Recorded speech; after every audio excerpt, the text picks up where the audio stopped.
Coughlin Cars Lane here on the right side of the track.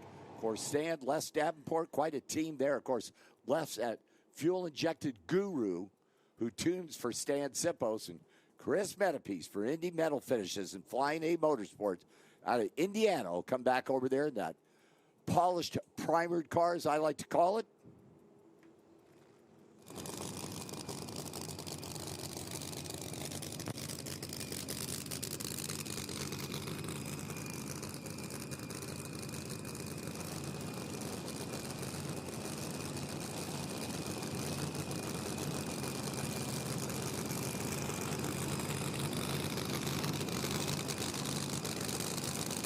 Alcohol dragster is fire. What are those things? Funny cars.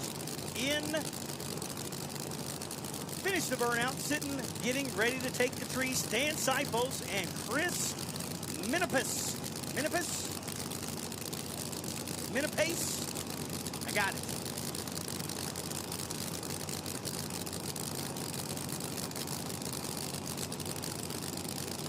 First car going in.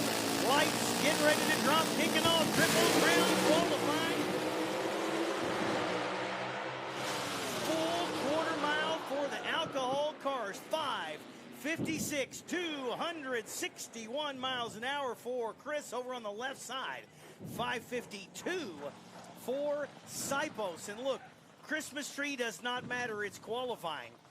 But Sipos, quicker ET, 264 mile an hour, gets their second based on the whole shot. Doesn't really matter in qualifying. It's all about the ET. So right now, your temporary number one, Stan Sipos, right side, 5.52 seconds, 264 miles an hour.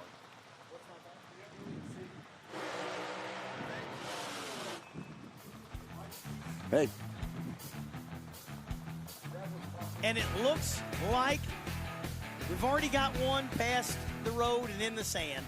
I'm so excited about the 5:52 on the board. Yeah, what a great way to start, Brett Carter. I mean, 5:52 and 5:56 side by side, and that's just the first pair to start off Friday morning. It was a great way to start and a bad way to finish. Bad way to finish, yeah. Thank you. Got one down in the beach down there. As soon as we get word down there at the top end, it's what exactly happened down there. We'll give it to you. But right now, all our eyes on the safety convoy down there. It looked like nosed her into the beach there a little bit.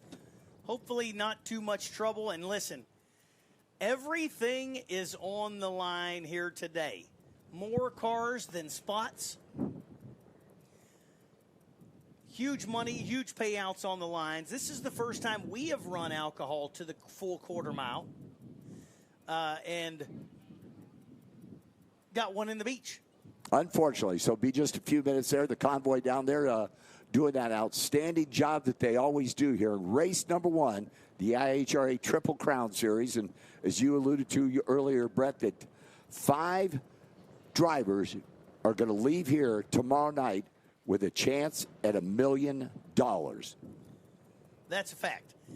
We've got 5 categories. How do you want yours? That sounds good right there. Perfect. Right. Perfect. Couldn't be any better. All Appreciate right. it. Yes, 5 of the categories this weekend. And that's why you're going to see some of the names, some of the extra cars that maybe don't normally come, because Top Fuel, Funny Car, Mountain Motor Pro Stock, Pro Mod, and Pro Stock. Those 5 categories, the winners in each of those 5 categories will be qualified for a $1 million bonus if they sweep all 3 Triple Crown races, this one being the first. So they have to win here if they want to move on towards that $1 million. We're going to have problems in the tower all day. I can see it already. And I'm just talking, and it's, wow. And listen, the peanut gallery continues to chime in. Yeah, if there's problems, it's because of me, apparently. Yeah, you were on the PA when this happens. It's your fault. That's true. Of course. I take no responsibility. Apparently not, as Fred I've heard. But serious business, you think about it. We go to Maple Grove in September.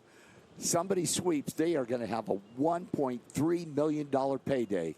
My guess is My guess is 1.45. If you include today's payday. Yeah. Yeah. Okay. Fair enough. Yeah. Hey, let me put it to you this way. It's a lot of money. You got to do all of them. So that would be 150 here, 150 at each of the Maple Groves. To me and my bad math, you know, I got to get, I didn't use your abacus.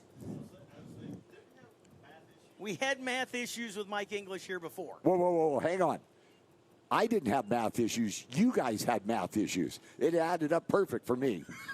In your own head, I'm sure That's was correct. it. Exactly. So, yes, Top Fuel and Funny Car today are running for $150,000 to win. So, based on my math, if they win 150 here and sweep, they get 150, 150, 150. That's 450. 1.4 million.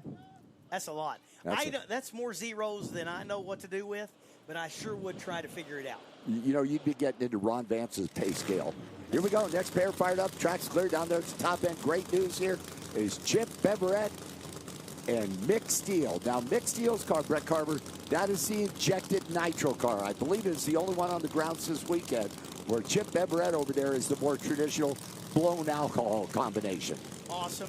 And, you know, we got a class. Would you call this a classic Ford versus Chevy matchup? No.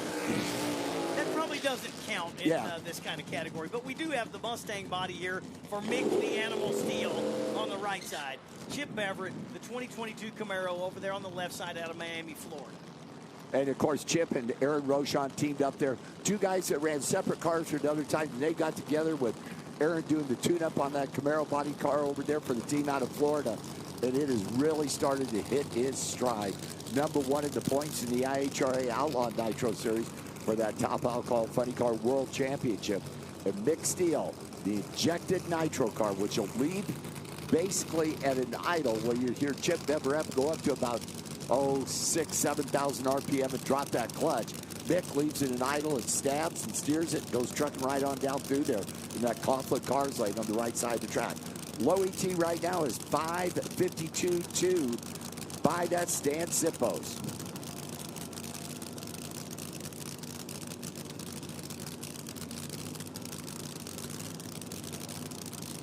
Three stages, Mick Steele right side. You hear that car just kind of sit there and lumber, where Chip Beverett is going to bring that baby up about 6,000 RPM and swap meters as they go.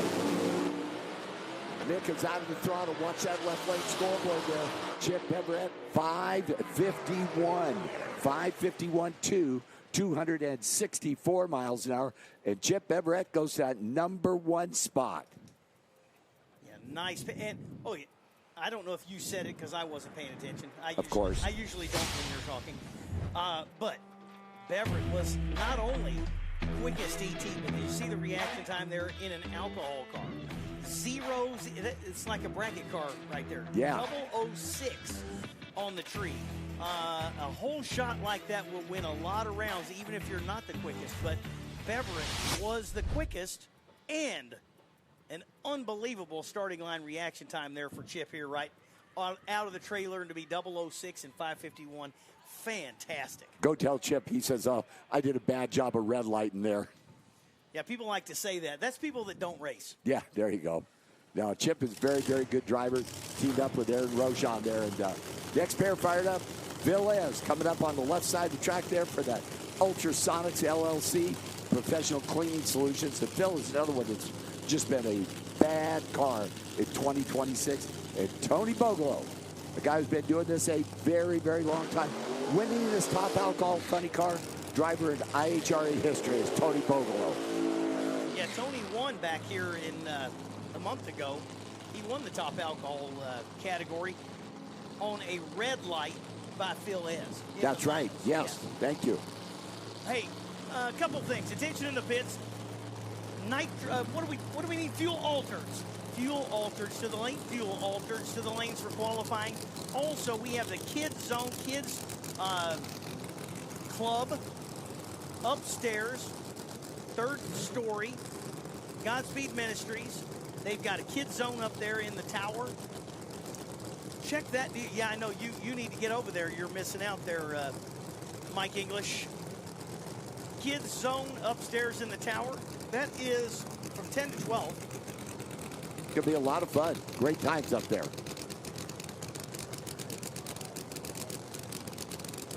you're a top alcohol dragster, we are missing you. If you're a top alcohol dragster and you're not already in the lanes, you're not where you're supposed to be. We're missing you. Top alcohol, final call. Top alcohol dragster, first/second call for fuel altereds for Q1, please. Final pair, session number 1, top alcohol funny car.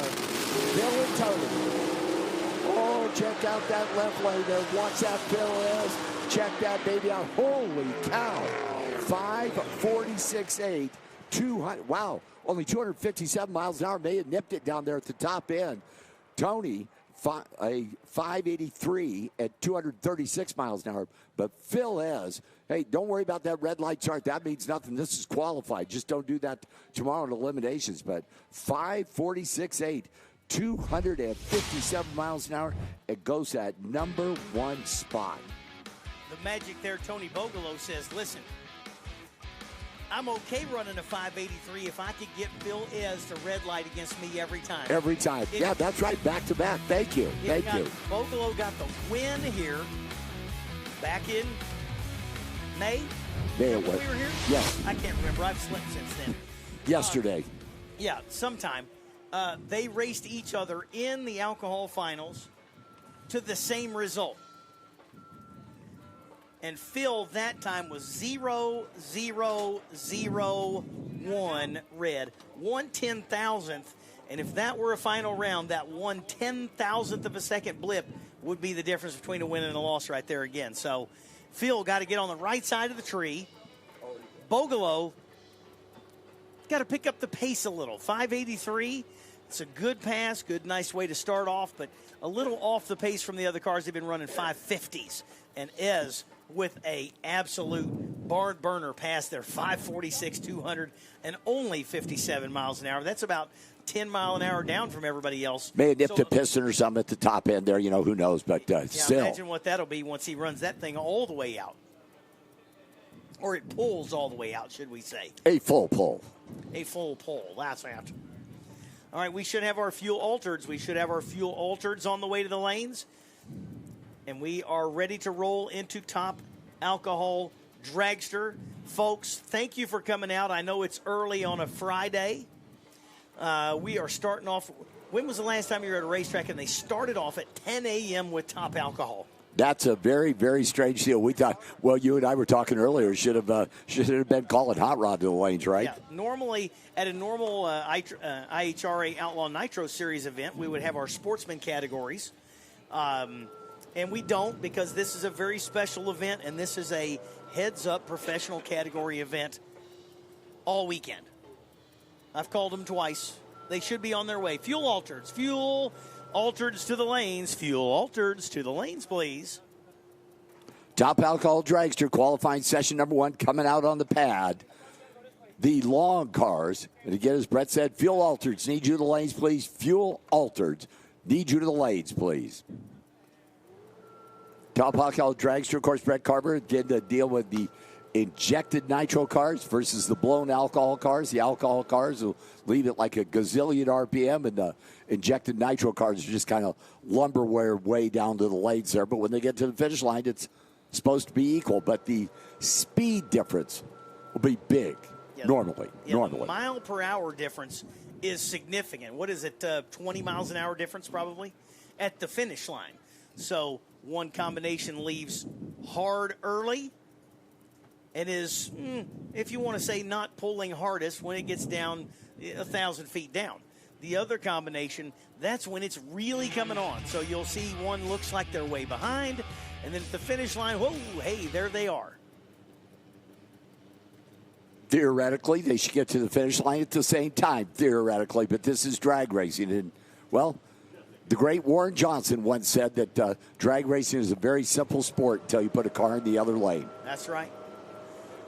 Yeah, theoretically, they should be there close to the same time, but this is heads up. This is no bracket racing. They are not scheduled to be at the finish line at the same time. They are scheduled, somebody gets there first. Jared Dreher, right side. The Dreher Motorsports machine. BMP, VP, and Honey Creek Collision on board there for the Dreher machine on the right side. Left side, Joey Gerdelman. Joey will be the blown alcohol car, Brett, and Jared will be the injected nitro car. So it'll be fun to watch. Get to see the first pair, top alcohol dragster, qualifying session number 1, the IHRA Triple Crown. And we'll start it off with injected nitro. Now, Jared is going to switch it over to nitro. They started on alcohol, and then the pitch of the motor will change drastically.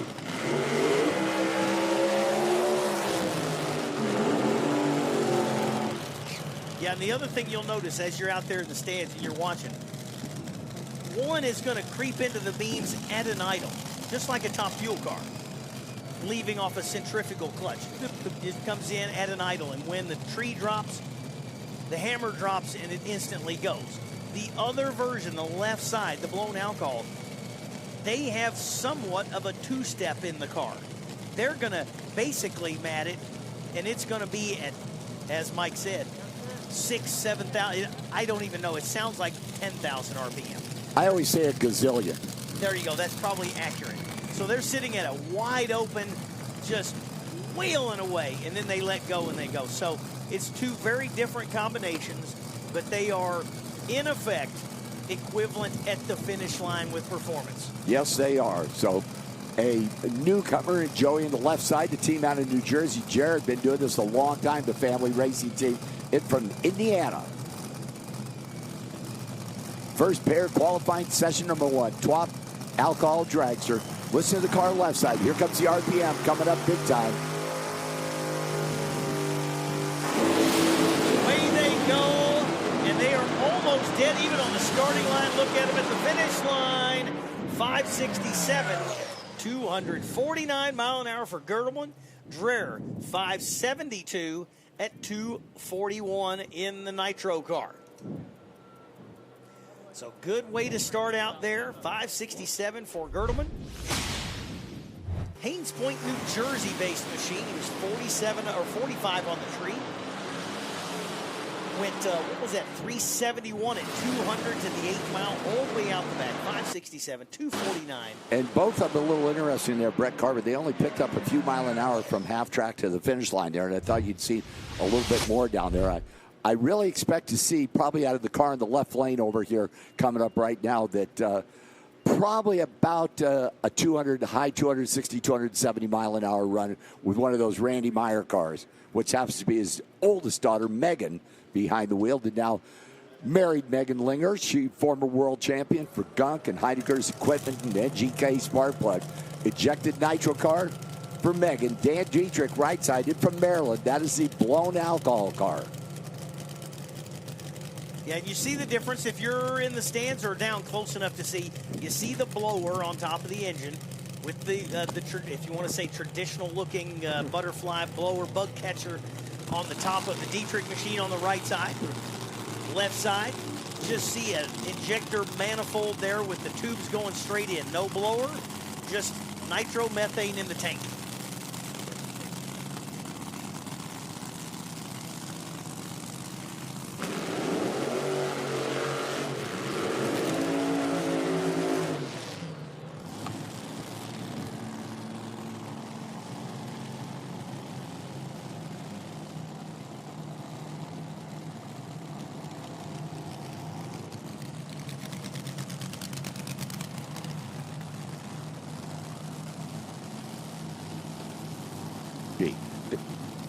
Very good.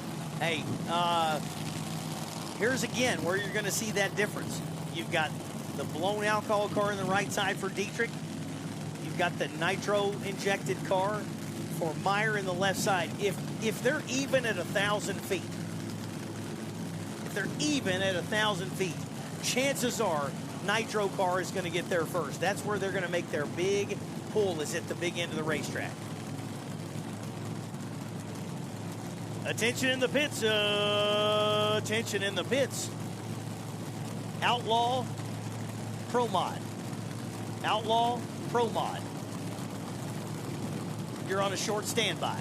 Outlaw Pro Mod. You're on a short standby. Third, fourth call.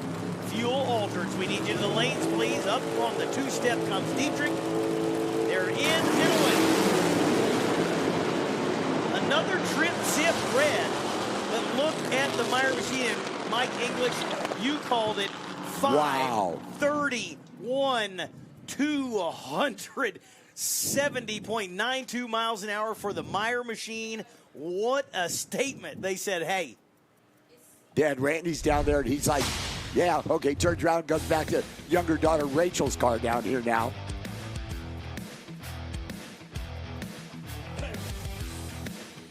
Yeah, what a pass there. Dietrich with problems early, only 4:14 to the 8th mile. How about the Meyer machine was 3:55 at 226 mile an hour to the 8th, all the way out the back. 5:31, 271 miles an hour for the Meyer machine on the left side.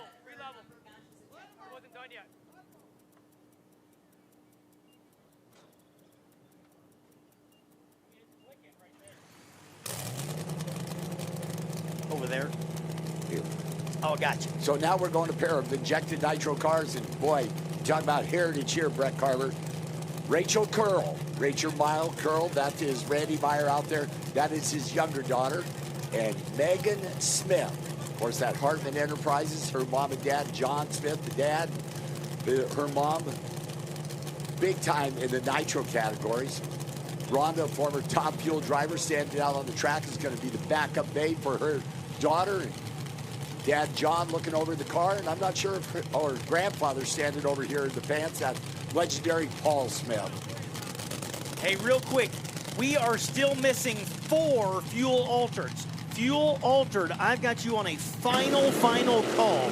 If you're going to make Q1 and you think you're going to make a field, you better get up here. 4 fuel altereds missing. 4 fuel altereds missing.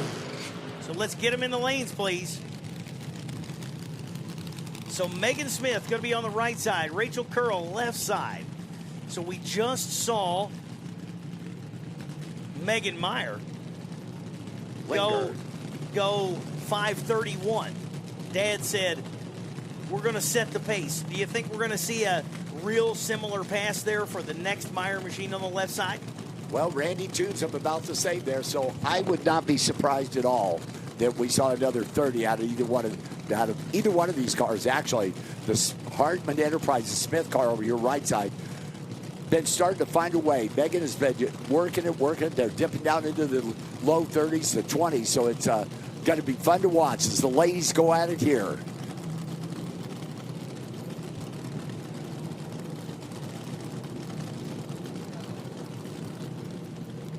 Of course, Megan Smith will be up later watching her dad in the Nitro Playing Car. Away they go, and it is a good side-by-side. 5:28 for Rachel Curl. Randy Meyer said, well, it worked for Megan. Let's do the same thing. And how about it? 5:28 to go, number 1. 200, almost identical mile per hour. But look at the mile an hour for Megan Smith. 278. Getting up close to a 280 mile an hour pass in top alcohol dragster. 5:35, 278. And how about 363 at 227 to the 8th mile? Rachel Curl, though, with the ET, gets it done to go number 1 for now. Outlaw Pro Mod. Attention in the pits, attention in the pits. Outlaw Pro Mod to the lanes, please. Outlaw Pro Mod to the lanes, please. Outlaw Pro Mod to the lanes as the next pair comes to life. And it is Jeff Chatterson out of Brantford, Ontario. The Strode's Barbecue and Deli and Vodka Friday. And I'm going to say it now again. It is Friday. It is Friday. It's Vodka Friday. Friday morning, absolutely. It's Vodka Friday later, maybe. Isn't it every day Friday, Vodka Day? For you, it might be every day is Vodka absolutely. Friday. Of course, over there, Daniel Fleming driving for Cliff Box down there in that straw cowboy hat. The Bull. Cliff is a dairy farmer up in Minnesota, and anybody who wants to drive his car, even you could drive that car. I'm not interested. Me neither. I'd be scared. You know what? I'd like to sit in it, and then maybe if you had enough time, maybe I'd want to make a pass. That'd be pretty awesome. So to close out Top Alcohol Dragster, it'll be a pair of injected nitro cars with Daniel Flelly and Jeff Chatterson. Chatterson, of course, they've been part of the tour over the years here, and good to have them back. By the way, going to wrap up session number 1 of AA Fuel Alter, or I'm sorry, Top Alcohol Dragster, the AA Fuel Alter. It's coming out. Wow. This is going to be a thing of beauty. So 2 more nitro-injected Top Alcohol cars with Chatterson and Fleming. The number to go to number 1 takes a 5:28 with a 3 or quicker, and that is a monster pass. Big time. And oh, by the way, Rachel was 002 on the light as well. Just incredible what these drivers do. With cars that aren't particularly known to be quick on the tree, the drivers make them look good. So here we go, final pair, qualifying session number 1 in Top Alcohol Dragster. Daniel left, Jeff right. Pre-stage. Here are the nitro motors there, the way they sound. Chatterson with problems, but no problems for Fleming. 540, 271. Big mile an hour there for Fleming. 540 at 271. Problems for Chatterson. Rattle the tire. Coast down. And going to come back later and try to recoup that thing. So the Chatterson machine with problems. Fleming with no problem. 540. So that's going to wrap up round 1 of Top Alcohol qualifying with Rachel Curl at the number 1 position with a 5:28, and I believe her sister Megan Meyer Curl. Megan, number 2 with a 30? 5:31. Yeah. Yes, absolutely. And both of them at 270 mile an hour. So you don't think they know? I guarantee they know what they're doing. And check out what we have sitting in the water box as the safety convoy goes down with the quads to make sure the big end is good, make sure that the Chatterson team makes the turn. We got the quads out there probably checking something at the finish line. And as soon as that other end is clear, Mike English, what do we have? Fuel Altereds, baby. Yeah, what do we have sitting here right now? The War Wagon. Kevin Kinsley, the race car builder extraordinaire, man. I mean, this car, the War Wagon, has been over 300 miles an hour. That's the crazy. Fastest fuel altered ever. Kevin, of course, he builds them, tunes them, drives them. That whole group down there just does an outstanding job. And coming to play in the IHRA and the Triple Crown Series, it's great to have them here. Just going to be fun to watch. First car, it'll be a single run for that team, the War Wagon. Now, they are running eighth mile. 8 miles, So yeah. we're not going to see 300. No. But we are seeing the world record holder for mile per hour in the quarter mile right here in that War Wagon machine. Kevin Kinsley, I talked to him. We were sitting there next to him at the restaurant last night, and I'm like, I honestly, I did not know until they told me last night, and you told me last night, that was even in a conversation with the Fuel Ultra to go 300. Well, they're very aerodynamically challenged. I don't care how many wings and stuff you put on them. It's still a rolling brick. And not a whole lot of wheelbase there. I mean, you're starting to. That's fast. That's fast at anything. Correct. And I love the fuel alters. They all have names. You know, the War Wagon. Dan Hicks coming up later in the Heat Seeker.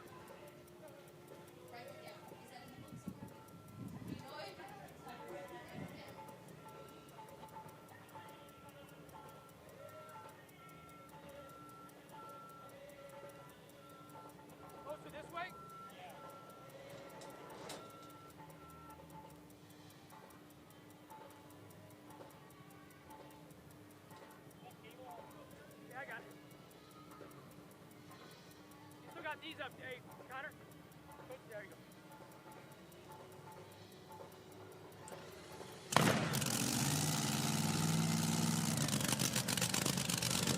Wow, that sounded like one of your tune-ups, Brett Carver. That sounded like, you know what that sounded like? It reminded me, I was sitting right here what I was thinking was you turn the gas on in your gas grill and left the lid closed, and then you hit the igniter.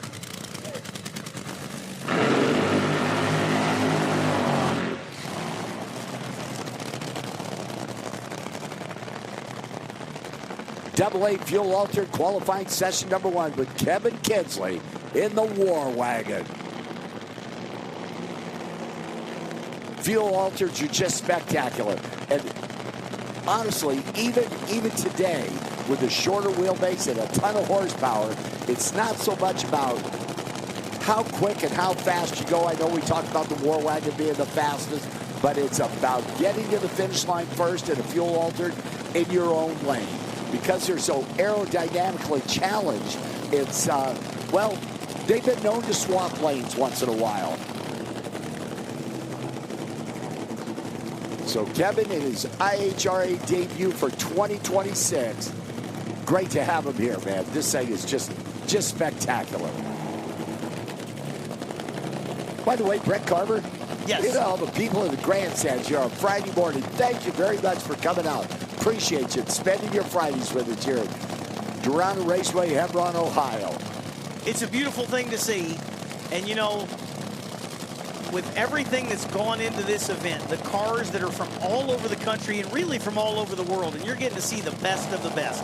So let's see how Kinsley comes out of the trailer, the War Wagon. Nope. Wow. It's a no-go. That baby just went up in smoke big time. Yeah, Little surprise. Yeah, moved about a half a car length. You know, that's probably just a clutch adjustment away.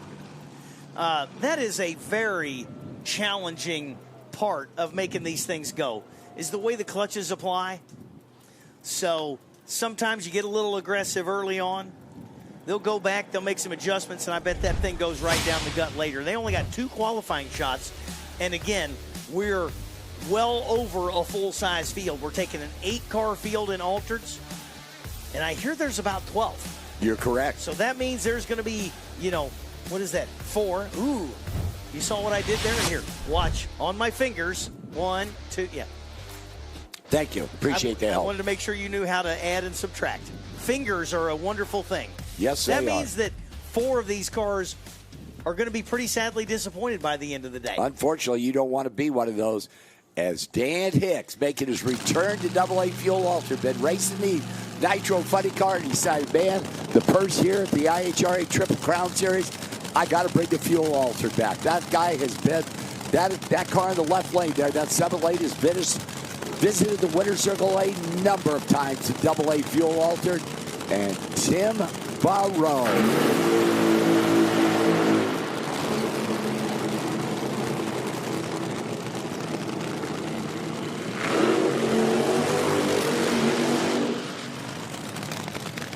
I didn't think about 2 years ago that I would be sitting on a Friday morning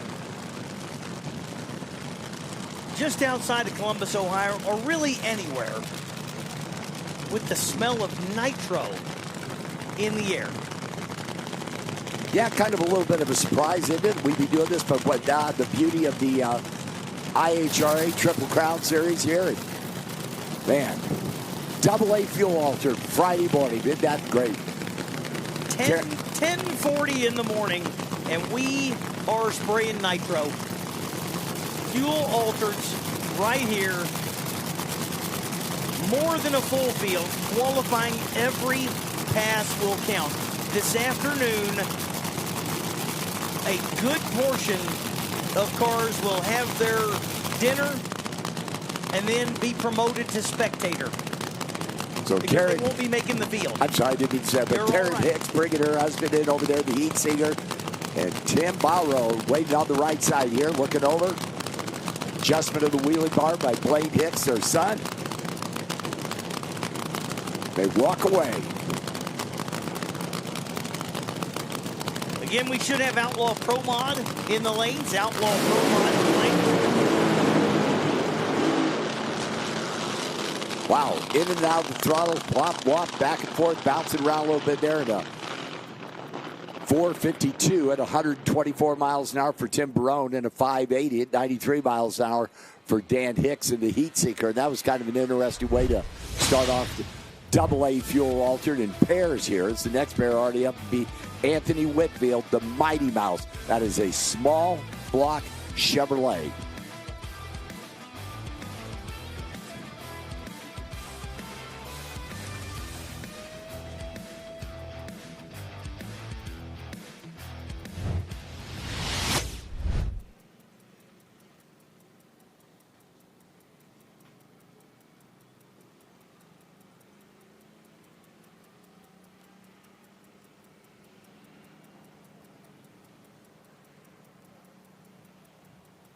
Getting the tires down.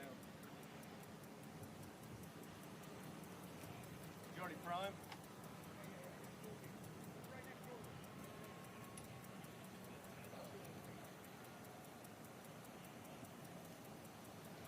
Guys, how close are you? We're close. Okay.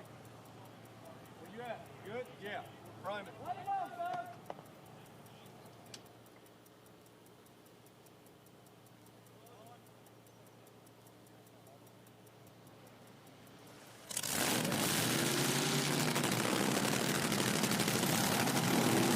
All right, next pair come to life. Anthony Whitfield on the left side.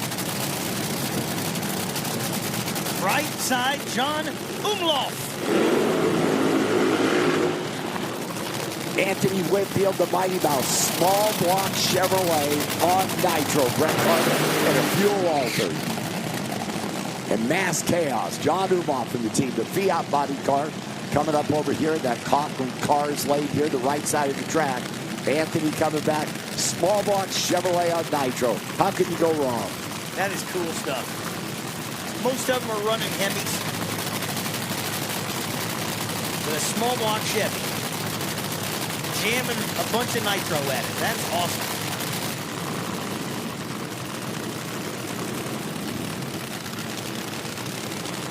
AA fuel altered qualifying session number 1. The IHRA Triple Crown Series here. Darana Raceway, Hebron, Ohio. Pre-stage is Anthony Whitney waiting on John Umlauf, the Fiat. There's sides of the wing on the right side there, John Umlauf's car. In, set, go. Whoa, check out that right side down there, top end. What came off of Anthony's car down there? How about 3709, 173 miles an hour? And John goes to that number 1 spot. Anthony down there at 380, 198. And that was kind of an interesting matchup there, but how about a great pair? Something came off the car and landed in the right lane there, that Mighty Mouse car. So they come to a stop down there on the track there, but 370 goes to that number 1 spot right now, Brett Carver. Looks to me like that was a shop towel or paper. Some kind of piece of paper or shop towel or something went flying up. Of course, you got the spotters down there getting it, but the way it kind of wafted and floated down together, it looked like it was probably just a paper towel or something off of it.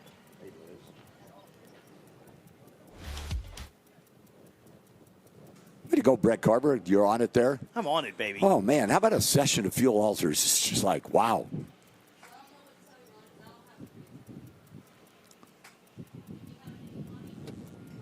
Can't see nothing.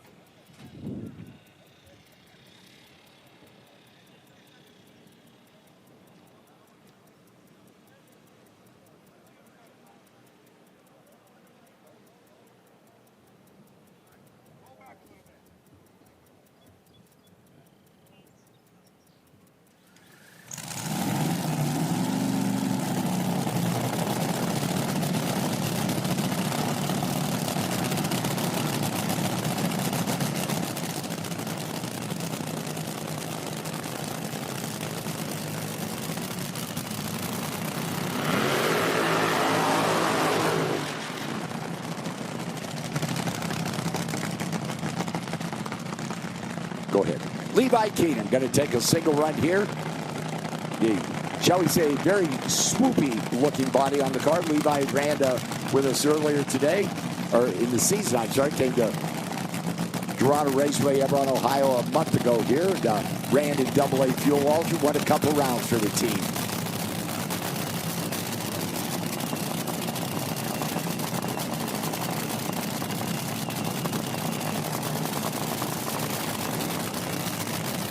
So our number right now for number 1, 370 with a 9.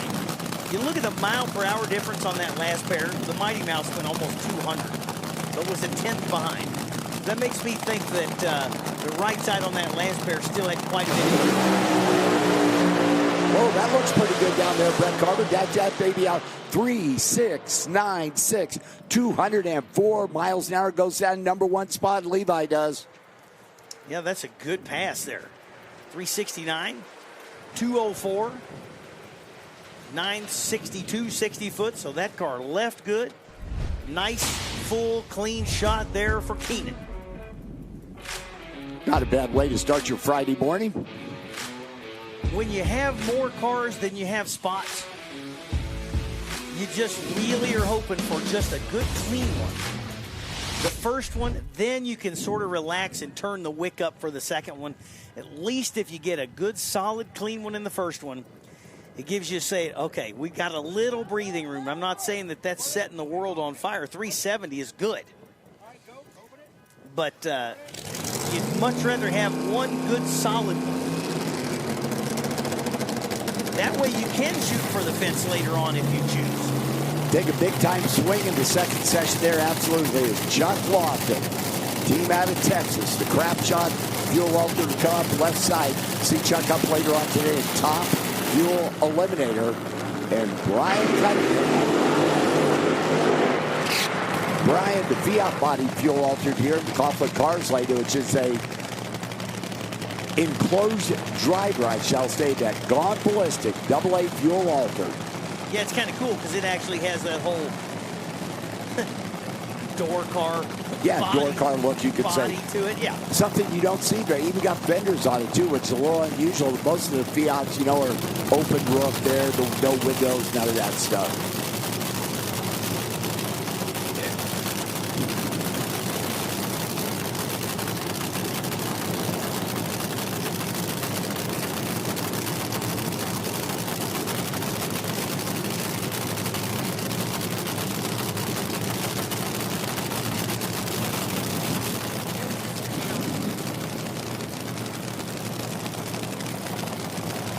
Attention in the pits, attention in the pits. Nitro Harleys. We'll take you to the lanes. Nitro Harleys. We will take you to the lanes for Q1. Right side Cunningham. Left side Lofton pre-stage. Here comes the green. Whoa, lots of smoke there on the left side past the finish line for Lofton. I'm sure they're going to be checking it out. 360 at 261 mile an hour. Lofton going to shoot to the number 1 position. Cunningham 372 at a $190. Solid, nice pass there to kick the day off. But boy, Lofton, we saw a lot of smoke up there.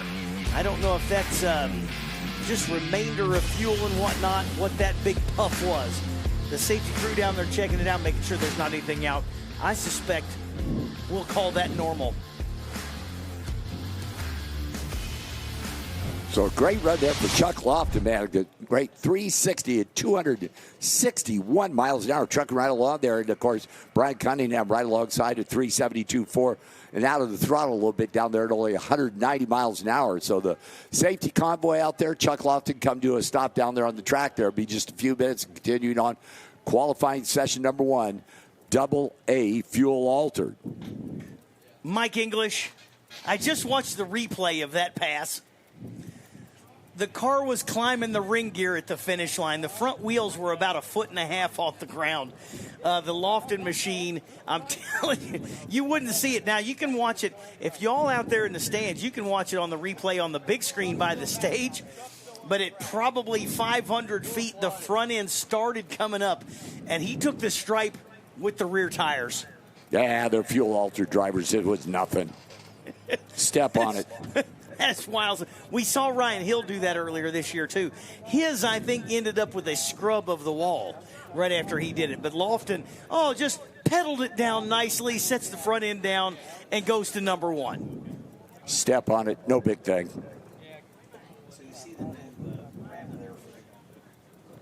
You see the new color scheme, wrap scheme there for the Paul Miller machine.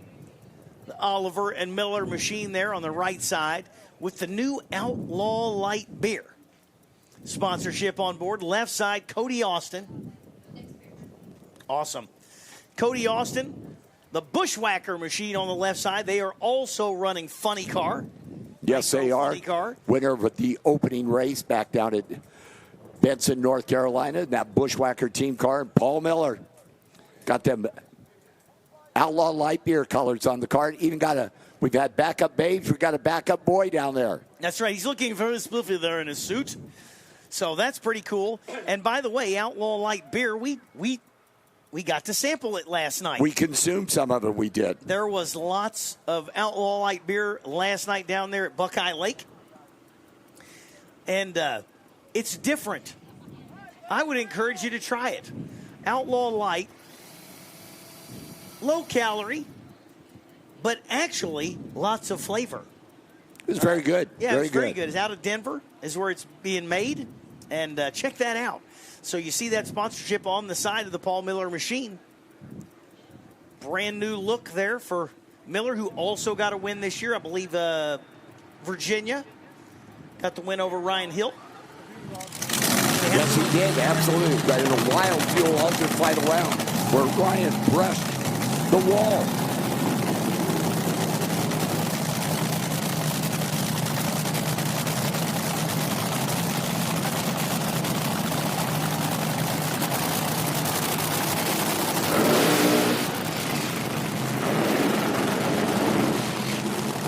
And that's different, too. You notice very, very short burnout there for Austin. Paul Miller, oh, look, run, backup boy. Backup boy. We got backup babes, we got backup boys. Yes. And I'm going to say he may not be able to, I don't know if he can hang with Bad Maxine on the run. Probably not. She's fast. But they are not here this weekend. Styler, though. I love that outfit there for the backup boy. He is looking good there. Very dapper. The Outlaw Light beer colored suit. I'm digging it. Tuxedo, come on. The tuxedo, yes. Of course, Cody Austin. That's probably what the tuxedo looked like that you got married in. You know, had the big ruffled shirt underneath, and it was probably blue or brown or something. Funny you mentioned that. I'm just saying.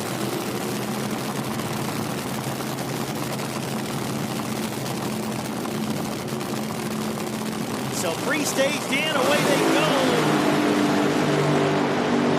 Good pass there for Austin.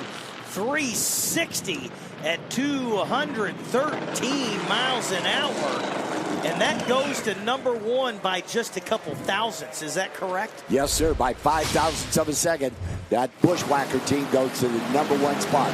Paul Miller, the whack of the throttle there, just started mixing up cylinders at 432.8, 178. But Cody Austin, that Bushwhacker team goes to the number one spot. And a great job there for both those teams, man.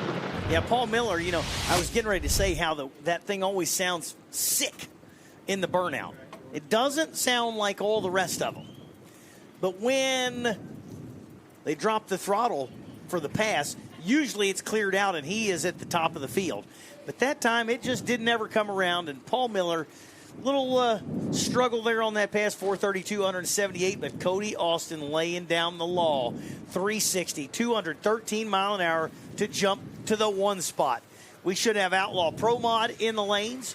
We should have Outlaw Pro Mod in the lanes, please. There is some special stuff going on this weekend around here, by the way.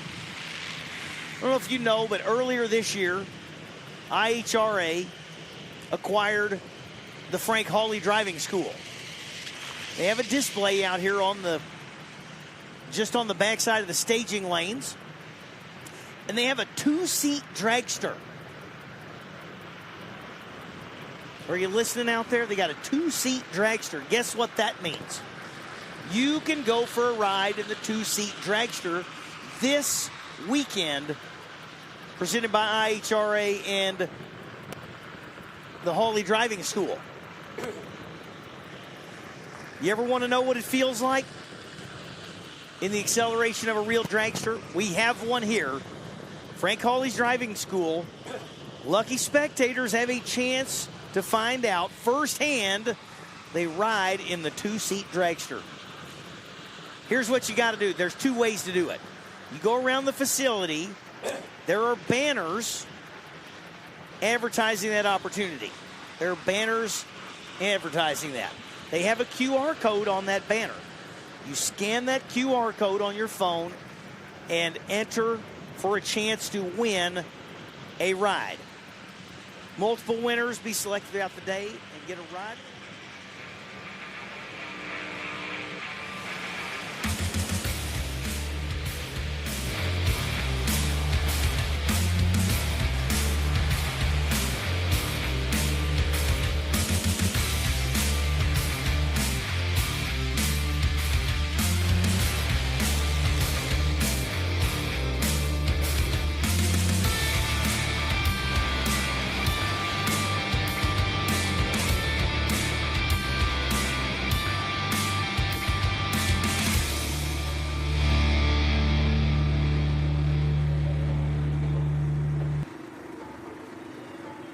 Instructors on hand, and you can purchase your own. The wait is finally over. The IHRA Stock Car Series is here, and it's on Speed Sport 1. This is what stock car racing is all about.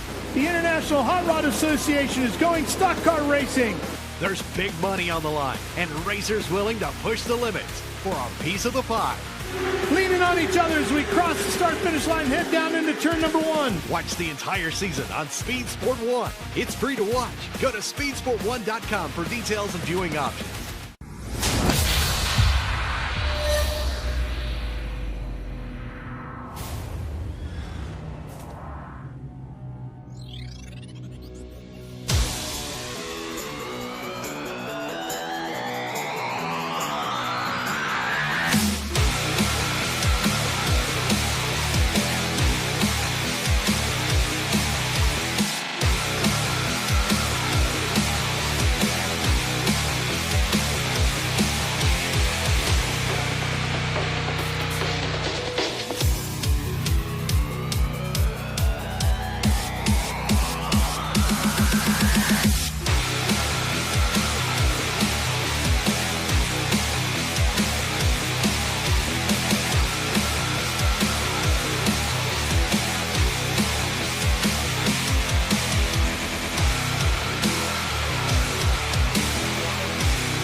Bullfighting is tonight, baby. Tonight. Yes. Ron Vance, we signed you up. Yes, you will be the first one out. Out in the ambulance. Literally out. Yeah, literally out. Yeah, laid out. Yeah. We need to. Paramedics are on standby. We have them on standby. But the Ferris wheel is free. So when you see track prep going on, you see a cleanup, you want to stretch your legs, you find something boring, which is not going to happen. What a great way to watch the race from the top of the Ferris wheel. Yeah, it's right up here by the starting line. You can actually see over the track from the Ferris wheel. It's free. Ride it as many times as you want. We brought it here for extra little entertainment for you. We also have big kids, little kids, whatever. You can get all there for free. Yeah. We also have the pit crew band on the left side of the racetrack. You see the band out there. You got the bandstand. Ethan and Drum God Ivan over there. Going to be rocking the tunes all weekend. You might even see a, special guest performer every now and then. I was going to say, are you going over there? I hope, because you're pretty darn good. It's possible. Got to hear you sing last night at the boatyard. That was pretty darn good. The guy's got a good voice. I ain't kidding. Well, it's early in the weekend, but I think we can still do it. So, you don't. You got a little flim-flammy going on. There you go. Today. Absolutely. So, the band will be playing. Anytime there's something other than race cars going on, they got music going on. You got the Ferris wheel running all day long. You've got bullfighting, bull riding tonight. I talked to a world champion bullfighter Yes, you did. That was pretty cool yesterday. Night. Yeah. I didn't know. I know he could still talk. That he's still young. He had most of his teeth. All of his appendages, like his both arms and legs, were there. For a while. Putting that in. Yeah. So, very cool, though. And I didn't know that. They basically release the angry bull, and the guy tries to get out of the way. They're not even on top of him. They're standing in front of him. Wouldn't you? Yeah. No, I wouldn't, because I would never Ever get inside there. Yeah, exactly. There's a great point. I wouldn't get inside there either. So the show, you got show all day today. We got 2 full rounds of qualifying with Nitro funny cars and Nitro top fuel dragsters later this afternoon for 2 qualifying efforts. And what I see right now is the Hormone Logics Outlaw Pro Mod coming around the corner of Todd Falone. And I wonder if he authorized that color with Darrell Cuddle.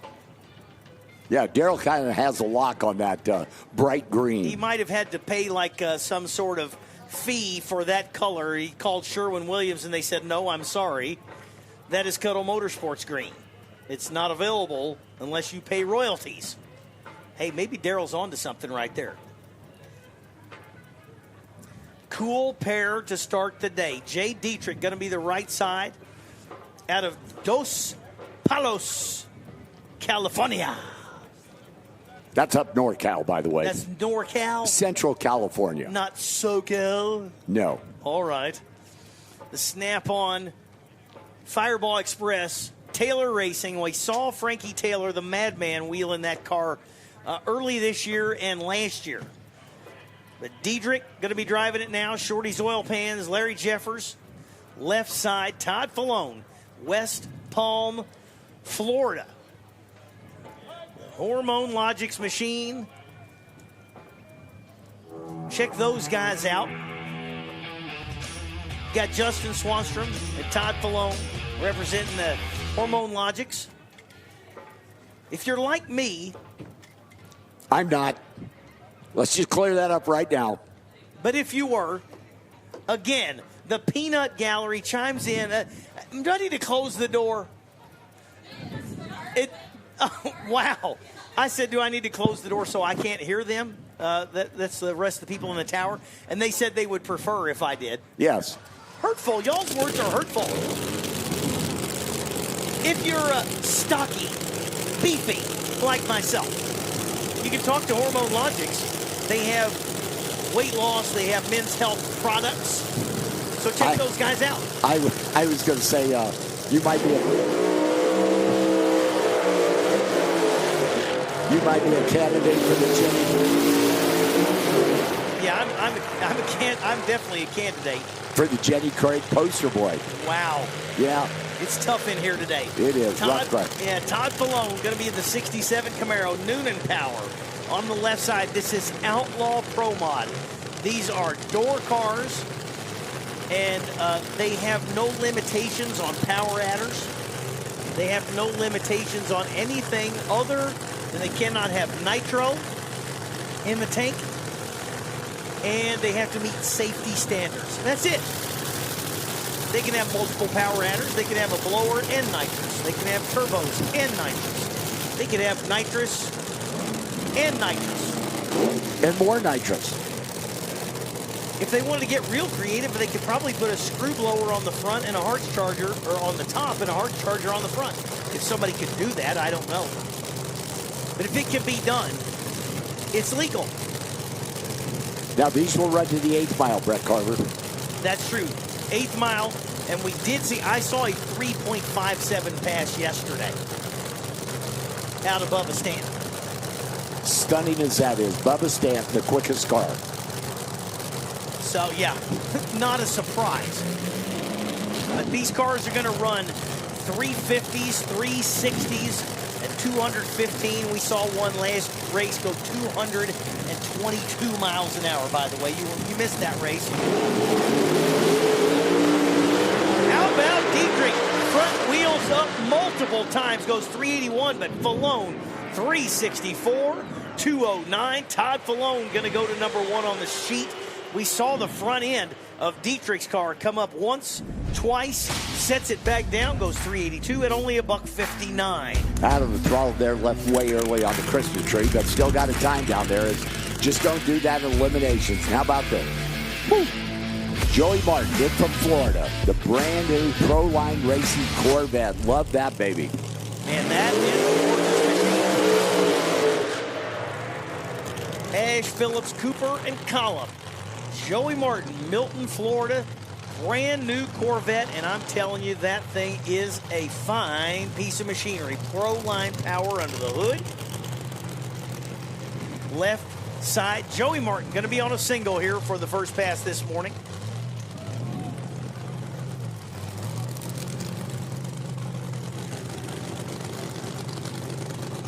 There was a car scheduled to be in the other lane, but with problems yesterday in the test session, Jason Collins not going to be able to make the call here this morning. Hope those guys are okay, but I don't know what to call it. Catastrophic failure? Yeah, I guess you could say that. Basically, the car got torn up yesterday. So we hate that for those guys. It was a brand new car and suffered some significant damage to it. So, again, I hope my buddy Jason is okay down there, but not making the call. So Joey Martin was scheduled to face off against Jason Collins this morning. Collins doesn't make the call. Joey Martin, not a bad deal that he was on a single. The car tried to turn sideways, heads towards the center line, pedals it, and coasts. That baby just lit the tire up big time right off the hit there, man. Made a move to the right there, like you said, and just shut it off and coast on through at 755 at just 65 miles an hour. But we're going to go back to pairs now, Brett Carver, with Justin Swanstrom in the team. Come up on that Summit Racing side of the track. And John Sullivan, the team in from Tennessee, in the Coughlin Cars lane. Yeah, Sullivan in this white Camaro over here on the right side with the screw blower. Left side, the Swan Gang. And Hormone Logics on board. Zephyr Hills, Florida. Justin Little Country Swanstrom. Going to be on the left side. Big John Sullivan, Macon, Tennessee. The Quartermax Camaro over here on the right side, running Outlaw Pro-Line. PJS Racing power there for Sullivan. John Sullivan been doing this a long, long time. I know he was running and tuning a car out of Evansville for a long time there. And knows how to get it done.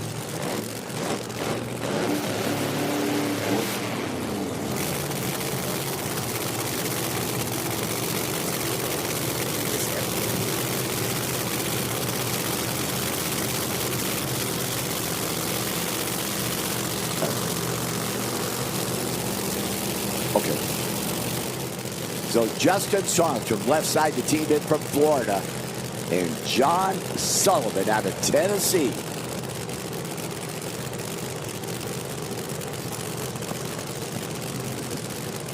.364.9. Todd Falone sitting number 1 in Outlaw Pro Mod qualifying session number 1.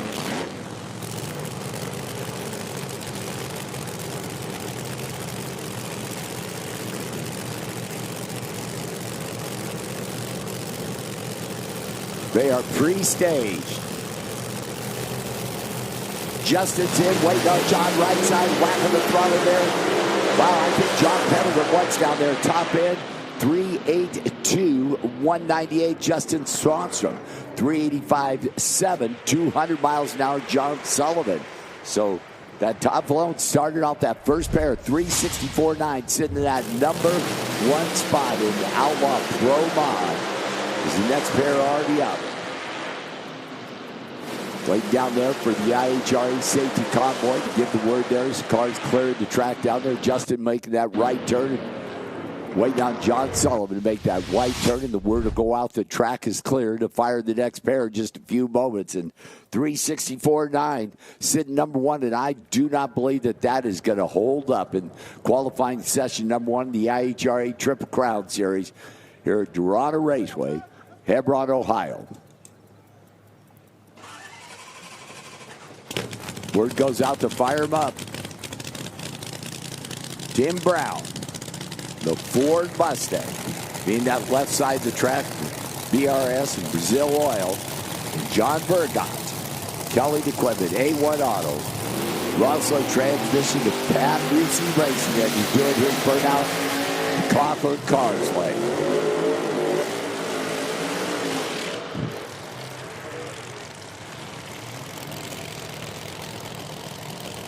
At 3:64.9, still holding up in qualifying session number 1. Outlaw Pro Mod.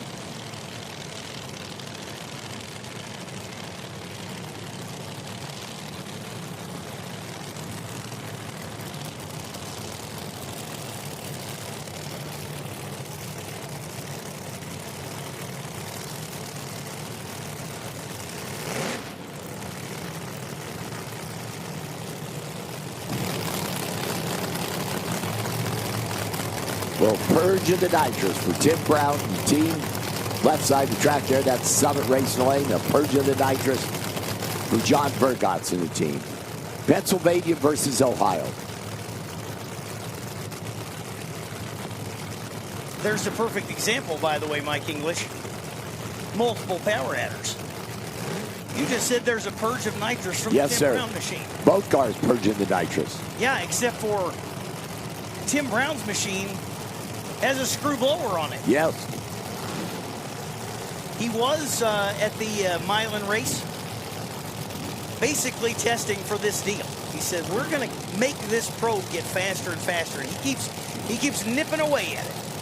So Tim Brown going to be over there in the probe on the left side. John Burgott's nitrous machine. Kelly Equipment, A1 Auto, Rosler Transmission, Pat Musey Power. Wow, that was a nothing for 2 in both those. Yeah, getting ready to look at a replay here. Tim Brown, basically that machine didn't move. It moved enough to break the beam. That was a strange pair, wasn't it? It was. So the probe getting pushed back there left side of the track, and, well, John Burgott's down there going to coast off the track there. The IHRA safety convoy going to push him off down there at the top end. But, man, that was unusual. Yeah, it just kind of looked like the Tim Brown machine, maybe just when he let go, it didn't go anywhere. It just rolled enough to break the beam, but never left the starting line. Forgot to look like he tried to wheelie and had to click that one right back off. Hey, here is another and a beautiful pair. Mike DiDomenico out of Chagrin Falls, Ohio. In the XL Connecting Rods Corvette.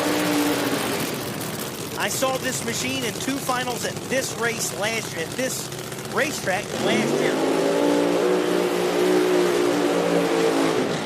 They were having some driveline problems. They made it to the finals, then had problems 2 races in a row. I hate to keep bringing it up because he's probably, it's like unfortunately, I keep picking at the scab. But what's happened since then, they set out some, got all that stuff lined up, and then came back out swinging. They've really picked the pace back up. Mike DiDomenico, one of the top in the class.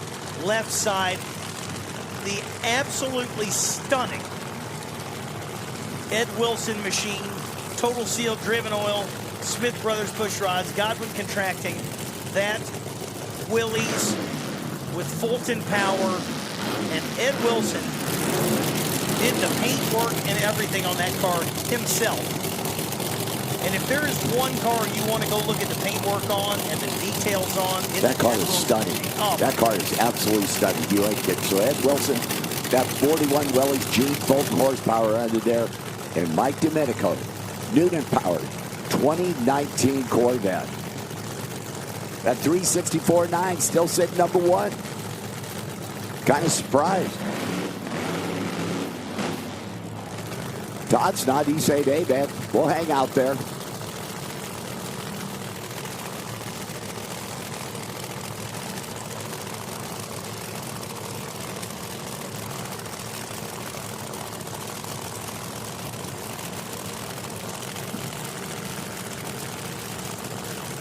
Now we're ready. Crew chiefs walk away from their cars. Ed left, Mike right. Go quicker at that 364.9. About to find out here. Nice blow. Had to pedal it down there. 3.796. $1.65. And that Willie's over there for Ed Wilson in the team. Didn't really go anywhere.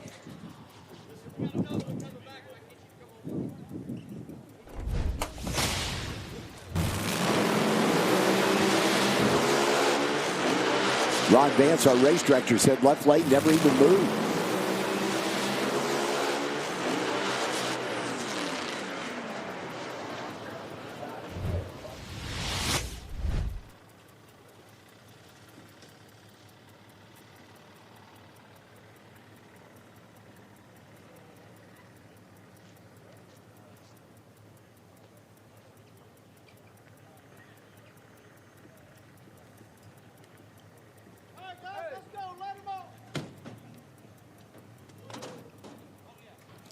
Word goes out, fire up the next pair. Mike Decker Jr. coming up on the right side of the track here.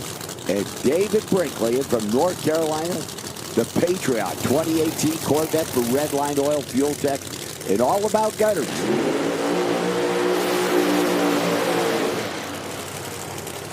Outlaw Pro Mod qualifying session number 1. Todd Perone still sitting on that top spot. First car down the track. At 364.9, is just hanging out with everybody coming up and taking shots at it.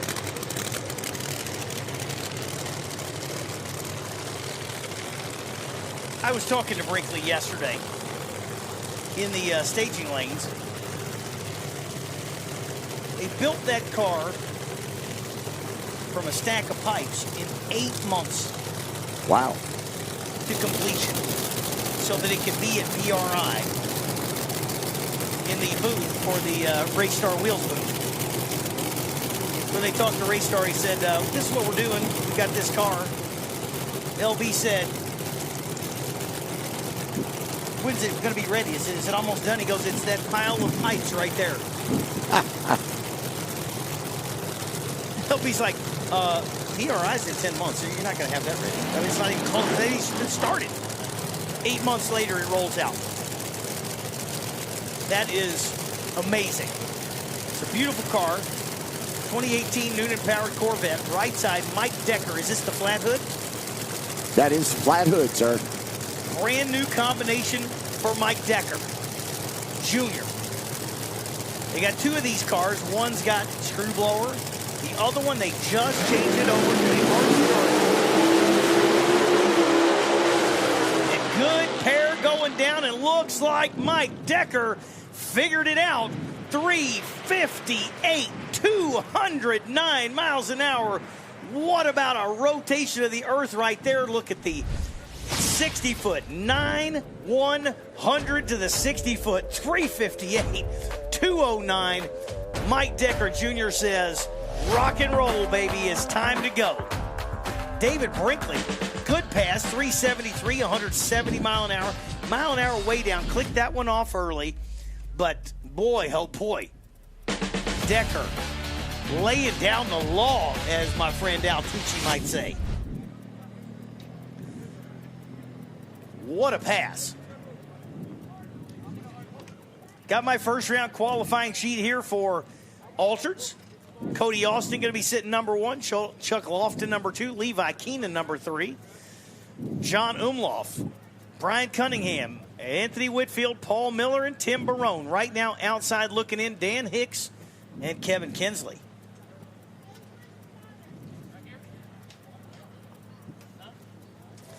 Top alcohol dragster. As we said earlier, Rachel Curl, number 1. It was 002 and went 528 at 270. Megan Meyer-Lingner. It's hard to say. We've all known her for the same forever. Big sister, 531, 270. Megan Smith, number 3. Dan Fleming, number 4. Joey Gertelman, number 5. 6 is Jared Dreher. 7, Dan Dietrich. And rounding out the field, Jeff Chatterson, the number 8 spot. And I'm going to say he ain't planning on staying there. Next pair going to come to life, and it is none other than Frankie, the Madman Taylor. The Corvette on the left side out of Texas. Screw-blown 05 Corvette. Renegade Race Fuels and Oil. Lamp and snap-on tools at TRM. Right side, one of the coolest looking cars on the property. Love the CUDA of Paul Gibbs. Gibbs, right side, the SRT CUDA. Left side, Frankie, Mad Man, and there's a reason they call him that. He was the first man in the 60s, the first man in the 50s, the first man to do a lot of stuff in pro mods over the years. He is a legend. Frankie, the Madman, on the left side. Miller's got a pair of these CUDAs. One with a screw blower, this one that has the cool shaker looking. Looks like a stalker. It does, it's awesome. Love that car.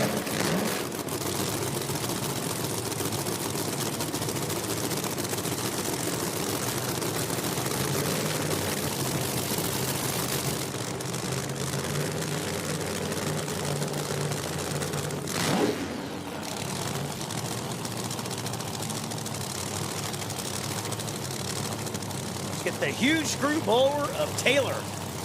Left side, all neatly tucked under the hood. Right side for Gibbs.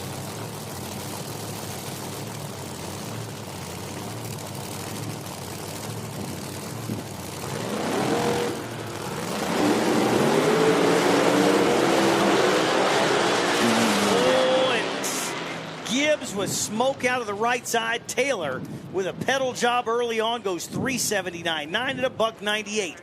Gibbs, you saw pretty decent amount of smoke out of the headers of that car. So we're going to have to check that one over, maybe check the track as well. 449, 122.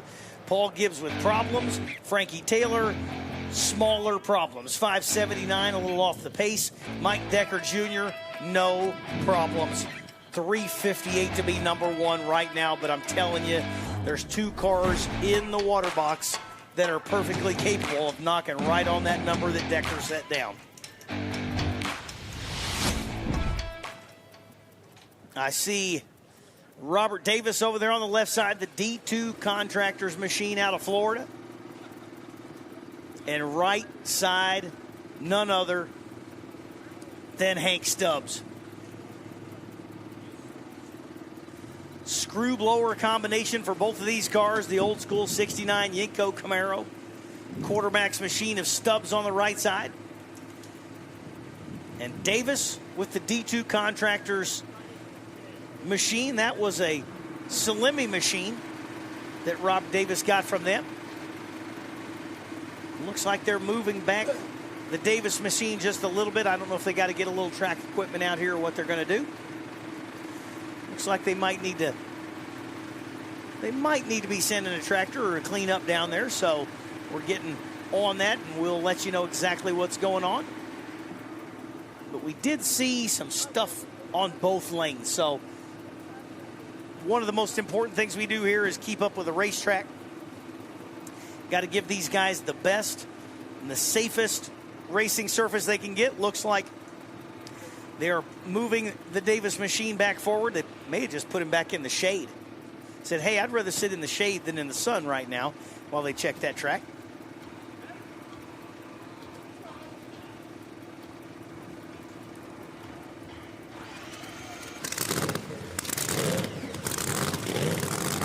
So just like that, Brett Carver, they fire up the next pair with Robert Davis and the team in from Florida. The 2018 Camaro and Hank Stubbs. Newton-powered 69 Camaro coming up in that right side to track the top one car.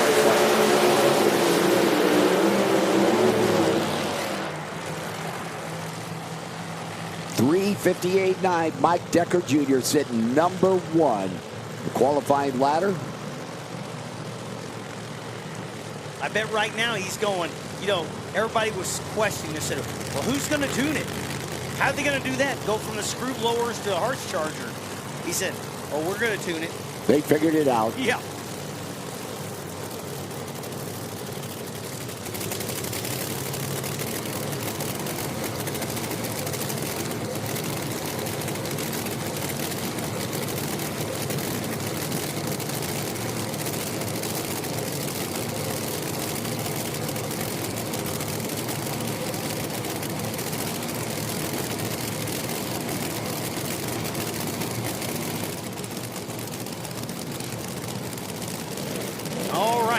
Burnout's complete. Davis, left side, final checks, wheelie bars, good. Let's roll them in the beams. Hank Stubbs. I did not say that. Left side, Robert Davis. Let's see if the 58 of Decker is going to hold up past this pair.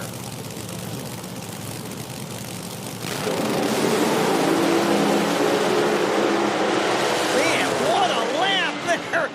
How about Robert Davis?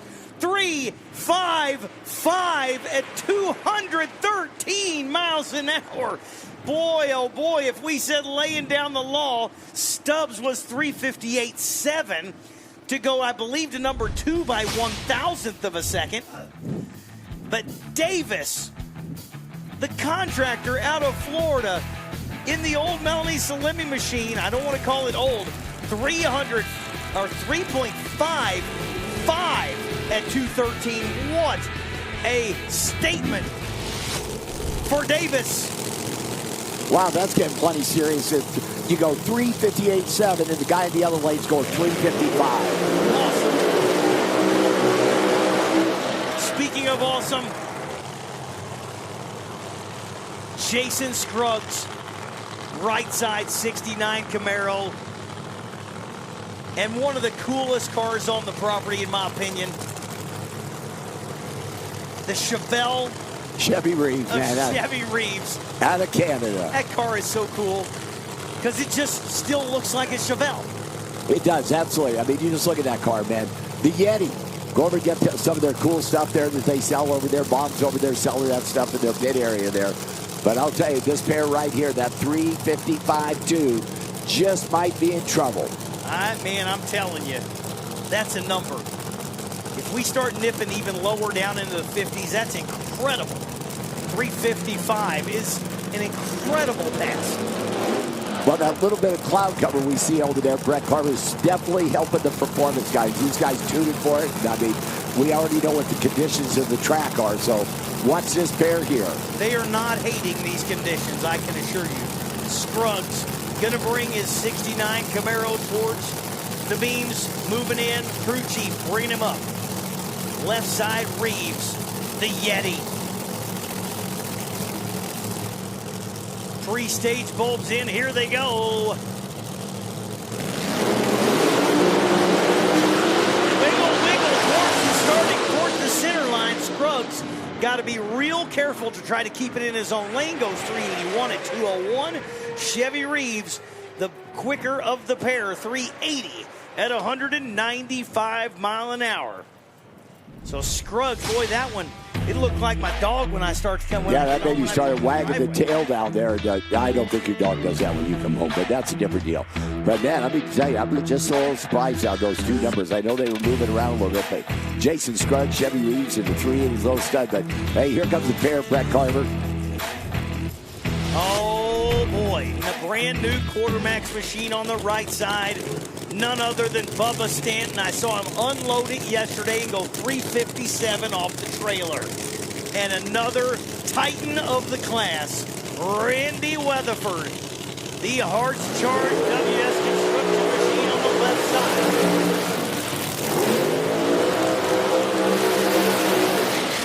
Stanton with the screw blower.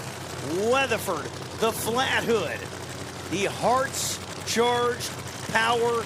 Both these guys are absolute top contenders. If the 55 is going to stand up, this will be the test right now. This is the test. For session number 1. We still got another session to go this afternoon. 3 cars in the 50s already. That's awesome. So Quartermax machine right side of Bubba Stanton. 3 cars in the 50s. There may be 5 after this pair. Man, I'm telling you. Randy Weatherford, that WS Construction, won Pro Mod Mania last year up at Milan, Michigan. He's got multiple wins in IHRA already. He is a bad, bad man. But there is none badder than Bubba Stanton on the right side. So this is a monster.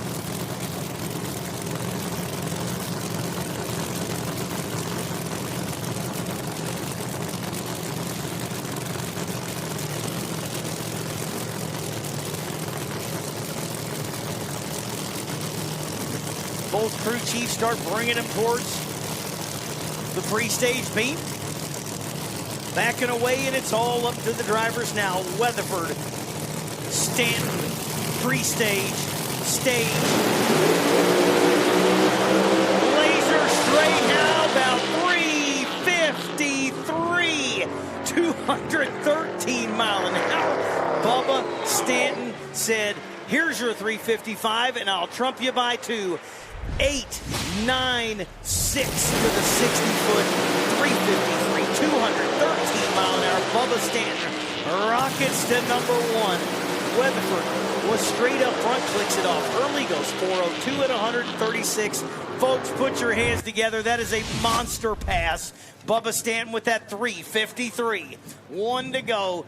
Doug Reister in the nitrous machine. Rare Morrison Power, the mad scientist. Attention in the pits, attention in the pits. Top Fuel Motorcycle. Top Fuel Motorcycle, you are on standby. Top Fuel Motorcycle, you are on standby. Nostalgia Pro Stock to the lanes. Attention in the pits, Nostalgia Pro Stock to the lanes. And Doug Reister, that car at one point was the quickest nitrous car in the world. The mad scientist with the fancy new paint job wrap on it is cool looking car. 68 Camaro body. Rare Morrison Power. Fast. You left out fast. I guarantee it's fast. That 353 just might be in trouble here. Doug Reister and the team very capable of going to that top spot right now. So final car. Oh, by the way, don't go away. Nitro Harleys will follow Outlaw Pro Mod. What a Friday here at the IHRA Triple Crown. Race number 1 in 2026.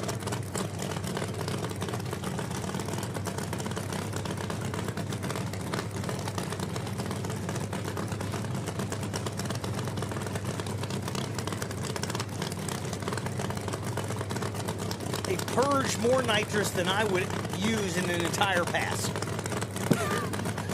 Wow. In case you're not familiar with nitrous cars, might be new out here, you might say, hey, we were down at Buckeye Lake last night. Throttle in a bottle. We heard that we were having this little race over here. We wanted to come out and check it out and see what it was all about. And thank you. Thank you for coming out. The fans in the stands there appreciate you. That was a beautiful little town. We kind of drove around. I'm like, man, I felt like I was in a beach town in like Maryland. Yeah, I dug the town. Yeah. So the nitrous, you're going to have great big cubic inches, 903, 959, something you've never heard of. Nice pass there. How about Doug Reister? 362 at 205. Nitrous car going 362 at 205. What a lick there. Doug Reister says, hey, us nitrous boys, we can compete too. So nice pass there. When I'm talking about that purge, you see him come up there and you see what looks like some smoke, steam blowing up just there by the windshield.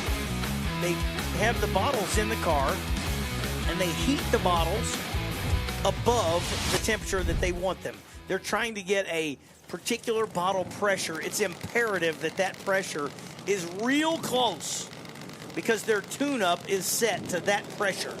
So they put too much, then they bleed some of it off. They want to make sure there's no air in the lines. Bleed off some pressure and get it right down to optimal right before they go in. So when we talk about a nitrous purge, that's what you're seeing. And what we're talking about now is Nitro Harleys. Nitro Harleys, absolutely. Cameron Gunter going to come up right side. The team in from North Carolina for solid ground construction and development. Bad Apple Nitro Racing. I love the Nitro Harleys. They are so cool. We'll run to the 8th mile, they will.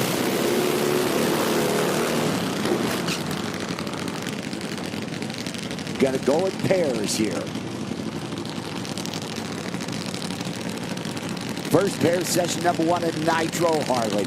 Great part of the IHRA Outlaw Nitro Series. Is going to run for the Triple Crown Championship. And Cameron right, then he left, I believe it is.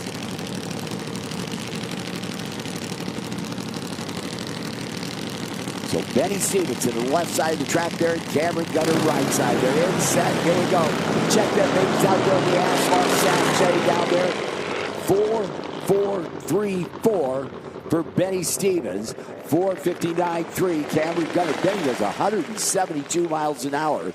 And Cameron shut it off at only 130. But Benny at 4.434 goes that number one spot. And what a way to start off. You see it there, Brett Carver doing that dash, that dance into that asphalt sachet down there. The sachet. The sachet. Hey, you're on a Nitro Harley. You can do whatever you want. If you watch these things under full power, when they make a full power pass, the front tire is not on the ground the entire pass. Yeah, just hangs out there about a foot off the ground. The wheelie bar planted down there is Tim Kerrigan. Will come up your right side, Conklin Cars lane. It's Spencer Aguilar. The next pair in qualifying session number one, Nitro Harley. And we've talked about this many a time. The rider stands next to the car, or the bike, before they fire it up.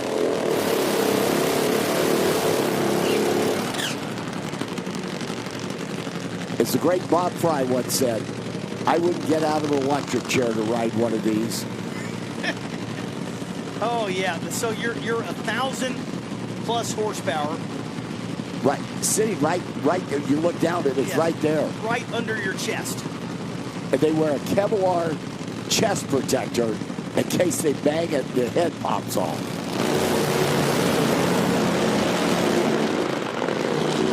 Well, Kerrigan was going pretty good there. Oh, he left before the tree was activated. Gets no time. And then a shut-off run for Spencer Aguilar at 5:67.6.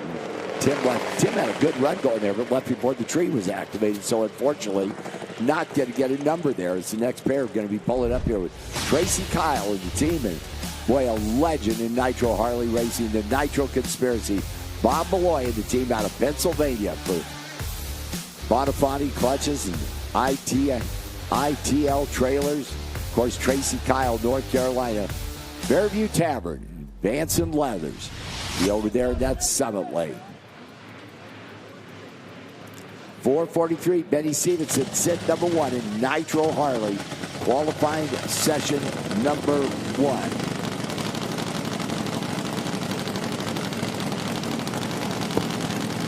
So Tracy Kyle swings his left over there, his leg over the bike there. Bob Malloy, just a legend in Nitro Harley. The Nitro Conspiracy come up in that Conklin Cars lane.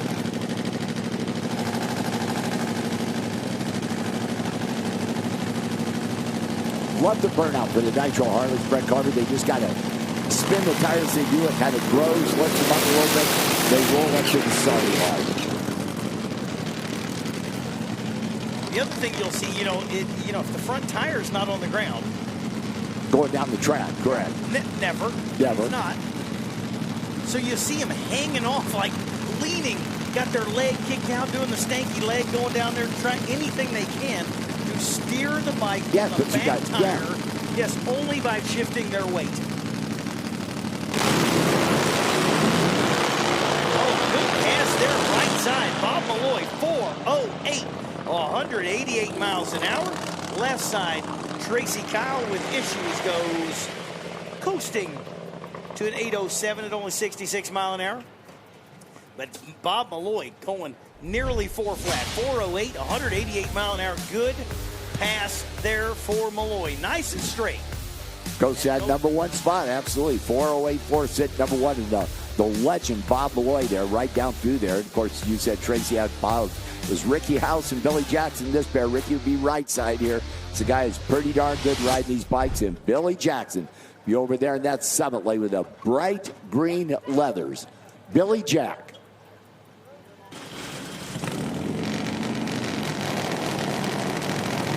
Yeah, it's pretty wild. You see the driver off of the bike, feeding it with a little bit of the fuel to start it. They fire it before he gets on. I guess it's too dangerous to be on it when you start it, but not too dangerous to be on it to ride it. Okay.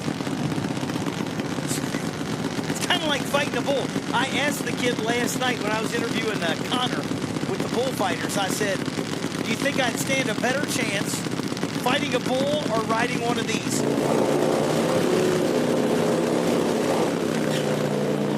He kept making an invitation for me to get in and fight the bull. I said, I don't think so. No. At least with this, you could, shut it off. The bull, you can't turn those things off. Listen, I'm going to settle this argument real easy. I'm checking at anything, okay? All right, then. Well, you do live out left. Yeah, there you go. So I understand. And live is the optimal word in there. That is a key word. Yes. Ricky House, Billy Jack. Coming up here, Nitro Harley, 1,000 horsepower, twin, with lots of nitromethane being jammed down the throat. 2 cylinders, 1,000 horsepower, crazy, crazy pilots.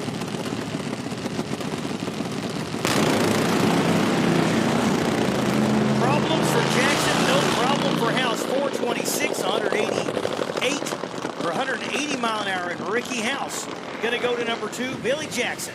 695 and 79 mile an hour. You could see as soon as he took off, he was looking down going, this is not. Started mixing up cylinders like they do when they're burning nitro, but a good run for Ricky House there to go that number 2 spot. Bob Malloy, the legend, still hanging out that number 1 spot at 408. And a huge field, by the way. Yes, 25, I think it is. 20 some odd. I believe they've changed it to a 16 bike field. There were so many. Said we got to get more of these in.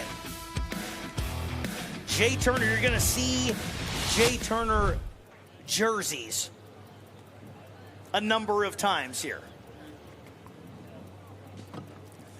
Going to be Jimmy McMillan, going to be on the left side. Buddy Johnson, right side. That's John Toth. Jay Turner racing there. Turner builds several of these bikes, owns them. You get your teammate says, I want to go Nitro Harley racing. Jay Turner says, I got a machine for you. Yes, you can. By the way, Brett Carver, Jimmy McMillan was scheduled to race Buddy Johnson. Buddy not making the call here for session number 1. John Toth will be up in the next pair. Gotcha. No wonder I was confused. It's not difficult. No wonder? I know. No wonder. Yeah. Come on. It's not difficult to confuse. You got out of bed this morning. That was the most confusing thing I did. So Jimmy McMillan out of Florida for Daytona Twin and Bad Apple Racing. Love that dude. But going to take a single right here. Let's just sit back and watch this thing.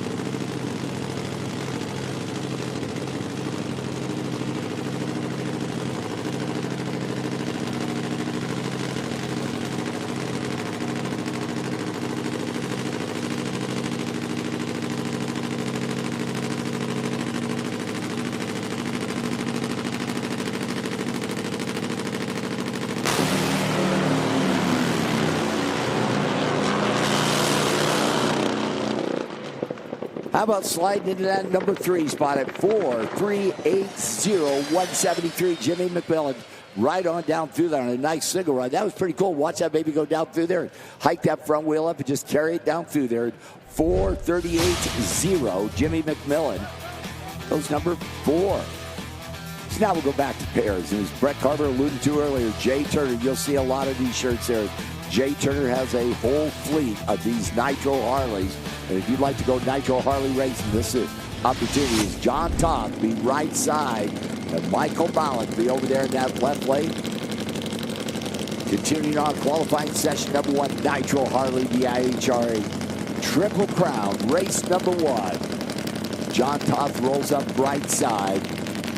Regular in the IHRA Outlaw Nitro Series is John and Michael both.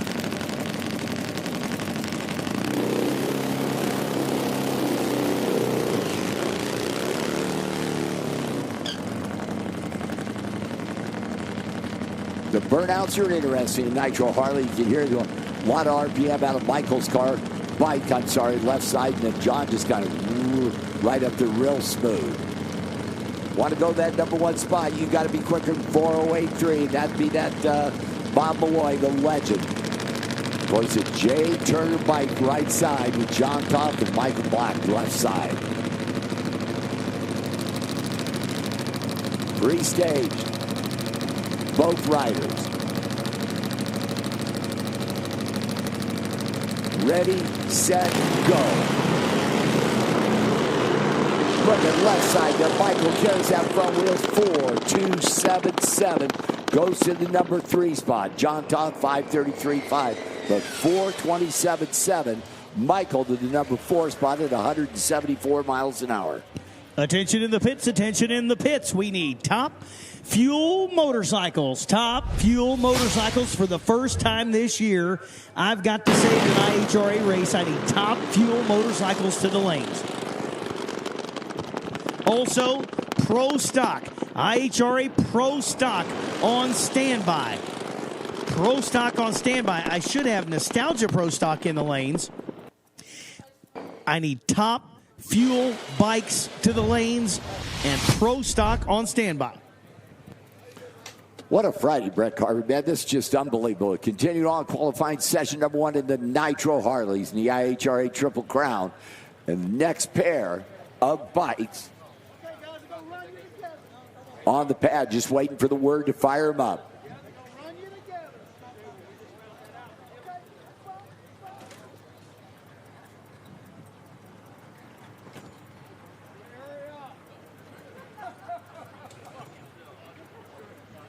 So getting them situated on the starting line there. And, man, I know if you have not been out walking around the pit area, getting an autograph of your favorite driver, pitcher or something like that, go down the midway there, get yourself a little something to eat here. Brian's Burgers in the house. The Darana Raceway, Hebron, Ohio concession stand is open. The IHRA souvenir tent is open. And, oh, by the way, nobody's riding the Ferris. Oh, there we go. Somebody got on the Ferris wheel. I thought I was going to have to send you over there, Brett Carver. Jump on that Ferris wheel. Oh, I'd do it. Come on, Jillian, I'd do it. I'm not afraid. Oh, and take pictures? No. No. I'll ride the Ferris wheel. I'm not taking pictures while I ride the Ferris wheel. Challenges are just a little bit too much. Are they? You're going up there, Jillian? Woo, right on. Jillian Hammond's going to get up there and take pictures from the top. Now, if I was in that same deal with you, don't tell your husband, but I might go up there, Jillian. Just saying. Here we go. We're going to fire up that next pair. Just a great day number 1 here. The IHRA Triple Crown Series, race number 1. Great Friday afternoon. Yeah, it is afternoon now. It's got to be close. Might be. Let me grab my phone real too. Oh, I got 10 minutes before I get to it.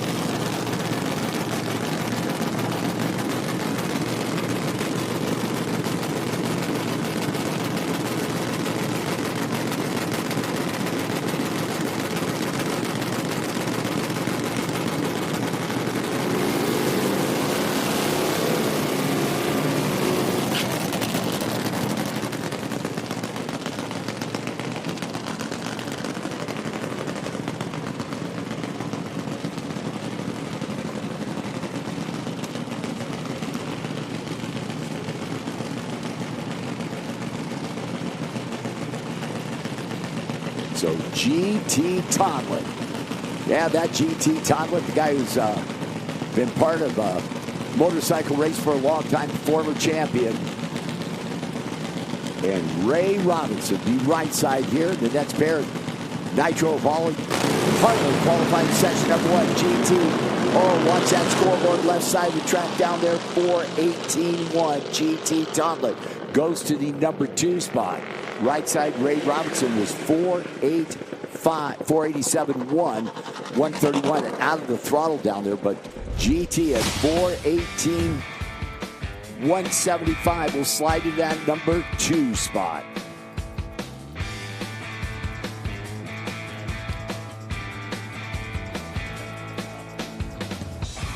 Attention in the pits, attention in the pits. Pro Stock.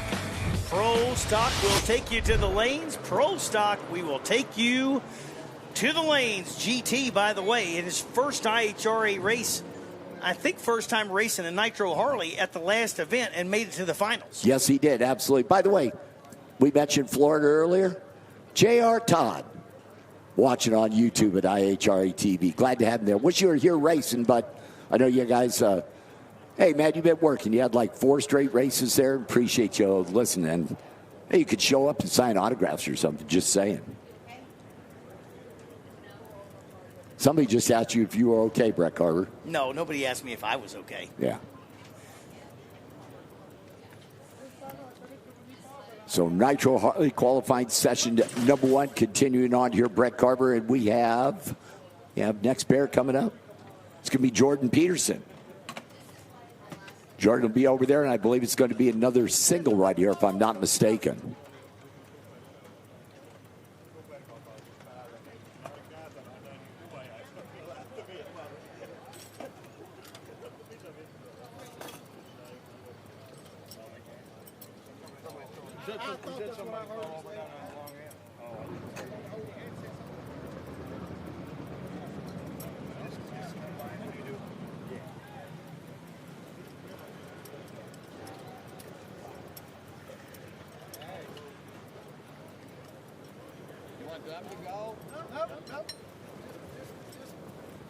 So here in the tower, you got Brent Carver coming at you along with Mike English. And we are working our way through Nitro Harley Q1. I need pro stock to the lanes.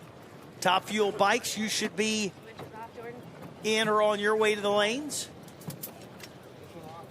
And 5 bikes to go here in Nitro Harley. So if you think Nitro Harley is fast, which they are. Yeah, they're rocket ships. We got Top Fuel bikes coming up.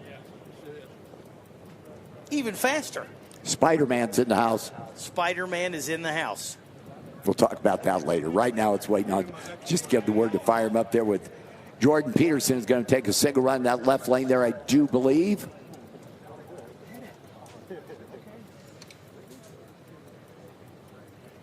I'm sure what they're tightening down on the bike over there for Jordan Peterson right now, but it's kind of like, now?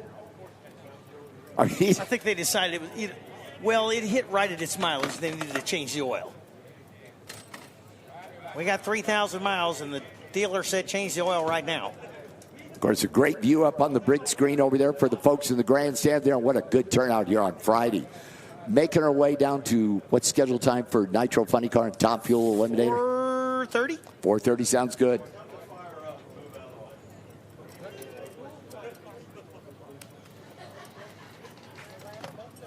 So I believe they're going to push Jordan Peterson off.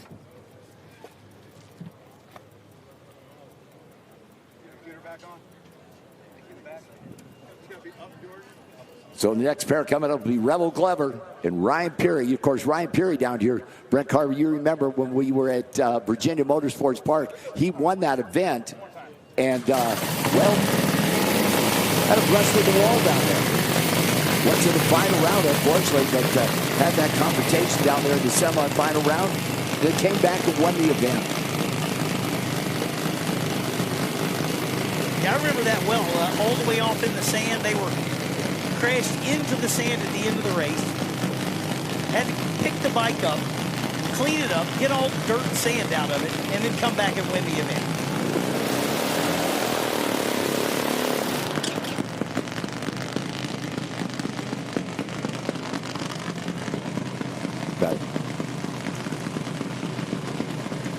So Jordan going to take a single one after I told you they were going to push him off, and we'll get back to that later. So see what happens here. Jordan going to run up there. You want to go number 1. You got to bump out that Bob Malloy at 4:08.4 for that top spot. Just watch this baby. Front wheel never going to touch the ground. If it's on a good full pass, they just hike it up and gets up on that wheel guard. Look at those feet, just steering it down there with his legs there. Goes 4:37.177 to go to the number 5 spot. 4:37.8, 177. His right leg, the foot, the boot just dragging on the ground there to kind of push it over a little bit. It started coming towards the center line there. Attention in the pits, attention in the pits. Hemis. Hemi cars, we need you to the lanes, please. Hemis. We need you to the lanes, please, for your first qualifying session. Hemis to the lanes, please.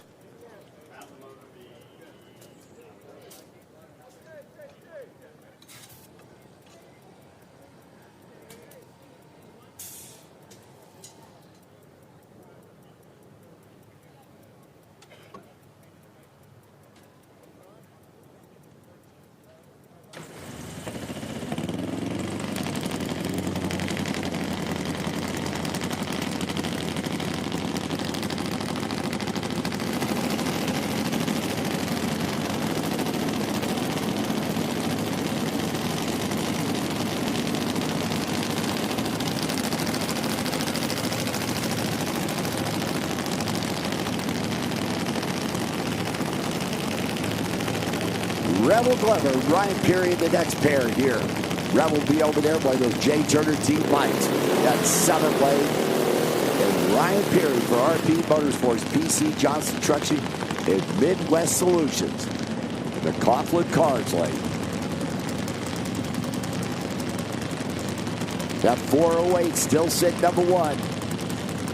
The legend, Bob Malloy.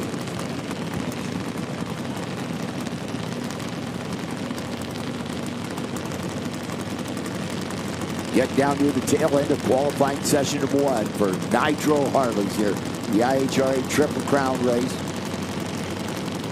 Nostalgia Pro Stock Exhibition going to be coming out next. These are really fun to watch.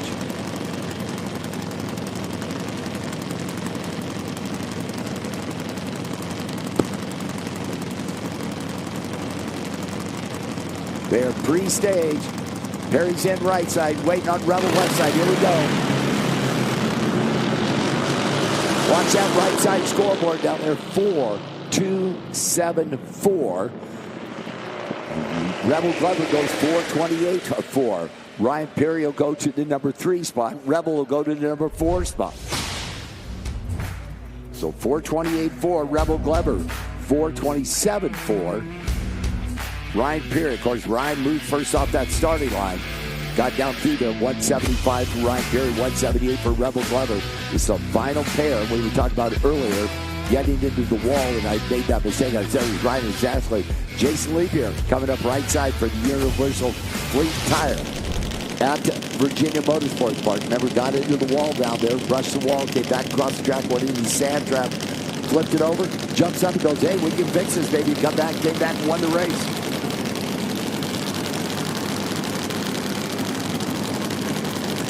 So Chris Smith in the team. He in that 7th lane. Another one of those J. Turner bikes. Jason Leader.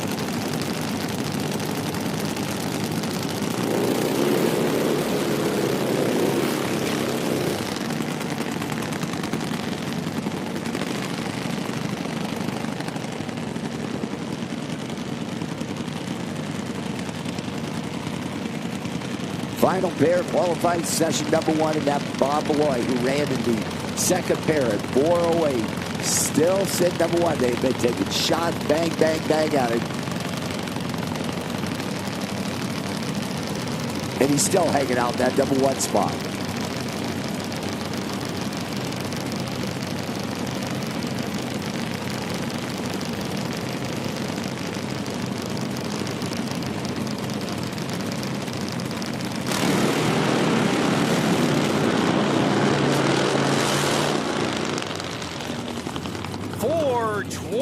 For Chris Smith over there, 183 mile an hour, but that is going to leave Malloy as sitting number 1 after the first round, and oh my goodness, 422 at 183 going to put him number 3 on the sheet. Mike, I don't know what to say right now, because I look down and I see something I really like. Oh, love it. This is so awesome. This is how Pro Stock, you remember back in the 70s and 80s, of course, that Bob Glidden tribute car there with Mark Johnson. What? Oh, yeah, which one? Exactly. Yeah. The Fairmont and the Thunderbird. You know? As a Blue Oval guy myself, this gets right in my feels right here. The Fairmont. The Thunderbird. Well, as just a fan, this is just so cool. So Mark Johnson left side in the Bob Glidden Thunderbird, and Mike Ruth, the Bob Glidden Fairmont. These are nostalgia Pro Stock cars here as exhibition to put on a show, and boy, do they put on a show.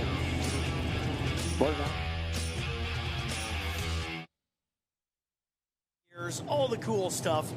Bringing back the old school nostalgia Pro Stock machines, the 87 Thunderbird, both Bob Glidden tribute machines, Motorcraft. Man, I don't know what to say. I just got to sit and just watch and go, man, that reminds me of back when I was in high school and when I was trying to, just find some sort of coverage of a drag race. On Oh, absolutely. They do dry hops. I love that. Something that's gone away with the technology that's changed everything in the cars. Manual, I believe these are manual 5-speeds, if I'm not mistaken. Wonder if they'd let us drive. If there's anything on the property that I feel like I would have a shot at, I think I'd like to give one of those a shot. Much respect. If you can wheel one of these babies, they are really something. Nitro, don't know anything about it. Pro Mods, don't know anything about it. Oh, man, look at it bouncing around. Left side, 477, 151 mile an hour. Right side, the Fairmont goes 524, 134 mile an hour. And how about another classic-looking pair, Grumpy's Toy Jenkins competition tribute machine on the left side with Scott Westner behind the wheel and Ricky Jones on the right side in that classic 90s Cutlass.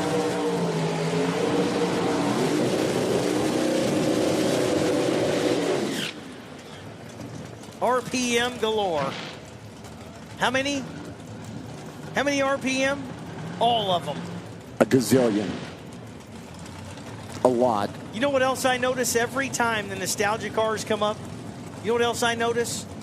Larry Morgan standing down there on the starting line. Oh, do you blame him? A guy who had just a Hall of Fame career behind the wheel of pro stock car. Actually started in super stock and then moved to competition eliminator, then to pro stock, but just loves him. Just looks at him and goes, man, give me a chance. We ran one 500-inch pro stock race last year here to kick off the season. You know who won? Larry Morgan. That's a fact. Did he really? Yes. No kid. I was just joking when I said that. No, he really did. I hate to give him credit. I don't. He is so nice. He's such a good dude to have around. We are blessed to have Larry Morgan as part of our leadership team here with IHRA.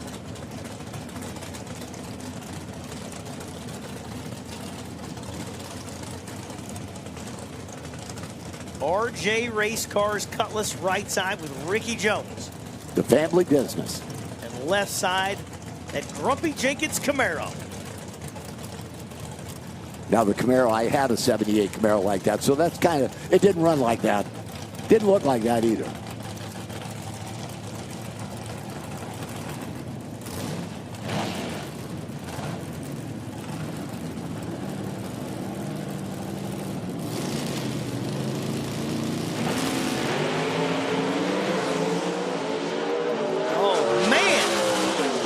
Jones, 439, 161 mile an hour.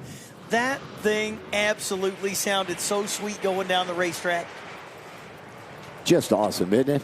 Problems over there for Westner. The car never leaves the starting line.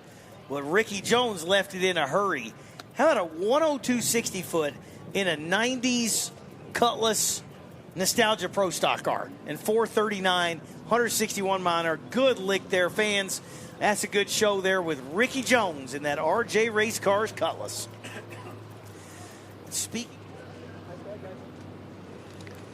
And we welcome everybody here to Darana Raceway, National Trail just outside of Columbus. We are having a great day here so far. As you see, I'm pushing back the Grumpy's Toy as the Nostalgia Pro Stock cars are out here. Group over there onto the left side of the right lane, Mr. Larry Morgan, one of those outstanding pro stock racers back in the day, of course, is always out here with us. Welcome, ladies and gentlemen. What a beautiful day to go racing. It is the first of 3 here for the IHRA Triple Crown.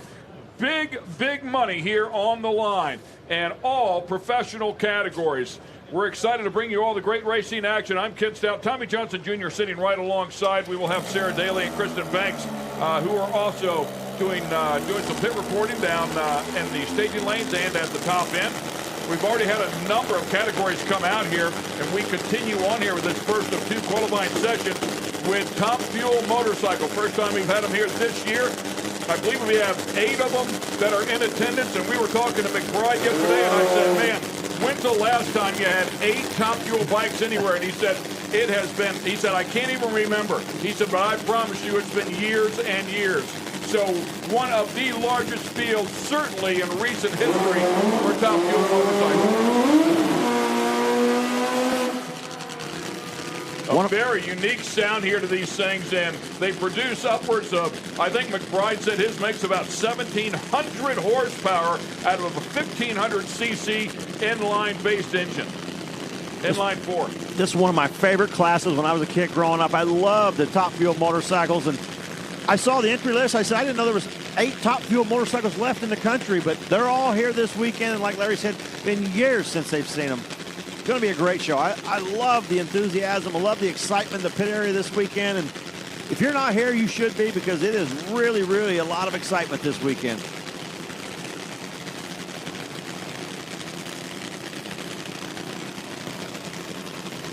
First pair, Richard Dees will line up in the left lane, or the near lane there, as they push Gerald Hunt back, it looks like.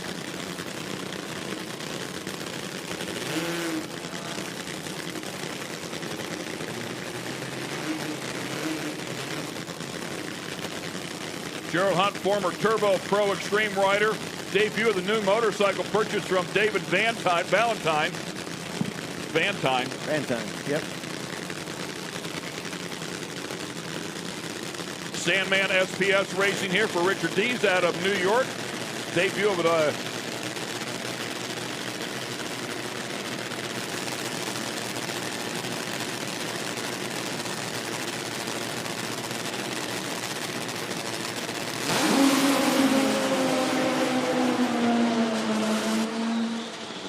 And right out of the gate, we will go at 398, 191 miles per hour to the 8th mile, as Top Fuel motorcycle will be running to the 8th mile. Hunt's crew really happy with that. Like we said, these guys are first weekends out on these bikes, and look at this thing right to the finish line. First one. Hunt's got to be happy with that. D's going hard to the right-hand side there. You see, had to get out of the throttle. Man, leading that bike right from the get-go. Yeah, and I mean, all he could, too. It looked like he was already scraping the bottom there. Just had to get out of the throttle, keep it on his side of the track. The pits are full, and professional categories here are loaded up. Top Fuel, Funny Car, Pro Mod, Mountain Motor Pro Stock, Factory Pro Stock, Outlaw Pro Mod, Fuel Altereds, Top Fuel Motorcycle, Nitro Harley. The Hemi cars are here. Top Alcohol, Funny Car, Top Alcohol, Dragster, all the classes in competition here this weekend. Like I said, the excitement in the pit area. Everywhere we walked around and talked to everybody, they're all excited about this, and it has brought the kind of the who's who of all these classes out here. Everybody's excited. It's big money, $150,000 to win. Top Fuel and Funny Car, $100,000 for Pro Mod, and I mean, if you can win all three of the Triple Crown, $1 million bonus. Big hit. Yeah, we came in here yesterday. You were dropping some parts off, and we were blown away. The place was packed. There was 70-plus cars in the staging lanes testing. It was already off to a great start. You don't think that money gets some attention, do you? I mean, we had over 70 cars testing on Thursday.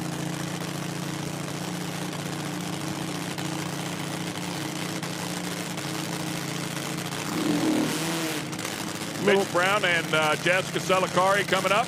A little different sound in that right-hand lane. That's a V-twin supercharged.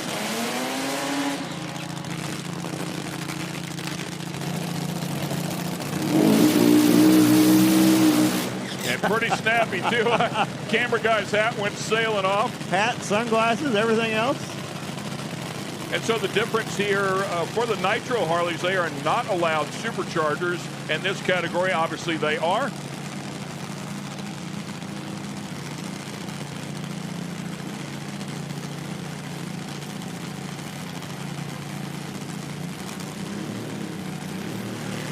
Salicari runs his own design, blown dual overhead cam, 4-valve per cylinder hybrid fuel, V-twin. The only V-twins to go into the 5s in the quarter mile. Very cool. Mitch Brown on the other side out of Clearwater, Kansas, not to be confused with Clearwater, Florida. Co-owned by Mitch Brown and Dennis Bradley. Todd Martin helped tuning on the with the fuel tech system on this one.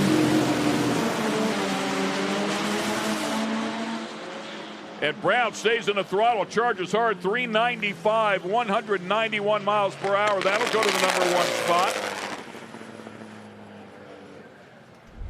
You can see Salakari's bike drop a cylinder right off the starting line. You watch this one. You only have 2. You drop 1. It's a big deal.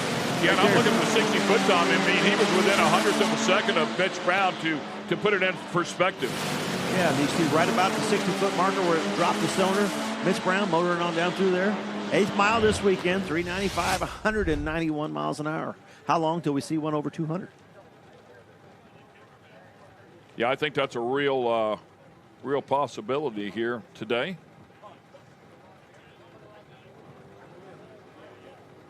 These things are incredible works of art. I was able to go and hang out with Larry McBride a few years ago and just kind of be a crew member for the weekend, and it was so cool because everything on these is just kind of the miniature version of the Top Fuel and the funny car parts. The fuel system's the same, the clutches are the same, everything's the same, and it's just a miniature, smaller version of it. It was really entertaining, fun weekend. Learned a lot about these things, and it was a good time hanging out with them. I got to help push Larry back from burnout and push him into the water box and do all that. So I was having the time of my life. That's very cool. 2-speed transmissions on them. McBride said he'll go through the 8th mile at about 9,500 RPM, quarter mile 11.5. 93% nitro for McBride anyways. And I believe they weigh in at the better part of 1,000 pounds. They are long, as you might imagine. Plenty of wheelbase here. Just about got the one off the top end. We'll fire the next 2. There we go. Pridemore, big name here in this category as well, out of Garrettsville, Ohio. He'll line up here in the near lane.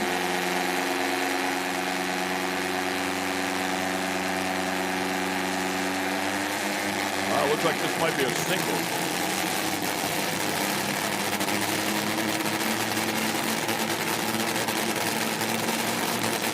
Mike Benwick.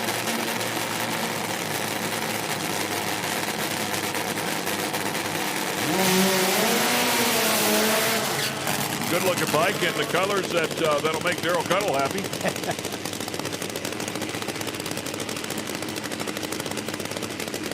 Both the riders knowing each other's routine. You got Mike out here fired up, ready to go, burnout complete.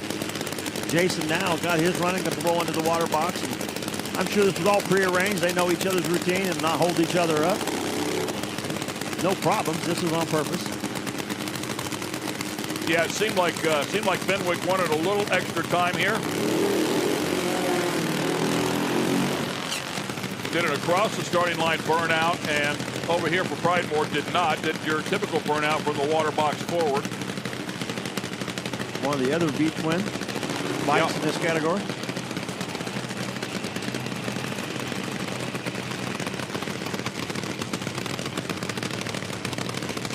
Incredible stuff. I mean, pretty much all one-off custom-built bikes.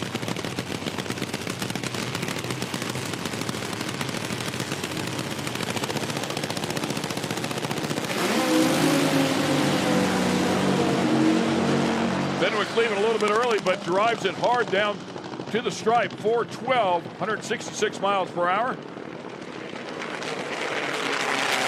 Yeah, it looked good.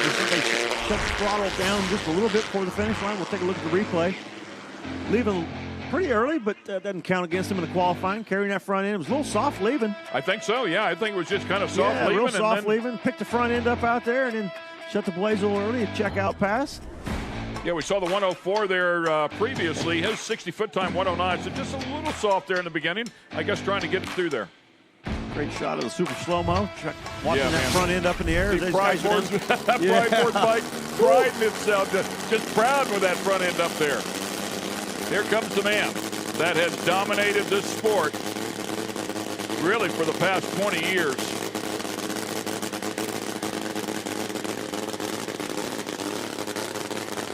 Oh, man, he was going to be alongside Malloy. Bob Malloy, I mean, he's an absolute player. No question, but he just hopped back off of his. Yeah, Malloy, #1 qualifier in the Nitro Harleys. He just shook his head, no, something happened here, so it'll be a single. Now, it's a shame. Malloy came out here, and if memory serves, Malloy sitting number 1 after the first section, and Nitro Harley, and has both bikes here. So he has his Nitro Harley and his Top Fuel motorcycle. Unfortunately, not able to make the call here, frustrated. So we will focus in on the Pingle back machine. Pingle, a long time supporter and, of course, aftermarket company for motorcycle drag racing. But Larry, the Spider-Man McBride, record holder, it doesn't matter what you want to talk about, 8th mile, quarter mile, 1,000 foot. These guys, he and his brother Steve, have absolutely been the benchmark.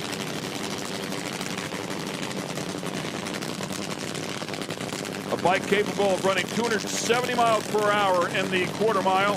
They'll be running 8th mile here, of course.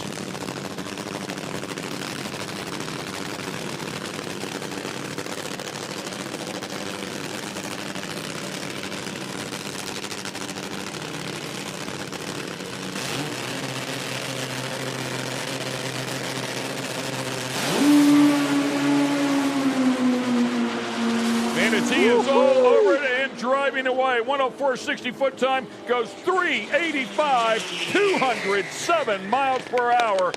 And Larry McBride says, there's the mark, fellas, let's go.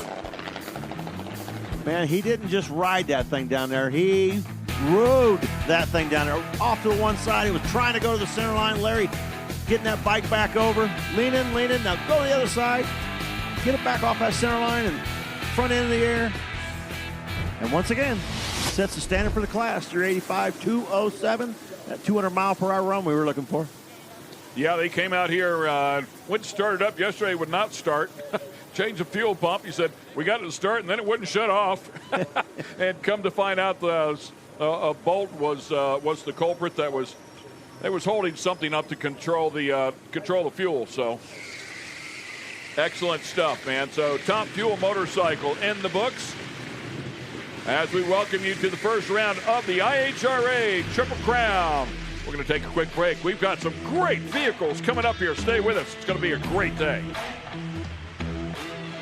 The wait is finally over. The IHRA Stock Car Series is here, and it's on Speed Sport 1. This is what stock car racing is all about. The International Hot Rod Association is going stock car racing. There's big money on the line, and racers willing to push the limits for a piece of the pie. Leaning on each other as we cross the start-finish line, head down into turn number 1. Watch the entire season on Speed Sport 1. It's free to watch. Go to speedsport1.com for details and viewing options. Get racing news, analysis, highlights, and more 24 hours a day, 7 days a week at speedsport.com. Get it all. NASCAR, IndyCar, Formula One, World of Outlaws, Trans Am, IHRA, and more. Speed Sport has been America's trusted source of racing news since 1934. Speedsport.com is America's motorsports authority. Check it out today. Speed Sport 1 is the home for the IHRA Offshore Powerboat Series. Watch top international teams push the limits of some of the fastest boats in the world, reaching speeds of up to 180 miles per hour. 14 classes, racing hull to hull, from Pro Class 1 to Super Cat. It's the IHRA Offshore Powerboat Series. Catch the entire season on Speed Sport 1. It's free to watch. Go to speedsport1.com for details and viewing options.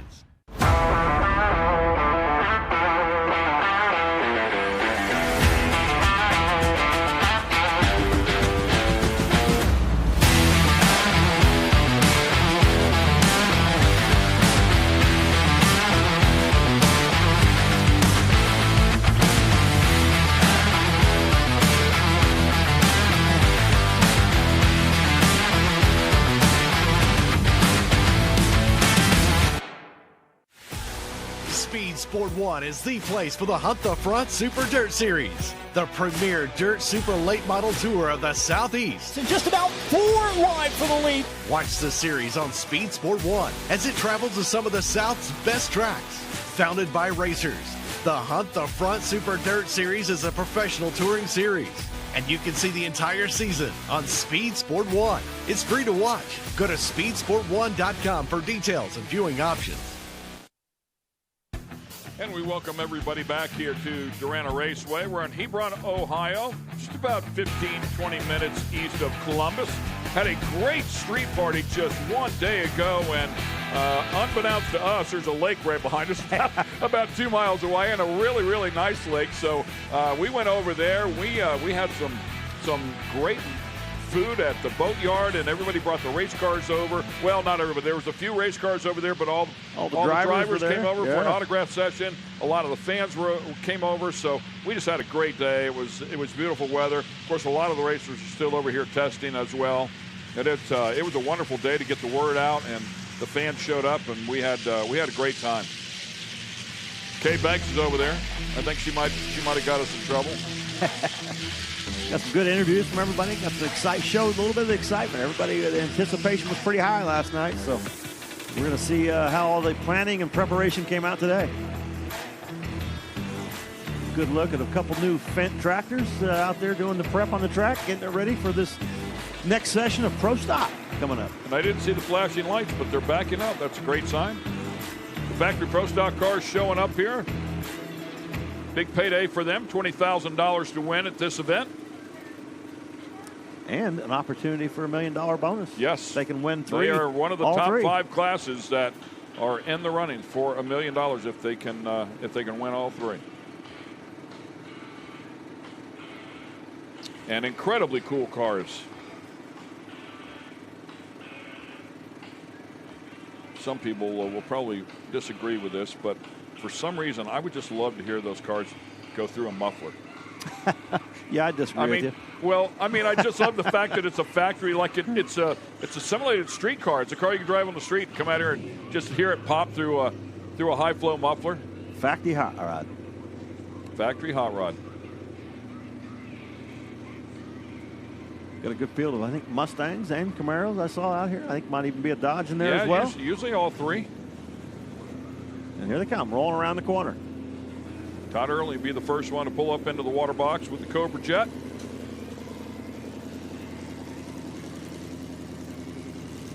It really does look like a car you could pull up beside at a red light, you know.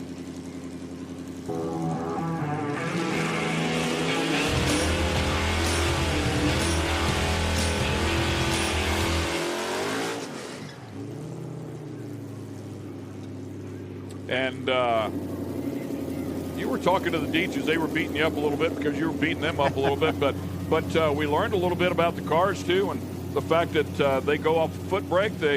They weigh in at a hefty 3,600 pounds or so. Yeah, and these guys were normally going off a 5/10 Pro tree. Now they're going off 4/10 Pro tree, so making their I was calling them a little tardy on the starting line, but it is foot brake and a heavy car like this off 4/10 tree, and gave them a little slack then. Yeah, it's like, give us a break, man. It takes a little minute to get everything going here. That car squatted down, man. It's like a nice run working. 581, 123 miles per hour.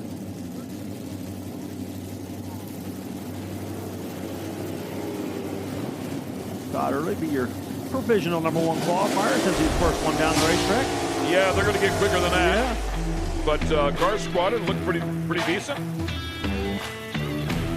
That small tire, the biggest thing on these cars, is getting them off the starting line. Hooked up, keeping those rear tires hooked up, and getting it moving.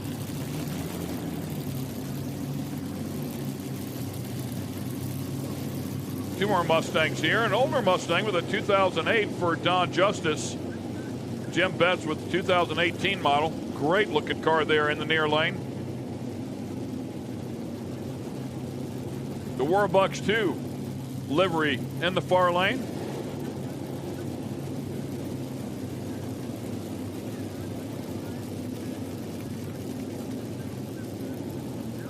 See the crew members discussing, did we get them over far enough, too far, or not sure what they were discussing, but they were talking about the car being awful far to the left, and it does look like it's a little far to the left.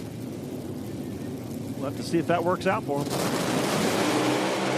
Looks like it worked pretty good. Front end up in the air. Have to shut it off. Yeah, Betts out of the throttle, and Justice will run across the stripe at a 538, 130 miles per hour. He is typically a little bit off the pace from the front runners in the category with the older version of that Mustang. Betts there with a 1:18.60 foot time. About 500s quicker than Justice was. Here comes the Mopar.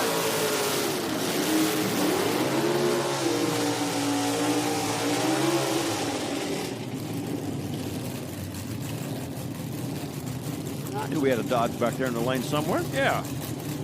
Ram Chargers livery on the side of that one. A.J. Berg and Carl Tasca coming up here. Of course, as you would expect, that Tasca car, we had a chance to see that yesterday. Just absolutely gorgeous. TascaParts.com. I've actually bought some parts for my truck off of TascaParts.com. About that. You are a pseudo sponsor for that car right there. Yeah. Bob and Carl out there racing those cars, and I'm contributing.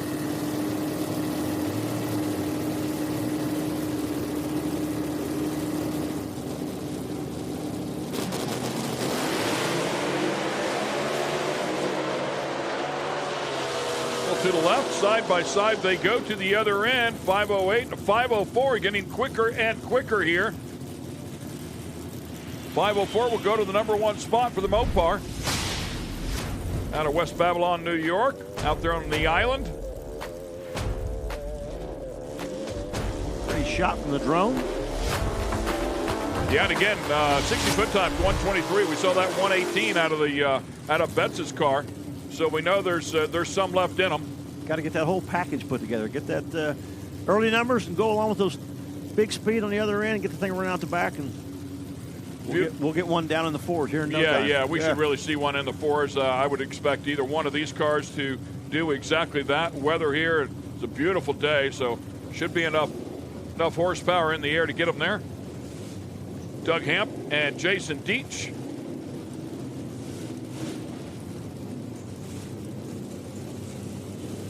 Jason Deach going to 2 finals so far this year with the IHRA National event at Benson and Virginia.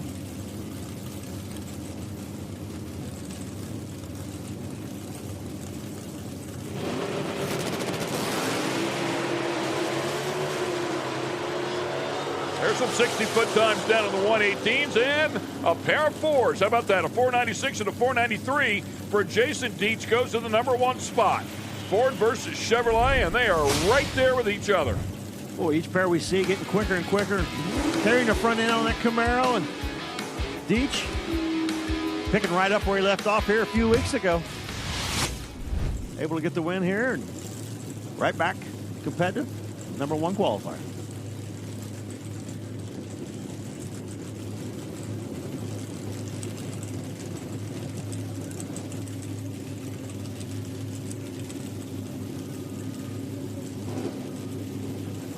Here comes Taylor Deach. Taylor Deach lined up in the near lane. Tony Scott, and Scott has been a player. Been to 3 final rounds in 3 events here with the IHRA. Benson, Virginia, and Columbus has won 2 of those at Benson and Virginia with that Camaro. We'll see what he's got here. 60-foot time a little bit off on him. Taylor Deach, however, how about a 116 60-foot time and goes to the number 1 spot with a 490. I told you, he's picking up right where he left off here. Oh, let's just get him by. You know what? I bet you very few count it. Yeah. Great job of both those cars. We saw each pair get quicker and quicker. Getting the last 4 cars down in the 4-second zone, and it's going to be a tight field. Yeah, Taylor Deach had low ET here at Columbus last event when we were here. Top speed as well. That's a really, really good car. 490, 147 miles an hour, and that is top speed for the session as well.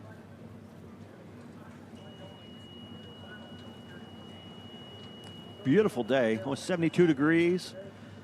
You know, yesterday a little warmer. It was like 3,500 feet corrected altitude, I think, yesterday, and we're down now today 2,300. Well over 1,000 foot corrected altitude better here this day, and 53% humidity out there. Nice to. I mean, you couldn't ask for a better weather, beautiful day. Summertime, man. I mean, a nice breeze out there. It's really not windy, but nice breeze. Gorgeous Friday to go racing. I was going to say afternoon, and it is afternoon. I looked over, I thought it was still morning. Just some white puffy clouds up in the sky. Beautiful, beautiful day.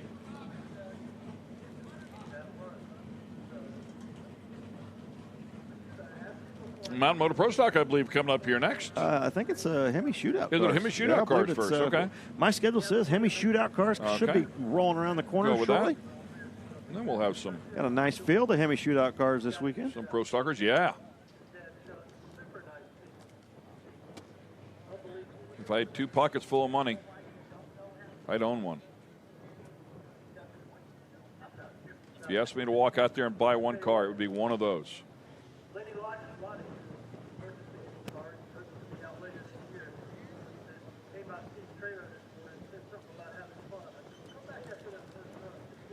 See some of the Mountain Motor Pro Stock crew chiefs out there on the starting line, giving it a quick check. They'll be coming around right after that. Got to be liking what they see so far today.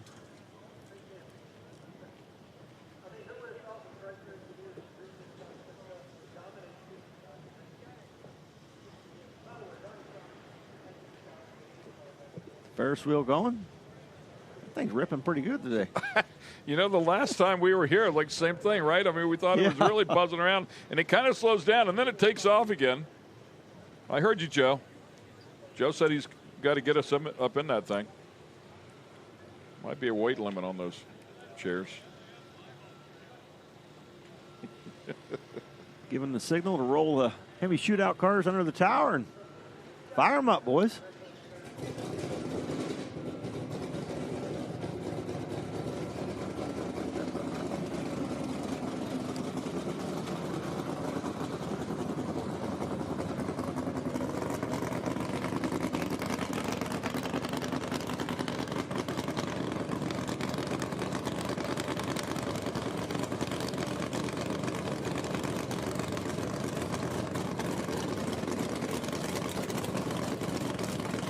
Steve Cabello rolling up here with the Barracuda. He'll be in the near lane. And Melvin Daniels with the 68 Dart.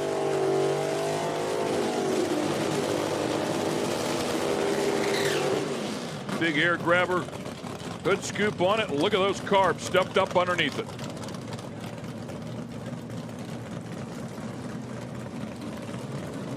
Daniels driving for Gary Wolkowitz. First driver in the 820 has won the Hemi Shootout 2010. Took a pretty big hiatus there for about 11 years. Great to have him back out here in the car. Look at the paint on the top of that one. Rochester Rocket out of Webster, New York. Steve Camella lined up in the near lane. Won the 2026 Spring Nationals, the Hemi Shootout.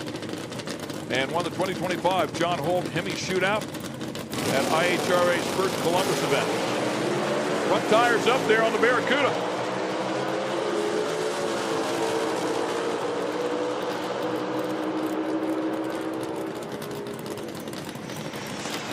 And to the end of the track they go. Full quarter mile, 839, 159 miles an hour, 884, 154, 839, man. Very impressive. You can see Daniel's car spun the tires pretty hard when he left the starting line and able to recover, get back after it. If you keep that thing hooked up, pick up quite a bit. Get it down there. Camella, 839. I mean, he's right there at record pace with who holds it, Camella, at a 838. No issues in that left lane. And matter of fact, just surpassed the mile per hour record. 159.36 was the record. He just went 159.40. I'm ready to go.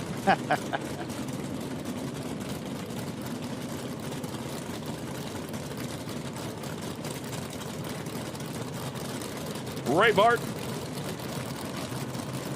on the side of that one. Of course, legendary name inside of this category with James Daniels doing the driving. James Litton on the other side.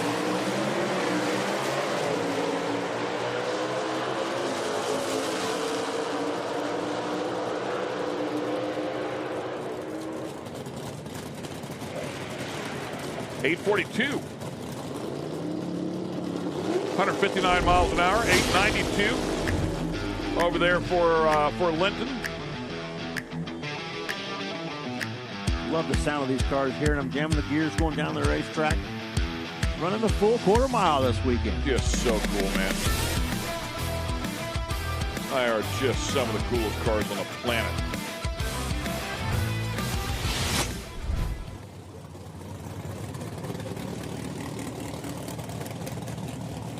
Love the paint jobs on these cars. Jim Pancake in the far lane. Bucky Hess coming up here in the near lane. A name synonymous with success in the Hemi cars. Out of Bunker Hill, West Virginia. The Psycho Cuda. Look at him pick up the front end, carry it out there.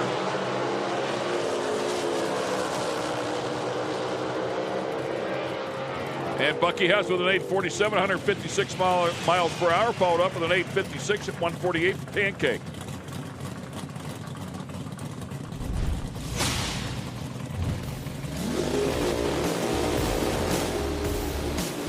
Boy, just powered that front end up, man.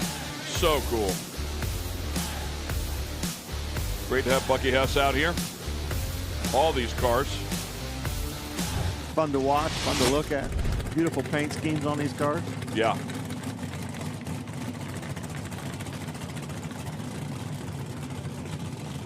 Hell's Hemi coming up.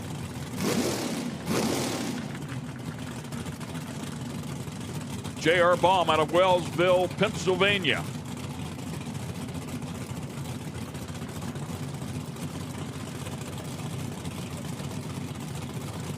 He's been right there at record pace.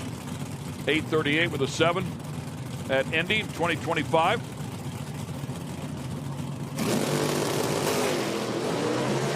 Man, it tugged that thing down. Did you hear it? Yeah, bogged the motor when he let the clutch out. Just kept going, jamming gears, pulled second. 853, 158 miles an hour, but he launches that thing a little bit harder next time around.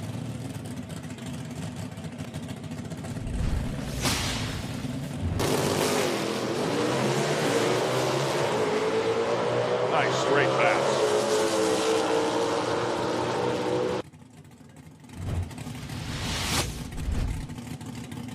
And a really clean dart coming up here.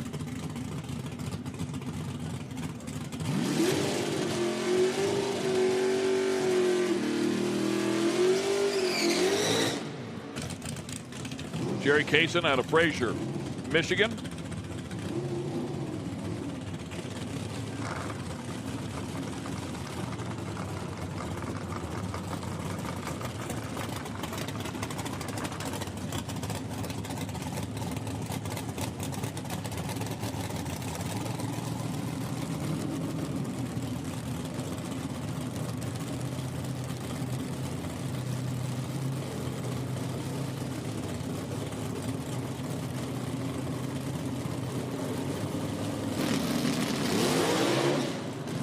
Knocked the tire off.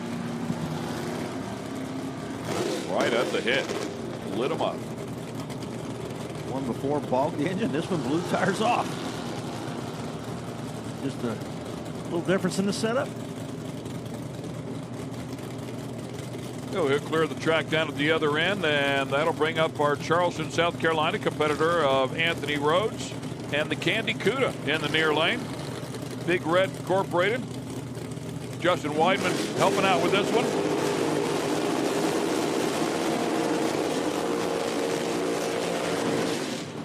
Frito, Carson Corley, John Hanks, all a part of the crew here for this team.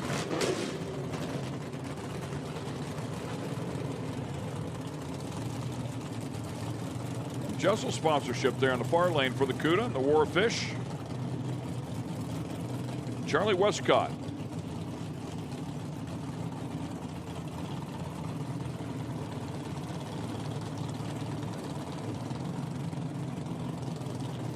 Charlie's got a hot rod too, man. That thing can get it done. Rhodes with a number of wins here in the near lane for the Candy Cuda.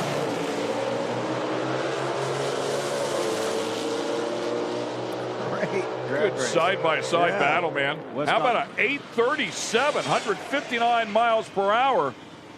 Nicely done, man. 837 with a 5 goes to the #1 spot and under our ET record. You had a 005 to top it off on the Christmas tree. Like he came to play this weekend. Yeah, and he's going to take the mile per hour record by a 10th as well, 159.50. Excellent stuff out of the Hemi cars. Yeah, Westcott's car was right with him till the top end, about the 1,000-foot mark. Charlie rolling out of the throttle, not feeling something down there outright, and backing out of the throttle. But great job by the Hemi shootout cars. Love watching those. Love looking at them. How about Rose White? Yeah, that's what I said, 005. On top of all that, it goes 005 on the tree. Awesome stuff. Looks like they're going to send the rotators out and give the track a quick drag before we bring up our next category. It's going to be a lot of fun. Mountain Motor Pro Stock cars, there's a ton of them. They're all going to be fighting the top 16 spots.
Speed Sport 1 is the home for the IHRA Offshore Powerboat Series. Watch top international teams push the limits of some of the fastest boats in the world, reaching speeds of up to 180 miles per hour. 14 classes, racing hull to hull, from Pro Class 1 to Super Cat.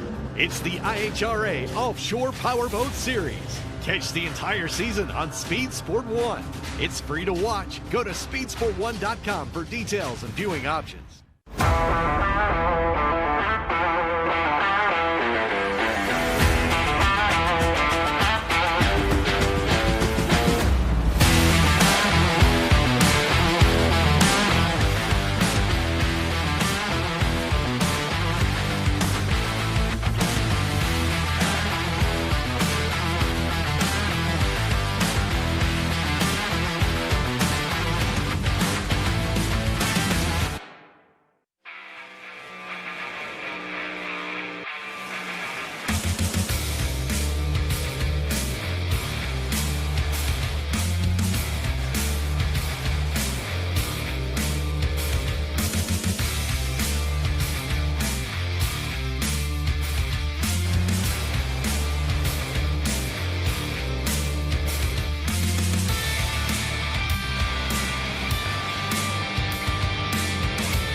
Welcome back to the IHRA Triple Crown. Stop number 1 here at 2026 of the Triple Crown. We're at Darana National Trail Raceway in Hebron, Ohio. First qualifying session for all of the categories. And next up, it's going to be Mountain Motor Pro Stock. 26 cars entered. At least that's the number that they put us on the list. All fighting for 16 spots. This is going to be good. Saw some cars testing yesterday. I believe Jerry Tucker came out and did what Jerry Tucker's been doing. We'll see what he does here to the field today, if he can get that number on the board. But he has dominated this field here by a couple of hundredths, 2, 3, 400ths of a second, which is not easy to do. No, not at all. This class is so competitive, so close in the numbers in qualifying. We've seen some record fields qualifying this season, and this weekend we've got cars here I've never seen before. So it's a great turnout. And the excitement behind Mountain Motor Pro Stock lately is just incredible.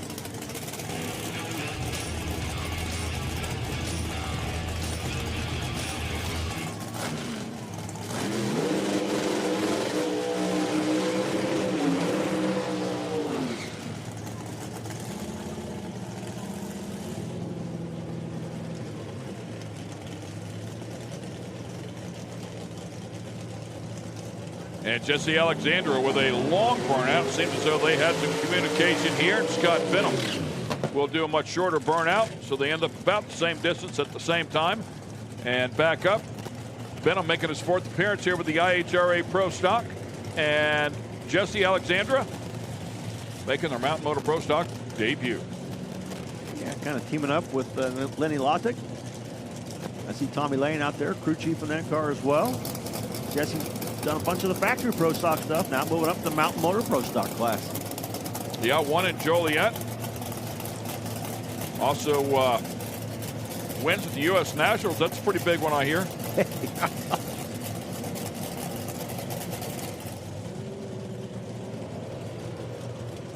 Yeah, 2-time U.S. Nationals winner. It's so far from being a newbie by any stretch, but making the Mountain Motor Pro Stock debut here in the far lane. Yeah, I know they've been doing some testing with that car. And looking forward to getting out here. This is it. Might as well do it when there's big money on the line, right? $50,000 to the winner this weekend in Mountain Motor Pro Stock. Wheelie bar check there behind the back of the Haas car.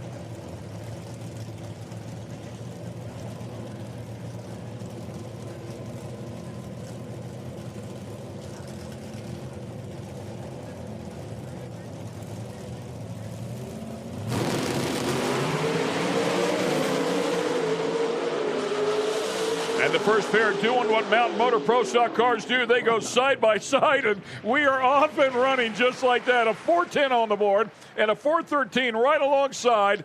Man, oh man, this class is always so much fun to call. Yeah, how competitive is Mountain Motor Pro Stock going to be this weekend? Well, the first pair out of 10 and a 13, right in the hunt, right where we've been seeing the bump spots in these fields. Yeah. So, wow, what a great way to start it off. Jesse Alexander, 410 to the top. Yeah, and if you haven't been following along, Mountain Motor Pro Stock came out here at our first event of the year at Vincent, set the quickest field of all time, and then we followed that up in Virginia, and they reset that mark again. So it has just been incredible to watch them come out here and throw down. Richard Calgary and Tony Pontieri coming up here. Pontieri with the Quality Plus compressors sponsorship in the far lane. Calgary with that beautiful Chevy. Nice and clean. Calgary's put a 411 on the board. Did it at the season opener. And of course, Pontieri can throw one down at our season opener. Put a 406 on the board. Saw Pontieri at the Pro Mod shootout here a few weeks ago, and Pro Mod Mania.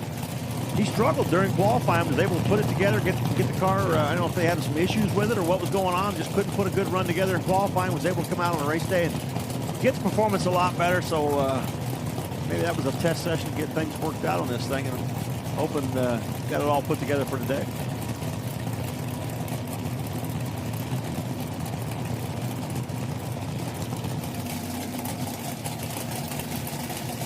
Big part of the performance, of course, the track prep that goes on out here with the IHRA, and they've been very consistent, so it allows these guys to get in the window right away. They know what to expect when they roll up here.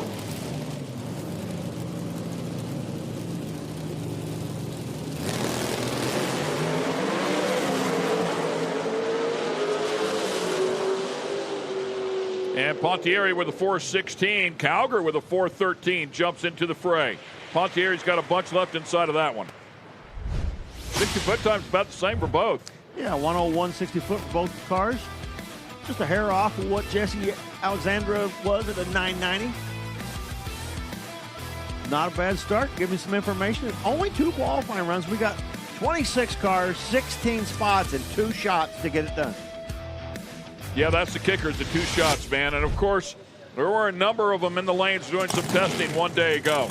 You offer, for $500, you pull your car in the lanes, you get a couple of hits. It at least gets you in the window, you would think, for these guys. You give these guys 2 looks at the track, and they're usually right there.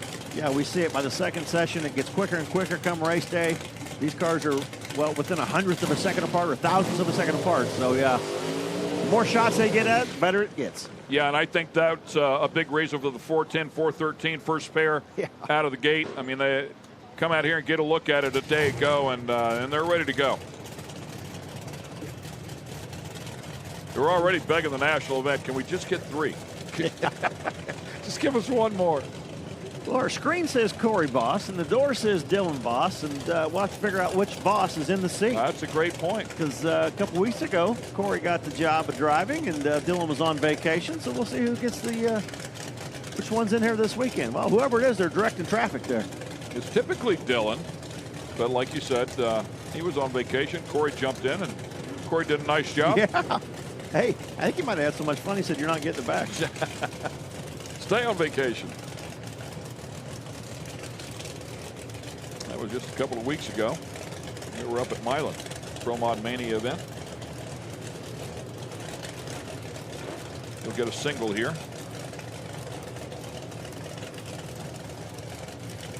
Powered by Voss Racing engines. And guided by Voss wheelie bars. And they got some liquid moly color on the roof.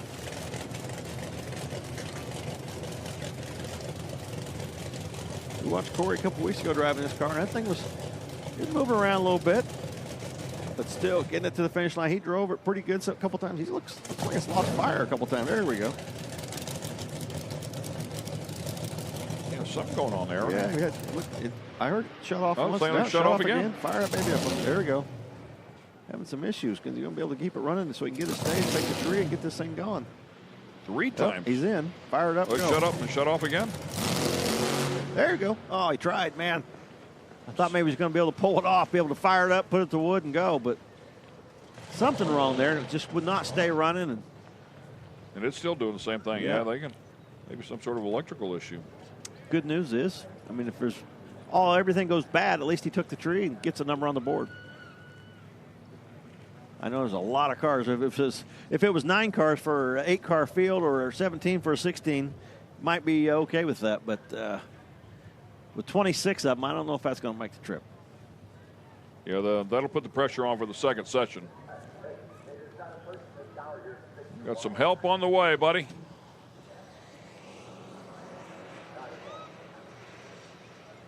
Watching the entrance online, watching who was entered to this race, and just seeing that number keep climbing and climbing. About every day you check the entry list, and 16, 17, 18, 19, 20, 21, 22. Every day there was more cars, and the excitement grew.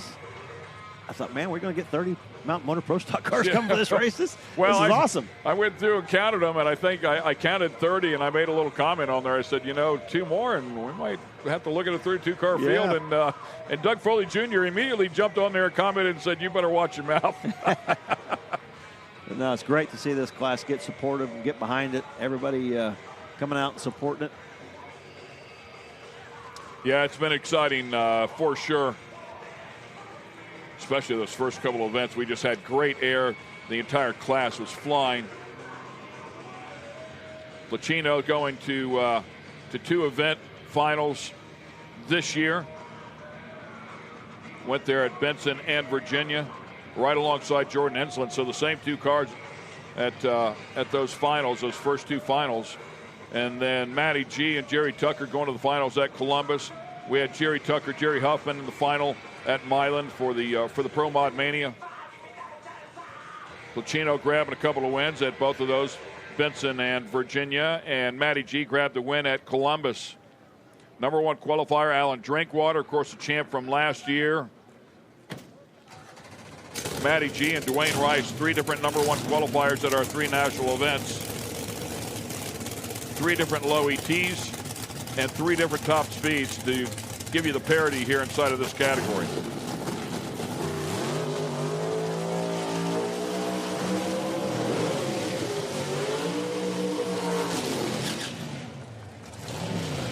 Bill Neary and Darrell Stewart coming up. Stewart out of Jupiter, Florida. Causey Bickle combination has been 403. That's a number. Did that at Virginia. Jeff Enslin helping out Bill Neary.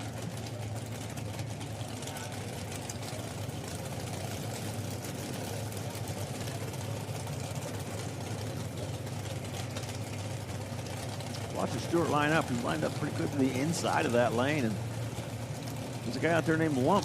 It's telling him where to go. So if Lump told me where to go, that's where I would go. But it feels way left, but Lump said go there. Yep, absolutely. He's not way left, but he is left Yeah, a little bit from what we can see. On the inside of the groove. And Lump, who helps out John Montecalvo as well. Also works with the 500-inch cars. Really good at what he does.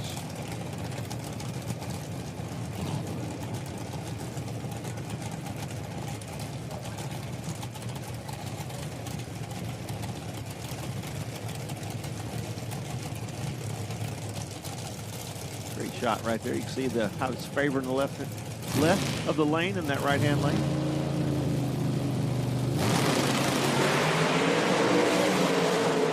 The car came back to the right, man. That was a good call. He has to steer it back to the left even a little bit.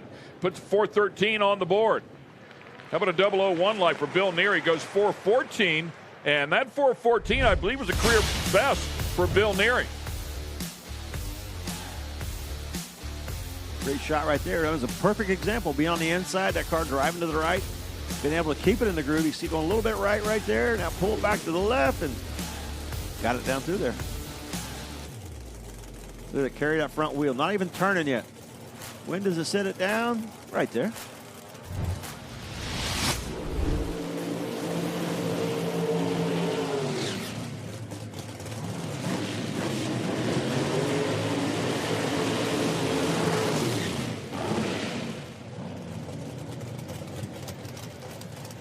We've had 7 cars so far, with Boss having some issues.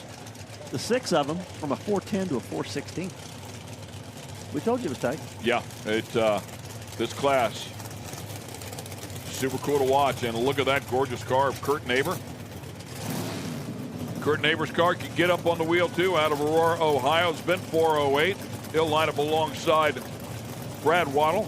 Brad Waddle, 2 IHRA national event wins. You have to go back a little bit. Rockingham and Memphis, 2014. Raced here in the category 2014 to 2016.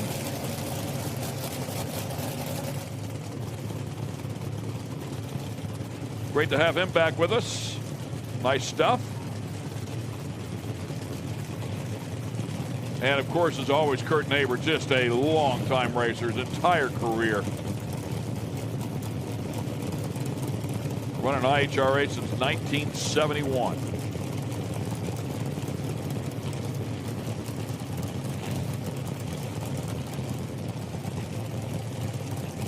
Quite like where Waddle's car was positioned, pushed him back, tried to get him rolled up there a little bit, move it a little bit. Yeah, it looks like he's almost exactly where the previous car was there for Darrell Seward.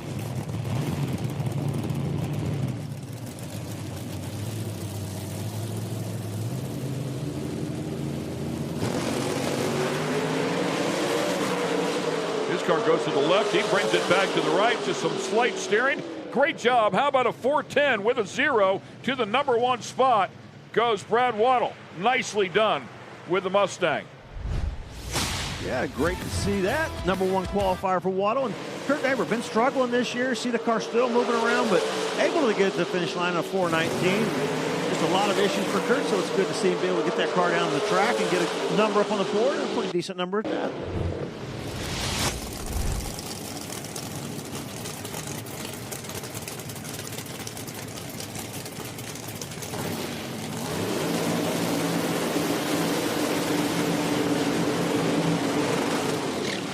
Dave Hughes and Dennis Furcus coming up. That's a good look at Dennis Furcus right there. Done Right Auto sponsorship on the Pontiac. Dave Hughes out of Nazareth, Pennsylvania. Both cars have been in the O's before. Hughes quicker of the 2, down with a 406. Thing's a hot rod. Put one down in Virginia. Big HRE manifold sponsorship on the door. That's great to see.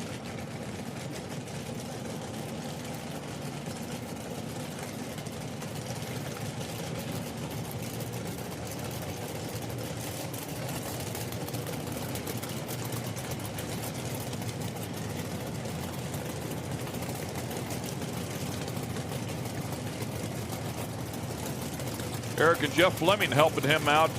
Dennis Furcus, I should say. 3-time Chicago Wise Guy champ.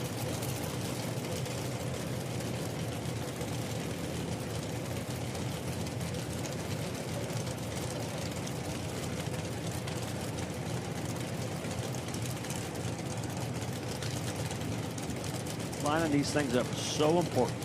Dropping the clutch, trying to keep that thing going straight, keep it in the groove. Guys standing behind the car saying, no, a little more this way, a little more that way.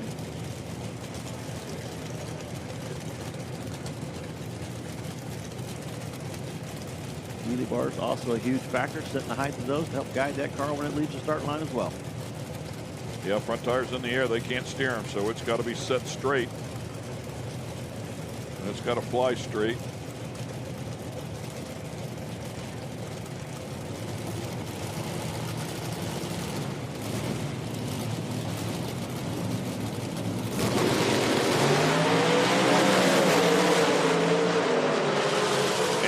Cars again charged to the finish line, 4:15 and a 4:16. Hughes the quicker of the two by a hundredth, a little less than a hundredth. The thing I like seeing right now is look how many cars going down the racetrack. We're not having the tire shake. We're not having the cars blow the tires off when they drop the clutch. We're getting all these cars down the racetrack and getting some really, really good data for that second session. Great point, Tommy. Saw some crew chiefs on the start line looking up at the sky. We get a little cloud cover in here, dropping that track temp. So critical. Here comes Vincent Nobile and Alan Johnson. Yes, that Alan Johnson. And Vincent Nobile starts to burn out. And worth a mention, I mean, we know how good that car is. Father John Nobile standing out there on the starting line, longtime IHRA competitor here in Mountain Motor Pro Stock. Again from Long Island, and worth a mention to bring it back up here. Vincent Nobile not making the show at the last event, and we know he has a hot rod, very capable of doing so. But again, it just goes to show how tough this category is. I want to say, if memory serves, maybe Dave would be able to look this up, and I want to say he might have been the first one out. Outside looking in at that second session. It might have been right here. Either here or Virginia. Second one out. Yep. Went a 4:09.7 with a 4:08.9 bump. That many cars for 16 spots, you're going to get some really good runs, not make the show. Yeah, and that was at Virginia, so he's got a hot rod. He's got to get a hold of it. How many times do you think these guys have raced over the years? Yeah.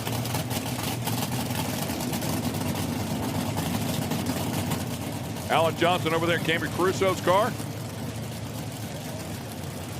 Jim Yates helping out along with Adrian Long. Of course, former Pro Stock World Champ.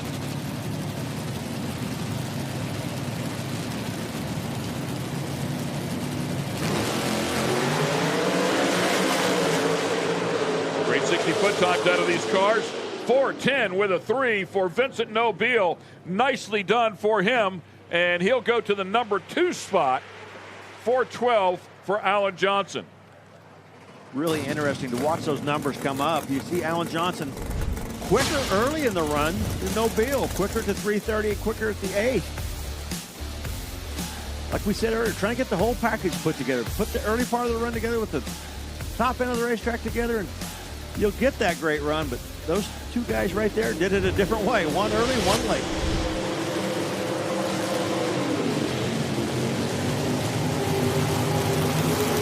Like to think the guys at the top of the field there would be safe into this field going into the second session, but at a 4:10, I'm not going to go there. Yeah, you would say, like, looking at that right there, 4:10, those 3 4:10s, I'm not sure all those will make the field. Yeah, so 167 miles an hour for Alan Johnson would be an indicator that he was out of the throttle early there, too. Down 9 mile per hour. Yeah, here comes a couple cars right here. I think it's a little better that 4:10 all right now. Lenny Lodick lining up in the near lane out of Myersdale, Pennsylvania. Another 4:05 car. Did that at the season opener. And, of course, John Monacal was a 3-time champ. Lodick also An incredible driver there in the Factory X category.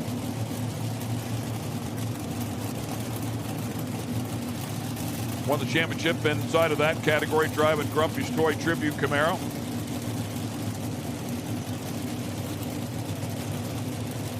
Former factory stock winner as well. Yeah, both the Mountain Motor Pro Stock class last season towards the end of the year. Did a great job.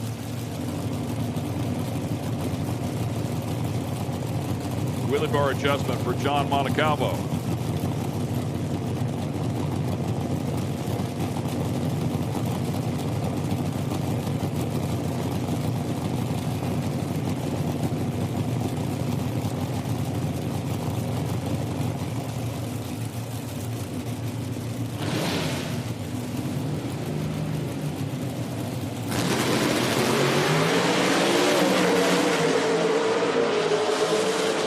Side-by-side battle here, and the number is almost identical for both. 4:11 with a 3. The quicker of the two here for Lenny Lodig. 4:11 with a 7 for John Montecalvo.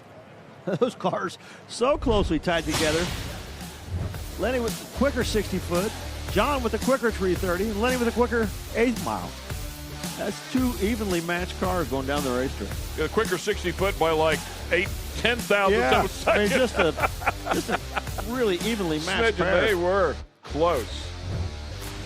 The biggest difference there was really at the starting line, but yeah, what a great battle.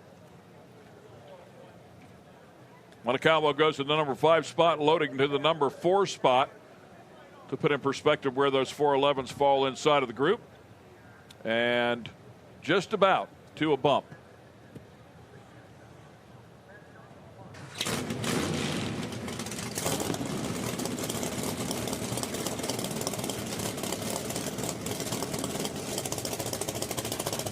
Dwayne Rice will pull up in the far lane or the right lane, and Jason Grima, who we saw one day ago at the street party, in the near lane.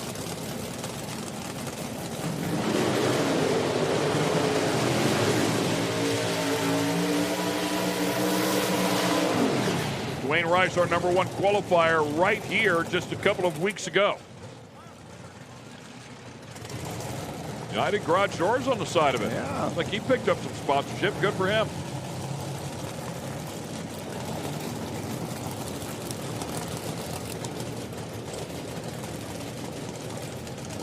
Grima in that hot rod, as we've talked about before, that has been in the 3s. Randy Lynn Butner doing the driving at the time.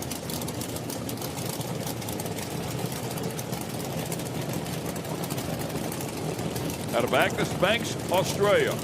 Great guy. Had a chance to chat with him a little bit yesterday. 3B Performance, Bickel Chassis. Dwayne Rice with an Excalibur Haas combination.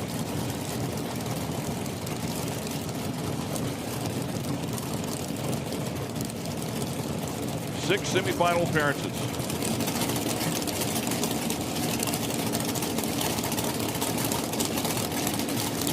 Qualified number 1 at West Salem a year ago.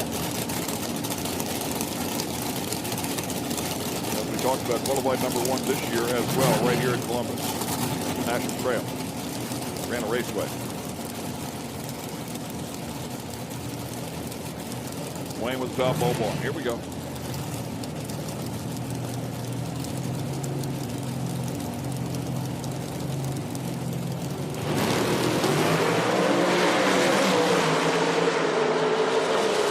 Cars sub 1 second, 60-foot time. The better of the two is going to be Dwayne Rice. Ends up at, my apologies, 4:12. And I saw Jason Grima. It was weird. I mean, he took off so late. I thought he had an issue with the car, but he ends up putting a 4:08 with a 6 on the board, goes to the number 1 spot. Yeah, you can watch the reaction times in qualifying. Doesn't matter. It's when he was ready to go, he dropped the clutch, and man, was he ready to go. 4:08 right to the top of the field. First car in the 4.0s. Nothing wrong with that run at all. Looks deceiving because he was so late on the starting line, but Dwayne Rice right there at 4:12. But man, 4:08. Give him a new number to shoot at. Yeah, and my apologies for saying the quicker of the two was Dwayne Rice. He got the stripe first, and timing and scoring flash is who gets to the stripe first. consequently, I fell in the trap of thinking that was the quickest. It was not. Tomorrow, that will matter. Today, it does not. Here comes Elijah Morton. He'll be in the far lane. Chris Powers here in the near lane. Chris Powers just so dominant 1 year ago, going to all the final rounds. Sold that combination, had the car sold the engine. The car came back with truck and trailer as the deal fell through, but lost the power. Just has not had the hot rod that he had a year ago because of that. But we had a chance to catch up with him yesterday in the staging lanes. They were doing some testing. He said, we've got a new bullet inside of it. He said, hopefully we'll be back where we were and we can come out here and play with these guys.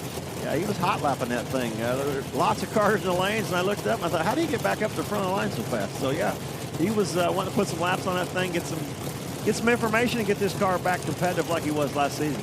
Chuck Samuel, a big part of that team over there.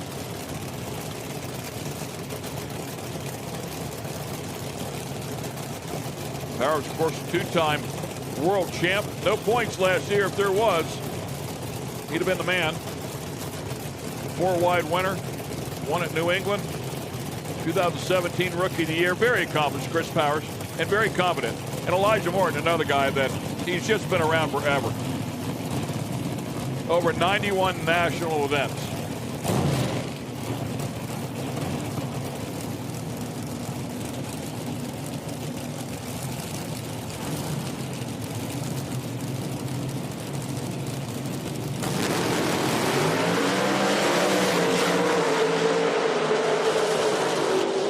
And Powers puts a 411 on the board. I'd say that's right in the hunt with the boys here today. First hit out here. Nice hit. 413 for Elijah Morton. Yeah, Chris Powers, number 6. Sub 1 second on the 60-foot, so they're headed the right direction with that car. I think he'll be happy with the 411 and gets him solidly in the field for now. Yeah, another sub 1 second 60-foot time. Yep.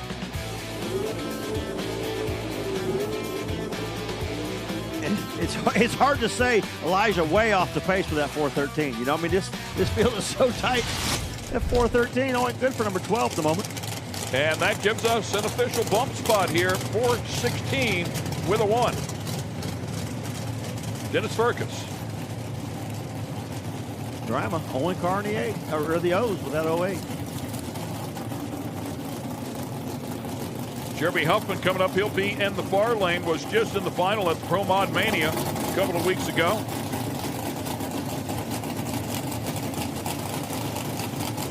Sitting next to some guy named John DeFlorian. How about a 2025 Mountain Motor champ?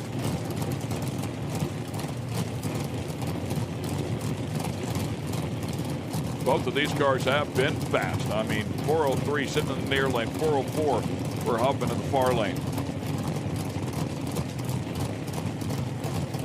Huffman said they were working on a new combination a couple weeks ago when they were running up there miling, and said if we want the ordinary, we'll stick with what we got. If we want better, we're going to have to try something new. And thought he was headed in the right direction. Yeah, they came out, qualified really well in the first session. Second session, hit the tires pretty hard. Third session, got back after it. Rattled the tires there. I think it's the first one we've seen. Yeah, I mean, remind me, but how about a 408 with a 9? There you go. How about that? Jumped up to the number 2 spot for DeFlorian. No tire shaking that left-hand lane for DeFlorian. No. 408, 176. But Jeremy, that's the first car we've seen rattle with tires out here and have to abort the run. See right there, about 60 feet, shaking pretty tough. You can hear it. Watch it right here. Man. Just missed it a little bit. DeFlorian not missing it at all. 408 with an 012 light. I'm here to play, boys. Corey Voss with his car shutting off. I mean, and Jeremy Huffman. I think those are the only 2 cars that really have not gone to the stripe under power. Incredible class.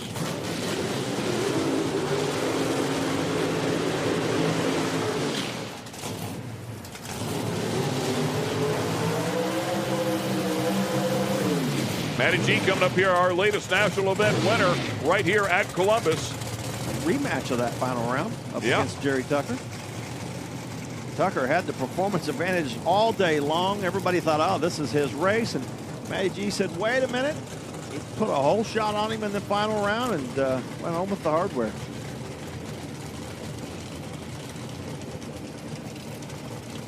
Jerry Tucker, low ET and top speed here at Columbus.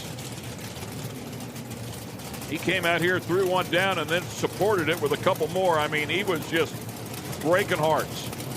Yeah, it was funny to watch in the Cruz. Like, what? What did he just run?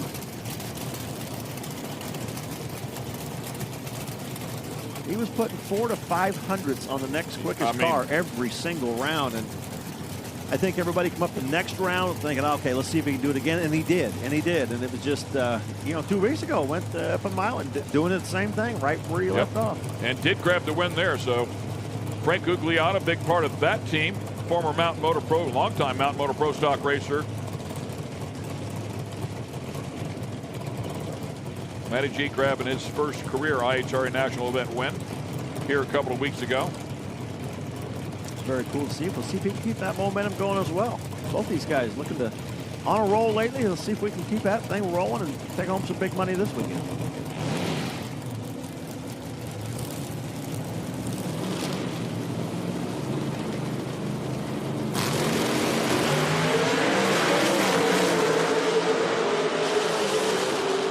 Both subs 1 second, 60-foot times again. How about a pair of 410s, one with a 1, one with a 9.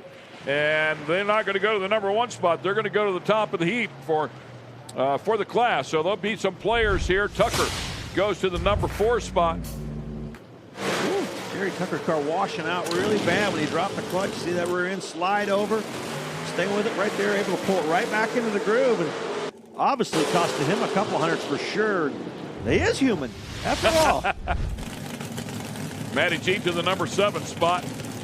Jordan Enslin and John Placino coming up. These two cars went to our first 2 finals back-to-back. To give you an idea how good they are. That is not the car that he has been in. Yeah, Jordan Enslin driving the 3V performance car, normally campaigned by Kurt Steinbach. Yeah, you said Jordan Enslin. I was looking for a purple Mustang. Didn't see one. Ross sponsorship for John Placino. He's had a pretty good season so far. Yes, he has. Coming out here and mowing them down the first 2 races of the year. Yeah, we saw them in the winner's circle after that win in Virginia. He and Pops Placino was pretty excited.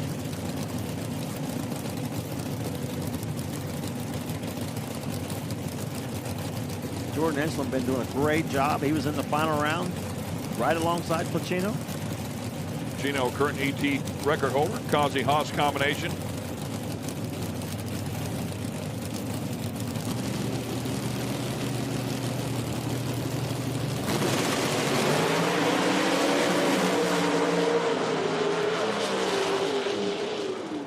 And a 408 with a 7 will put him safely at the top of the pile as well. Nicely done. They'll go to the number 2 spot. So Grima still remains number 1. 408 with a 6, 408 with a 7. Placino, DeFlorian, 408 with a 9. You just got to love this class. Yeah, you can see right there, Placino right in the hunt. Jordan Enslin having a little issue shutting that car off. We only saw 3 cars not make it down the track to the finish line under power. Look out, Q2. 26 cars entered, 26 cars down the track. Well, Larry Pierce did not make the call. Elijah Morton on the bump with a 413 and a 2.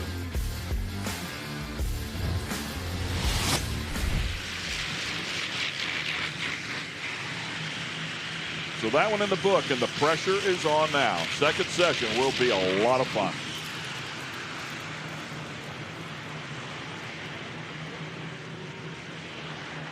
Well, we heard Larry Pierce come out here in test session yesterday with some decent speed. Too. Yeah, he ran really well in What test happened to Larry? Let's see if we might be able to dig that up, find out if he's going to make the second session. We're going to take a quick break. A lot more great racing action coming up. Stay with us.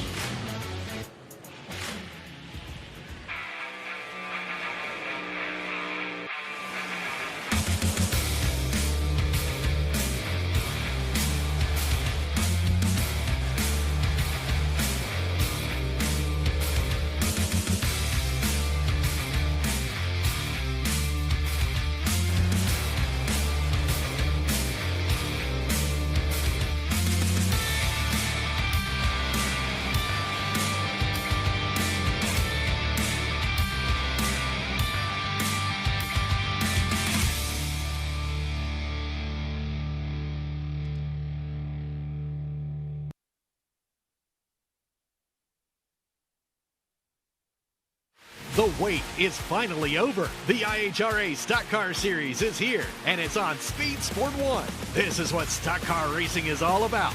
The International Hot Rod Association is going stock car racing. There's big money on the line, and racers willing to push the limits for a piece of the pie. Leaning on each other as we cross the start-finish line, head down into turn number 1. Watch the entire season on Speed Sport 1. It's free to watch. Go to speedsport1.com for details and viewing options.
Welcome back to Darana Raceway.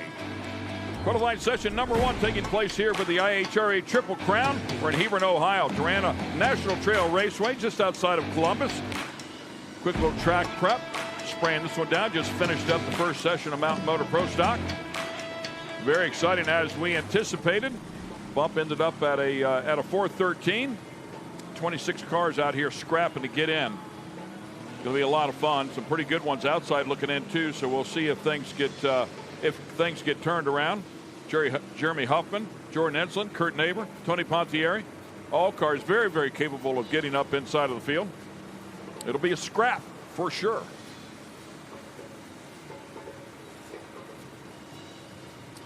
A quick spray of the track, and the rotators will go out there and grind that in, and then we should be good. See some of the fuel teams coming out here to take a look as their opportunity is coming up here pretty quickly. Pro Mod cards will be coming up. Pro Mod with $100,000 on the line. Top Fuel and Funny car, $150K. Big, big bucks.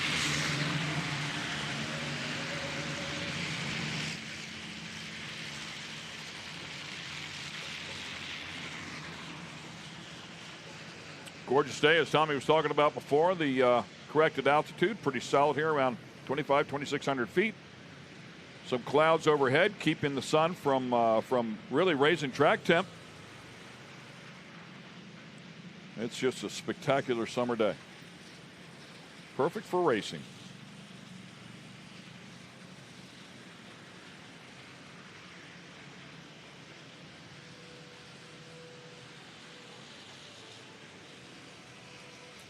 So rumor has it our Kristen Banks took a ride in the 2-seater, Tommy. Well, I think it's coming up. I think she's not getting prepped for it. I think she's going to go out here and take a hit at this track here in a little bit.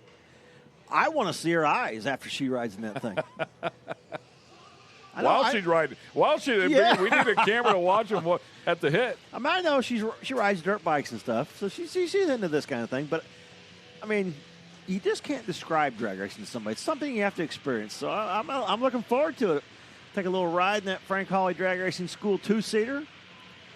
Let Kristen Banks give her a little insight to those questions she's asking those guys when they come off the racetrack down there. She's going to have a whole new perspective for it. Yeah, it really is one of those things that's hard to explain, the level of acceleration. You just have to experience it.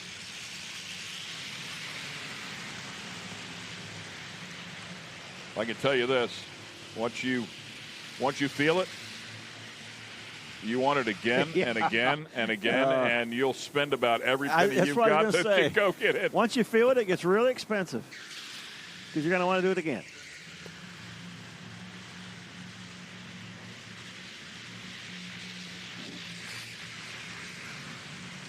Yeah, I think I was telling you, I went for a ride, and my buddy Paul Yaw has a Tesla, and I think it was a high performance version. It wasn't even the Plaid. And put it in the acceleration mode and stood on that thing, and man, oh man, I mean, it just slammed me in the back of the seat. It was pretty impressive.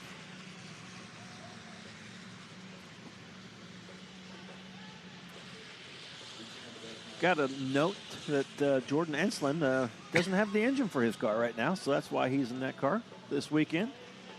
Needing a engine for his car, so good to see him be able to scramble, get a ride for the weekend, and get back out here as well.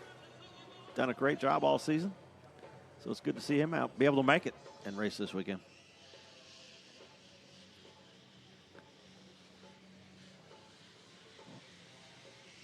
I see some lights flashing on those tractors, so we know this is the last pass of those.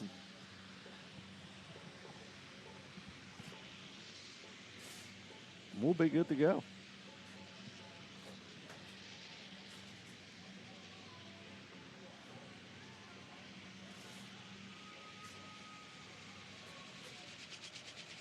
We will have a doubleheader to finish up the other 2 rounds of our Triple Crown.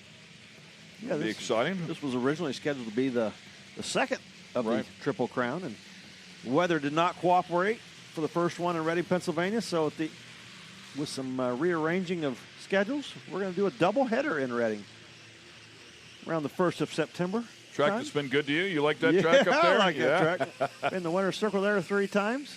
Maple Grove he's referring to. Beautiful area, great race fans in that part of the country. Beautiful setting back in the woods, and you couldn't ask for a better weekend, and we're going to do it twice. We're going to do a Thursday, Friday, and then start all over again and do a Saturday, Sunday. Yeah, lots of friends up there in the Northeast where my career started. Of course, at Old Bridge Township Raceway Park, Englishtown, New Jersey. So we'll get back up there.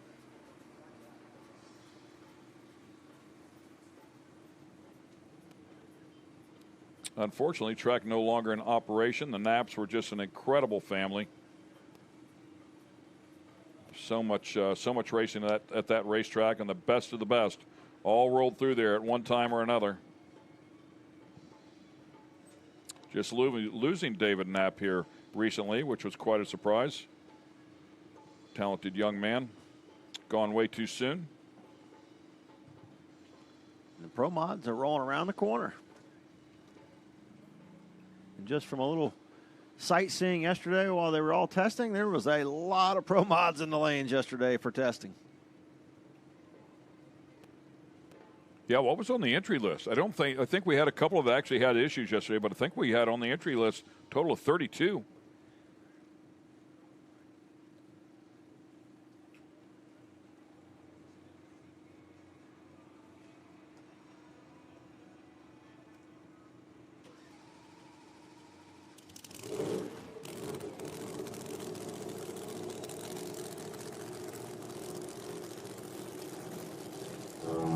First event here for our first car with the IHRA.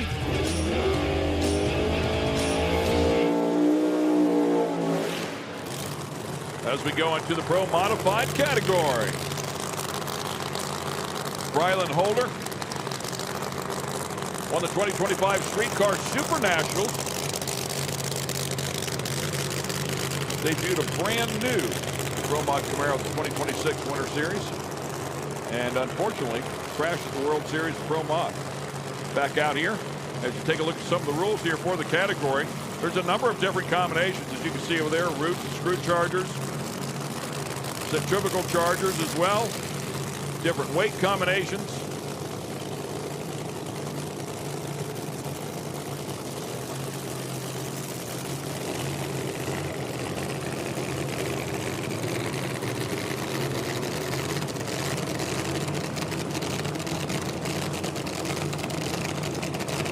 Brylan will be on a single. Made the trip from the West Coast out of Bakersfield, California.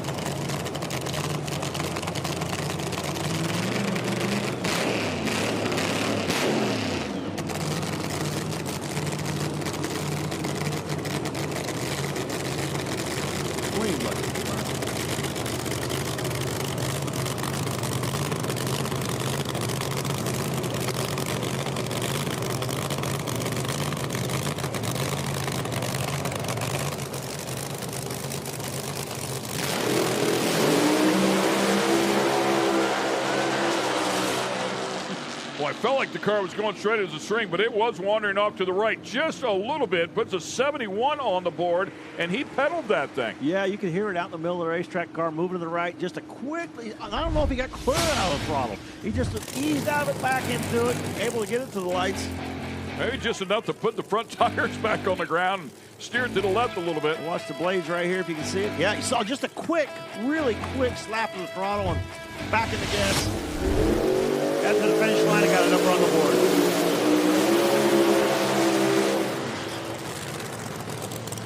Ed Burnley coming up here next. We've seen that car in the winner's circle already this season with Tony Wilson driving it. Ed, owner of the car, getting behind the wheel this weekend himself.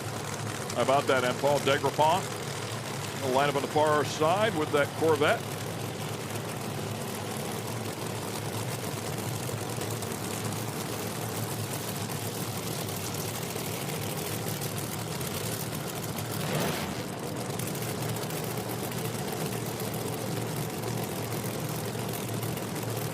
Great to have Burnley back out there, man. A long-time IHRA competitor. 45 national events from Pro Mod in 92 to 2016.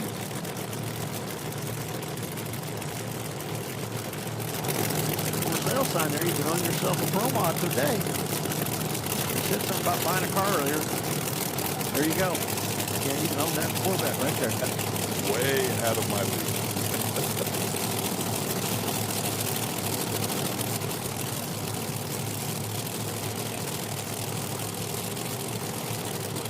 Talked to him yesterday in the lane. He said, hey, the last time I was here last year, I bounced it off both walls. It's taken me a year to get back. And here he is. He's back.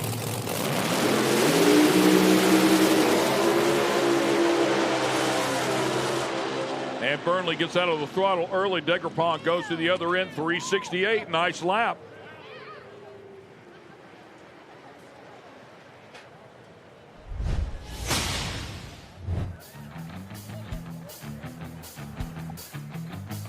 Well, you can see that car for Burnley just wasn't happy, man. It was a good move there, as it made a pretty aggressive move. Degrapont car moving to the left, staying with it. I thought, boy, is it going to get out of the throttle? And right on the very edge, you can see the track surfaces change from concrete to asphalt. And you stick those tires over on that asphalt, a lot less grip, and things get a little hairy. And he was able to just walk the line on that concrete surface and keep his foot in the throttle and get to the finish line and get that 68 up on the board.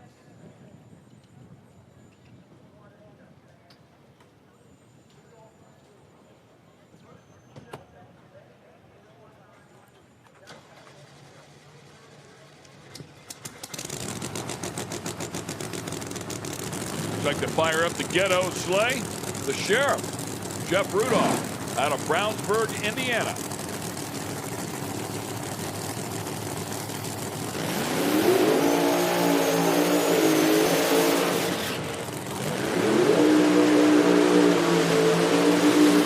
Memory serves, I believe there's a couple of drag racing teams based out of that Brownsburg, Indiana. Little bitty place outside of Indianapolis, and it is loaded up. Could be the Charlotte and NASCAR is Brownsburg of drag racing. Yep. Paul Gargas will line up at the far lane or right side as you watch the sheriff back up that beautiful car. Brand new car this past year, and went to the Winter Series down there and crashed that car. It was such promising runs early on that car, on that ghetto sleigh, and a big, huge crash down in Bradenton over the winter, and able to get this car rebuilt. TBRC Race Cars rebuilt that car, able to get it done. They tested last week, and First weekend back out with the ghetto sleigh and looking forward to it. Paul Gargis out of Rimlap, Alabama. Made the Pro Mod debut driving for Scott Tidwell at the Midwest Drag Racing Series US 131 event at the beginning of June a couple of weeks ago and won the race, set the ET record. He went a 54 in the final round of that race. Flying. Put on a good show. But now this isn't that hard, huh? Nothing to it.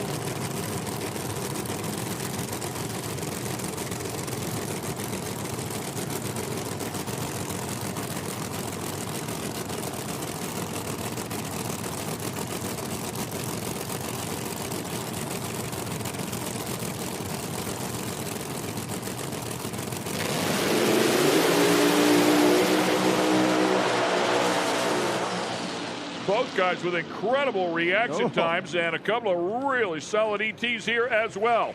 The Sheriff, Rudolph, the quicker of the two, 363 with a 9. How about a 004 light? And a 006 light for Gargis, who goes a 65. Great job out of both. Man, that's Q1, and you would have swore that would have been the final round. Them are final round numbers. Awesome job by both those teams. Okay, let's go to Sarah Daly. She's with Kristen Banks, who's about to go for a ride. You're exactly right. Ken and Tommy, check this out. She's got the fire suit, everything. She's going to get all suited up. But first, we got to ask her. You guys know she has a need for speed, so she really likes doing these things anyway. And I know you're a bike girl, so this shouldn't be too different. Hey, I'm an adrenaline junkie. And so the moment that someone said I could jump in one of these, I'm like, sign me up. Tell me what to do. I'm just worried I don't know if I trust my driver. You're driving, right? Yes, I'm going to drive you. Absolutely. I was going to try and surprise you and just be in there with the helmet on, but I guess that's not going to work. So, and you've never done something of this nature, right? I've never done anything of this nature. I've skydived. I've been on a sprint boat. I've been on a motorcycle, a dirt bike, but never a dragster. We'll have to get you in a truck, maybe some monster poles, and, maybe some boats. We got to get into the boats. We'll get you some testing, some water testing for sure. Oh, yeah. I don't know. I don't know if y'all saw her do it, but I cannot do that. That makes me a little nervous. So you're not nervous at all? No, I'm not nervous. I'm like, let's go. Let's sign up. Can I start putting this on? What's the deal? All right. Well, let's go ahead and we'll get you all suited up. We'll check back in with you guys in a little bit, and I'm sure we'll talk to her right after the pass. Back to you guys in the booth. That'll be a lot of fun to watch. Yeah, she was talking to Tim Seabold last week as well about getting in a boat. I'll take you for a ride. She's like, I'm in. Once she gets in that dragster, she'll throw rocks at all of us. That stuff. John Bergot and Jimmy Fowler. Next pair. Jimmy's got to hurry up, make it back for the late show tonight.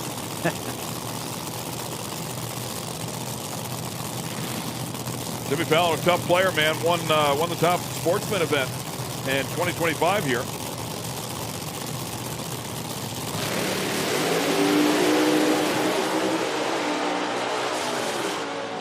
And Fallon goes to the other end, 393. Need to find some performance inside of that one. I mean, it's pretty much an all-run field with 31 entries, it looks like. But that'll be on the lower end of it. He'll have his work cut out for him. He's going to have to win this one at the starting line. Bergot's car going out there, leaving the start line. You'll watch right here. The thing goes out and starts shaking the tire. You see right there, trying to pedal it a little bit, but man, that's some pretty severe shake. Go back and make some changes and try it again. Q2. Yeah, and really going back to what you said about Motor Pro Stock, and here it holds true here so far in Pro Mod. We just have not seen too much of that.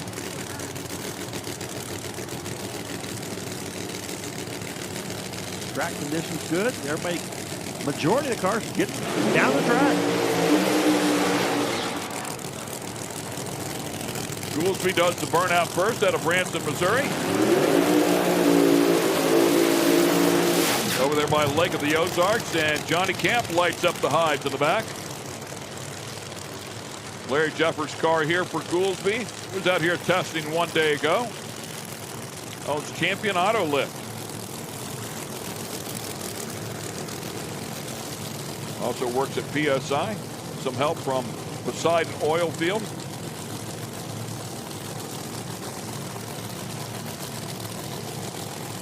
Ty Tutterow helping him out. Long time, extremely successful racer.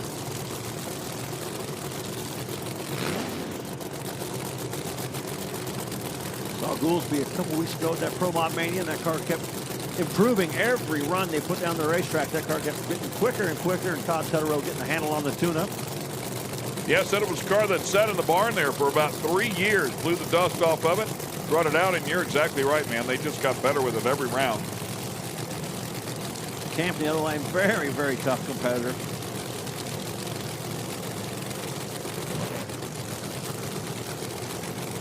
Yeah, Camp currently leading Pro Boost points over Jason Harris and Melanie Salemi.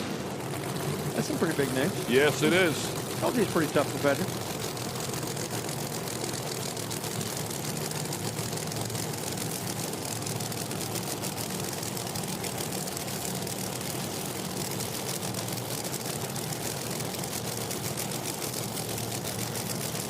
That 63 is a big number. Who can go better?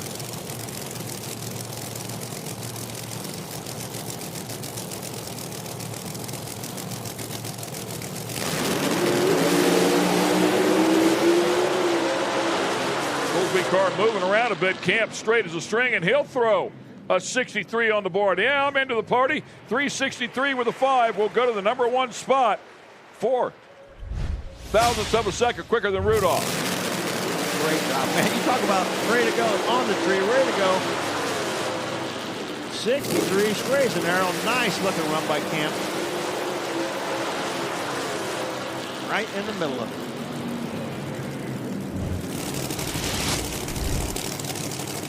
Full speed with that 71 goes to the number 5 spot. Of course, a lot of cars to go here.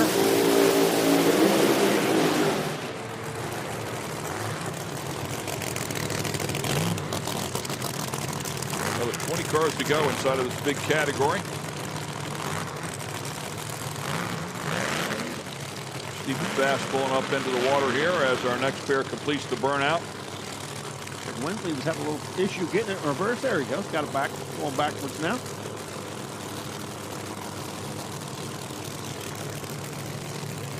Jay Santos, and there's a look at our Kristen Banks. The helmet on, skid lid on, shoulder harness is on, inside of the 2-seater, ready to go for a ride. And love it because, as you said before, it's not one in front of the other. It's truly side by side. You really get a great feel for it. Yeah, she'll be talking all night at dinner.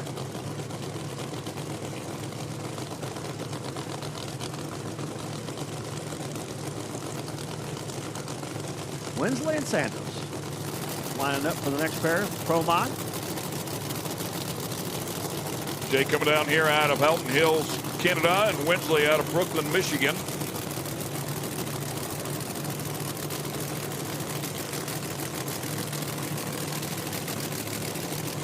Liberty Gear sponsorship on the side there of Joel Winsley in the near lane.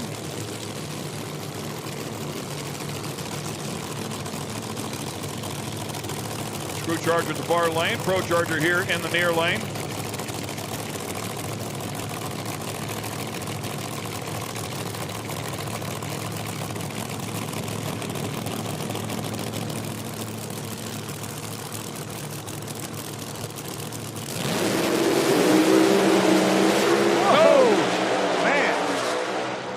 Moment for Santos, had to get out of the throttle. Nice job saving it, and a 67 for Winsley. Nice job by Winsley, and nobody saw it at all. Everybody was watching Santos. That car left the starting line and just got all kinds of loose and sideways. They even saw the door look like it was coming open on the thing. Watch right here in the right-hand lane. The car goes out, makes a little move to the right, hard shake, rattles it to the left, and wise move of getting out of the throttle. But the other lane, Winsley, looking good, 67. Putting his name in the hat, moving him right up to the number 4 spot at the moment. Watch that tire. Look at that rear tire. Oh, my goodness. Woo! How's tire shake feel? Really bad. What does it look like? Let me show you. That super slow-mo cam is just awesome.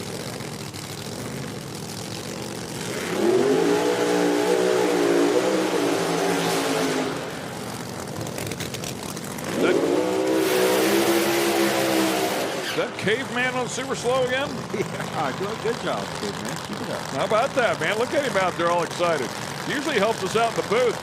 He went out there and we found out he was good at something, and they kept him there. Stevie Jackson in the left-hand lane and Disco Dean in the right. There he is. There's Caveman. There's Caveman.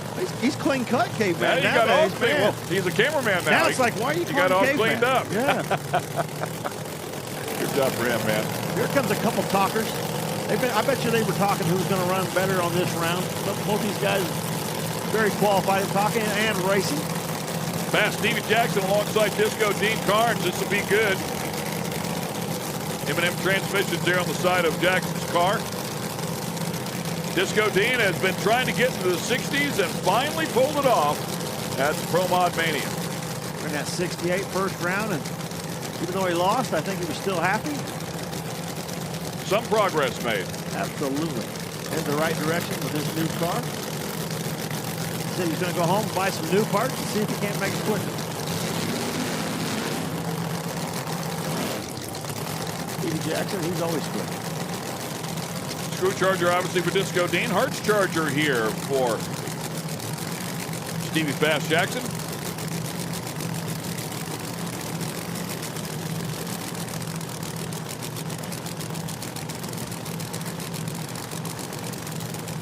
SF1C centrifugal engine package.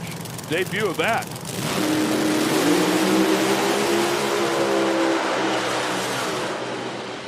And goes a 65. Nice hit for Jackson. Debuting that new SF1C centrifugal engine package. Looks like it's going to pay some dividends at 205 miles an hour. And Disco Dean right there, 370 with a 2. Both those cars getting down the track. Disco a little bit on the inside, pulling it back in the middle of the groove.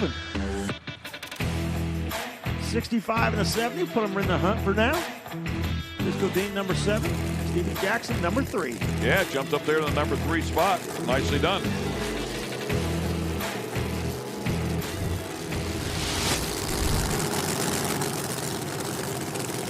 Chris Klein.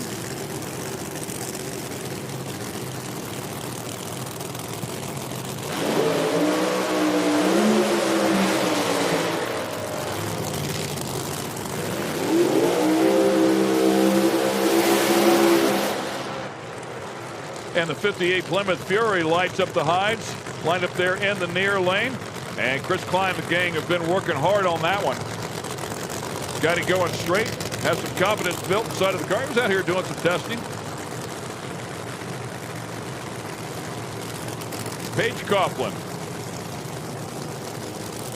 And Paige with a hot rod. We saw that car come out of the Pro Mod Mania. Did a great job.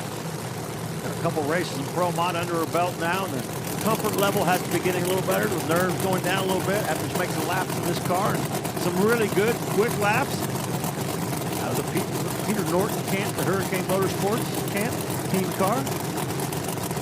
Doing a great job.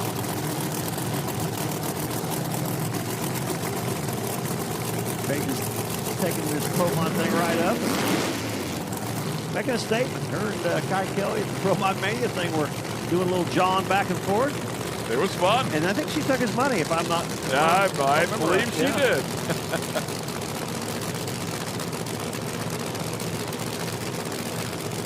Chris Klein's out running this car a few weeks ago. I was down in Mooresville, North Carolina. He was out there making some runs and trying to figure out how to get this thing to go straight. And I think all that testing and runs have paid off.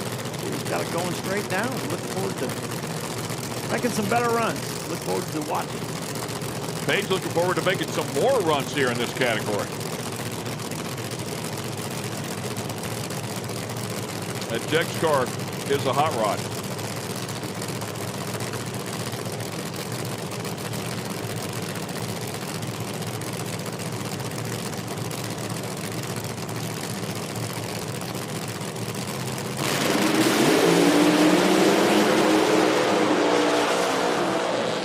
.365 with a 6. Nice job. 039 light for Paige Coughlin.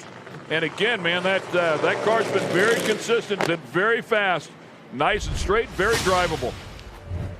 Yeah, the best way to learn is able to go down the track and not have a lot of issues. That car has been flawless for her, going straight down the racetracks, doing a great job of getting it to the finish line and learning every run and getting quicker every run. Chris Klein, the car left all right, and it must have had some issues. Got out of the throttle right there in the middle of the course. And let's go back and see what we did. Yeah, same there. Pretty solid 60-foot time for Chris Pine as well, .969. So it was chugging. But like you said, out of the throttle, half track.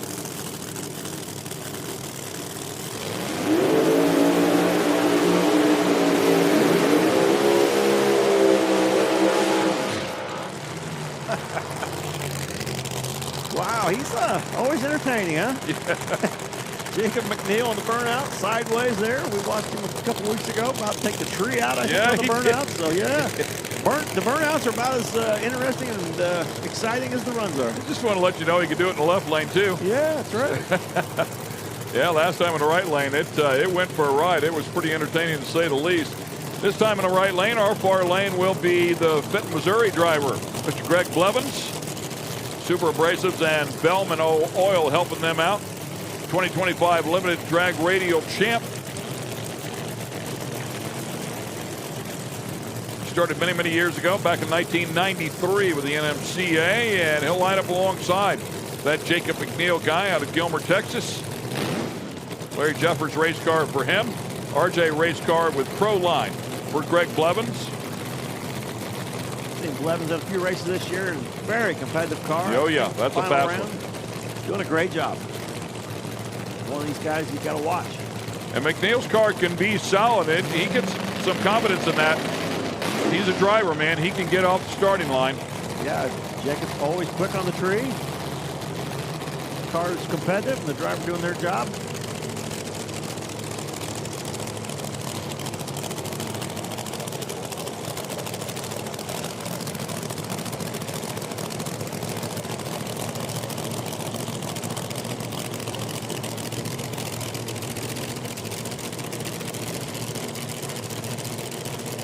.363 with a 5 is the #1 spot for John Kemp.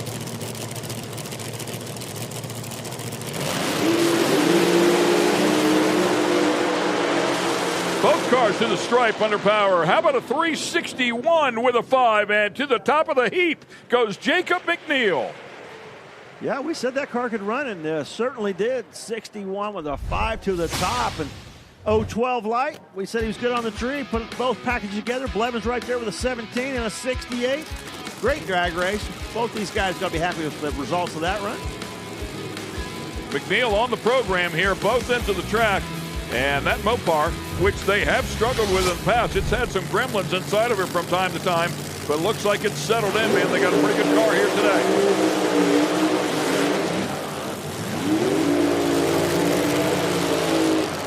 And this category is loaded with names, and a couple of them coming up here now with Kai Kelly and that beautiful Pontiac Firebird and Melanie Salemi. Melanie having a great run here just a couple of weeks ago at the Pro Mod Mania. Yeah, taking that car all the way to the final round, and great final round. Got runner-up to Travis Harvey. Travis Harvey, and just a outstanding job by that team all weekend. Great to see him back out here. Kai Kelly, I thought he was trying to up one Jacob McNeil on the burnout there. His car getting a little sideways as well, but Kai Kelly always competitive. We see him out here at the IHRA events. Killer on the tree. The car runs well. That's Larry Jeffers' Camaro. Yeah, I was talking to the crew members. Actually called me off to the side, and for Melanie Salemi, I mean, that car carries the front end way up in the air, and I had mentioned the lockup come in, and he was quick to tell me we don't have a lockup inside of this one. He said, it makes perfect sense what you said, but we do not run a lockup in this car. He said, it's just how this car likes to go, and it's very fast when we do it that way. So it's impressive because they carry the front end so high, which means the setup has to be absolutely perfect. And as you talked about before, how critical it is to line these things up straight. Yeah, it's really interesting to watch all these Pro Mod cars, the way they go down the racetrack. Some of these cars will leave it, put the front end in the air and just keep it in the air. Some will leave, kind of dance the front wheels, and then you'll see it drive the front end up in the air when that thing really puts the power to the ground. And it better be straight when it has that front end up in the air about 300 feet out there. And her car just seems to do that every run. You know when it's on a good one, it's got that front end hanging high. MSR Performance, G-Force race cars for Melanie, Larry Jeffers race cars for Kai Kelly. And you can see her carrying that front end again and set it back down. 363 with a 1 to a 363 with a 1. How about that? Kai Kelly with the better of the two reaction times. Doesn't matter here in qualifying other than peace of mind, and I do think that's something important. You come out here and practice the way you're going to race, but that is a great battle side by side. I mean, almost identical numbers. Great job by both them teams going to number 2 and number 3 early in this first session. And you see right there, her car, nice job of Melanie staying with it. The thing had the front end in the air, was going right a little bit. As soon as it sat it down, you can see she must have the wheels turned just a little left. You'll watch this thing when it sits front end down, turns it back into the center of the groove, and right on down to the finish line. 60-foot time, .925 for Kai Kelly to a .926 for Melanie. 330, 2.446 to a 2.435. I mean, speed, 206.33, 206.71. And, of course, the ET 363.1, 363.1. Boy, what a great side-by-side. Don't get any better than that. It really does not. Callie Mills coming up here. That is Callie Talley. Callie Talley, yes. A newlywed. Freshly married, Yep. yes. Congratulations. And Wes D. Skinny Kid built race car will line up in the near lane as you watch Callie back up.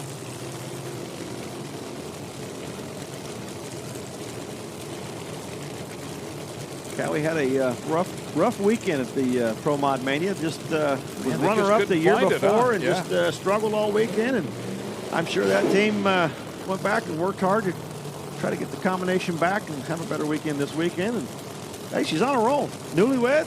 Where are you going for your honeymoon? Going to Columbus. Going to race for some big bucks.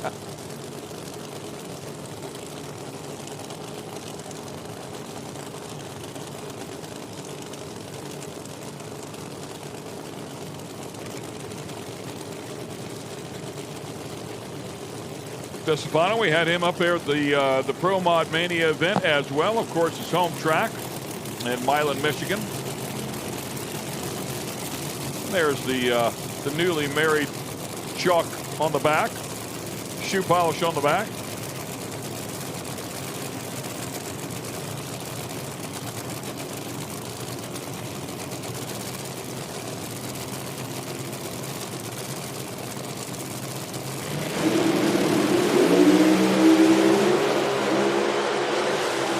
Kelly's got a hot rod back, man. Goes a 364, a nice lap.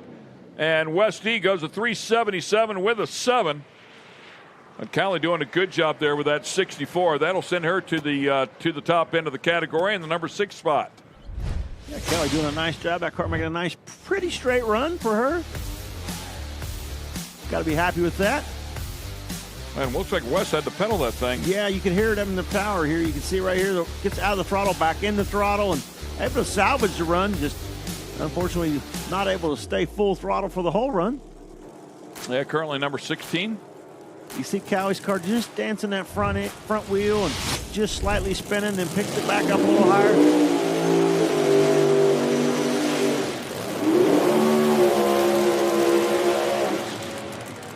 Jason Lee lights them up, man. Plenty of RPM for that car. Mike Decker the third in the left-hand lane. Different combination for that car. We usually see the big screw charger sticking out of the hood, and I think there's a Hartz charger on that car now. Going a little different combination. See how that works for him. You look closer, you can see it up in there, and that inlet down below the Chevrolet emblem. Larry Jeffers race car. Middlesex Metals helping Decker salvage, of course. Jason Lee at that Pro Mod Mania driving Cam Hensley's car. They were having some engine trouble with Jason Lee's car, and we're down to, I think, one engine or less than one engine, and he jumped in the seat of Cam Hensley's car for the weekend. That was his home track race, and wanted to race, put on a show for all of his friends and family up there, and now he's back in his normal car. The old lard machine. Coast packing on the side.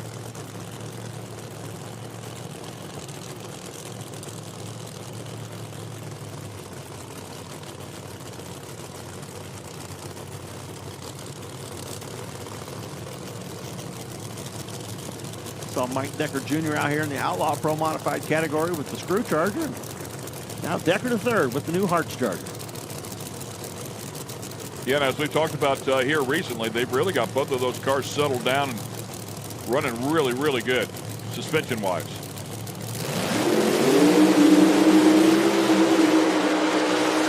Great side-by-side battle here as well. 365 for Jason Lee, the quicker of the two, as the Decker car runs a 371. They'll go digging for some more performance in that one. Yeah, solid pass down the track the first session. Got a little information Nice for Q2. Yeah. And I'm just still excited about how many cars are getting down the track without having these tires shake and having to abort the run. We've seen very, very little cars having to abort the run. And for the most part, Pro Mod, these are not some nice straight passes. And we have to go back really to the very first category, top alcohol funny car. I mean, every category has put on a show, and I would say by large amounts up in the 90 percentile range of the entire class going down the track for every class. It's been great.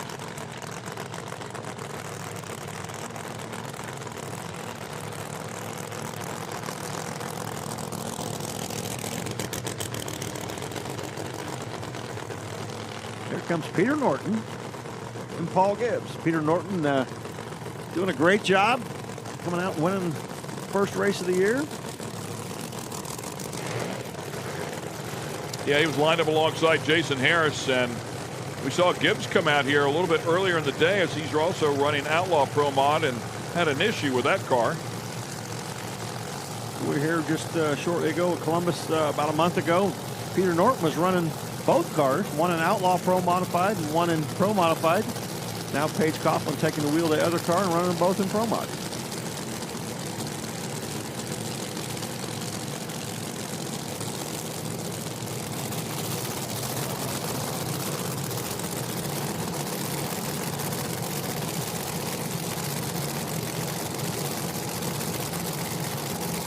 Final adjustments, both cars measuring wheelie bars back there. Quick adjustment, it would appear, for Paul Gibbs. Actually, both sides. Make sure those wheelie bars are perfect.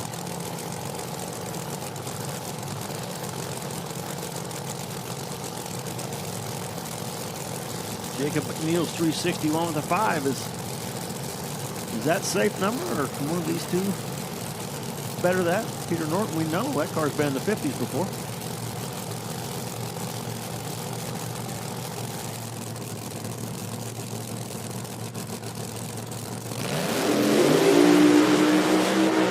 Not sure what happened there, but Gibbs drove far enough forward to turn on a red light. So something strange there, but a 366 solid pass for Norton. Yeah, right before they were treated to come down, it got awful quiet out there. I could only hear one running. I'm not sure what happened to Paul's car. Did he, yeah. Engine shut off and the car rolled out of the beams. I don't know if it rolled out or if he just never rolled in and timed out. Either way it goes, not making a run. Yeah, he never took the tree there. Never got that, see the top bulb on, the bottom not on, timed out. The engine was shut off before the tree came on. And Peter Norton, 66. Probably not as quick as he wanted, but a little information. And Gibbs has some work to do, man. He has two cars. Yeah, have a rough, with both rough of them. go. Yeah. Paige Coughlin, his teammate, 65, and Peter with a 66. So both those cars tuned very closely.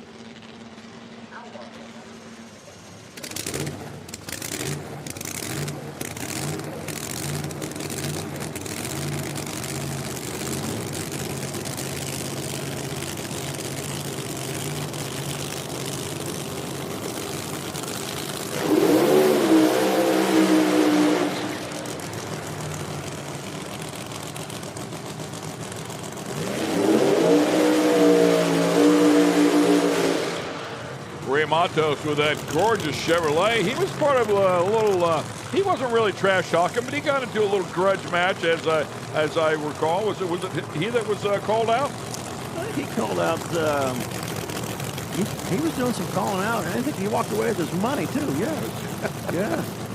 Robin Roberts, I think, is yeah, who we went after it with. There, they had I think you're little right, side yeah. bet. Ray Matos took home the money. Steve King in that right-hand lane. Get a little help from the Slemmy group. Melanie Slemmy right now qualified number 2, so that's a pretty good group to listen to. Yeah, MSR Performance. engines again in a G-Force race car combination, much the same. World Series Pro Mod winner lined up in the right lane or far lane as you watch it on TV. Steve King and Ray Matos coming up in the near lane.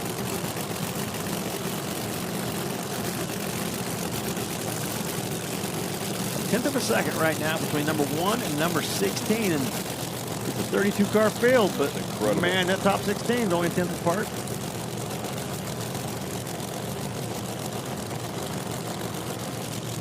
Easily made up at the starting line. I mean, not easy.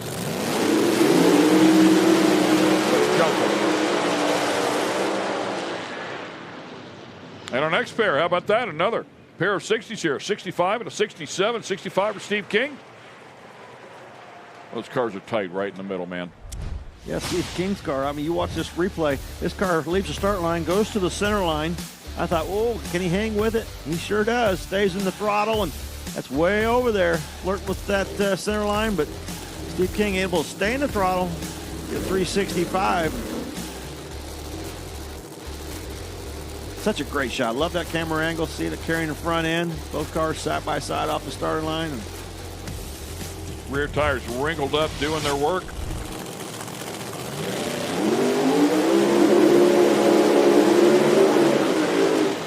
'65 with a 1, 65 with a 5, 65 with a 6, 65 with an 8, 65 with an 8. Seems pretty tight there in the middle. There comes Bubba Green. Take a look at him. Cam Hensley will line up alongside.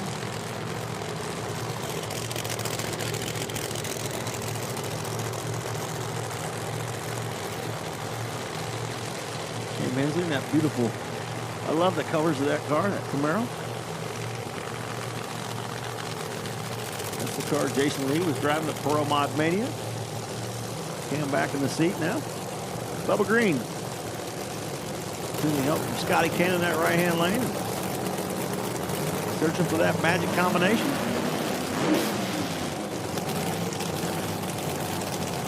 We were talking about that super slow-mo camera. And one thing I loved watching was it shows you the tire shake and what it does and how hard it is. And we haven't seen it for a while. I mean, we've only seen it a couple times when we saw some really hard shake. Man, it's been great to see these cars hooked up and going down the racetrack. Cam Hensley lined up over there, grabbed a win at our season opener in the Outlaw Pro Modified category.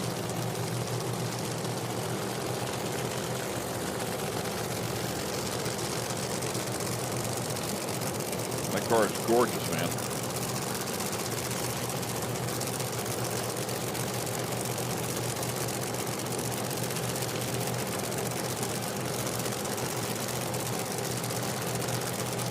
McNeil still sitting out there at number 1 at a 61.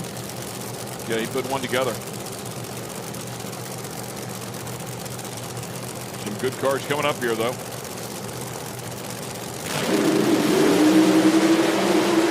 Oh, man. Bubba hanging on to that thing for a long time, and then Hensley's down there popped at the other end. He banged that one pretty good. 367 on the board at 202. And Bubba Green stayed in the throttle for a long time and turned that car sideways. Yeah, Bubba's car really loose early in the run, made a hard right towards the guardrail, and Bubba happened to get out of the throttle. Interesting to see where Cam's car bangs that right here. He's almost at the finish line. Boom, right at the lights. Right at the finish line. Be interesting to see from this angle if we can see if it's when he closes the blades or if it's right before. Boom, right before. Big boom for Cam. Still able to put a 67 on the board. Bubba Green's car was just loose from the launch. He just kept getting worse and finally tried to hang with it. Two shooters sitting right there for sure. Jason Harris has been to all 3 of the final rounds for the national events to kick off the 2026 season. That is a very impressive effort. It took him to his 3rd event to grab the win, though. Bridesmaid the first couple times, but got here to Columbus and put it in the winner's circle. Qualified number 1 at 2 of those events. Benson and Columbus. Low ET at Benson. and top speed here. So it's really, really good. Current ET record holder is Jason Harris.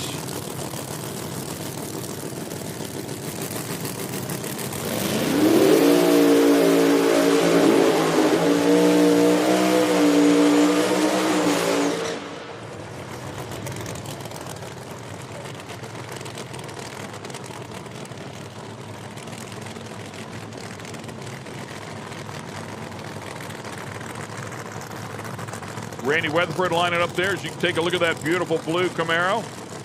Another guy that's had a great season, but in the Outlaw Pro Modified category. A couple of final rounds there. Also Benton and Columbus.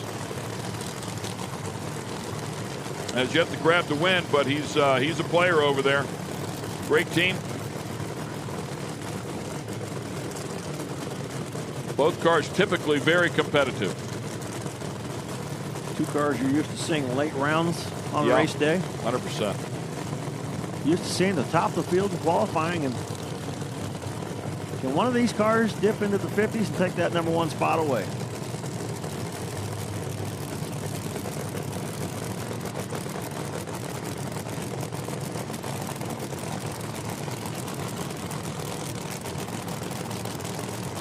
Great shot from the jib, the overhead shot. As the teams wait patiently for each other. Looks like we're good to go.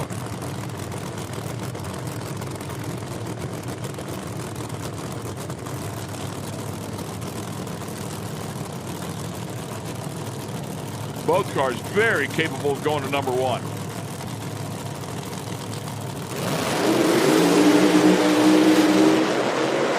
And both of them with a struggle. How about that? Two cars you would not expect to struggle, and both of them do. I'm up here bragging about everybody going down the racetrack. Two cars I thought were going to go to #1 and 2, and both of them blow the tires off, shake, and have to shut off and abort the runs. And that just means these guys were swinging for the fence. And swung just a little too hard, evidently. Wow. Now what do you do? Come back up for Q2. Try it again, man. Got to back them up a little bit. Got to lay up, get it down the track, or man. Randy Weatherford, 27th in the field. Jason Harris, 25th. Well, I just would not expect that. And there's a good look at Frank Holly's drag racing school dragster that our Kristen Banks is sitting inside of. The two-seater. Yeah, we talked to Frank this morning, and he said he got a bunch of banners out around the racetrack, and if you go by and scan that QR code, and you can fill in your information and register for a chance to take this ride. Same thing Kristen's doing right here. They're going to give away a ride, and Frank's done a great job with Frank Holly's drag racing school for over the years. My sister went to that years ago, and know a lot of people have went through it over the years, and Frank does an incredible job of teaching you how to drive a race car and be a part of this sport and do it correctly. He's been doing it a long time. I mean, the reputation is solid gold. So, yeah, if this is something you've always wondered about, you thought you wanted to do, at least go for a ride. And then if you're intrigued, you can sign up, go to the school. Kristen's always got her phone in her hand. So I wonder if she went out there scanning QR codes, and now she's out here in the seat.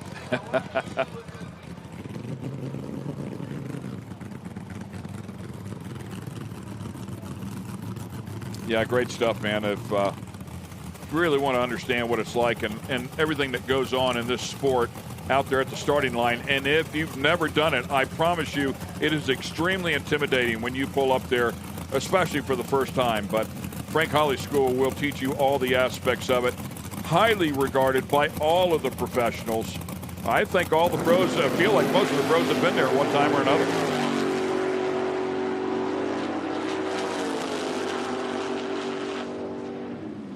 .143, just short of 144 miles an hour.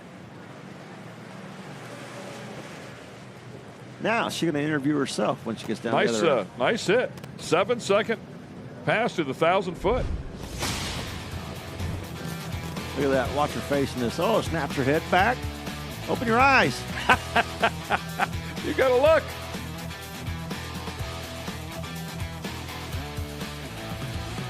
Giving you a whole new perspective of what drag racing is about.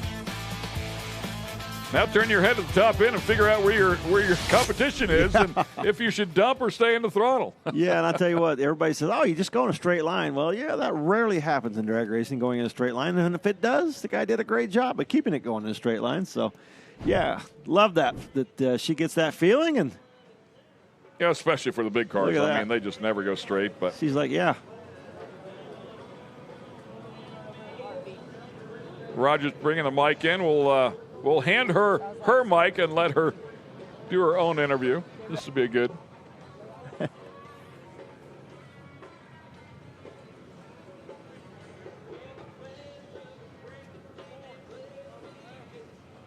Roger, turn it on real quick. Suits, it's not that fun. And then you have to be patient on the tree. That was amazing. That was awesome. Jimmy, thank you so much. You're welcome. I said a little prayer beforehand, but I just met Jimmy. I trusted him. That was awesome. Now back to work, I guess. Thanks for letting me play, guys.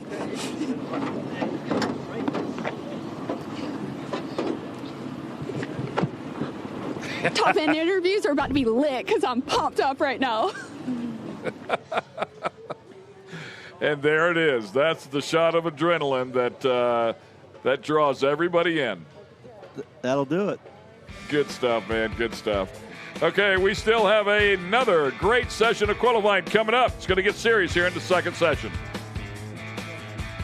Speed Sport 1 is the home for the IHRA Offshore Powerboat Series. Watch top international teams push the limits of some of the fastest boats in the world, reaching speeds of up to 180 miles per hour. 14 classes, racing hull to hull, from Pro Class 1 to Super Cat. It's the IHRA Offshore Powerboat Series. Catch the entire season on Speed Sport 1. It's free to watch. Go to speedsport1.com for details and viewing options.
The same thing. You download an app called Track Tune.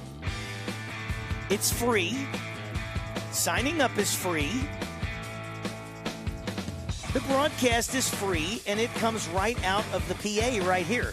So you're sitting out there in the stands, you're going, well, if I put my earphones on, my protection on, I can't hear what's going on. Well, as a matter of fact, with the Track Tune app, you can hear what's going on. You download that, you choose today, it says live.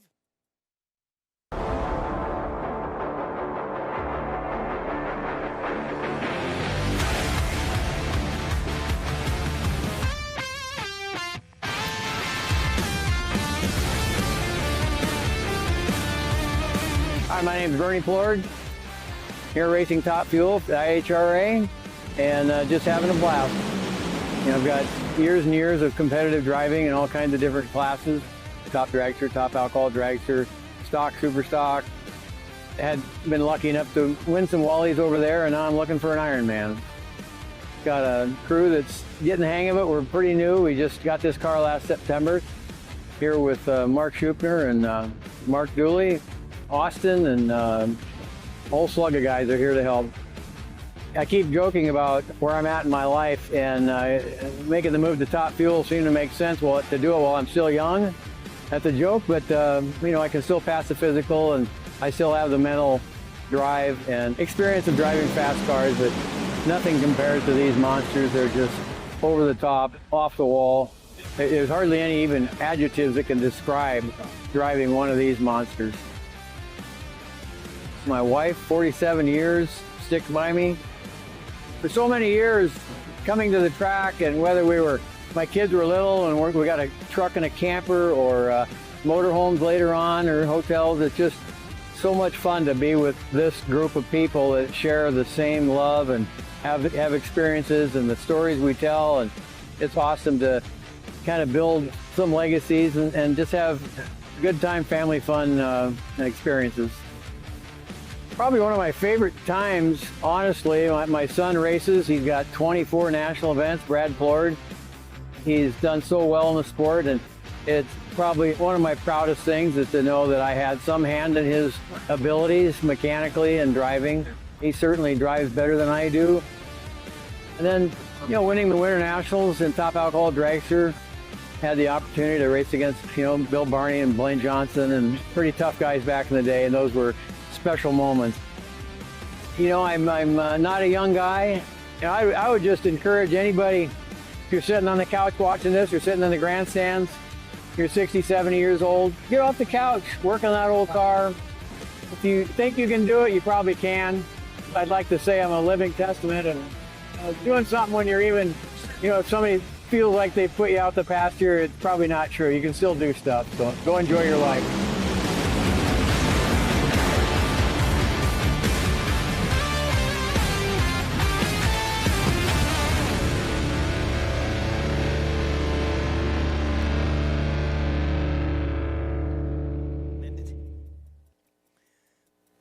So take you a few minutes.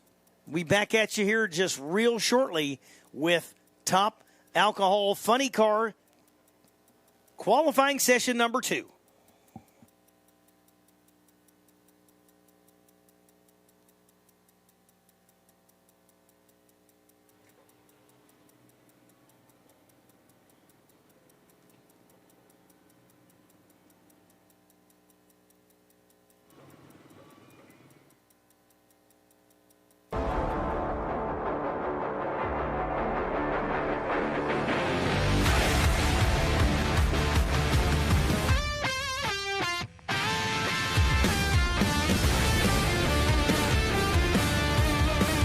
I'm Bubba Stanton, driver of the 2026 Quartermax Camaro.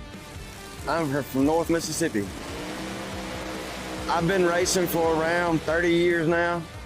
Going to the racetrack with my dad when I was young, going to the little local track and unhooking the truck that he pulled with at the racetrack, unhooking it, and I raced it and he raced the race car that was on the trailer.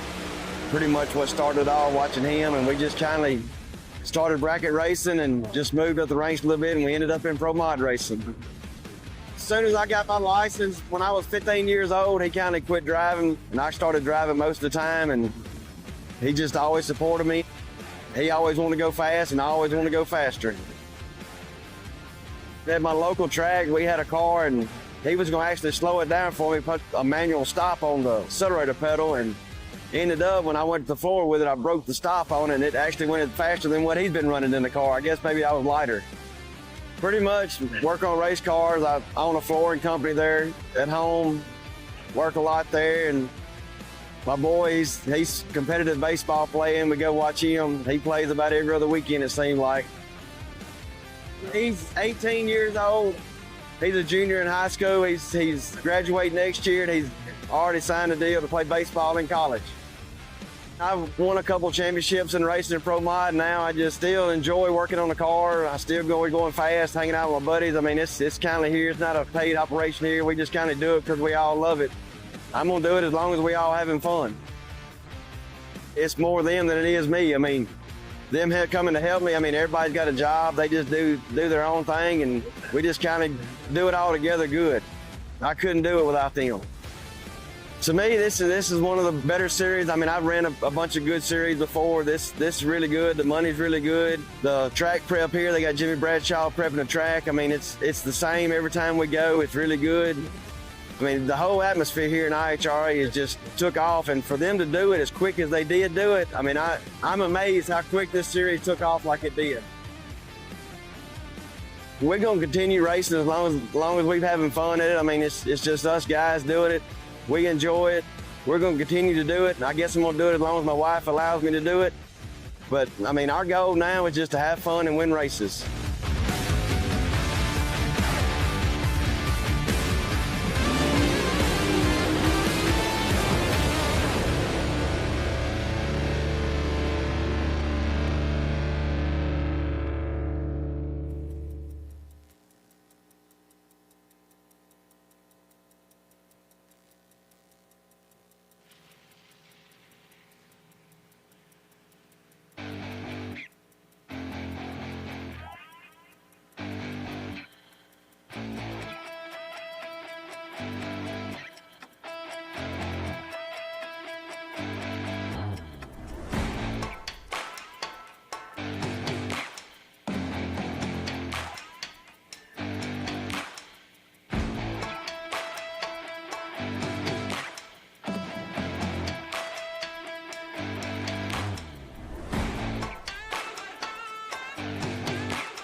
Top alcohol funny car qualifying session number 2. Mixed deal for the New York Life. Tom Steele Enterprises will come up on the left side of the track there, and Chris Menapace being the right side of the track here. Johnny Lindbergh out there in front of Chris Menapace's car there. Guy's just a Hall of Fame tuner and actually a pretty darn good driver himself. Session number 1. Chris won a 5:56 at 261 miles an hour to slide into that number 4 spot. Nick Steele had to get out of the throttle and coast on down through there at 10:11, 77 miles an hour. Now, you hear the burnouts there. That Nick Steele car, the short burnout, that is the injected nitro car. The only one in the field here this weekend, where Chris Menapace over here right side in that Coughlin Cars lane is the more traditional supercharged car. So when they leave the starting line here, you'll hear the right side here, Chris, the RPMs will be way up.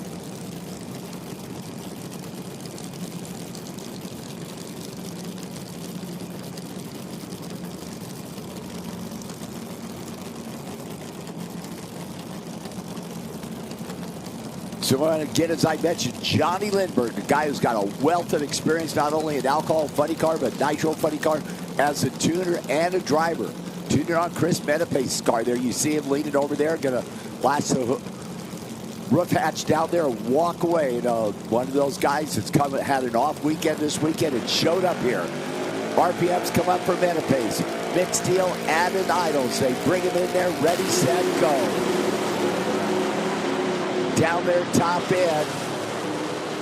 How about a 5:57.4 Mick Steele? Chris Menapace, 5:57.6. And I will tell you, Mick Steele improves immensely and moves into the field at 5:57.4. Menapace at 5:57.6 will fall in right behind him there with that earlier 5:56.1. How about 2 thousandths difference in ET between Steele and Menapace? Yeah, that was pretty darn good, absolutely. You know, but Chris will move up a little bit. Will stay in that number 4 spot at 5:56.1 earlier, and Mick Steele will go into that number 5 spot with that 5:57.4. The other thing you notice there, the difference between the blower and the nitro car. Look at the mile an hour to run exactly the same ET. 13 miles an hour difference. And I believe that Mick Steele down there top end may have been out of the throttle a little bit at only 248 miles an hour, because Chris Menapace was the blown car, and he actually went 261 miles an hour. Tony Bogolo, Chip Beverett, this pair.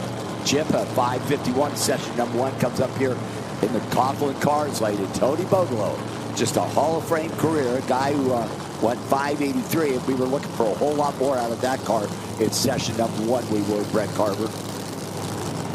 What, did I wake you up? You did. What? I'm sorry, were you talking? No, I wasn't. Of course, Phil is that 5:46.8 leading the field here.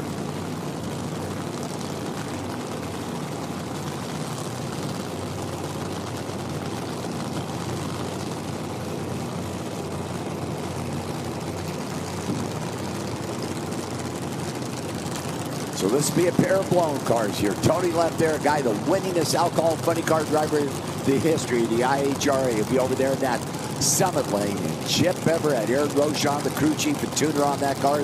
They teamed up, as I said earlier, got together. Well, this combination has proved pretty darn good.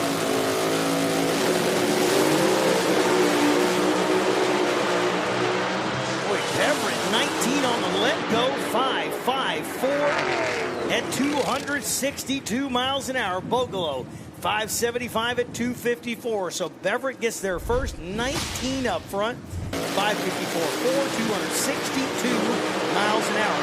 We've already got the hauling machine back over here as well. Oh, I believe you have the name of the drive. We'll talk about that in a second. We'll finish up here. So Chip will stay number 2. Tony will improve to a 575, but will still stay in that number 5 spot at top. Alcohol funny cars, Stan Sippos, Kennedy Sellers. Funny car will be in that left side Summit lane. And Phil is. The Ultrasonics team car. Velez, 546, sitting at number 1 spot. And Stan Zippos at 552 in the number 3 spot in top alcohol funny car. I believe this is going to be the final pair in session number 1 to set that field. Velez in the IHRA Outlaw Nitro Series throughout the year has been the man. That car on the right side of the track there ran for the trophy here a month ago and run it up to the guy in that left lane there. Or, I'm sorry, to Tony Pogolo. My apologies. Stan Zippos has not run the series this year. A very, very good car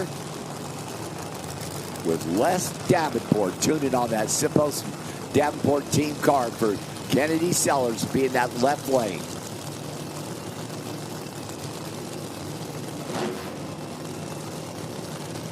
Les Davenport tuning on Stan Zippos' car, like to put that car down in the 40s and join that Velez in that 540 club here. The opening race in the IHRA Triple Crown Series here at Darana Raceway, Hebron, Ohio.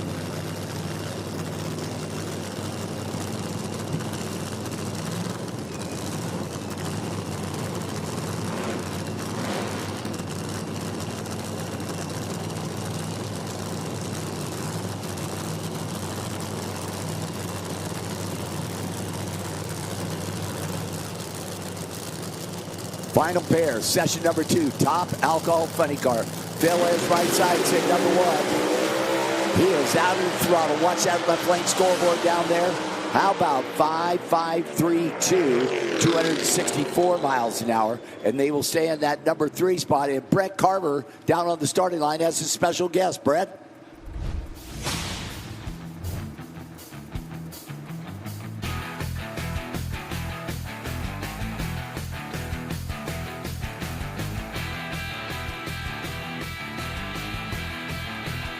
Oh man, it won't go out. I'm sorry. We got somebody coming out here at the Frank Hawley Drag Racing School, 2-seater. Going to take a ride there. Brett was going to get a little interview with him here.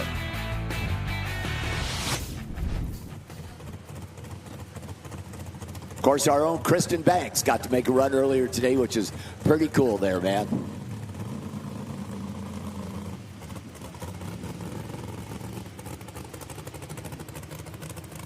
Okay.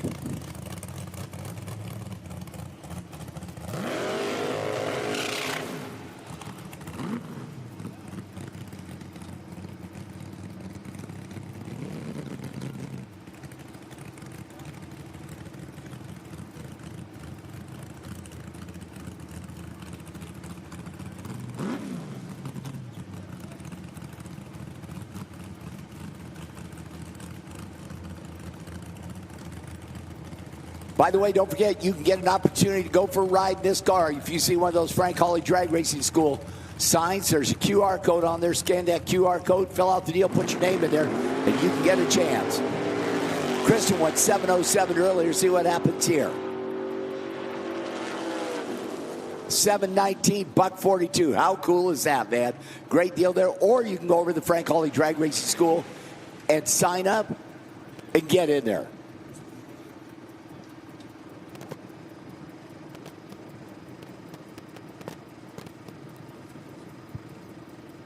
Check, check, check.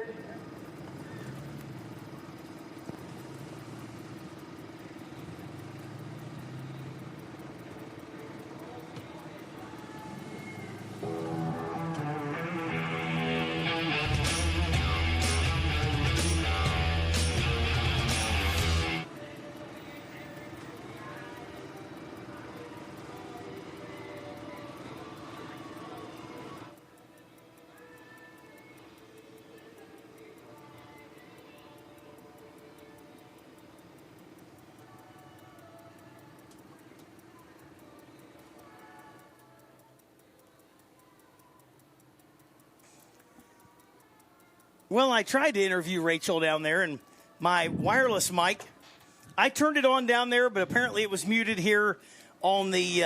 on purpose? Yeah, probably. You probably did it, sabotage me. No, Ron Vance pushed me out of the way. He wanted to do it. So here we go, qualifying session number 2 in top alcohol dragster with Jeff Shatterson, who had a tire shaking, 1281 in session number 1, and Joey Gertelman. Joey currently at 5.674, sits in that number 5 spot. Joey will be over here right side, the supercharged car, and Jeff over there for Chatterson Racing at Vodka Friday. Strode's Barbecue and Deli. I'm set. Vodka Friday at Strode's Barbecue and Deli. Perfect. Yeah, barbecue and vodka. What else could you want? Hey. Right next to the Frank Hawley Drag Racing School, there is a van. Dodge Caravan license plate Reed FAM. If that is your license plate, you have a spectator blocked in, and they are trying to get out. So Dodge Caravan parked right by the Frank Hawley Driving School thing next to the staging lanes. It's a Dodge Caravan license plate Reed FAM. I'm going to go with Reed family. Probably. Yep. We need that van moved. Got a spectator that's trying to get out, and you've got them blocked. By the way, also, along the same lines, Ray Baker, you are the next winner. Ray Baker, you are the next winner for a ride in the Frank Hawley Dragster. Really? Yes. Way to go, Ray. Congratulations, man. That's so cool. So, Ray Baker, you need to find your way over to the Frank Hawley Driving School Dragster just next to the staging lanes. If you don't know where it is, everybody should be going over to check that out. But you can register for a free ride. You just saw Rachel go on a ride. Ray, you're next. Head on over there and they'll get you suited up. Thank you very much, Brett Carver's Joey Gertelman, right side, looking to improve on that 567. And Jeff Chatterson, the ejected nitro car. And I'm a little surprised he had that smoky 1281 in session number 1. And that is a car that is very capable of dipping down into the low 540s, 530s here. Rachel Curl sitting number 1, 528 Fords. Here we go. RPMs come up on Joey's car right side. It's going to be fun to watch down here. Whoa, Joey smoked the tires big time. See what Jeff Chatterson does down there? Wow, crushes up. 5.25.4, 272 miles an hour. And Jeff Chatterson was on the outside, hoping to race tomorrow. It goes right to that number 1 spot. 5.25.4, 272 miles an hour. That is dropping the hammer for Chatterson Racing. Says, we ain't going to be at the bottom. We're going to be at the top. Takes Vodka Friday seriously because now it's Vodka Friday for Chatterson as they are solidly number 1 right now. Now the Meyer crew now has a number to shoot at, don't they? Yes, they do. Of course, top speed of the meet and top alcohol dragster is Megan Smith at 278.47 miles an hour. Now we're going to go to the next pair. Mile per hour don't win. Oh, I agree. Races, but it isn't. We love to see it. Yes, we do. ET wins as long as it has good reaction time. Look, Joey Gertelman was 006 on the let-go, but that thing just went instantly up in smoke and went nowhere. Yeah. Chatterson, picture-perfect pass right there. Yeah, nothing wrong with that at all. So the next pair firing up, it's going to be Daniel Flelling for Cliff Box and the team. Of course, Cliff down there, as we said earlier, boy in the cowboy hat there, the dairy farmer, hence the bull. The right side, the Coghlan Cars lane. Left side, Dan Dietrich out of Glen Arm, Maryland. 2013 C&E with Noonan Power. DLD Mechanical Service, Line X, and Noonan on the side of the Titan Crane machine of Dietrich. Of course, Dan was the Smoky 780 in session number 1. Daniel Flelling went 5.409 to slide into that number 5 spot. Cliff Box's car.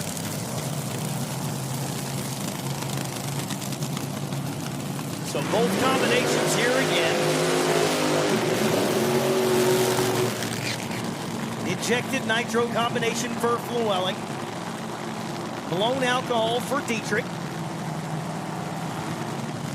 Number 1 currently is Jeff Chatterson with that absolute gauntlet of a 525. Now, I will tell you, Brett Carver, I have to feel that a lot of the people back in the stage lights here, i.e. Randy Meyer walking out here right now with Megan's car after seeing that 525, are just chawing at the bit.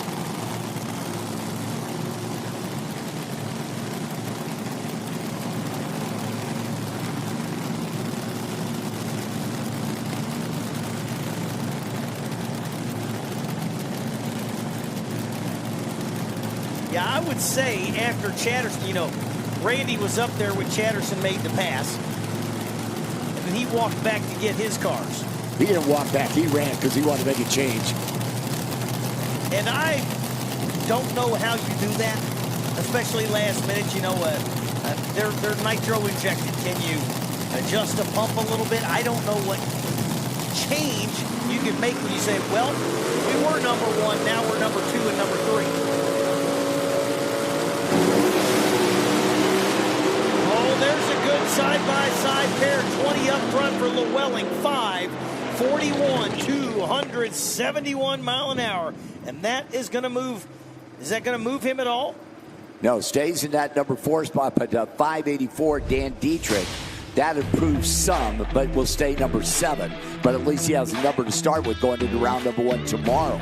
Yeah, So Llewellyn was a 40 in the first pass and a 41 in the second. So, you know, consistency can go a long ways when you're heads up racing. Oh, I agree 100%. But if you're running 40s, you got to be pretty darn good on the tree when the guy in the other lane or gal in the other lane is running 20s. That's a fact.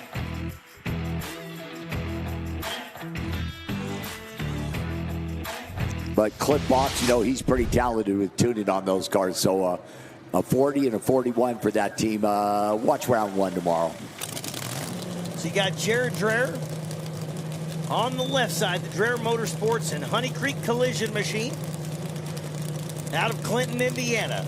Dreher comes in the number 6 position. The right side, Megan Lingler. The Randy Meyer machine, Gunk on board there. We like it dirty with Gunk. Comes in as the number 2 and now number 3 qualifier with a 531. 525.4 is the number to beat for Meyer. Or for either one of them to be, obviously. That's what it's going to take to go to number 1, shall I say. Now this is a pair of injected nitro cars, and they'll stage like a top fuel car will. They'll roll up, they'll pre-stage and stage, and basically leave at an idle. By the way, don't forget Ray Baker. Ray Baker, you were the winner of the next Frank Hawley driving experience. If you're not over there yet, head over to the Frank Hawley Driving School.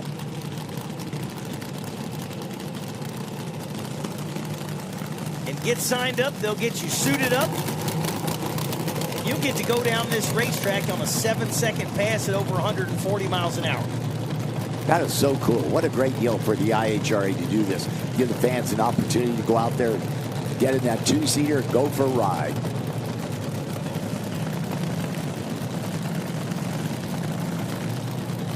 Earlier this year, Cutto Motorsports and IHRA purchased the Hawley Driving School. So teaming up and bringing them all part of the same deal. Lingler, 534 for Megan on the right side. Does not improve. Came in with a 531. Goes 534 to stay number 3.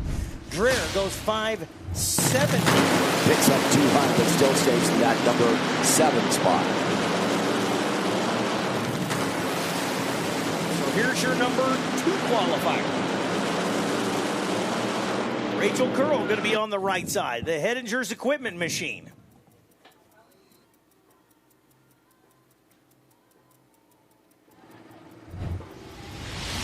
Left side, Megan Smith. Of course, the daughter of John and Rhonda Smith. You know, of course, Rhonda, so many years driving the Top Fuel dragster. And, her father, Virgil Harton, was a pretty big-time racer himself. And, of course, John Smith, well, we all know about his dad, Paul Smith, the entertainer, funny cars, Sir Wells, funny cars. The guy who's been there, seen that, done that. Of course, Paul standing in front of the tow car down there. Still has his input there. Top speed of the meet for Top Alcohol Dragsters. This car right here, Megan Smith, 278 miles an hour, sits in the number 4 spot. And of course, Rachel Curl over here, right side, sits in that number 2 spot.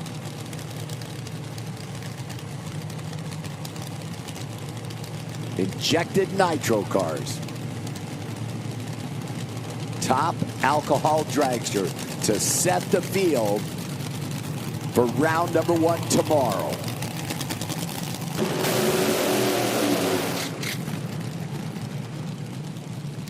Rachel Curl, Megan Smith. Of course, Megan Smith, the Hartman Enterprises team car. This is your number 2 and number 4 qualifier coming in. Curl comes in number 2 on a 528. Smith comes in number 4 on a 535. It takes 25 with a 3 or better to go to number 1. Well, 2 cars that are plenty capable of it. I'll tell you what, that Rachel Curl car puts up another 20. And Top Alcohol Dragster, man, you got a car that's running back-to-back 20s. That's, well, that's scary if you're in the other lane.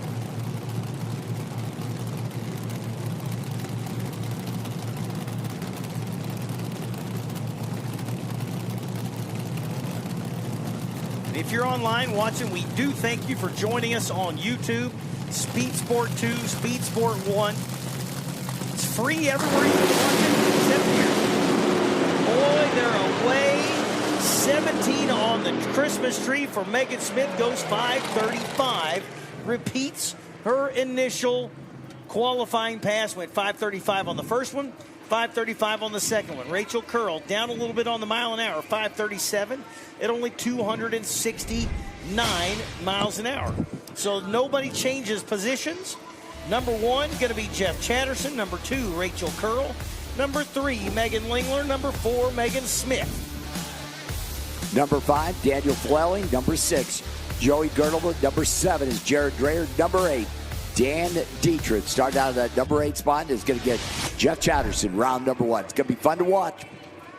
Tomorrow, the IHRA Triple Crown race number 1. Speaking of tomorrow, Mike English, non-denominational chapel service by Crossroads Ministry is tomorrow morning at 8 a.m. So don't forget, I know a lot of racers and racer families like to go to that. And Mike Imhoff and the crew would love to invite you tomorrow morning, 8 a.m. for a I have a hard time saying it, non-denominational church service.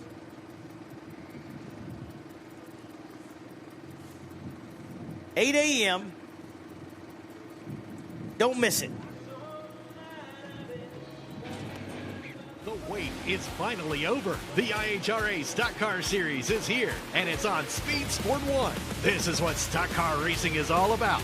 The International Hot Rod Association is going stock car racing. There's big money on the line, and racers willing to push the limits for a piece of the pie.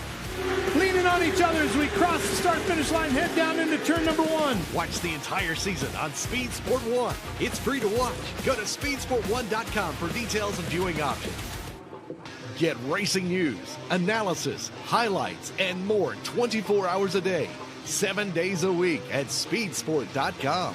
Get it all. NASCAR, IndyCar, Formula One, World of Outlaws, Trans Am, IHRA, and more. Speed Sport has been America's trusted source of racing news since 1934. Speedsport.com is America's motorsports authority. Check it out today. Speed Sport 1 is the home for the IHRA Offshore Powerboat Series. Watch top international teams push the limits of some of the fastest boats in the world, reaching speeds of up to 180 miles per hour. 14 classes, racing hull to hull, from Pro Class 1 to Super Cat. It's the IHRA Offshore Powerboat Series. Catch the entire season on Speed Sport 1. It's free to watch. Go to speedsport1.com for details and viewing options.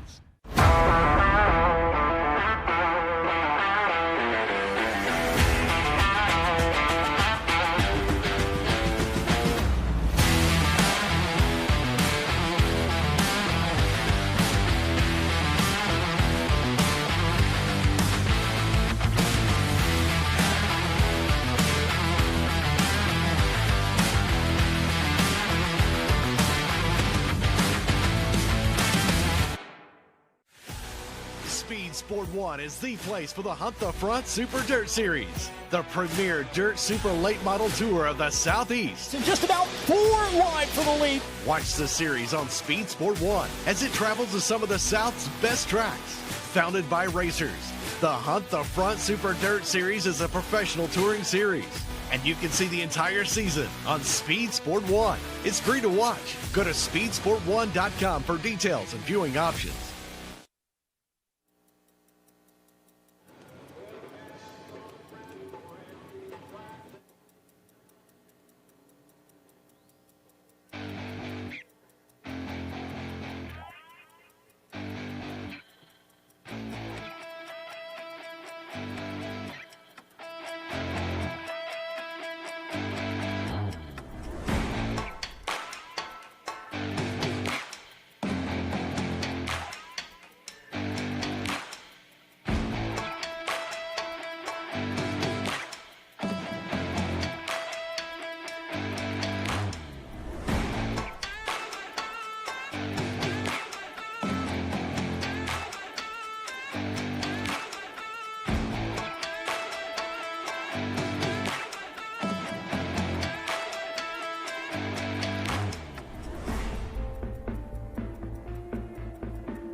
Mike English.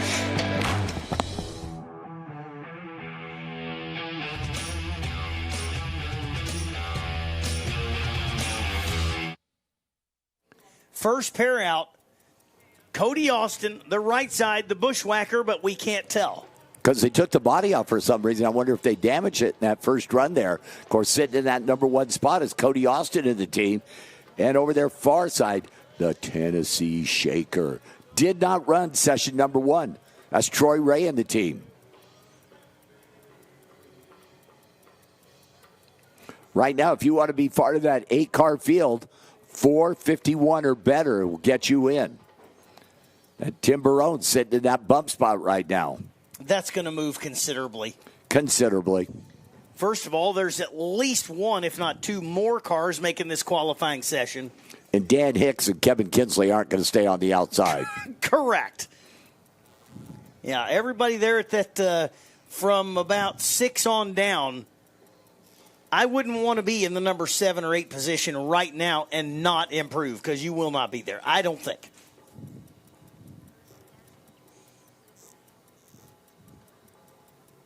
All right, tell them fire up. Love it. Fuel altereds. You got the backup babes, the backup, what'd you call the other, backup boys? Backup boy, bubs. Backup babes and backup boys. The bugs and the bubs. Bubs and bubs. It is the show. Nitro burning fuel altereds. Short wheelbase. 5,000 horsepower. Or more. Nitro.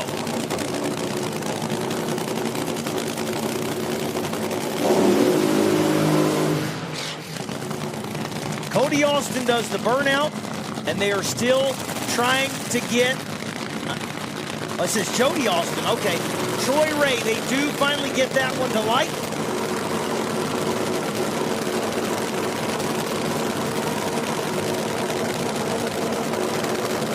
I'm going with that.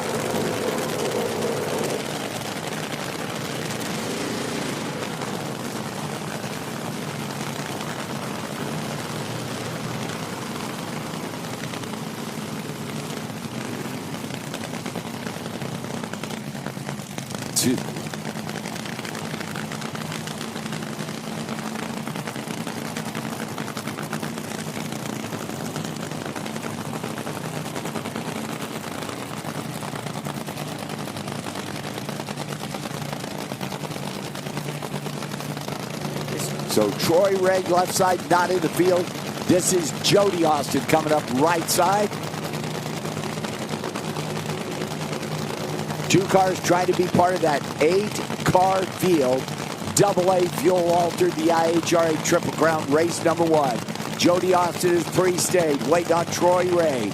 The Tennessee Shaker is pushed back over here and is not going to run. Will not be part of the field after they had trouble firing up that car.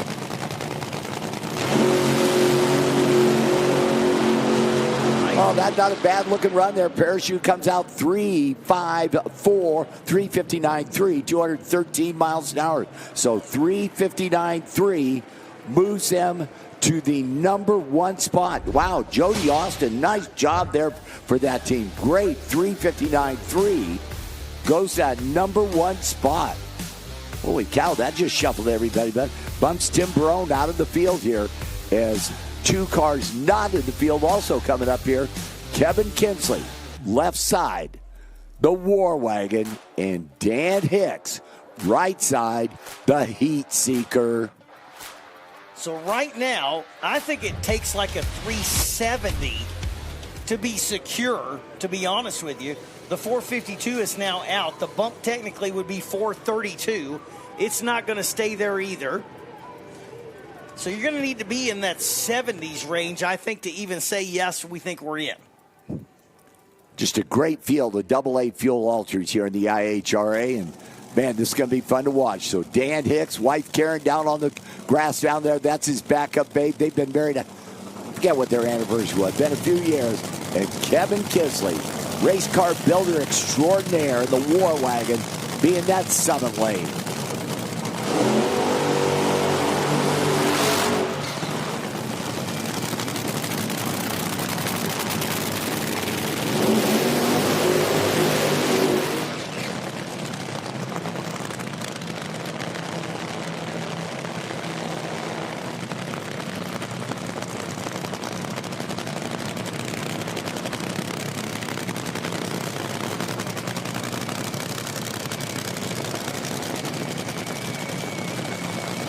So Karen Hicks out in front of her husband there, and Kevin Kinsley coming back over there. The Heat Seeker in the War Wagon.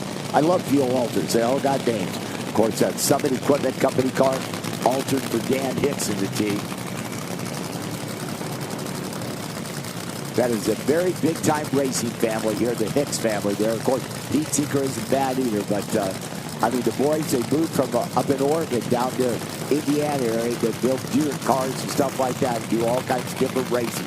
So they absolutely love to be involved. Have the Nitro funny cars they'll be up in later, but right now it's trying to get in the field, and it's the AA fuel altered. Same with Kevin Kinsley over there. Races boats, races just about everything there is on the planet Earth there. But right now it's all about the War Wagon. Both drivers pre-stage. Going to light that second light, flipping the switch, and here we go. In and set. Wow, Dan Hicks smokes that tire big time. Kevin Kinsley goes down through there. 3:7:09. And wow, what was the speed there? By speed, Kevin Kinsley gets the spot over John Mubach. They were both 370 with a 9, but at 213 miles an hour, Kevin Kinsley goes to the number 4 spot, 3:7:09. Kevin gets in there. Dan Hicks up in smoke, and a 4:79 is not going to get you in that field, unfortunately. Have to go back and concentrate on the funny car now. Well, that's a tough break there for the Heat Seeker team. Nitro Harley. Attention in the pits. Nitro Harley, we need you to the lanes. Nitro Harley, we need you to the lanes, please, and now. Anthony Whitfield is now on the bump spot at 380 in AA fuel altered, and he will be up in the next pair right here, the Mighty Mouse. Small block Chevrolet on nitros for Anthony Whitfield, and Tim Barone in the team, who just got bumped out in that last pair. Yeah, came in on the bump, has now been bumped, and looking to bump Whitfield back out. right? Is Whitfield on the bump? Well, it's interesting. Tim Brown, left side, is trying to get in the field. Anthony Whitfield, right side, is trying to secure his spot in the field. Trying to stay in the field, yeah.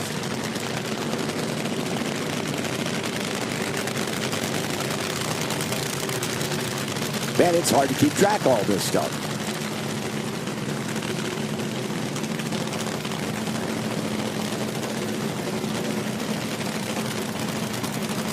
So the small block Chevrolet for Anthony Whitfield in the team right side. And Tim Barone.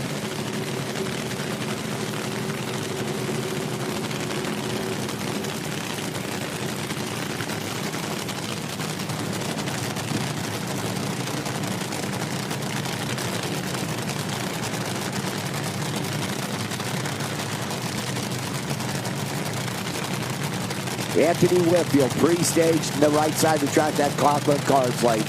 Waiting on Tim Barone over there, that summit lane there, both pre-staged. Anthony Whitfield has to pedal it. Tim Barone pedals it, gets back in at 4:10, 157. No help for Tim Barone. He will not be part of that 8-car field. Anthony now 380 is that bump spot. And still got Paul Miller coming up. The Outlaw Light Beer. Fuel altered. Be over there left side with a chance to get in.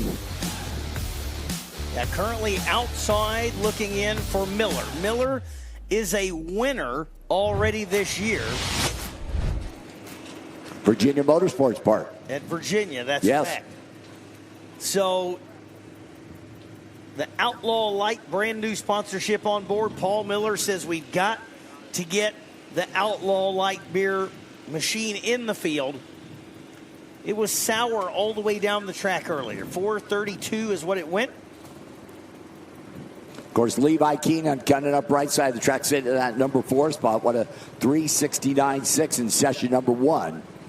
Securely in the field. But Paul Miller, the last car that can race his way into the field. And bump that Anthony Whitfield out, who really wanted to do more than that up and smoke that run, that 380 in session number 1, sitting on that bump spot. Yeah, Miller, certainly a 360s player.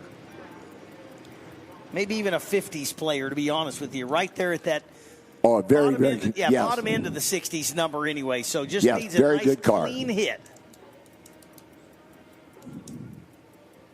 Then Levi Keenan, he would go for another 369. That would make him happy. I'd say if you can repeat in these cars 2 passes back-to-back, I would be thrilled with that. Oh, absolutely. It's fuel alters, as I said earlier. Not exactly. They want to run quick and they want to go fast and stuff. But with the aerodynamics on these cars, it's very challenging. You just like they're shorter wheelbase and they're kind of evil. So it's mainly get to the finish line first in your own lane.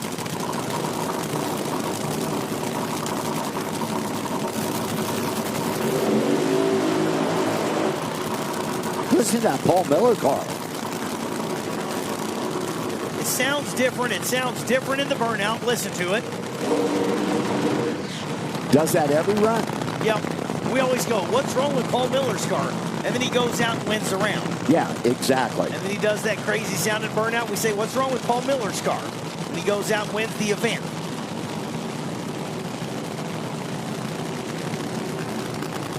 As he did at Virginia Motorsports Park. So the Outlaw Light Beer fuel altered for Paul Miller, the Oliver team. Miller and Oliver fuel altered. And Levi Keenan.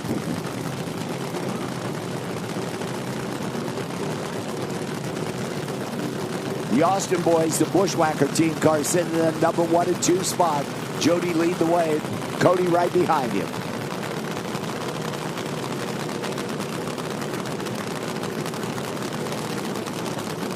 Final pair to set the 8-car field. Is Paul Miller going to be part of it? The backup boys right behind the car there. Levi's in, Paul is in. Boy, Paul Miller mixing up cylinders big time. 4:10, 187, not going to be part of the field. Levi slows from his earlier 3:69 to a 3:809, buck 88. But the field is set now, and unfortunately, Paul Miller not going to be part. We're going to start off with Jody Austin, number 1, Cody Austin, number 2, Bushwhackers at the top. Levi Keenan will start, Chuck Lofton will start out number 3, Levi Keenan number 4, Kevin Kinsley number 5, John Omhoff number 6, Brian Cunningham number 7, and Anthony Whitfield going to start out that number 8 spot at AA fuel altered.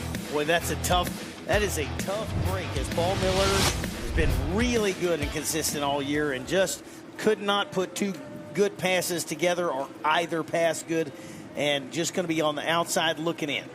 Yeah, unfortunately, a tough situation there. Brian Cunningham in the field, not going to make the run as he's not required to, and you're going to get a great opportunity to take a look at one of these kind of wild and wacky cars here coming down the return road in front of the grandstands there, that Fiat. The split window Fiat, I don't recall that being factory. Oh, we got another one coming up? Seriously? There it is, Mass Chaos coming around the corner. We thought they were done, didn't we? Yeah.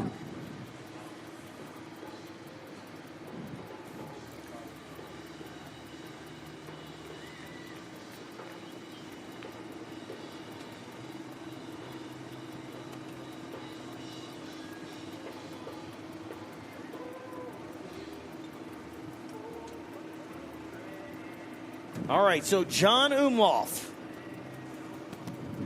over there on the left side. And I noticed when Paul Miller did not make the hit very well at 4:10, the crew chief for the Cunningham car said, "You can take it on back. We'll save the parts now." He said, we're in. Nobody else can bump us out. They were sitting right there at the bottom of the field and said, "We're okay." So going to save some parts there. John Umlauf says, "I would like to move up and be in the top half of this." Yes, absolutely. In the number 5 spot. You're right, Brett Carver. And likes to get it, have lane choice around number 1. It goes a long way. So the Mass Chaos machine of John Umlauf, Bowman Wrecker Service, Trick Tools, and Johnny's Fab. Going to see if he can improve. Went 372.4 on the first one. Needs to be 370. Really needs to be 369 or better to make it up to the top half.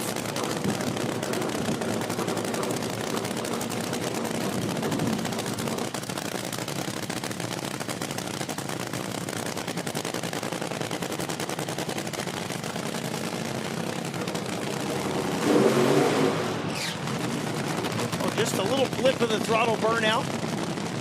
Well, depends on who you ask. Some guys say burnouts are overrated. If you ask the people in the stands, burnouts are not overrated. Oh, not at all. I'll tell you something after this right here about what we did many years ago.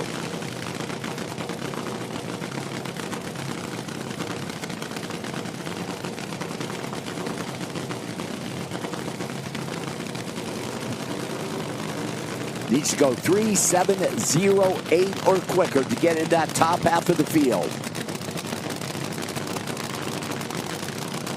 Mass Chaos on a single run. Wrap up fuel altered qualifying. Racing for position.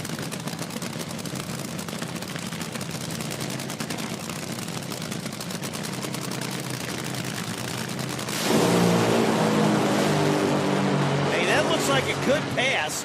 364.2 is definitely going to improve. Up to the number 4 spot. Umlauf going to be in the top half, which is going to give him lane choice. Only one spot flip-flop, but John Umlauf going to move to the 4 spot, which will give him lane choice going into round number 1 of eliminations for tomorrow. We got our Outlaw Pro Mods in the lanes. Coming up next, we are rolling them. Folks, the event this weekend, if you went to your local track, if this is your local track, or you went to another track, and they brought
And welcome back to Darana National Trail Raceway for stop number 1 on the IHRA Triple Crown. We're here in Hebron, Ohio, starting the second qualifying session. Just finished up with the fuel altered. Good to see Kevin Kinsley sneak back in there after struggling in the first session. Pretty exciting session there as a couple of cars are out. Also, great sessions for Top Alcohol Funny Car and Top Alcohol Dragster. I believe Nitro Harley, I believe, is around the corner coming up next. Outlaw Pro Mod. Outlaw Pro Mod. Yeah. Then we'll do it. And then roll right into the Harleys. Okay. Great first session for both of those classes as well. Tough bump spots after Q1 in several of the classes.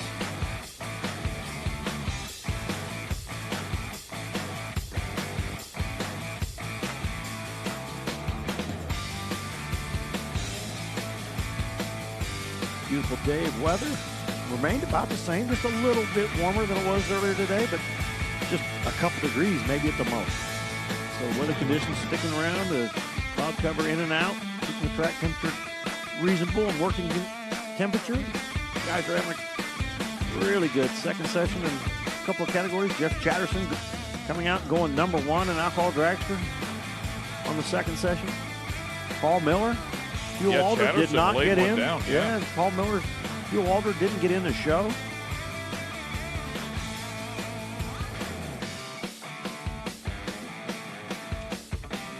Yeah, pretty surprising.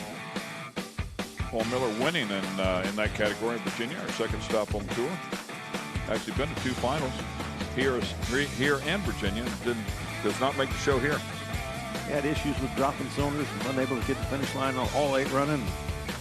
With 2 sessions, we talk about it all the time. 2 qualifying runs, no mistakes whatsoever, or you're going home.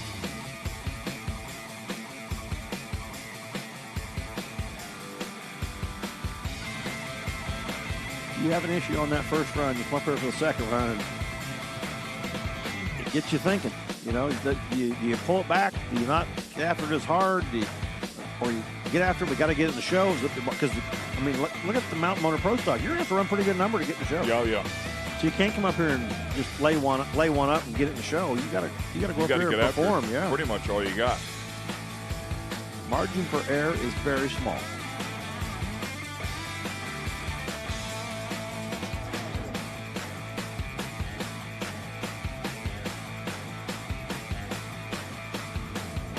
Quick swipe here on the track. You can see they're spraying that, so the rotators go out there, and they'll do one quick drag up and down each side.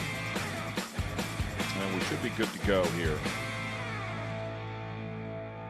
End of the first session for Outlaw Pro Mod. Bubba Stanton up top.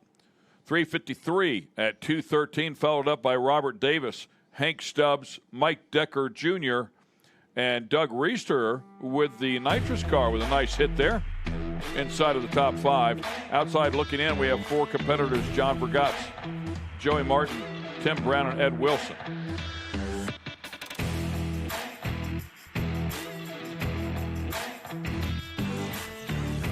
Weatherford down there at the bottom of the group in the 15th slot. We know he's very capable. Jason Scruggs fairly deep in the 11th spot. Chevy Reeves has got that 1970 Chevelle running pretty good. They made some pretty good progress in the beginning of the year. Steel body car and currently sitting 10th and has gone from A to B a couple of times. Did a little testing yesterday, had a nice lap. So they're making some progress with that car. Good for them.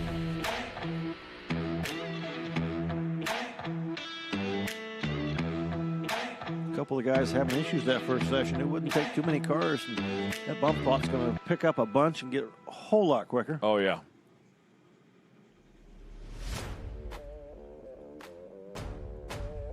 We talked about the success rate so far today, and getting down the track without tire shaking, spinning the tires has been higher than normal, way higher than normal.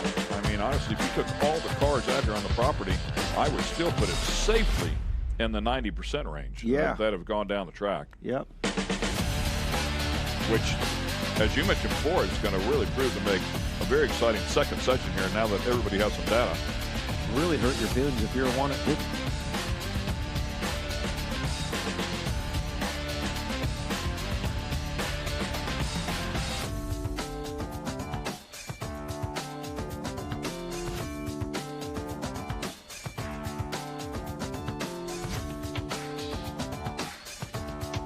Beautiful day to be at the racetrack. Yeah, man, we appreciate the fans that have come out here as well. They're enjoying themselves. We know we have a lot of fans at home that are watching as well, watching the stream here on Speed Sport 2. We switch over and go to Speed Sport 1 at some point. Let me see if I can figure out when that is.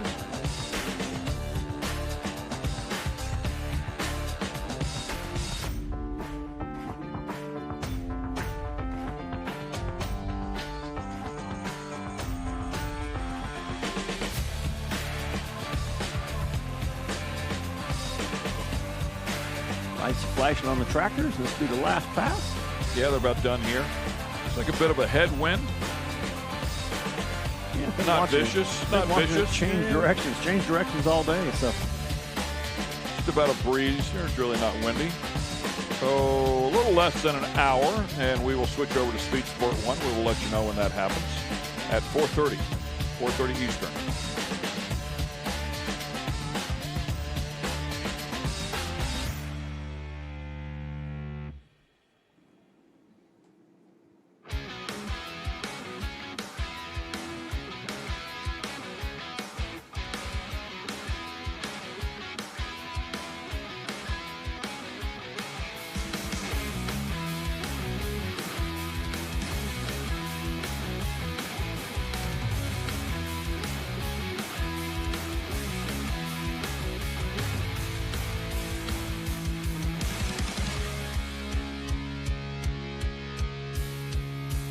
And the first pair of Outlaw Pro Mod cars pushing up here to the water.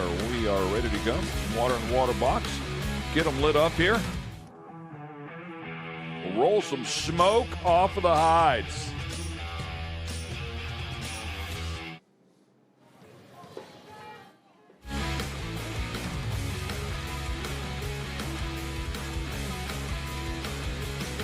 SummitRacing.com helping the facility out here. We appreciate that.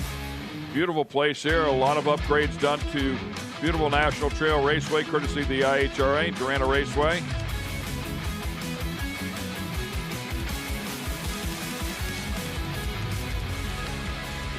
There was a Frank Holly that walked up here and said, man, I remember coming here in the 80s, and he said, man, he said, I have an older body and I had back surgery. He said, but mentally, he said, I feel like it could have been a year ago. Yeah. Mentally, you want to get out there and do it again. Be all over. Yep, get out of the way. Let me at it. A lot of great memories from this racetrack over the years.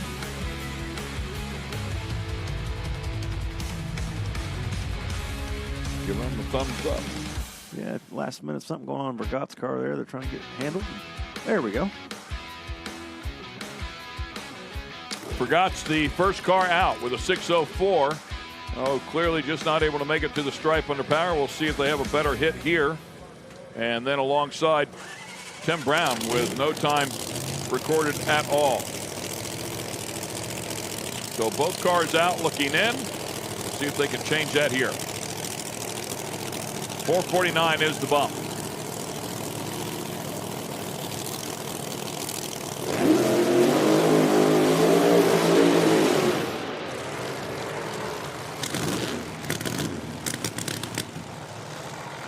Vergat's having troubles. Yeah. See the fire up once, it died. He went back, shut the battery and the power off, recycled everything. Got it fired up again, it died again. Now he's got it fired again, still trying. And it shut off again. The same situation that happened earlier? Is that another car that shut off? That was a different car, yeah.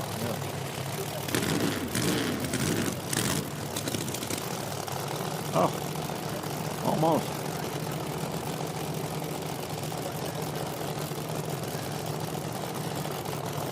The clock ticking now because Tim Brown won't want to waste much time.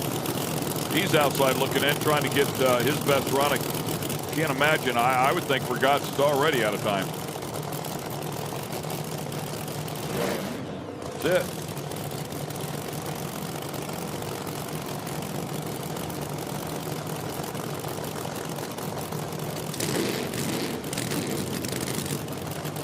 No, still not going to make it. He tried one more time, and I think the problem runs a little deeper than that. Not going to be able to fix it. He's going to have to forfeit this run. Very frustrating for sure. I'm sure the team is working extremely hard. Just not going to have an opportunity to make it today. Tim Brown just a few weeks ago at that Pro Mod Mania. Entered the class of Run What You Brung. Was able to take home the trophy. This weekend, Outlaw Pro Mod. Still running what he brung.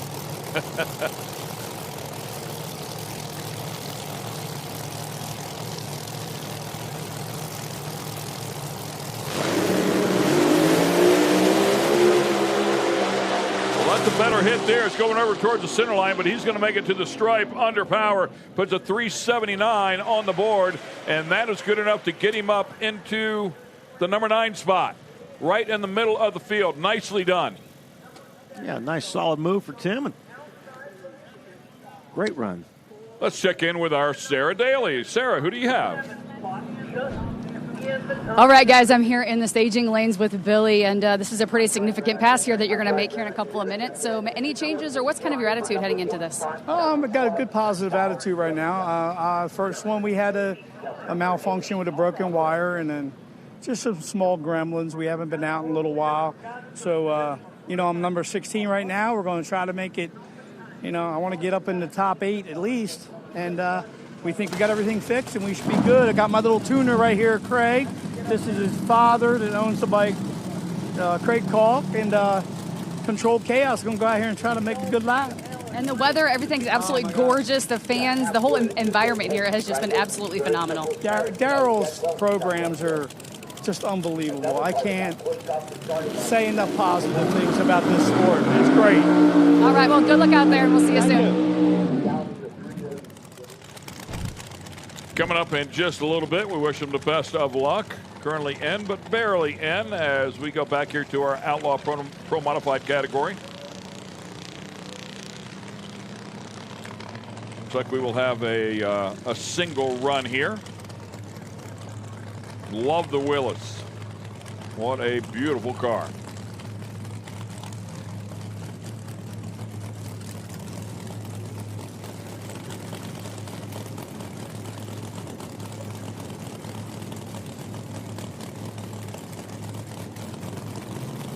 No time on the board. He is also outside looking in. Now Randy Weatherford on the bump with a 4.02 and a 3. Gibbs is out, courtesy of Tim Brown jumping in.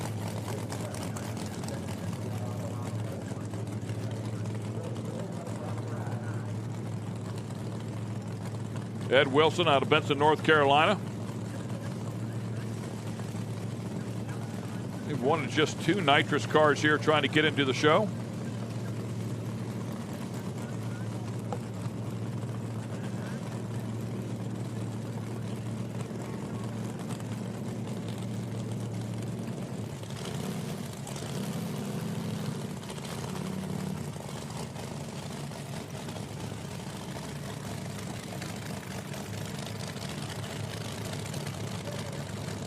You are allowed multiple power adders inside of Outlaw Pro Mod.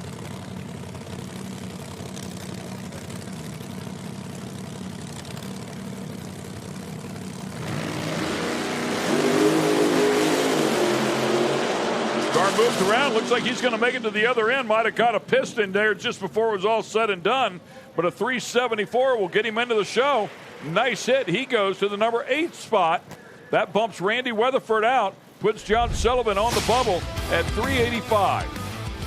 Well, you see the car leave. It made a hard move over to the left. And did a nice job pulling it back. Then you can see the engine damage right here. Started hurting the engine, but still able to get that 374 and get in the field. Work on that engine tonight. Look at that thing carrying that front end up in the air out in the middle of the racetrack. Man, it hiked that thing up there, didn't it? Great shot. Picks it up here. Sits it down. You can see that thing start to turn that front wheel, and then back up in the air it goes right here. Awesome shot. A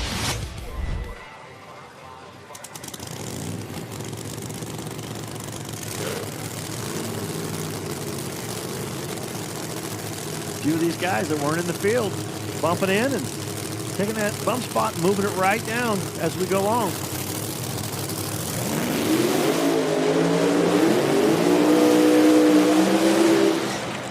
Joey Martin currently sitting outside in the number 20 spot with a 755.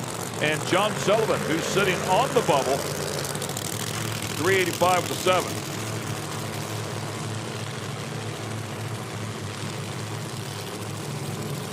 And Sullivan has to worry about a Randy Weatherford and a Paul Gibbs here, along with Joey Martin.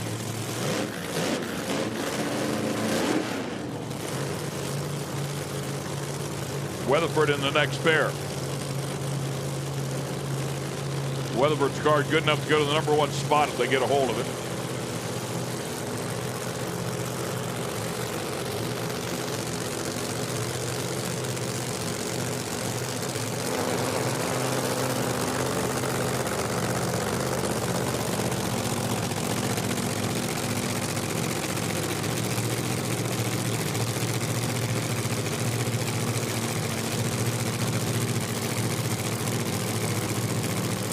Pressure's on these drivers, no mistakes.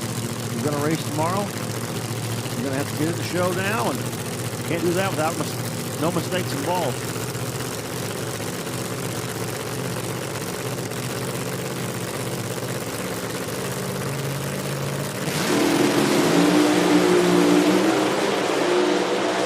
Sullivan with a good hit right there, 372, and he'll go up into the show. Joey Martin not quick enough for that 397. Nice hit for Sullivan. Excellent. And this field just gets tougher and tougher. Sullivan to the number 7 spot. Boy, watch Joey Martin. He does everything he can to get this car in a show. It shakes the tires extremely hard, tries to pedal, tries to stay with it. Just get it recovered and get it down there quick enough to get it in the show. And man, look at that thing shake. Shakes the door open on the thing. And still not enough. That's some hard tire shake. Watch that far lane right there. Look at that thing shaking the tire. Man. Oh, woo! Makes my head hurt. Watch. Can't imagine the damage it potentially causes underneath that thing to the driveline. Chassis components. Jay Dietrich coming up here, and Randy Weatherford. Dietrich sitting 15th is in the field. There's 2 people sitting out that have yet to go, Randy Weatherford and Paul Gibbs.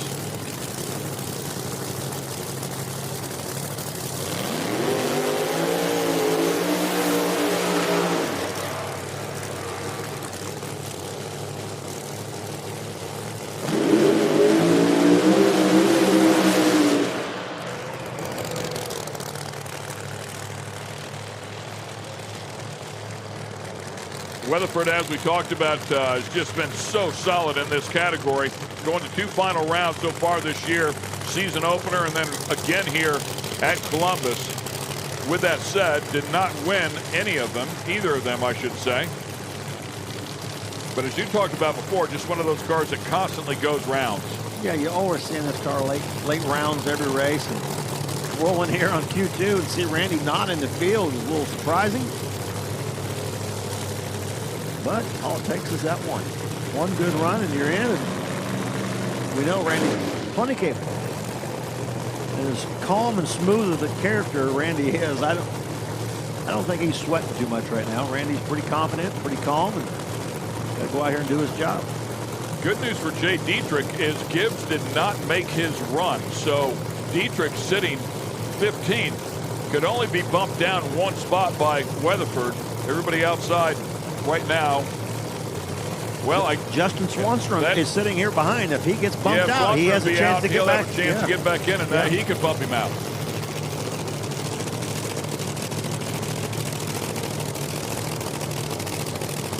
I like excitement. I like a little pressure. Seem to be pretty good under it.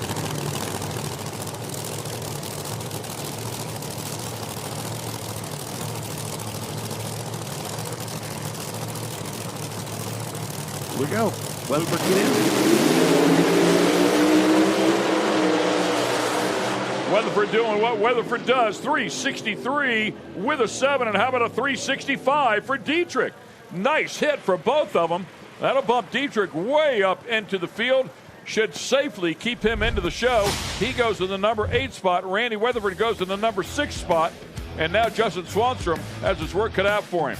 On the bubble, how about a Jason Scruggs?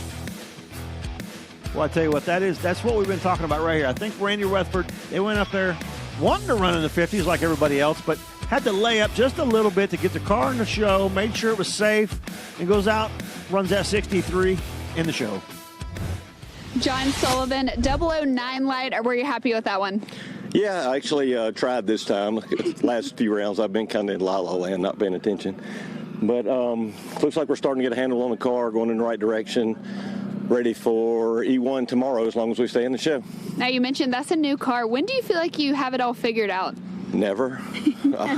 Never. Like, I mean, you can see, or you can't see right now, but like we don't have any sponsors on our door, so everybody we do business with, they sign the back of the checks and we sign the front. So we enjoy keeping it that way. Well, congrats on a great run. We'll hopefully see you tomorrow. Thank you.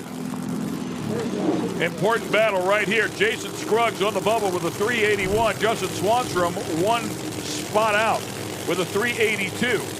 Chevy Reeves, who was sitting number 10, now sitting 15th.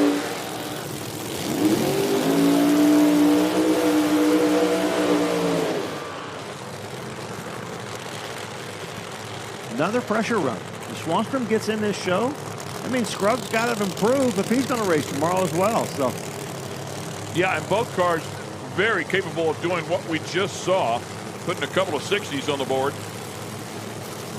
And if that's the case, it would bump Chevy down there onto the bubble.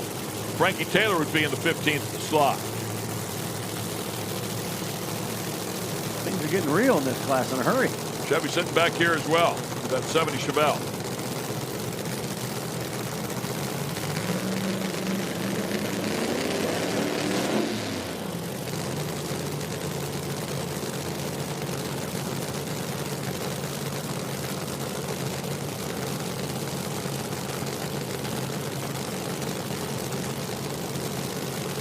Jason Scruggs, a mile-per-hour record holder in this category in the National Tour.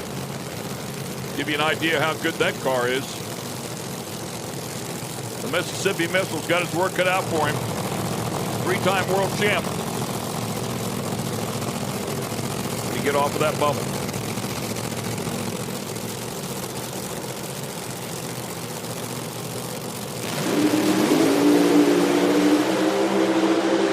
Both cars charged to the stripe.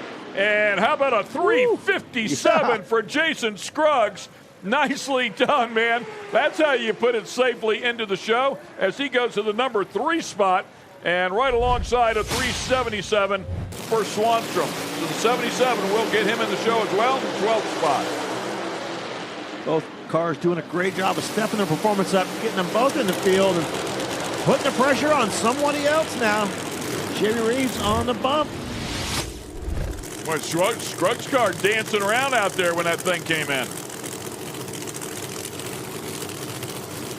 So Chevy Reeves outside with this beautiful Chevelle and Frankie Taylor on the bubble.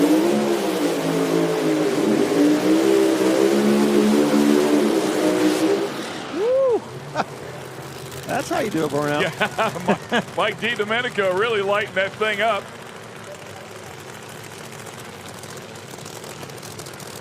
Got some good valve springs on that thing.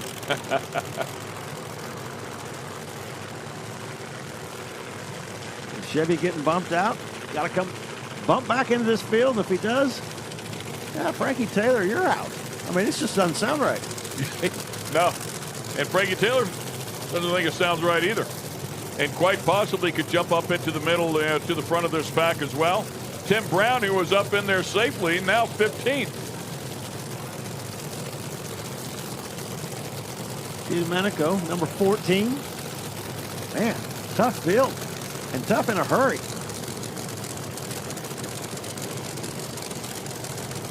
Chevy's done such a good job with the 70 Chevelle. I mean, it's absolutely gorgeous, that car in the far lane. Vinyl top, steel rear quarters on that one. Struggled with it going straight. Finally got this thing to go straight. Put a 381 on the board. Now needs to find some more ET.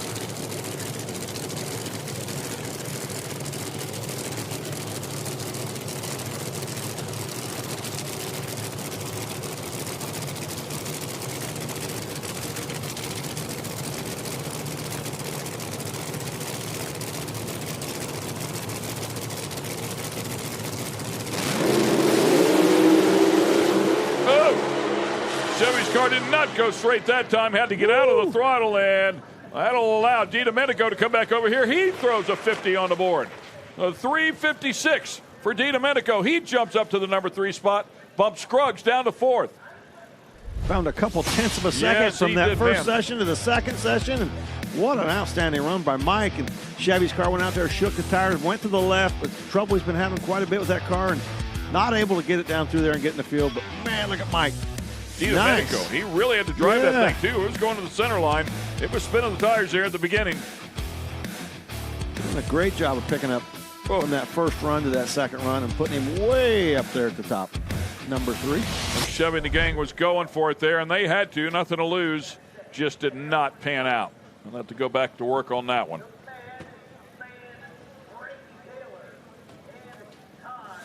So I think that's it in terms of bumping out.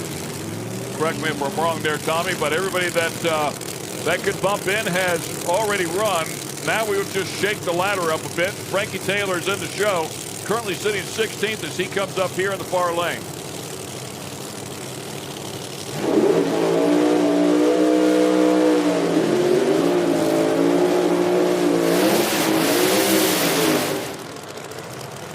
Yeah, Frankie, number 16 and qualified, but that's not where he wants to be. Does not want to race the number 1 qualifier first round. Jason Scruggs, after that first pass, you knew you had to make a great one this one. Congratulations. You did that. 3:57. Were you happy with that? Yeah, we're just happy to go A to B because we struggled a little bit, changed some stuff on the car and testing, had some electrical issues yesterday, and then we thought we'd get down, didn't this morning. So we're just happy to go A to B. We thought it'd go 55 to 57. So, yeah, we're happy with that. Just got in tomorrow, so we'll just work on it tomorrow, work on it some more. All right, well, good luck. We'll see you tomorrow. Thank you. Good hit. He'll be a tough player come tomorrow. Todd Blown here in the near lane.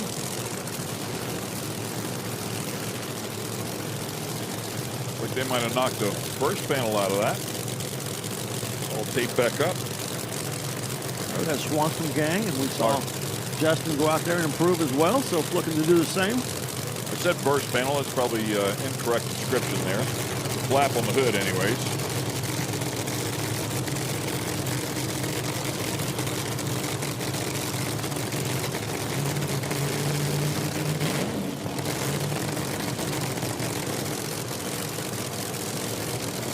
Frankie move off the bump.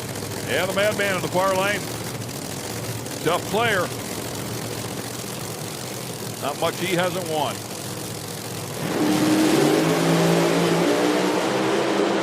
And he gets the Corvette to charge really hard to the other end. 363 safely off of the number 16 spot. So good job there for the madman as he'll jump up into the middle of the show in the number 8 spot. Great looking run by Frankie Taylor. Nice and smooth. Frankie's cars usually are all over the place. He's driving the wheels off that thing, but just a nice smooth run for Frankie. That was Blown's job this time. Yeah. Mike DiDomenico with the ET of 356 with the 8. You're sitting in that number 3 spot. Were you happy with that pass? Yeah, we were happy. We haven't been out in a little while, like I mentioned. So we don't have a lot of laps on it. We did some changes while we were out. Did some compression changes and things like that. We knew we were going to have some heat to work with here. So no, we're happy. We're happy. We're good with that. We got an A to B pass, so we're golden. All right. Well, we'll see you tomorrow. We'll see you. Good job for Mike D. Yeah, I think the last time we did see him out, he had switched over to the Outlaw Pro Mod from Pro Modified and was liking it. He was excited about it. I remember that. As they fire up the Patriot. Mike Decker Jr. and David Brinkley. Brinkley there with the Corvette. Spectacular red, white, and blue version.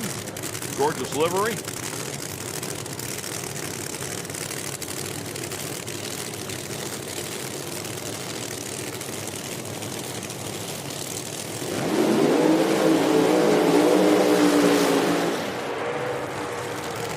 Side-by-side burnouts there as Mike Decker Jr.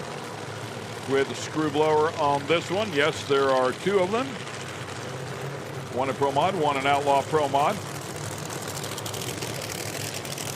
Both cars beautiful, both cars very capable. Nice job. Of course, they switched the other one over to the Hertz Charger. Looks like they're going to give that a go and see if they can work through it. And Decker Jr. also one of the cars that switched from Pro Mod to Outlaw Pro Mod and had some success the last time we were here. Doing a great job. The Patriot car had a little issue in testing. They had some issue with the chutes and ended up just nosing it into the sand down there yesterday. But a little Band-Aid on it. Drag her back up here today. Good to go.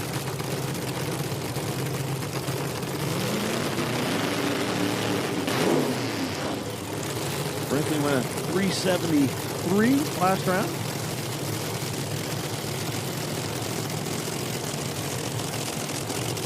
Decker 358.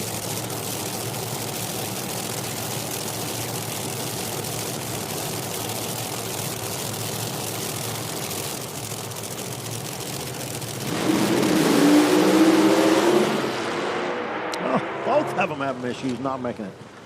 Both of them rattling the tires. Something we haven't seen all day. Yeah, Brinkley has put a 70 on the board with that car. Could have used it here today. He's in the show. He'll hang on the number 13 spot as it stands right now. Let's hear both cars getting off start line, the chatter marks, getting sideways, shutting these things off. Decker had that good run that first session, so you know he's coming up here swinging. All right, we got a good run on the board. Let's go up there and see how quick we can go. And just stepped over the line a little bit. Yeah, and it squads that left rear. You can see it rattle the tire. Upstairs, let's go to Kristen Banks. Taylor, ET of 363 with a 0. That was a nice one compared to the first one. How are you feeling? It was a lot better. I didn't have to pedal at that time. We're still trying to creep up on this thing. Everybody's got nitrous on their stuff, so I figured I better try.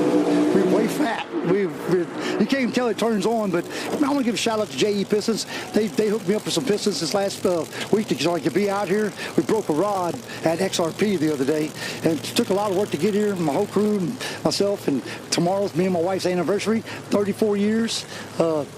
Yeah, she's been with me 34 years. I want to say hi to my little girl Ellie and Wesley and Knox. I want y'all keep rooting for me. We're gonna do good. Man, your wife's a saint. 34 years, that's a long time to put up with you. That's before you were born. We'll see you tomorrow, Frankie. Thank you. Hope it'll be better tomorrow. Hope we got a bunch. Here comes Hank Stubbs and Doug Reister. So everybody from this point on in the top 7 of this program. Reister currently sitting 7th with that nitrous car. Nice hit at 362.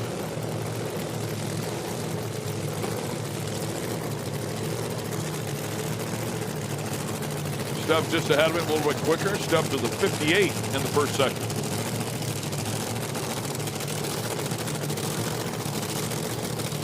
A run for the number 1 spot. Who's going to end up with it?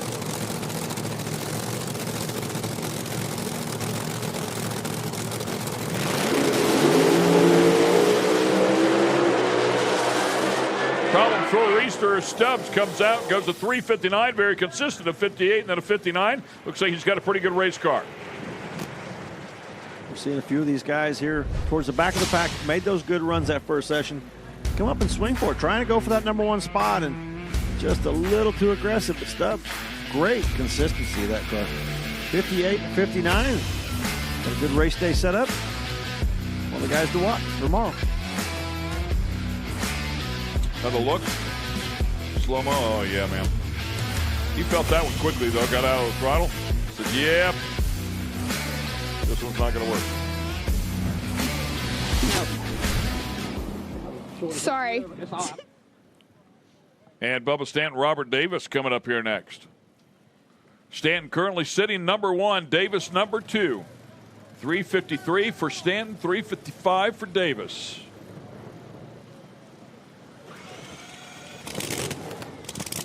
And Frank Hawley's drag racing school doubleheader coming up here in just a moment. The 2-seater.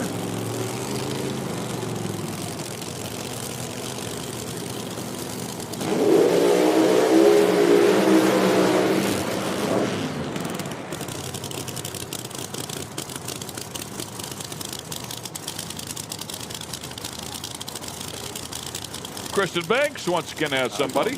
Dang. Mike Decker Jr., you got it done that first session. You're hopefully going through to tomorrow. You're looking pretty comfortable right now. How are you feeling?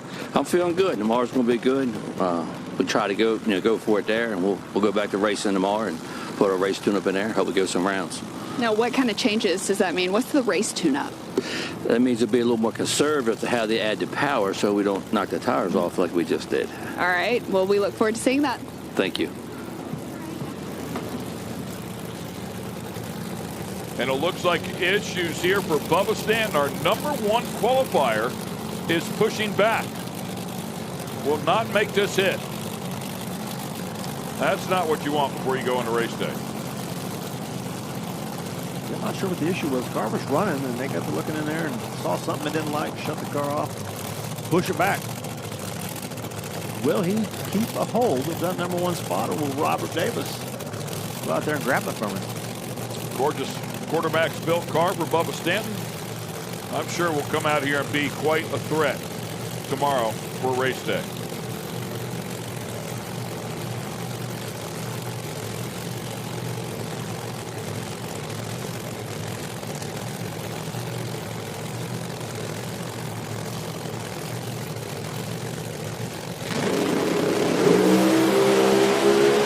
Oh man, way headed towards the wall right there. Had to get out of it. Was trucking, 0.900, 60-foot time.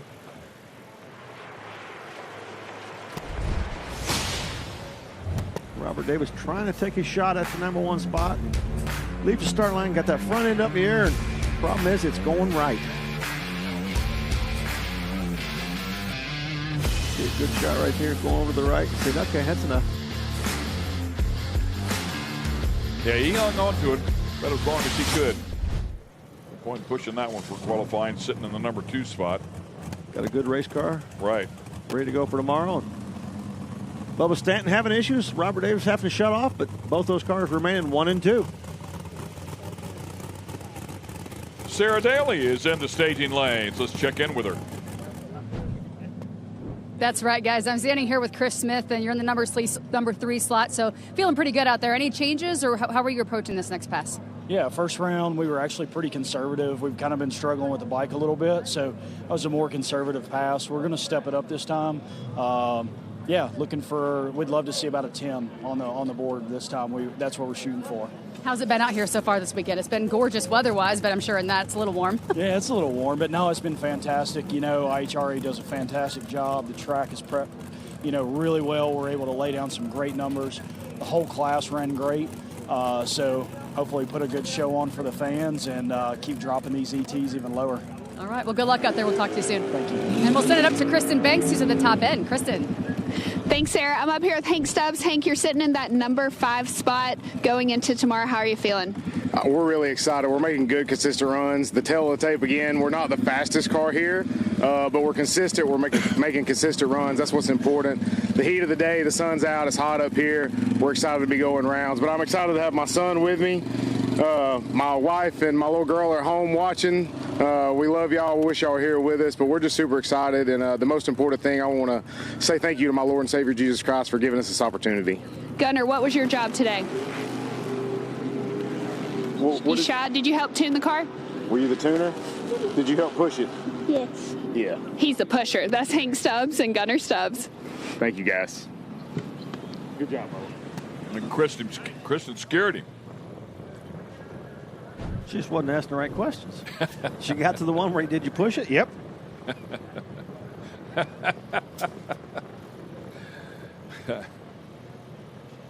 Nitro Harley's coming up. They're pushing them around. We've got a great field of them. Bump spot in this one, too. We'll find out how things go.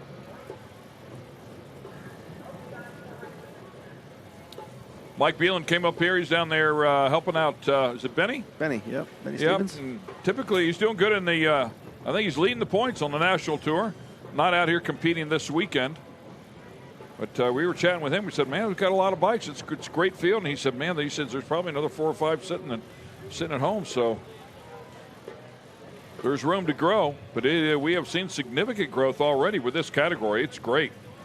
what I could tell from Mike is he thought, yep, I'm going to save the parts. We're going to concentrate on winning the points championship. And I see him here this weekend. He's thinking, oh, man, I wish I was racing. Well, you could tell in his voice. You could see it in his eyes. He's like, I should have come. I should have come. Yeah. Nothing worse when you're a racer to go and watch. Tracy Kyle coming up here with a bike called Frankenstein. 93-inch, 191 cubic inch Romine power plant. 2-speed Lenco inside of this one.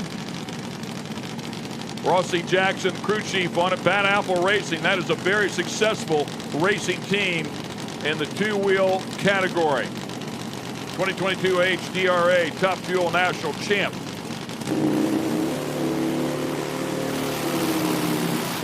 Struggle right now. He is not in the field.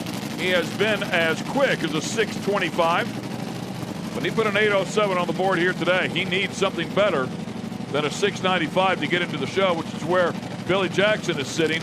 Bob Malloy at the top of the 408.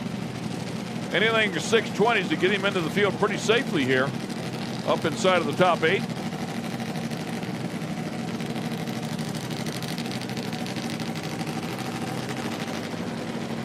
He was also the 2024 AMRA Nitro Wrench of the Year.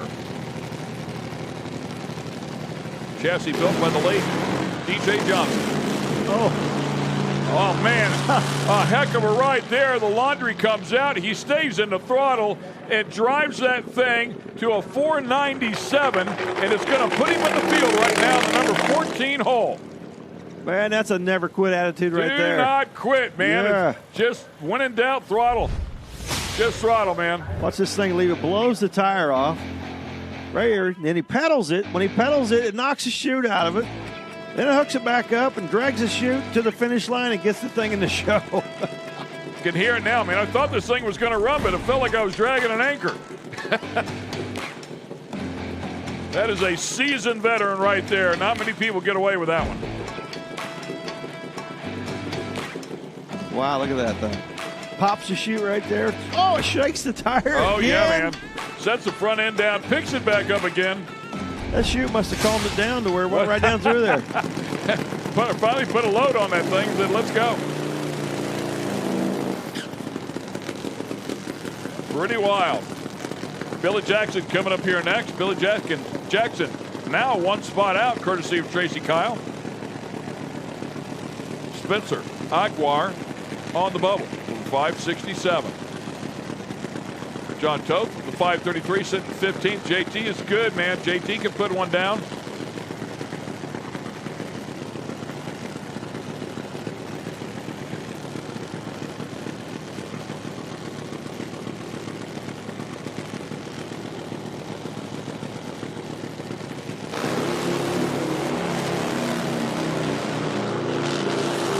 Leaning into it. And a 456 will be good enough to get into the show. That'll put him 12th. Wasn't a pretty run, but it got him in the show. You can see the body English on this thing. Watch him leaning. This thing's leaning. Wanting to go right off the bat. Starts leaning to the left. That thing's got that front end in the air and just keeps leaning left. By the time he's done down there, it's pretty far over to the right. But hung with it long enough to get it in the show. See him moving over, using them feet.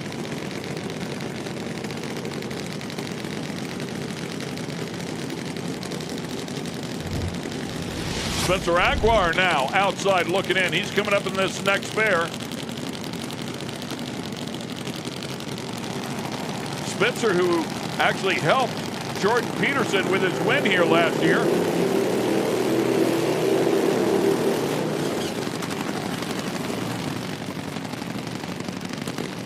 Jordan Peterson came here with the Harley Drag Racing Series and grabbed a win. And as you can see, Peterson out there helping him now.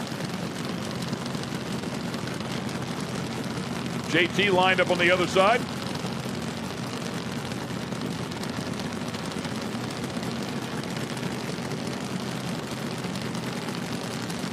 Name of JT's bike is Mayhem. Owns JT Auto and Cycle and partners in he's partners in the AMRA. Started out racing dirt bikes back in 1975. JT on the bubble. Aguirre one spot looking out. Both of them trying to get in. Aguirre struggling with his, leaning hard. And the 5:39 will not be enough. He bettered his number, but not enough to get into the show. JT will hang on. Spencer having some issues early in the run, pedals the thing, gets back into it, has another issue, tries to pedal it again, and by that time he's lost too much time and not able to make the show. 467 JT will be 14th. Yeah, just struggling over there on the far lane. Better hit than the first round, but not enough.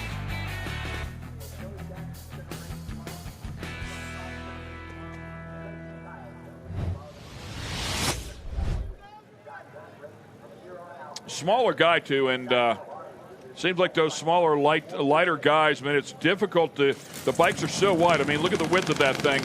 To get on that thing and try to move your body around without leaning the bike is extremely difficult. That's where the bigger guys can come in. They can hang their bodies off the left side or the right side and steer the bike without ever leaning it over.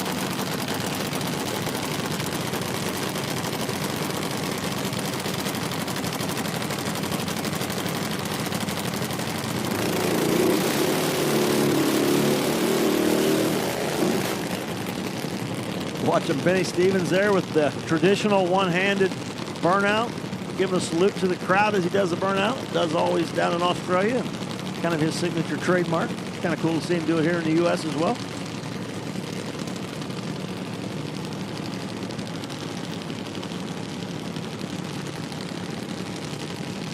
Look at Kerrigan there as well. Painting contractor, bike built by Johnny Vickers.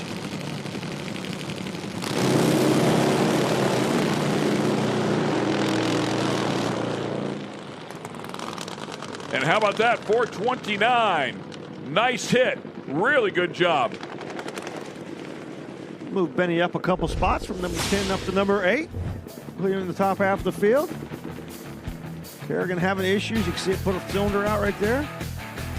Have to shut off. And Benny riding that thing is wobbling a little bit on him. Back and forth. Oh, look at that thing shake the tire on the thing. That thing got the... When it started shaking, it got the rear end of that thing moving around on him. See it waddle back and forth right there. Stayed in the throttle and got to the finish line. And an improvement. Yeah, rider out of Australia.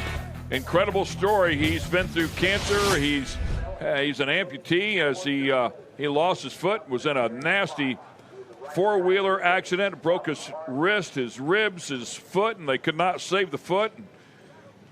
All of that, once they figured it out what to do, they took it off, and 7 months later was back on a bike.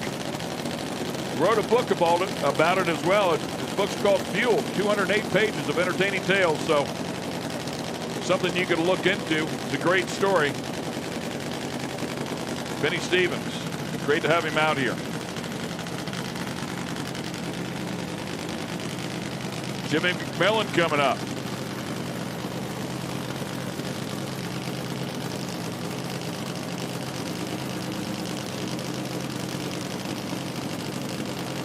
Bike called Mongo.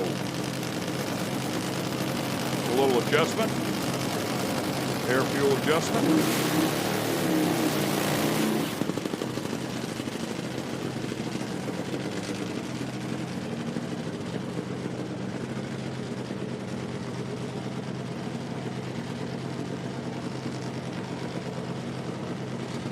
Jimmy McMillan currently sitting 10th.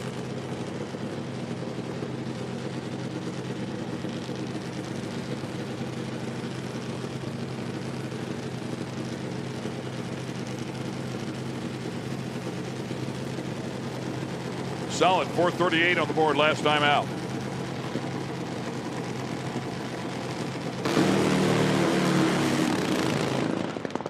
Man, it was charging hard, lost the cylinder, slammed the front end back to the ground, and he got out of the throttle.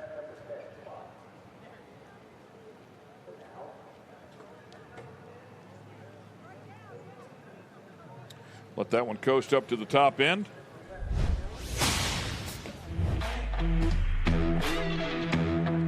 Ooh, taking the front end up there, and then going into tire shake. It has to be a very unsettling feeling as a rider. Wow.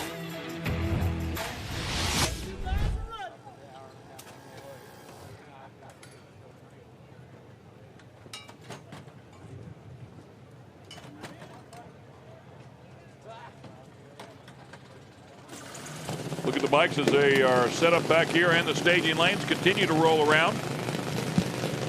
And for our friends that are watching on Speed Sport 2, we will be switching over to Speed Sport 1 at the bottom of the hour at 4:30.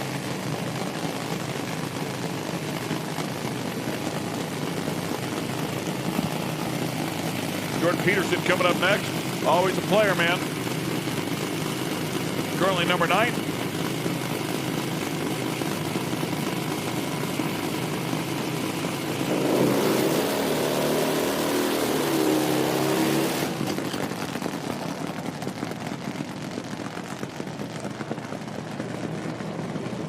Just gave Jordan a signal. It's going to be a single. Winner here just a couple of weeks ago came out here and started really throwing down some numbers. Did a great job. Safely in the show here. We'll right in the middle of the pack as it stands right now. See if we can pick up the pace here and get towards the top.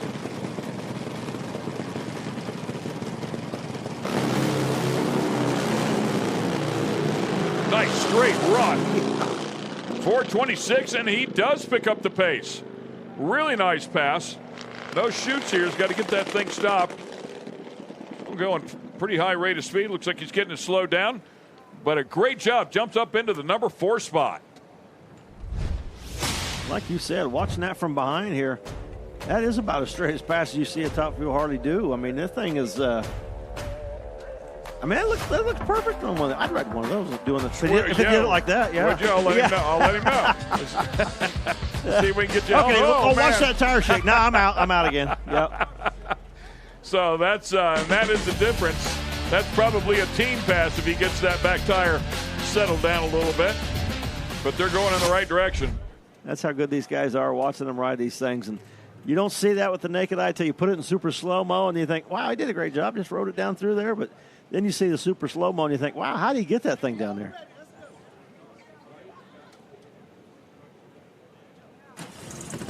Jason Leeper getting ready to go.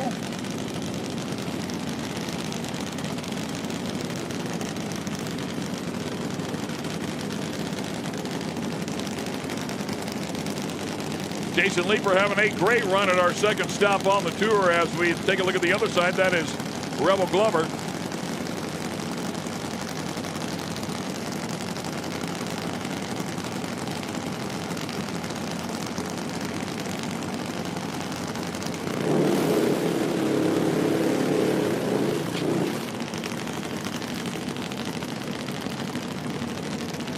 Back to look at Jason Leeper. Jason Leeper grabbing a win at Virginia, our second stop on the tour. That bike was moving around. It was a handful. On the other side is Rebel Glover out of Media, Pennsylvania. My apologies, not out of Media, Pennsylvania. Out of Holly Hill, Florida. A ton of experience, Top Fuel, Pro Fuel, and Nitro Funny Bike. A trained medic. Wins and records in Pro Fuel. Been doing it for a while. Just got timed out.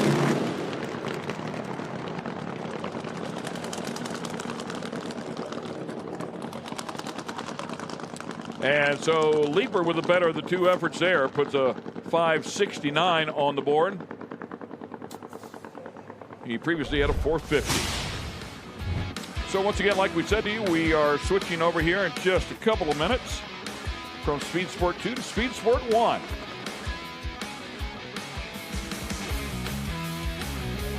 A couple of Harleys in the staging lanes yet to go.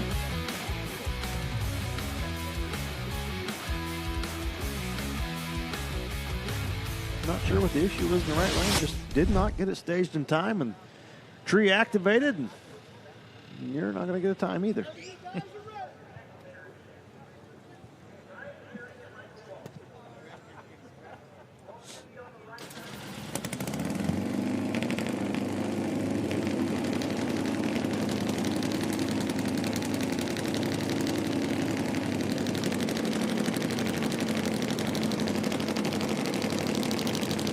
two tough players here, and Ryan Perry and Michael Bulge.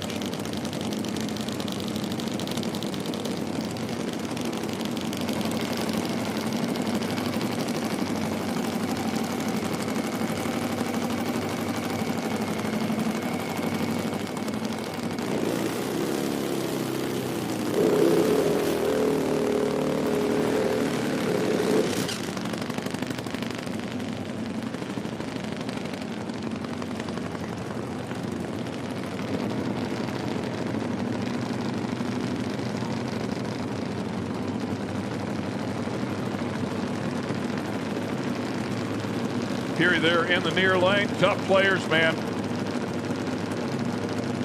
Two-time champ in the far lane.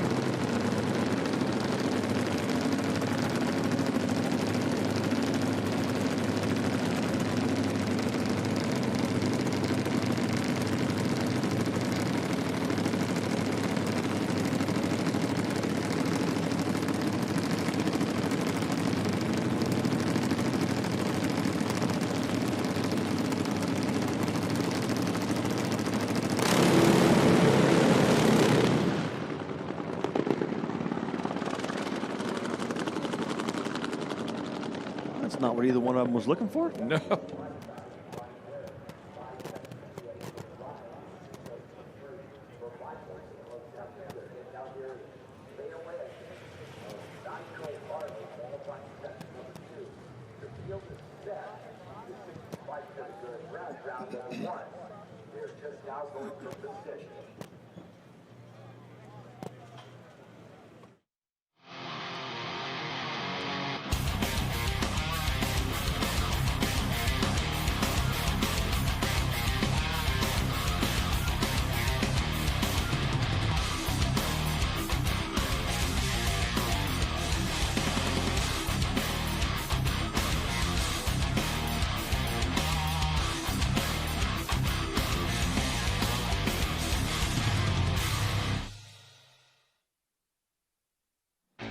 And we welcome everybody here to Darana Raceway. It is the first stop of the IHRA Triple Crown.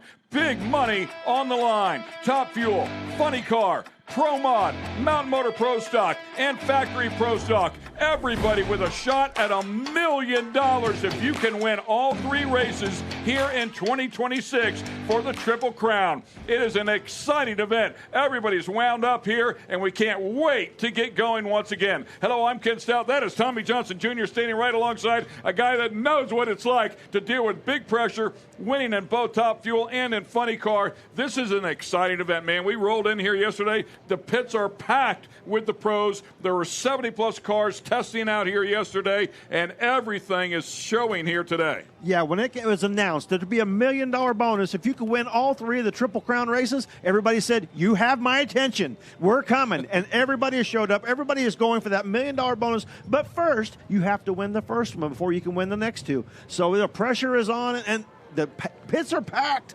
The weather is great. And I'm telling you what, this is awesome. I love it.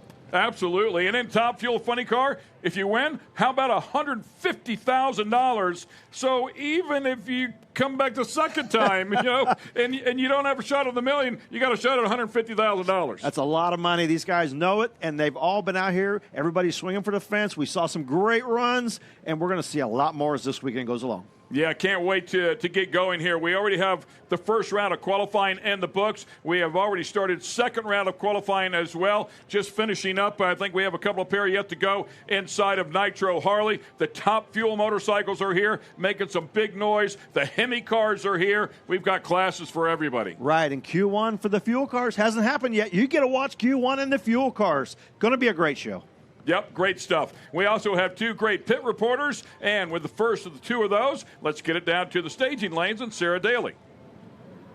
Well, guys, you're exactly right. The purse and the money, this opportunity here at the Triple Crown Series is absolutely incredible. Like you said, take all three, $1 million. The weather, it's been absolutely picture perfect. I know you guys are in the booth, but it is gorgeous out here. All the drivers are talking about the excitement, the energy, everything that's been going on. We do have some folks that have already had their classes gone, as you said. And if you don't go to the show, it looks like you're just going to home. That's where you're going to go. But we have some more information on that to someone who's already gone down the track today in a side-by-side. We're going to to send it up to Kristen Banks at the top end. Thanks, Sarah. You're exactly right. This first qualifying session for those fuel classes is crucial because you got 14 to 15 guys fighting for 8 spots. I talked to Trip Tatum and Sean Reed earlier today, and they said they're just trying to have a consistent A to B pass this first session. And honestly, Sean said, I'm just glad I'm driving the car. I'm not having to tune it. We got a hot, greasy racetrack right now. You slip the clutch too much and you could shake the tires, or you could have too much power. It reminds me a lot like the Goldilocks Three Bears story. You don't want it too hot, you don't want it too cold, you want it just right. Tommy, Ken, you glad you're in the booth and you don't have to make big decisions like that? Oh, no, that's way above my pay grade. Yeah, there's a lot less pressure sitting here in the booth. Well, sometimes there's a lot less pressure. Sometimes there's more, I think. But, yeah, the guy's got a tough job cut out for him today. I mean, that's what we've talked about, the IHRA 2 qualifying sessions.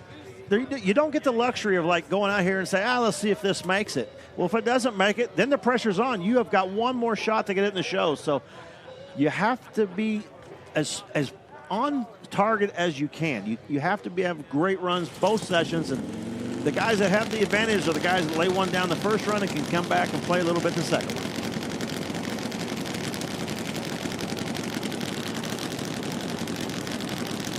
Next pair of Harleys has started up here. Great field here. 19 bikes showing up to fill out the 16 bike field. We've already settled the field. The bumps are set. So the field is set in terms of who's going to race. Who they're going to race in terms of pairing is yet to be determined, as we still have a couple of bikes to go. Looks like one of them idling up high. Ricky House and Chris Smith. Talked about now everybody's just going to see who races who, but also who can get close to Bob Malloy. That first session 4:08 still has a 1/10 of a second on number 2 GT Tonga. Can somebody else get down in that range with him? Chris Smith, also a player, man, has come out here and certainly had some great moments. 2018 AMRA champ, lined up alongside Sharky. Sharky knocks the tire off of it, gets back in the throttle, man. They all know they got to go here. And he ends up with a 499. How about a 421 out of Chris Smith? Really nice job there for him. Jumps up into the number 3 spot. Yeah, Smith putting a 22 and a 21 together, back-to-back runs that round. Good, consistent bike. He's looking good for race day. Yeah, good speed too, 184 miles an hour. Second fastest pass of the day. Look at that front end, man. Yeah, a lot of smoke coming out of that bike. We hit the throttle, cleaned right up. Picked that front end up. You see him landing with it. Sharky knocked the tire off of his right at the hit and then pedaled it, got it to hook up, and then charged down through the rest of the track. So not all bad there, just missed it by a little bit. How do you get practice at pedaling these things? Well, you do it once in a while, qualifying, get a little practice in. Might need that tomorrow. You never know.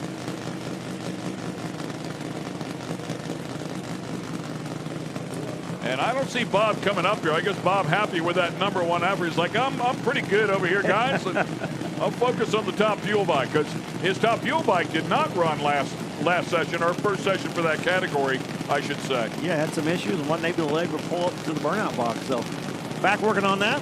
GT Tonga going to try to take that number 1 spot away.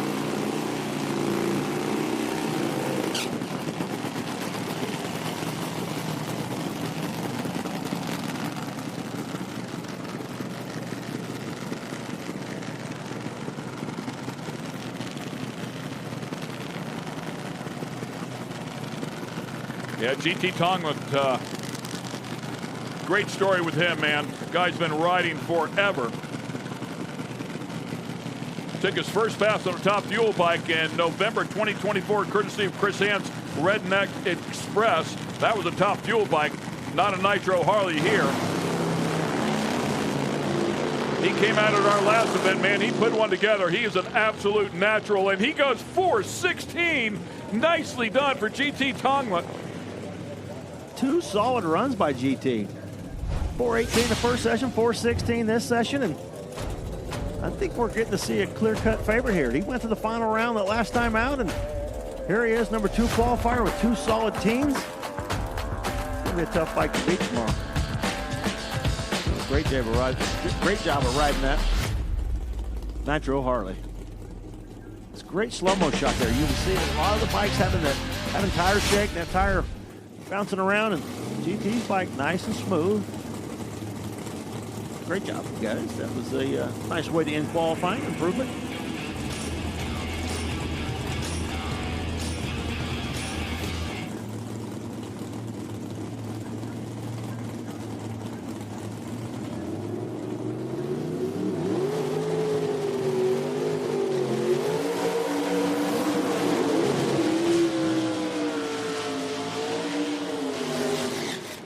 Exhibition. Yeah, Bob Glidden, of course, one of the greatest of all times, and a couple of the cars that he campaigned back in the day. Kristen Banks is up top. Chris Smith, ET of 421 and 422. How are you finding consistency with that bike? Yeah, really just, we tried to step it up a little bit there, and we actually stepped it up a little too much. It shook the tire really hard twice. Man, to run those numbers back to back, really happy with that. We'd love to get in the teens, but can't really be upset about that at all. Hey, beggars can't be choosers. That's exactly right. So we're ready. All right, well, we'll see you. Thanks. Yeah, cool to see the Bob Glidden liveries out here on these cars. Retired from Pro Stock Racing in '97, returned back 2010. How about 85 national event wins for Bob Glidden? One of the greatest of all time.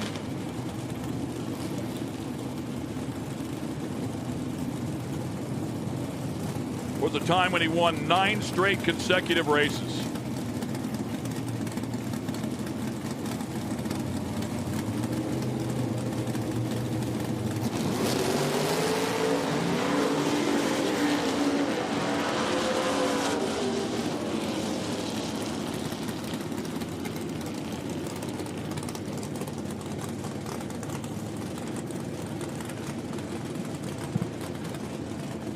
Beautiful motorcraft car.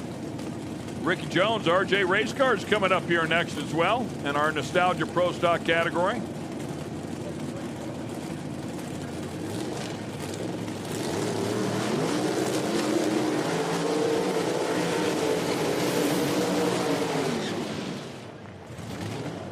Going up against Grumpy's toy. How about that? Another legendary livery there, the Grump.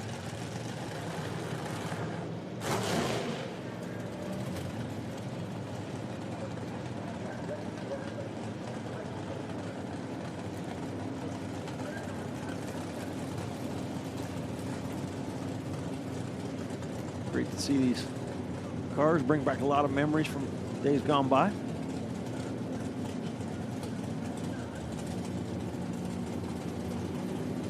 Yeah, it's still heavily involved. Of course, Rick Jones' son Ricky as well, very, very talented, involved with some cars out here that are competing at the highest levels, winning.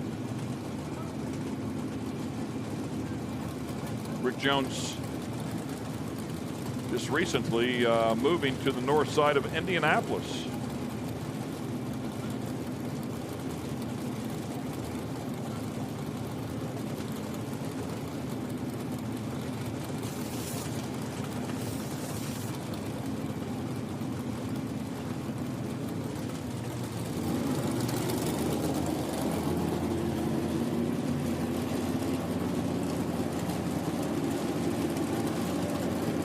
Grumped, legendary guy as well. Just always saw him with a cigar in his mouth.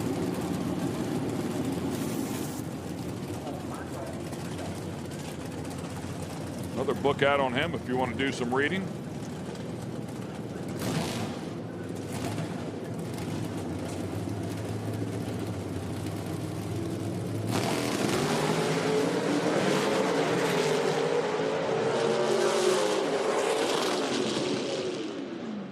Just super cool, man. Love that Camaro over there on the far side.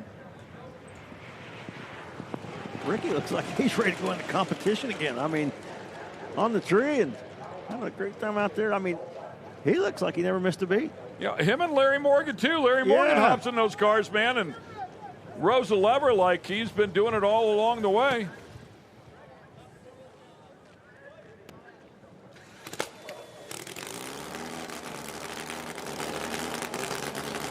Sophie. That'll wrap up the nostalgia of Pro Stock cars. Let's go to Kristen. I'm up here, GT Tunglet, ETF 416, low of the round. Of the round, right? Yeah. How does that feel? It felt good. I mean, Bob sat out. Bob went fast this morning, 408, but got to thank Romine. Mike Romine put together a great piece, and it's going down the track every time, and I just got to keep getting more comfortable on it. Just fighting myself, really, in the whole deal. So, got Sophie here this weekend. Hi! Sophie, are you proud of your dad? Yes. She's always proud, no matter what happens. So it's going to be a good weekend. So it's a great weekend. You got your daughter, and it's going to be Father's Day. So just take home a win. We'll try. Thanks. Congratulations. Bye. She is pretty excited. You guys show your friends at class. Here comes Bob Malloy. He is lined up in the near lane. Unfortunately, was not able to make the pass in the first session. Something going wrong. We shut it off and step back. He's your number one qualifier in Nitro. Harley, extremely good at what he does. Day-to-day stuff, man, he's really, really good with that clutch thing. Yeah, he is. We're going to hear Bonifant clutches. Be interested to talk to Bob, see what the difference is about riding these top fuel bikes versus the Nitro Harley. See if there's any different characteristics you got to do. Richard Dees over in the far side. Dees last time out was not able to get the stripe under power. Here we go. Bob Malloy doing what Bob Malloy does, man. He comes out here and throws one down for 1,488 miles per hour. That'll be good enough to jump up into the number 5 spot. From outside, no pass at all to the number 5 spot. He might have ate something up there at the end. Bob's having a good weekend. Both the bikes running pretty good.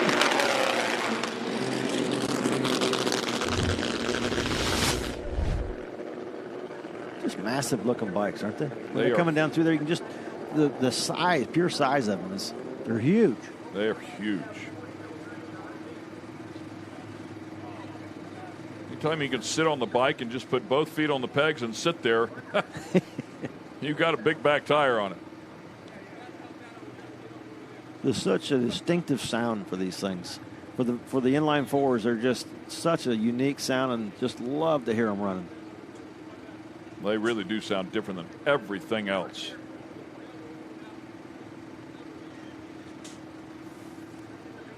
I saw the entry list for this weekend, and I saw 8 Top Fuel motorcycles, and I thought, man, I didn't know there was 8 Top Fuel motorcycles left in the country. Yeah, and we touched on this. We touched on this in the first session. If you've just joined us here on Speed Sport 1, we were talking to Larry McBride, one of the greats here. He's standing back here in the back of the field. We'll see him at the end of the session. We chatted with him a little bit and said, "When's the last time you guys had 8 Top Fuel bikes anywhere?" And he said, "Man, it's been years." He said, "I really can't remember having a field like this." I mean, typically you're lucky if you get 4 of them. The fact that we have 8 of them here is very impressive. And that unique sound is not inline 4. Nope. That is a beat twin Top Fuel bike. Yeah, supercharged here. That is the difference between the Nitro Harleys. They're not a supercharged bike. This one is. Wasn't happy about something there.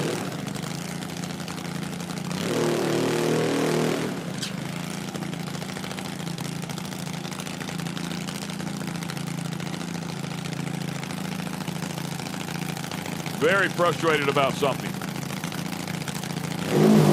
Whoa. Man. Just violent. That right there is why they have a kill switch connected to their wrist. And it works. That is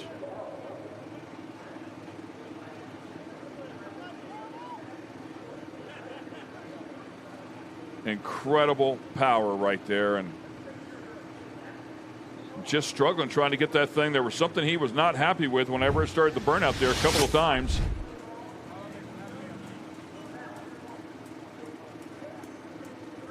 And it looked like he got away with one right there.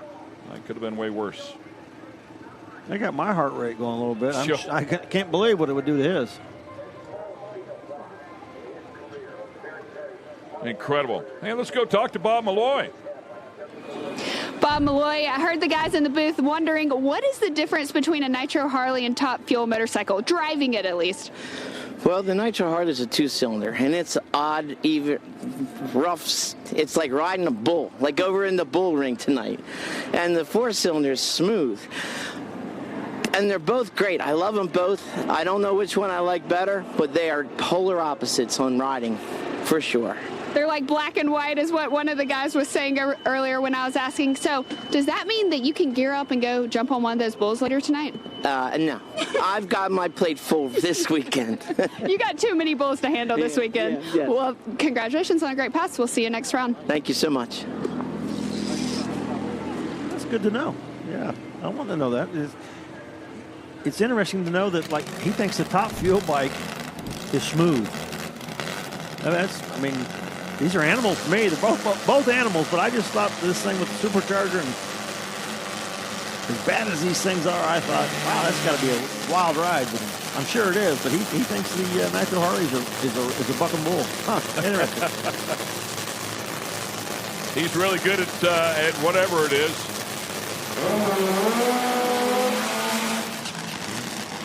As Fenwick lights his up. Just a beautiful bike there. Fenwick came out here. Michael Fenwick came out here. He's currently number 4. Put a 412 on a board, 166 miles per hour. Felt like he was out of the throttle a bit early on that one. And Mitch Brown just a little bit quicker up in the number 2 spot with a 395, 191 miles an hour. Fuel Tech, Monster Race Products helping them out. Co-owned by Mitch Brown and Dennis Bradley. They produced the new billet cylinder heads for these inline 4-cylinder nitro bikes. They're a thing of beauty. Boy, do they have to withstand some stress.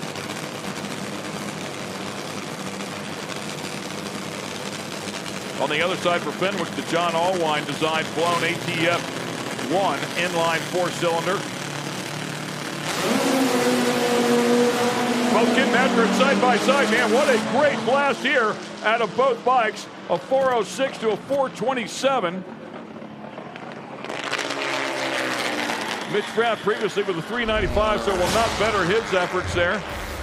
Both those bikes in the 60-foot, only 100th of a second apart. 106 and a 107. 330, still 100th of a second apart. 274 and 275, but neither driver or rider making it all the way to the finish line under power, and both of them shutting it off a little early. Still great solid side by side there for a while. Yeah. A little taste of what we're going to see. As the standard of the class, you're looking at him right there. That guy has been killing it for some 25 years. Record after record after record. Doesn't matter if it's 8th mile, 1,000 foot, quarter mile.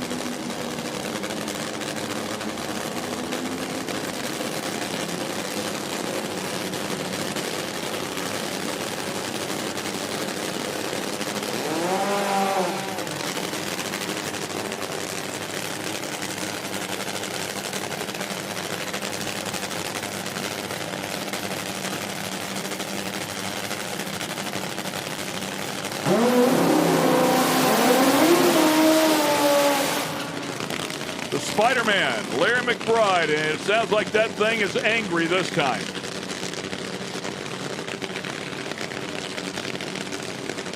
McBride a 385 at 207 miles an hour that first session. Number 1 qualifier, Darrell Hunt, 398, 191. He's in the number 3 spot.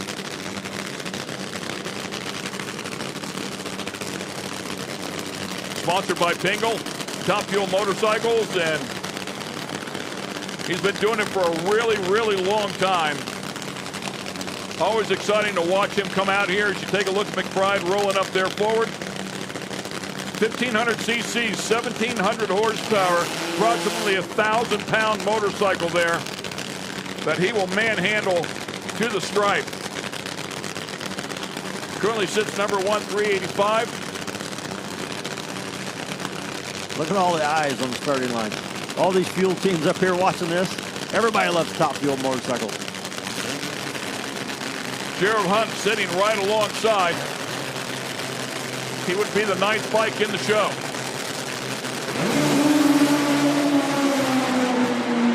Man, a quick little whiplash, but it's nothing there for McBride. Just another day, another ride to the park. 388. And went at 385, now at 388. Consistently fast. This time, 199. Last time out, 207. This thing will lead the starting line nice and Right good. Picks there. that front end up. You see from behind, you can see that thing wiggle in the rear end, and not a flinch. Oh yeah, I've done this before. Just being a little sassy. Yeah, it looks like they're going to send the rotators out here to groom this track. I got to throw a little love out to my friends Dave and Dewana Kirkland. They are listening in. The powers to be behind Spirit of Texas and Top Fuel Hydro Boat. Fastest Top Fuel Hydro Boat on the planet to this day. But they are back in the game over there with our good friend Marty Logan and Sean Reed, who owns the boat. We'll see them at San Angelo next weekend. Thanks for watching, guys. We're going to take a quick break. We'll be back in just a moment.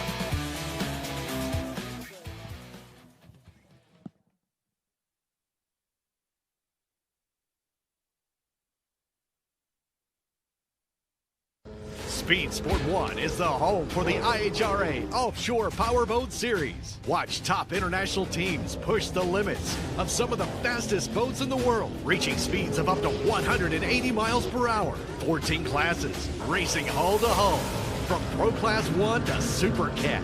It's the IHRA Offshore Powerboat Series. Catch the entire season on Speed Sport 1. It's free to watch. Go to speedsport1.com for details and viewing options.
The wait is finally over. The IHRA Stock Car Series is here, and it's on Speed Sport 1. This is what stock car racing is all about. The International Hot Rod Association is going stock car racing. There's big money on the line and racers willing to push the limits for a piece of the pie. Leaning on each other as we cross the start-finish line, head down into turn number 1. Watch the entire season on Speed Sport 1. It's free to watch. Go to speedsport1.com for details and viewing options.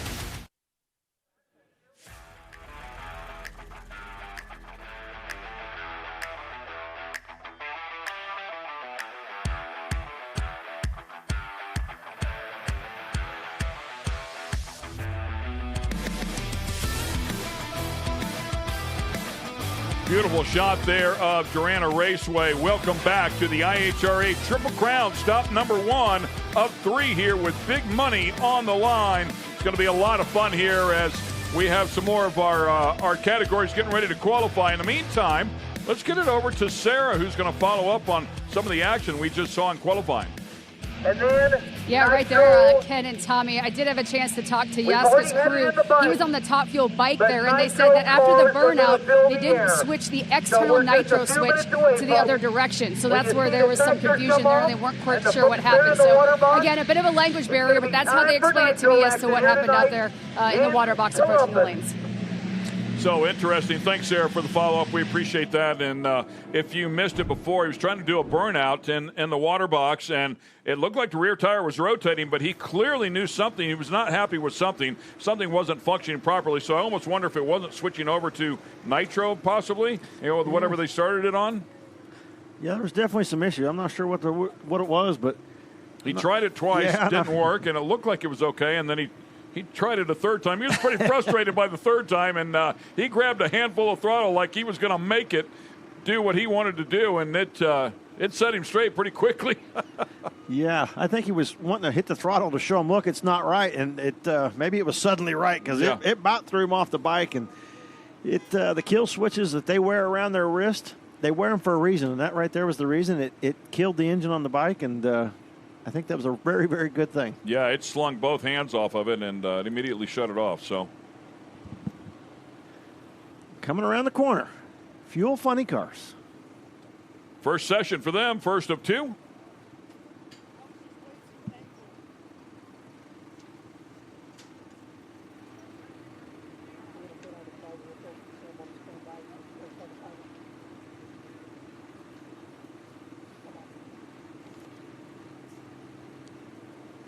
And we will have a bump spot, by the way, in both of our fuel categories. Should be a lot of fun here as we get things sorted. Everybody trying to get in the field, have a crack at $150,000 to win this one. And, of course, the opening round here of the Triple Crown, whoever wins it is going to be in the hunt for $1 million.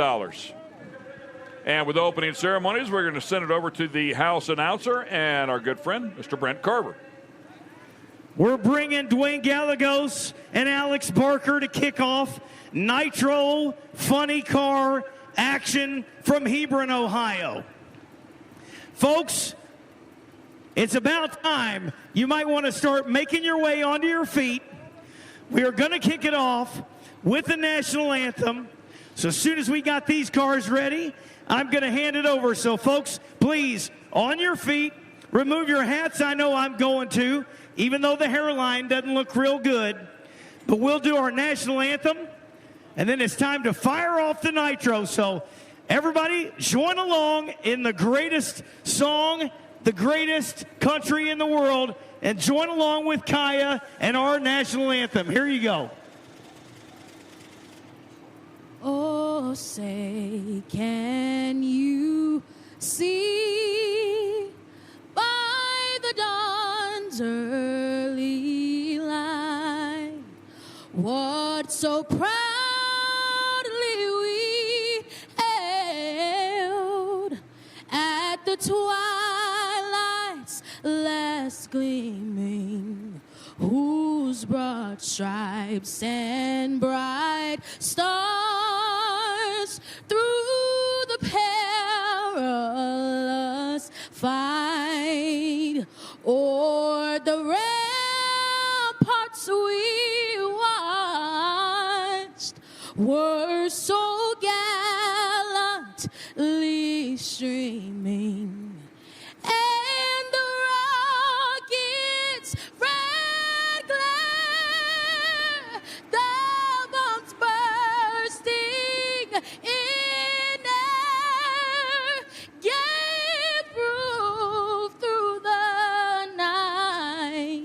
that our flag was still there. Oh, say does that star-spangled banner yet wave o'er the land of the free and the home of the brave. Awesome job, folks. Put your hands together. Nitro coming to you. The first pair out, Maxima Racing Oils and Ryan Barker, Alex Barker, and Dwayne Gallagher's going to kick off Nitro funny car action here in Ohio. Excellent stuff. We appreciate that. Great rendition of the national anthem. Thanks, Brent Carver and the rest of the gang out there for opening ceremonies. Time for first session of qualifying for Funny Car.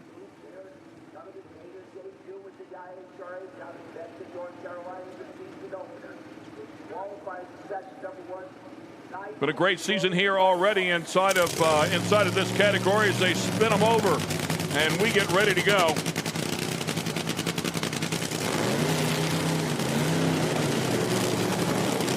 Alex Barker and Dave Gallegos.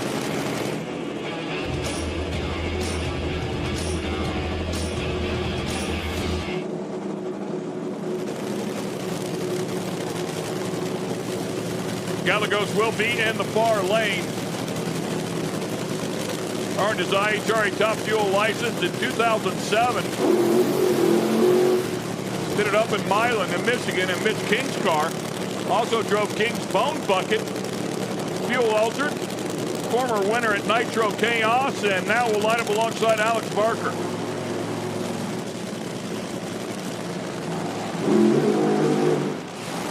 Alex Barker, another Nitro Chaos successful racer. Won the D Funny Car field there. The beautiful back in black. 1970 GTO a couple years ago.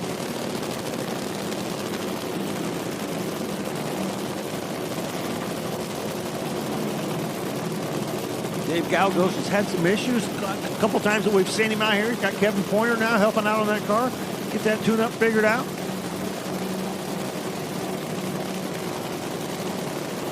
They are tricky, no doubt. Yeah, we talked about the testing yesterday. Well, Alex Barker's out here making some laps, trying to get that car figured out as well. So, and a few guys available this weekend. We were kind of joking about Brownsburg, Indiana. We both live. I live there, and he lives 2 minutes from Brownsburg and Avon, and it's loaded up with the best of the best. And it's only about 3 hours away from where we are now. So there's some talent that is loaded up over there that was available this weekend. So it wouldn't surprise any of us to see some people that come over here and jump in to help out. Should be a lot of fun. Yeah, the population of Brownsburg area is down this weekend because they're all in Columbus. That is exactly right.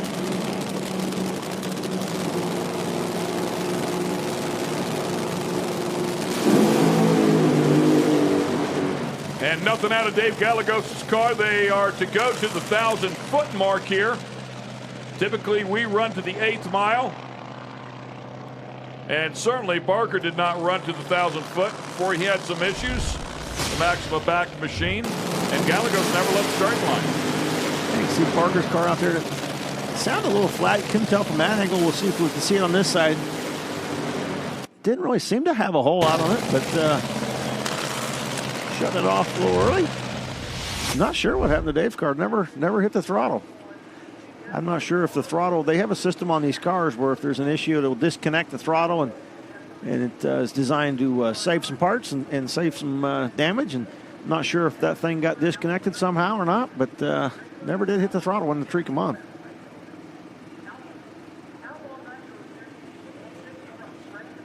You know, Nitro clowns out there as our next pair gets ready to go. Joe Haas will be doing the driving out here today, not Joey. So Pops Haas inside of the car. They were making fun of me earlier online. They said, we'll get him confused. I said, it doesn't take much. Dan Hicks sitting alongside. He'll be in the far lane out of North Salem, Indiana. Dan looking for a little more success in the funny car category. In the fuel altered, he was not able to make the show. Had issues on both of the runs and did not qualify as fuel altered. So now all the attention turns to the funny car. Yeah, they've been picking along. He did grab a win here.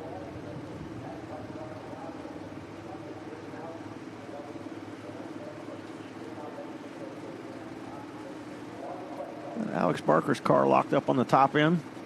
Oh, hang on to that body. Trying to get that thing put in neutral and get it off the racetrack.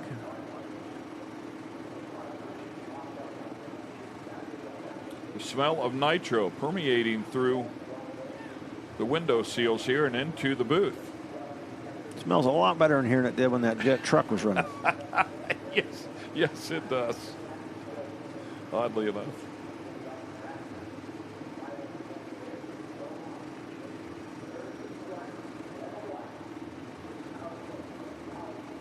Yeah, we usually see Joey Haas driving this car. Dad said, I want my shot at it. Well, have a little fun.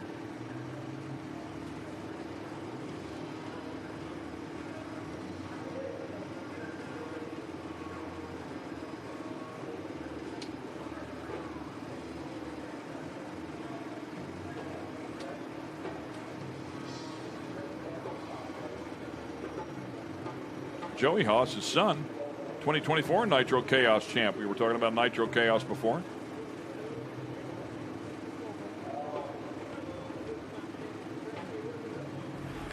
While they get things sorted out here and we get the cars cleared out of the top end, we're going to take a quick break. We're going to go pay some bills, and we'll come back and continue on here with the first qualifying session of Funny Car. Stay with us. We'll be right back.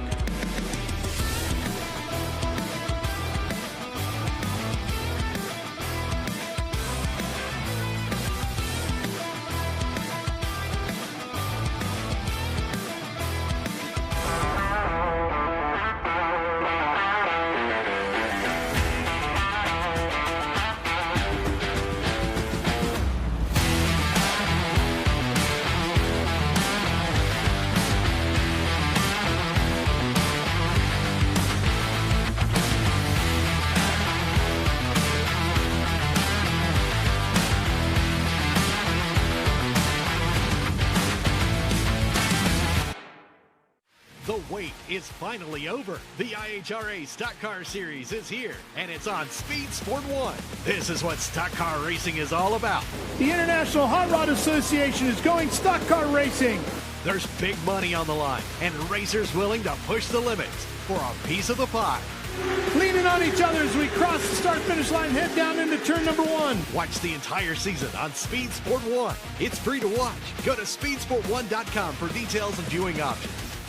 Speed Sport 1 is the home for the IHRA Offshore Powerboat Series. Watch top international teams push the limits of some of the fastest boats in the world, reaching speeds of up to 180 miles per hour. 14 classes, racing hull to hull, from Pro Class 1 to Super Cat.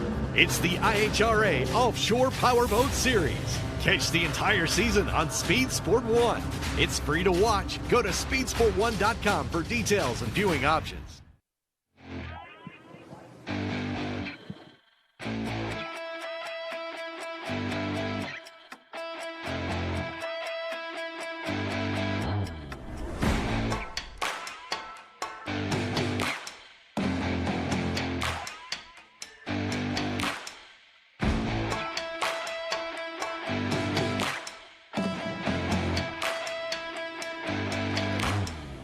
And a beautiful overhead shot here in Hebron, Ohio of Darana National Trail Raceway. First stop at the Triple Crown with the IHRA. Just a gorgeous day here in the Midwest. Plenty of rain this time of year. Everything is green. But we have beautiful, beautiful weather here today. Just doesn't get much better. Temps in the 70s.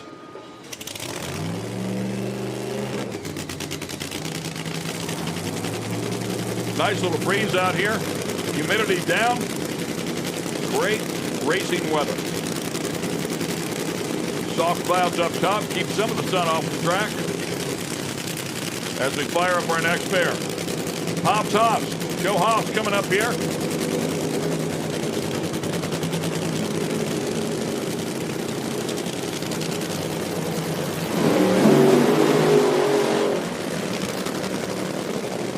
Boy, Dan Hicks rolled out there a long ways before he did that burnout. I was hoping it wasn't going to stick to tire, and luckily it didn't.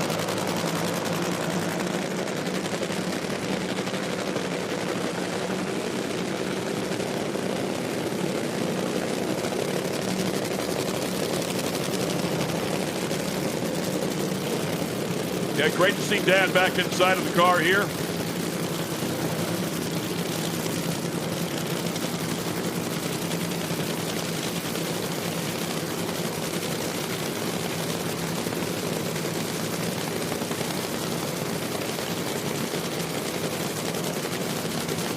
Dan Hicks had trouble with that thing dropping the cylinders. They finally got that figured out what was wrong with it, got the tune up right, and then it has all kinds of power, and they're trying to figure out how to make it not smoke the tires now. So hopefully they've got that figured out as well and play down a good run this Q1.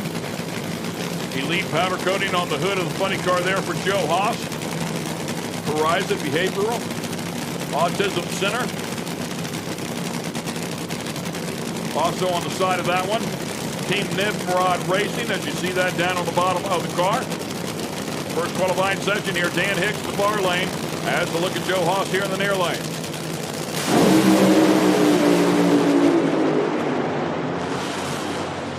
And to the 1,000-foot, blows a little bit of smoke down at the other end with 417. Nice hit right there, 305 miles per hour. And a 428 on the other side. Nice solid side-by-side run for both of those guys. And that'll give them some good info and get them in the show right off the bat. Joe, he's doing a great job. How about that, man? Like a bicycle, man. Pop back on it. Let the kid know. Well, Pop's still got a little something going over here. Good straight pass. Yeah. Dan Hicks' car putting a hole out down there on the top end, pulling him over to the left just a little bit, but able to get it to finish line at a 428. 60-foot times identical. Yeah. 1/10,000th of a second apart. Yeah, and Hicks just a little bit off there, even at the 330, so it was only 200ths off at the 330, so had things going pretty nicely, and then unfortunately, as you talked about, lost that hole and started losing pace. Got to be happy with that.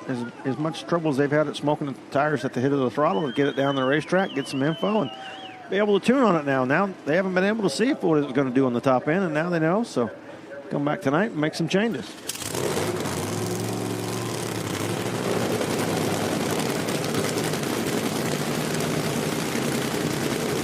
Trick tank machine fires up. John Capps behind the wheel. Capps quite a character. Yes, that is the brother of legendary Ron Capps. John, a great driver in his own right. Does a lot of stunt driving. He's been in a lot of movies, a lot of sports car racing. Driving instructor out at the Thermal Club in California, high-end club. And whenever he gets the opportunity, he hops behind the wheel of a nitro funny car.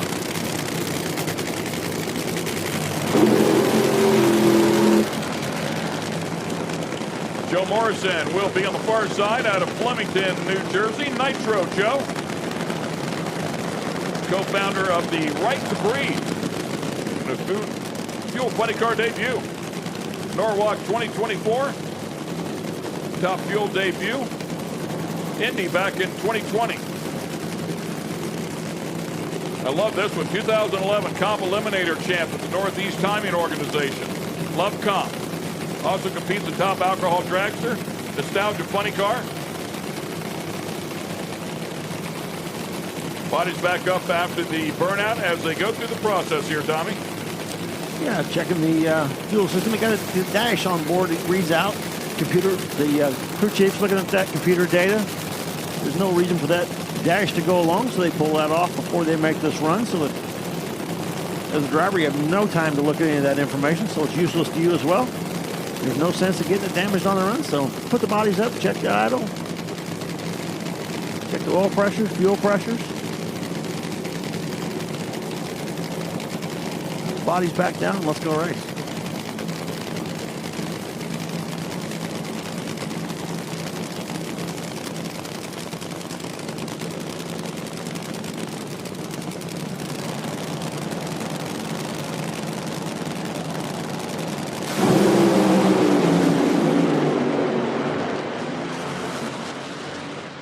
Hanging in there, and on the other side will be Joe Morrison, 437.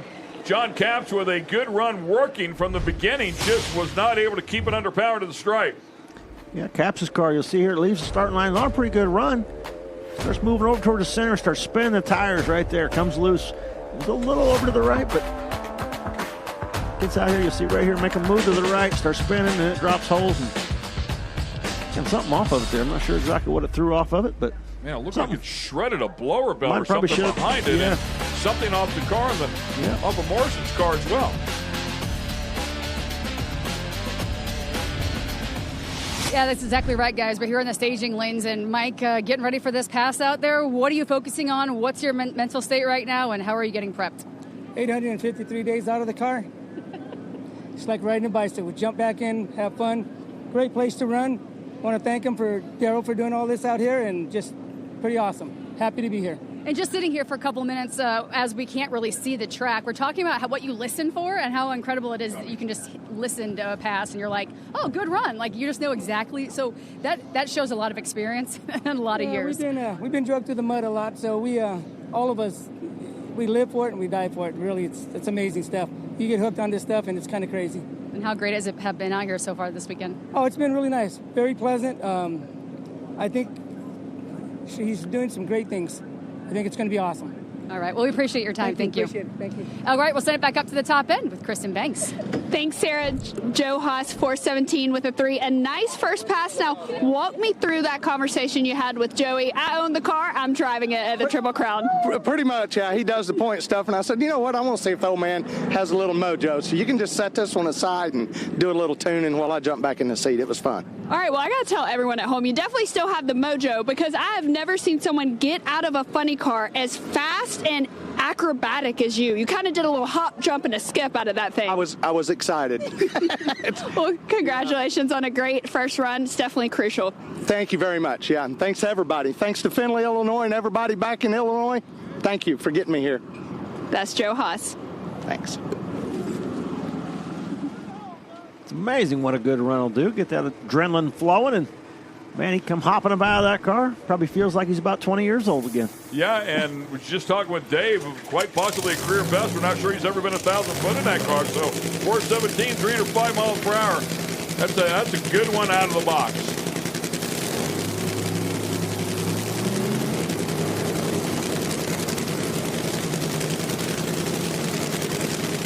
Dale Creasy Jr. fired up alongside Jack Wyatt. These two guys have raced each other countless times.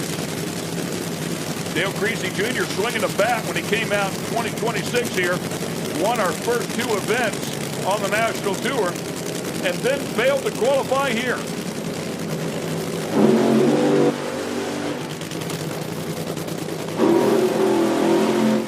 Crazy how it goes, man. The ups and downs of racing. Come out, win the first 2 events, then go to your 3rd event and not qualify.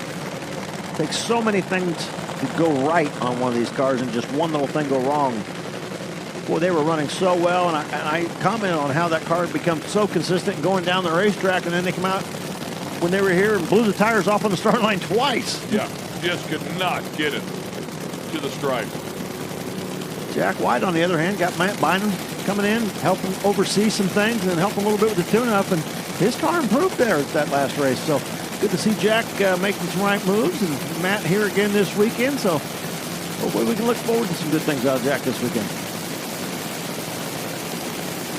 The throttle stopped off of that, body coming down.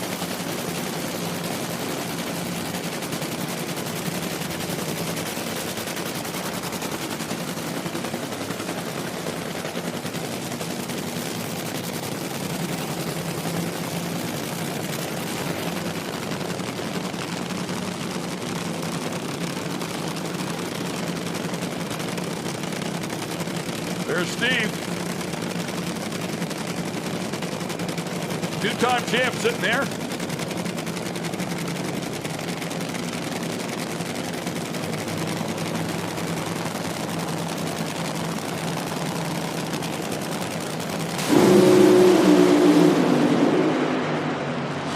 Man, a big handful over there in the right lane for Jack Wyatt. Dale Creasy goes 4 flat to the number 1 spot, 320.28 miles per hour. Nicely done. That is a new IHRA world record, both ends, ET and mile per hour. Boy, Jack Wyatt's car extremely aggressive when it left the starting line. Spun the tires, washed out, moved over to the right, and not able to keep it going. But Dale Creasy, nice solid run, 4 flat. Nice hit right out of the box, 320. I guess they got their problems figured out. Got that thing off the start line and right down the racetrack, man. That's a really solid run. Yeah, great pass. Great one out of the box. They'll have something to build on there for tonight.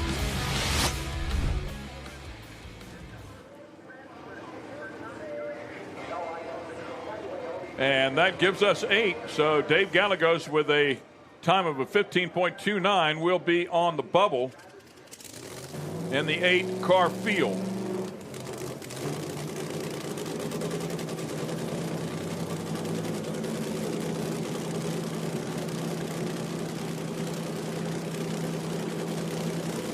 John Smith coming up here next alongside Terry Haddock. Terry Haddock going to the finals at the season opener.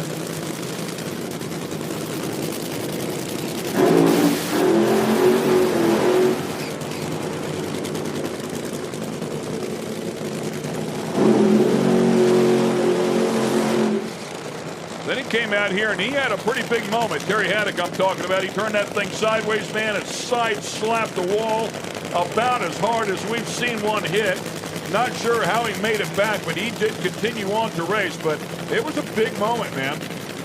Yeah, it was a pretty hard hit. Terry smacking the wall and just put that nice paint job on that new body right there, and it looked so good. And he came out and smacked the wall. Wasn't the first time out, and amazingly, I think the headers and the rear tire took most of the blow, and the body came out okay. So good to see him back out here. Looked like Johnny West with that team this weekend, helping him out. Yeah, we were convinced it would have some frame damage or at least something to the rear end, but boy, they really got away with a lot. They were able to come out and continue on. And of course, on the other side, longtime racer John Smith out of Anderson, South Carolina. The Paul Smith gang was doing it forever. Brother Mike Smith, married to Rhonda Hartman Smith, daughter Megan Smith. So, I mean, all of them are racers. They'll line up in the near lane. Bonafont logo there on the driver's side window.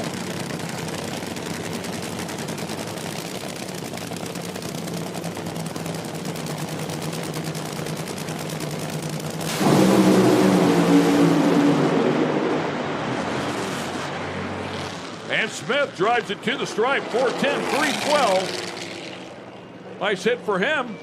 And John Smith goes to the number 2 spot. Looks like they're pretty happy with that out of the box for John. Watch the replay. Terry Haddock leaving the start line right with him, but a little too aggressive. You can see the car out there coming loose about 330 feet, spinning the tires. John Smith disappearing in a hurry. I like Terry might try to squeeze on it again. Yep, right there. And he said, nope, not happening. Creasy Jr. 4 flat in the heat of the day. I think it's a new IHRA world record. You got to be happy with that pass. I'm happy with it. We stunk up the place at the last race, and we figured out what we were doing, and we were just too aggressive last race. And this race, we're trying to get it calmed down a little bit. But if that's calmed down, I'll take that all day long. Yeah, if that's calmed down, we don't want to see what a little bit more is, or I think we do want to see it. I think we do too. All right, well, thank you so much. That's Dale Creasy Jr. Yeah, congrats to him. Really good hit out of the box. Would expect things to get better here throughout the course of the weekend. Paul Lee fires his up, and he'll be alongside Jeff Deal. Deal looked at me last night at the street party, and he said, I'm winning this thing.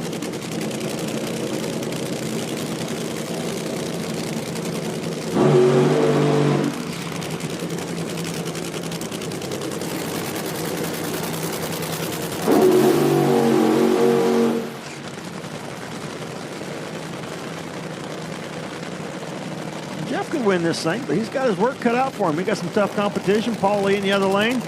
Paul Lee, that car running really well. John Schaefer, crew chief in that car, along with some technical assistance from John Medlin.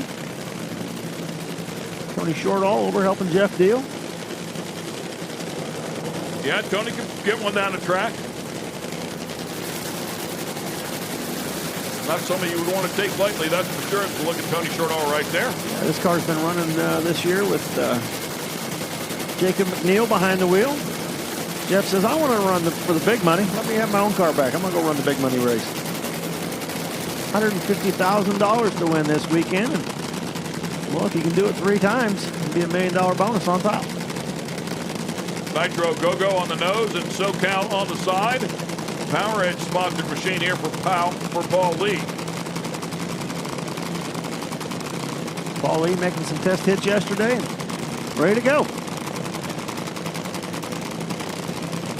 Paul Lee making his IHRA debut in top alcohol 20 car at ATCO back in 1988.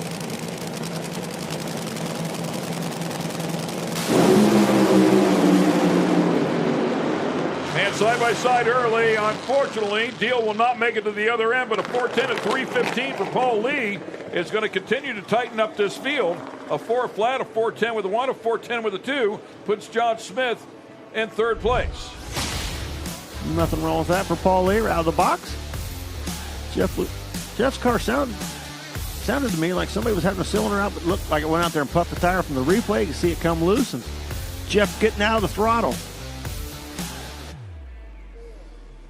Let's go to our race car driver, Kristen Banks. John Bodie Smith, ET of 410 with a 2. You got to be happy with that. We're real happy with that. My dad, Paul, and we got Megan's car here this weekend, and she's in number 4 spot right now, and right now we're number 3, so we'll see how that holds up tonight. But we're going to come out tonight and try to run a 490. We haven't done that yet, and that's one of our goals this season is do that. We'd love to do it right here in Columbus. Well, we look forward to seeing it. All right. Thank you, guys. Appreciate you. Thank you. And, of course, I'm sure he meant a 390. But, yeah, man, and best of luck to them. Congratulations on a great hit. As we talked about, the entire family racing. So, nicely done.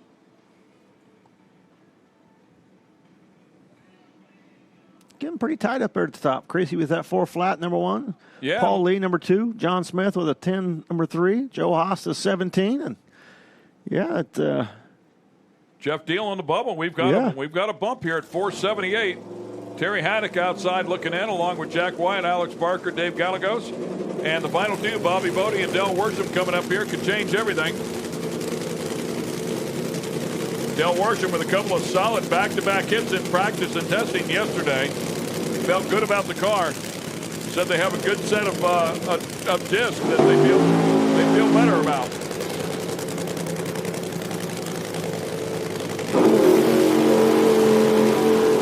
Lights them up on the Toyota. Del Worsham to 2 final rounds this year, Virginia and Columbus. Came out here and won Columbus. Number 1 qualifier at all 3 events so far this year. Just doing what Del does, low ET at 2 of them, Benson and Columbus. Top speed at 2 of them as well.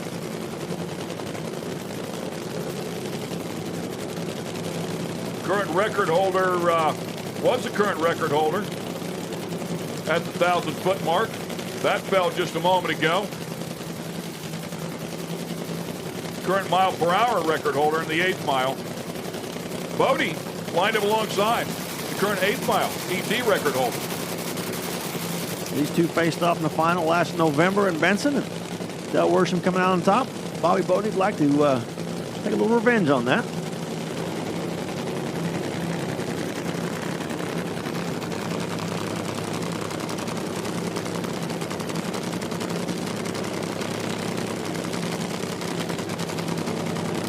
Final 2 here in the first session of qualifying.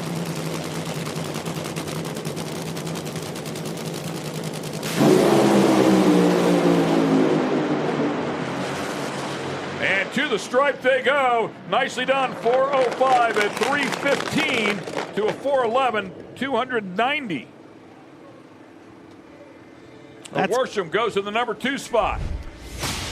both what they were both looking for, I'm sure. Get it down the racetrack, get a number on the board, get some data, see what the track's got, come back tonight and tune it up. Cody's car made a little move over to the center line, but did a nice job of pulling it back and keeping it going. And looked like it was mixing it up pretty good down there on the other end.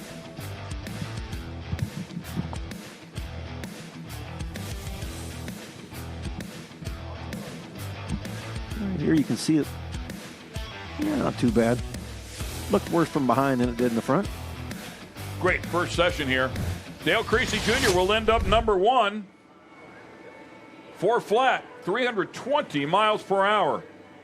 As you look at the qualifying results, of course, they'll only get one more look at this thing. And we will set the field.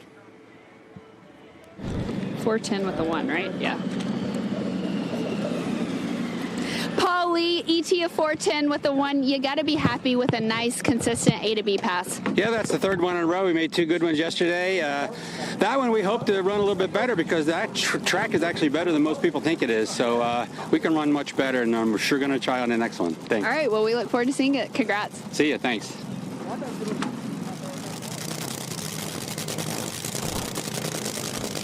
And they fire up the first long wheelbase nitro burning car. Here comes Top Fuel. New number 1 qualifier. Yeah. Interesting to hear Paul say the track's way better than most of the people out here think it is. So that's good to hear. It means big numbers coming up later tonight. Something we have heard, honestly, since last year. It has gone on since last year. Track constantly surprises people about how good it is. I think a lot of the people that ran all last year and so far this year have gotten used to it because not only has it been good, but it's been very consistent at every event. Bernie Plord coming up here. Had a chance to talk with Bernie last night. Great guy, of course, his son, incredibly talented. His wife and Bernie out here doing what they love. And great interview out of Bernie as well. And if you're 72 years old, get off the couch and go chase your dreams, man. And that's exactly what he's doing.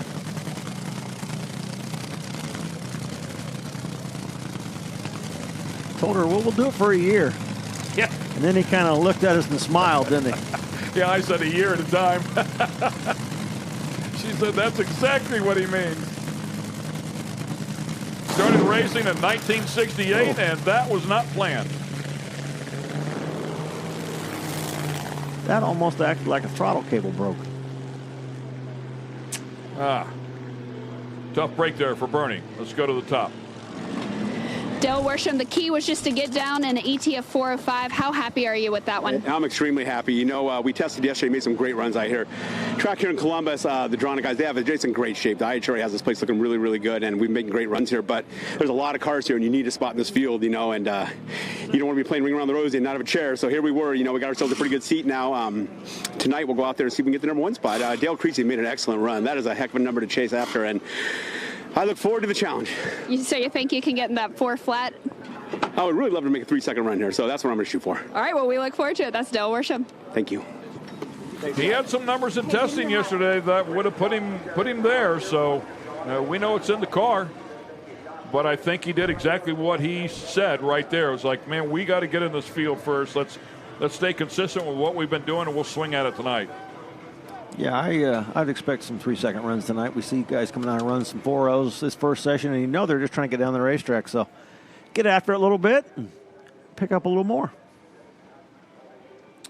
It's a lot different mindset when you only have 2 shots at it.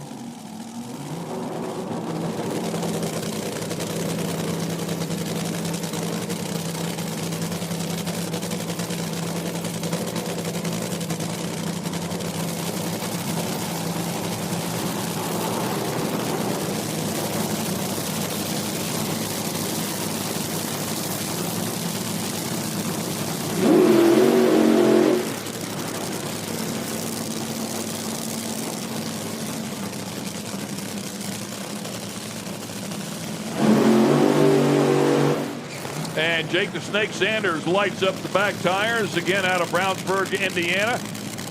Katie, And some guy named Donnie Bender helping him out. Katie Sanders, I should say. Donnie Bender helping him out. And Chuck Lofton on the other side out of Texas. Donnie Bender also helping out on that car.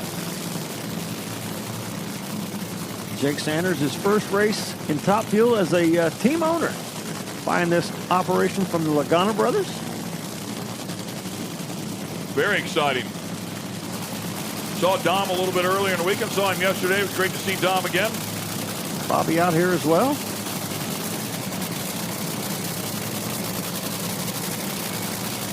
Laganas were always a big part of the Englishtown show when my career was starting out.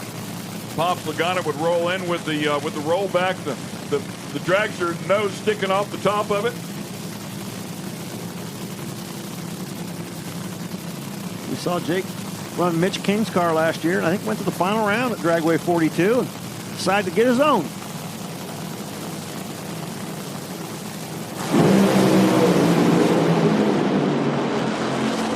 Man, way over there by the wall was Sanders, but kept it clean. And at the other end, having a 4 flat, 288 miles an hour for Sanders. Does a nice job to the stripe to a 407 at 252 for Lofton. Yeah, Jake, he's out there driving it around a little bit on the top end. Keep this thing straight, he might pick up a little bit. Okay, right here, you can see it move, make a move way over to the left, and that's all right. We'll stay with it. Chuck off on the other side. Nice clean path. Put a hole out right there for Chuck, and Jake's car driving around when it put that hole out. Way over there by the wall, only 288. I think he got a little light-footed down there when it got over that far. Shut it off early, and good solid pass.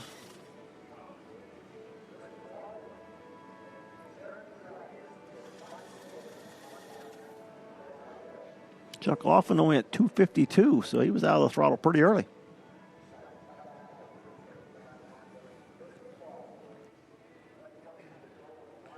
So first couple of pair there in the books as they get ready to fire up the next ones.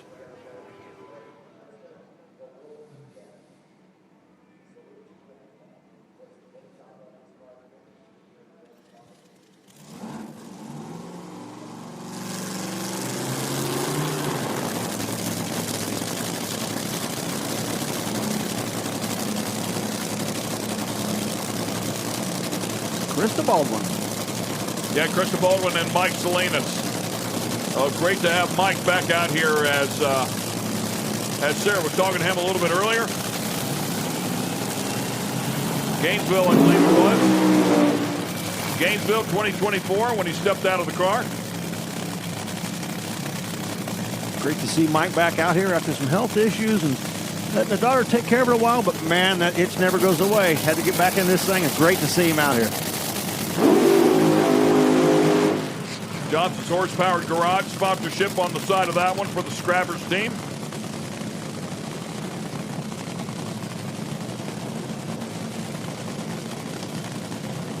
And his daughter, the current ET and mile per hour record holder here with the IHRA.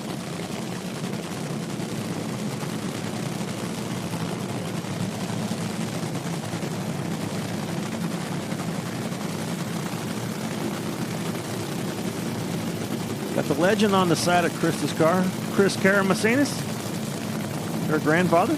Yeah, what a great story there. She really had to battle her way through. Grandpops was really not open to it in the beginning, but she kept scrapping and had to prove herself to him, and finally he turned around and started helping her out. Great to see his face on the side of that one. Of course, his signature. One of the legends of the sport.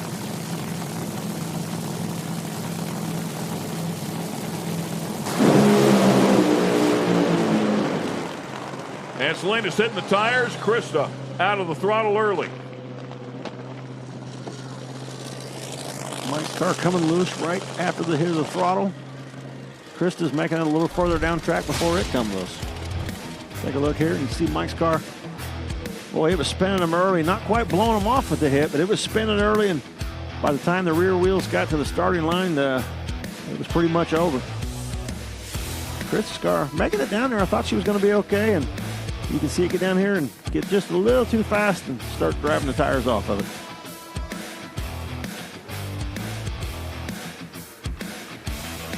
Didn't look too bad there. Just shut off. Huh. Yeah, I'm not sure she spun the tires. I was trying to figure it out. At first, I thought it was tire smoke, but from behind it looked like it wasn't engine smoke. From sitting here in the tower behind it, looked like it was starting to drive the tire off, but there on that replay, it didn't quite look like it.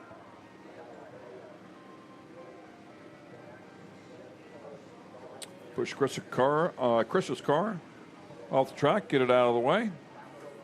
496 will put her currently number 3.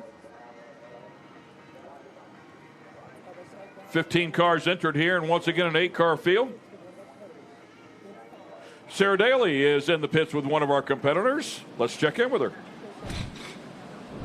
So we had a conversation earlier, Jeff, some of the guys in the booth, and we were wondering what happened to you guys out there with the car. It didn't come out for another qualifying pass after the first one. So kind of walk us through what happened, because we had a pretty in-depth conversation earlier, and it was not what you thought it was. No, we made a test run yesterday. Everything is fine. Normal thing on a pro stocker, changing no gear or something for the air change. So we built a new transmission this morning, and we left the transmission together that we made the test run with, thinking that, we might have to change it back and forth. We put it in the car, and we went to warm the car up, and the car wouldn't turn over. Now, this car in the past has had some basic electrical issues, so we immediately jumped on it and changed the batteries. That didn't fix it. Then we said, well, it's got to be the solenoid, so that didn't fix it. Then it's got to be a starter, restart. That didn't fix it. We missed Q1. I said, well, we got to take out what's the transmission out of it, and once we took the transmission loose from the engine came back and would spin over again. So now, a process of elimination, essentially. Process of elimination. So now we've thrown a bunch of new parts in it we didn't need to, because it's the transmission.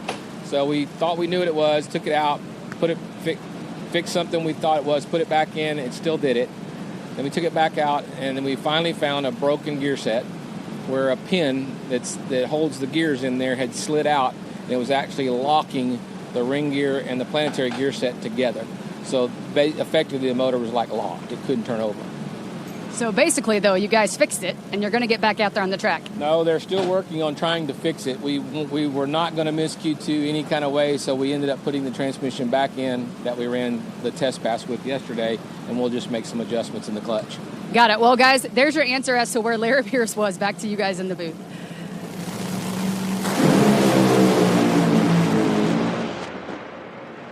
And it looks like Pritchett, who has been on fire this year, is going to hit the tires there. And Spencer Massey right alongside, not able to get to the stripe under power either. Pritchett has been the man to beat here inside of this category. He's had an incredibly good year for sure, as he's gone to all 3 final rounds and grabbed a win at 2 of them. Yeah, it's interesting. We saw the first few cars come out, make some pretty solid runs in funny car, and now the directions come up, having some issues with the racetrack, but you could hear, right when they were staging, it sounded like somebody was creaking the throttle a little bit. I'm not sure which car it was, but you hear the RPMs coming up on it. And Spencer's car put a hole out right as it left the starting line, and Gary's car just a little bit too aggressive and smoking the tires right before that 330 mark. Jake Sanders, first pass to 1,000 feet in top fuel car, second pass on your car. Yeah. 4 flat ET. How ecstatic are you right now? I can't. It's so hard to put into words. Like the last 25 days, my friends, my wife, me, Bobby, and Dom Lagana, everybody came to help. It was Dom's old car. It's the Ninja's back. Like I did a bad job driving. I'll do better.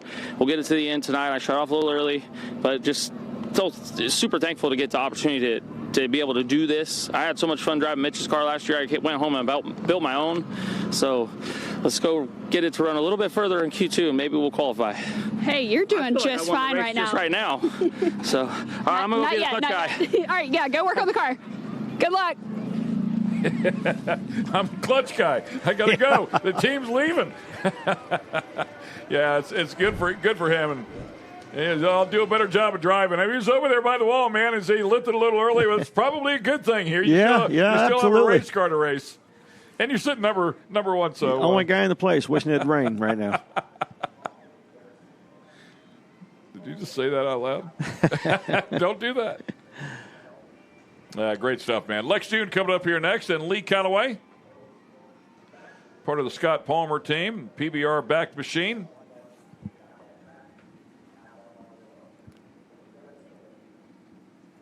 Quick check of the lanes, make sure everything's okay.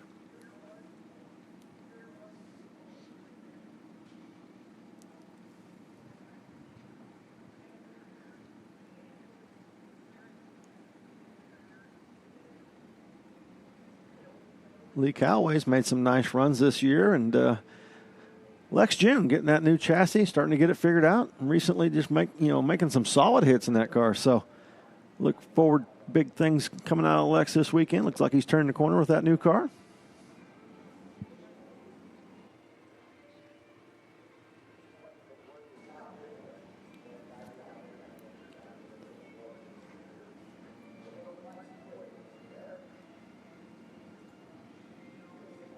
Palmer always in the thick of it as well.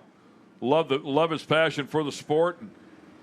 He and Lee Calloway have had some great moments out here. Matter of fact, it was here at Columbus just a couple of weeks ago that Lee Calloway qualified number 1.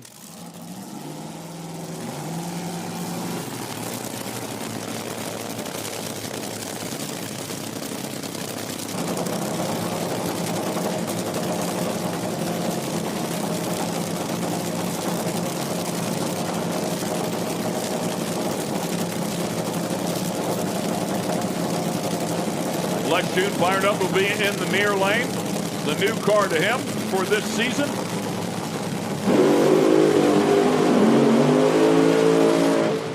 Had a great season last year, the limited season, as the IHRA got going once again. And Lex June and all of them did a real nice job. A couple of final rounds along the way. Grabbed a win. We'll see what he does here against Lee Calloway. First qualifying session. We will have a bump spot after this pair. 15 cars entered for the 8-car field.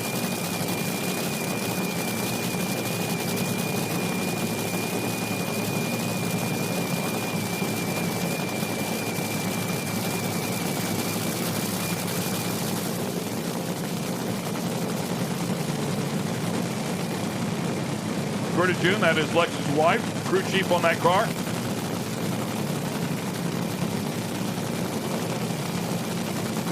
Another team out of the Indianapolis area. Lee Calloway out of Baytown, Texas.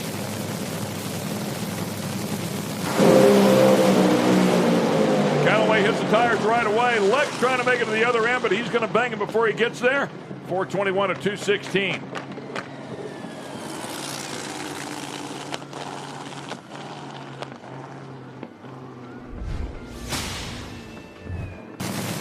Replay here.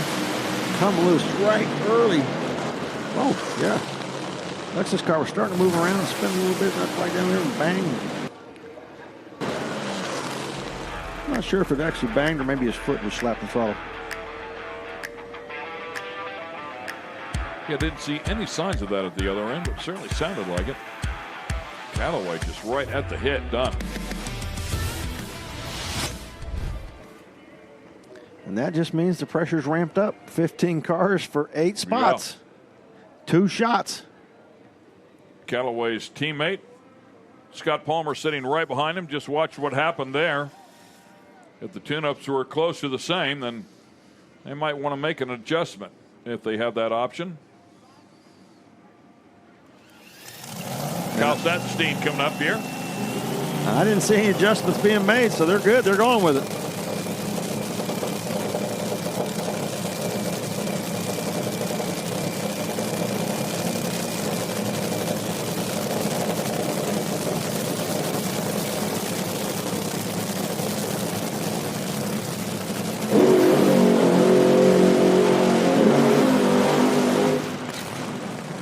Sattenstein lined up in the near lane, grabbed his first career win, and did so 1 year ago at the season-ending event at Benson 2025. 83rd different IHRA Top Fuel winner with us.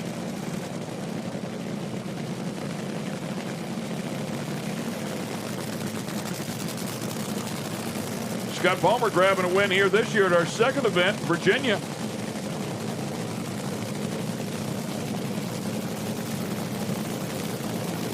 Once again, sponsored by Professional Bull Riders Association. Just a perfect fit, not because he can ride a bull or he's any sort of cowboy, but he certainly has the mindset of a cowboy. He's a rebel, 100% rebel. Almost took us out in his truck and trailer yesterday on the way to the track.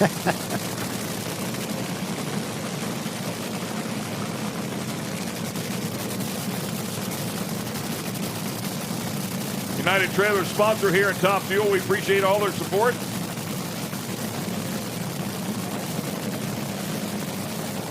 Callaway on the bump, the 1092. Soft 1092. And Palmer does the same exact thing Callaway does. However, on the other side, Kyle Sattenstein goes 4:06. Nice hit for him, and he'll jump up into the number 2 spot. 301 mile per hour. Palmer's car looked like it had about the same tune-up as Callaway's as it drove right into smoke off the starting line, and like a hole out on the left side on Kyle's car, but able to get it to the finish line anyway. See it right there, put the hole out on that left-hand side. Still able to drive it to the finish line to a 4:06. Jake Sanders, still number 1. How about that? You just got to jump in the game sometimes. Up to the top we go. Lex June, you just told me it didn't feel the way you wanted it to feel. What do you mean by that? Well, it was a little bit all over the place, and when this would be an elimination round, I would have flagged it out, no problem. But I know we got another chance, and I don't want to damage anything or start throwing cones, so I clicked it off, and we will get it. All right, well, we look forward to seeing you next round. Thank you, guys. Thank you. Lex June with some work to do as they get ready for the second session. Feels a lot better about that. Have a good look at it. Some data to go off of. Kyle Wurzel coming up here, and Jasmine Salinas.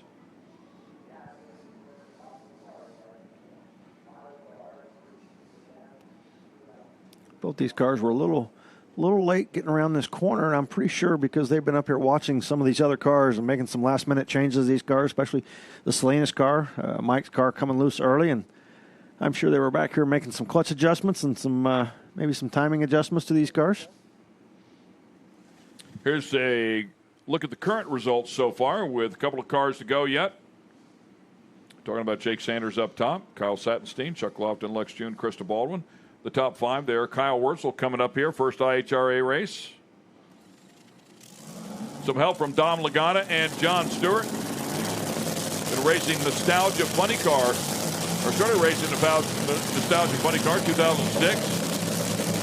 And hopped in his first top fuel car, 2010, he'll be lined up in the near lane.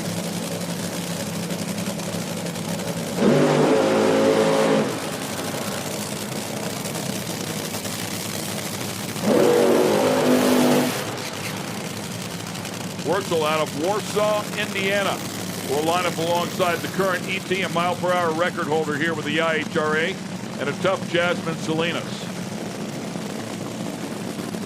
I drove one of Kyle Wurzel's cars many years ago in a match race against Bruce Litton, and needed a car to drive, and Bruce says, hey, well, you can drive Kyle's car. So this weekend I saw him in the pits. He goes, hey, did you come to drive my car again? I said, don't tempt me.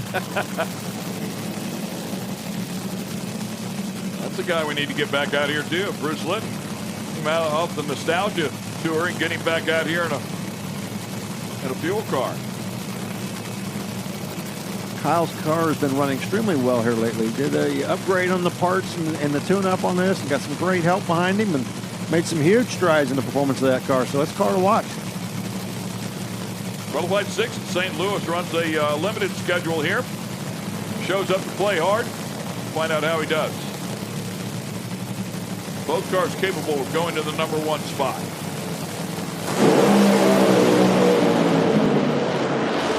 Salinas losing a hole, man, moves over by the center line, has to bring it back. I'm not sure she didn't cross it. She puts a 394 on aboard 271. That would be good enough to go to the number 1 spot if they deem it okay. Looking at the black stripe from here, it looks like she stayed inside. That is a long ways away. Boy, it put a hole out down there. I see it put the hole out right there, and man, it takes a left-hand turn and out of the throttle, and man, from that angle, she looks good. Yeah, that one looked good to me. See if we can watch this again. In the far lane, you see the hole out, pushing it left. Oh, had a mile but go. Yeah. Kyle Satinstein, an impressive 4:06. First pass, you got down A to B. How do you feel right now? We feel great. I think like most teams, it's not really the number we were targeting, but we don't really care. I mean, we ended up in the number 2 or number 3 spot for now. That's good. As long as we're in the top 8, I don't care if we're 1 or 8. We feel good about it. What's the goal for the next one? Goal for the next one is probably just to, actually accomplish what we tried to do this time. We want to be in the 380s. We think tonight, everyone's going to be going faster, and we can't really bank on people making mistakes. So, the lower in the 380s we can go, that's where we want to be, and hopefully crack the top 8. Well, congratulations on a great pass. Thank you. Ken, one of the things I've seen and noticed, we're seeing a little bit more tire smoke and cars moving around, and we've had these big puffy clouds here all day, and it's been the track under some shade quite a bit of the time during the day. I mean, for the last hour and a half or so, this track has been in the sun, and maybe throwing the guys a little bit of a curveball.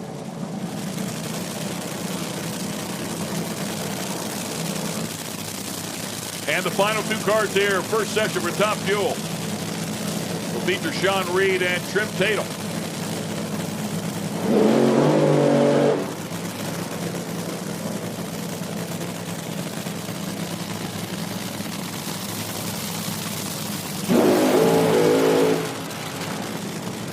Trip Tatum, another guy that runs a very limited schedule, but won the 2022 Gator Nationals. That's a big one for sure.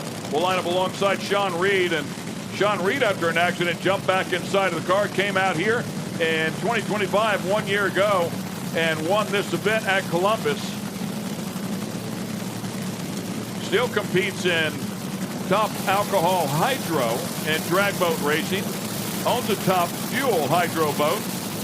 Talking about Dave and Duana Kirkland a little bit earlier, Marty Logan. Dave Kirkland, the crew chief behind that one, sets that one up and gets it to go really fast. Marty Logan, the driver. So Sean Reed ate up with it, man. Trip Tatum's car, when he does run it, runs extremely well. Yeah, and it's a beautiful, beautiful car. It is a showpiece. Takes a lot of pride. And both charging hard here, going to the stripe. 380 goes to the number 1 spot for Trip Tatum. Nicely done. 329 miles per hour. Great job for him right there at record pace. When I said it runs extremely well, that's what I'm talking about. 380, over 0.12 of a second over Sean Reed in number 2 qualifier. That's how you get it done. They weren't scared that first session. They come out and swung, and they hit a home run. He knocked a hole out of it as well. Said after testing yesterday, he felt really good about the car, and you watch that again, you can see he drops a hole in the left bank. Wild. Let's go to the top. Jasmine Salinas, ET of 394. What was the goal for that first pass? The goal was just to get from A to B, try to qualify in the top half, which so far, looks like we did with number 3 qualifier. Definitely felt it had a hole or two out. It was pushing me towards that center line, and I was trying so hard to stay off of it. So it looks like we did. Hopefully that'll stick. We'll see what happens tonight. Tonight should cool down. Should be some really good runs. A lot of great competition out here. I'm having a lot of fun. My dad's out here too, which is so exciting. I think he blew the tires off right at the hit, but that car's really fast and he's a great driver, so I know we'll get it together for Q2. Well, we look forward to y'all racing against each other all weekend. Congratulations on a great pass. Thank you. Appreciate it. Thank you. So that'll do it for that session there. Trip Tatum ends up top. Lex June on the bump at a 421. Let's talk about some of the cars that aren't in it. How about Gary Pritchett, who has been to all 3 final rounds? Spencer Massey, Scott Palmer, Mike Salinas, Lee Calloway. I mean, all some very capable cars of going to the number 1 spot. So that second qualifying session is going to be wild here in Top Fuel. Looking forward to it, man. What a lot of fun here. First qualifying session is complete. We will continue on with the second round of qualifying when we come back. Stay with us here in the IHRA.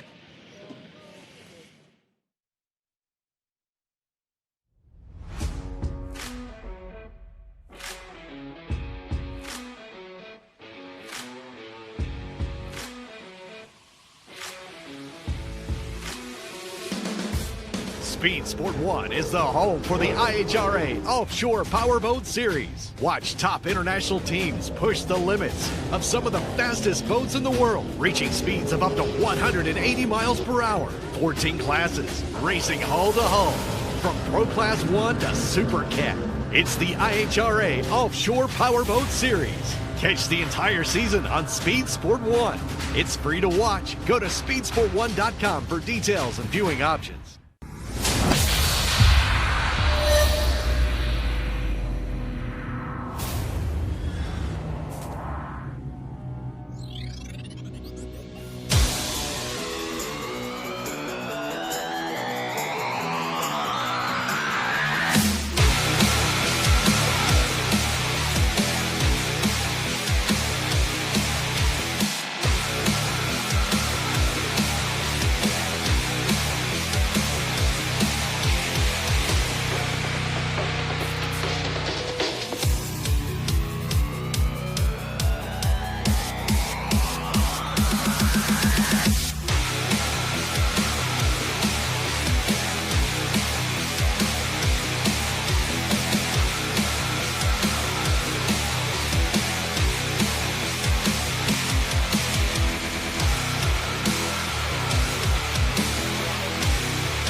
The wait is finally over. The IHRA Stock Car Series is here, and it's on Speed Sport 1. This is what stock car racing is all about.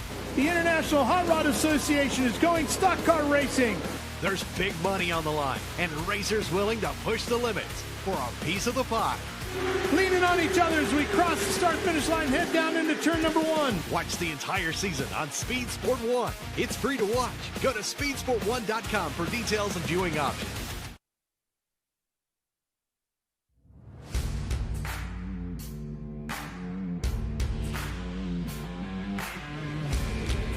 Welcome back to the Triple Crown Series here in Hebron, Ohio. We are with the man of the hour, Trip Tatum, your #1 qualifier in that top fuel class. We talked about it earlier. That first pass it's crucial. You got a competitive class. You want to make it to tomorrow. ET at 380. How happy are you with that? Really happy. Stu and Bob, they thought it was going to go 79 to 80, 81 area. They saw a lot of cars get loose out in the middle, so they calmed it a little bit more down there. And I actually drove it to the finish line for the first time in a long time. So that's a good thing. But now I'm really happy with that. It gives us an awesome start. And, now we can afford to maybe swing at it a little more than maybe if we didn't run as well in Q2. What's swinging at it for Trip Tatum? Well, but just run it a lot, try to run it harder. Try to go maybe a mid-70. Somewhere in that area. It just depends on what the racetrack gives us. All right, I'm going to hold you to that. And TJ, by the way, this guy's really nice. I'm a big fan, big Trip Tatum fan. Yeah, you can't trust what TJ says. Well, congrats. We look forward to seeing you next round. Yep, thank you. Wait, your team left you. Oh, I know. Come on, Walt. He fooled her. Yeah. Oh. I like to give him a hard time. He needs it. Yeah, you guys are good buddies. There's a look at the pits, man. They are stacked up. It is awesome. I know why he said he drove it to the finish line for a change, because I get on him when he don't. I said, what was you doing? But no, nice job. That team doing a great job, and That was a really pretty run. Nice and straight as an arrow, and put 1200s on number 2 and looking good. Yeah, and the cars that are outside looking in, man, it's going to be a lot of fun here in this second session. There's some really good equipment outside looking in. Yeah, we've got guys that coming in that second session have to go down the racetrack if they're going to race tomorrow, try to get in the show. And then we've got some guys that are in now that can take a big swing, and we may see some really good numbers come tonight in this second session. Looks like the wind picking up here a bit, and it is a dead headwind here as well. Flags are standing out pretty straight now, flapping around pretty good. We'll see if that affects anybody. I mean, I guess it's better than the side wind. It'll affect everybody pretty much the same. It looks pretty steady. Yeah, it's changed direction all day. Earlier in the day, it was kind of a tail crosswind, and now it's almost a direct headwind. So, yeah, wind changing a little bit of a direction, and still beautiful out there. Look at the Ferris wheel, courtesy of one of our drone operators. Everything at the track here has been painted up, cleaned up, looks great. People in the Ferris wheel having a good time. Fans are rolling in here. Beautiful shot there. Love the fields here in the Midwest in the summertime. Sarah Daly's busy once again. Sarah, who do you have? All right, thanks, guys. Yes, here in the pits with Spencer Massey, and not exactly the pass that you were looking for as an ideal first pass, but you said you're working out some gremlins and think you might have some things going on here. Well, it put a cylinder out right at the step, and this is uncharacteristic for this car, and usually that comes into play with the ignition timing. So instead of us trying to trace down, maybe it's that ignition or that spark plug wire or something, we're just going to change it all. We have backup ignition. We can take it all out, put it all in, just like we have spare motors, spare parts. We got spare of everything. It's a top fuel dragster. Obviously not what we were looking for, but we're gonna go into tonight's last qualifying session, not in the show, and it's gonna be under the lights. It's gonna be awesome. It's gonna be fast. And we better hit on all 8 because we need to get in this show. This is an amazing field, awesome racetrack, and heck, we want to win that $150,000. But more importantly, we want to go for that three-peat. We want to get that $1 million. IHRA, thank you guys for doing this. Thank everybody for watching.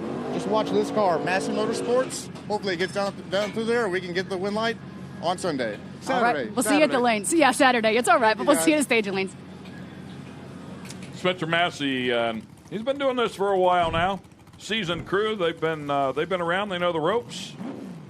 Yeah, Scott Graham, great crew chief on that car, and like he said, something's not right. So change it all. You only got another shot. You can't guess. You got to just change it all and hope that something fixes it.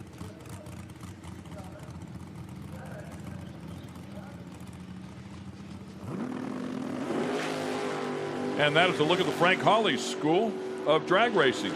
Once again, the 2-seater, giving some people rides. If you've ever thought you wanted to go for a ride like this, you can certainly do so. I would look up his school if you think you'd like to go drag racing and step up certainly into a level where you want to get an alcohol license, go pretty doggone fast. There's really nobody any better. Wonderful guy, wonderful school. Very, very talented, great teacher. We're going to take a break here as we get ready for our next category. Looks like the track is ready to go. Let's get some race cars pulled around here, and we'll line them back up. Go qualifying for session number 2. Stay with us.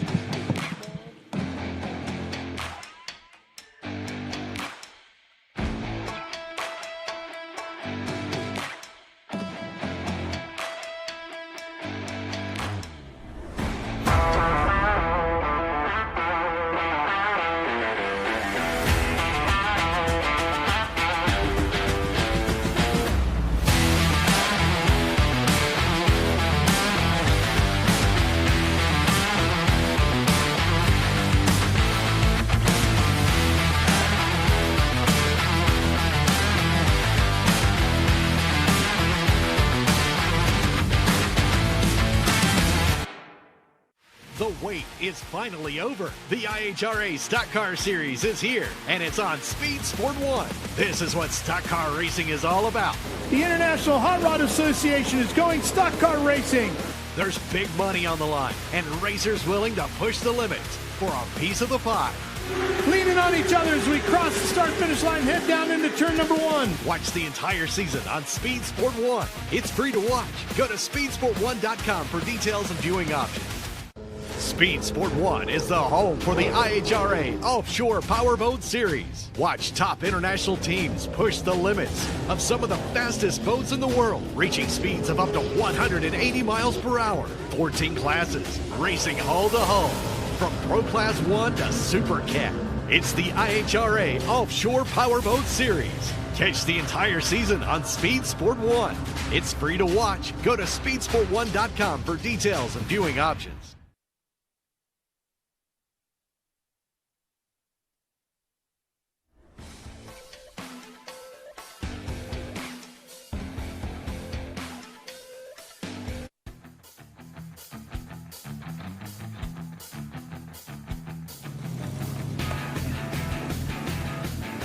And it looks like the factory Pro Stock cars will roll around here for their second qualifying section.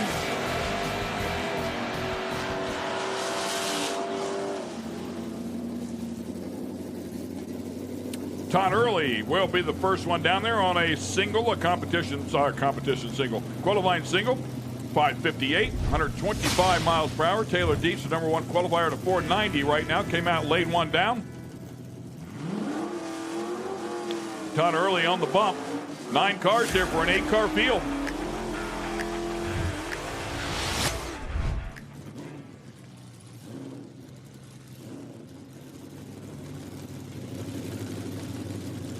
Jim Betts is the one car that is out, lined up in the far lane, and had a moment there. The 60-foot time of a 1:18 would certainly indicate he's got plenty of car to get into the show. But he's got to get from point A to point B now, or he'll be outside looking in.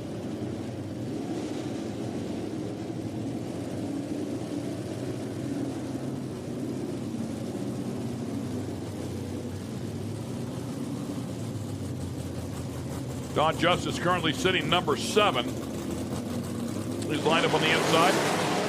Carries big, and he did it again. He hit the tires, so he will not get in.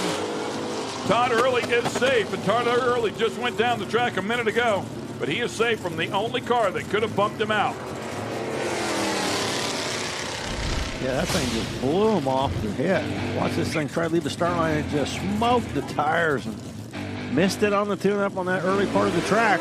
That's it. 2 runs and you're out. Yeah, and last time he was 118 to the 60-foot. This time didn't even get to the 60-foot. There's a look at the qualifying results after the first session.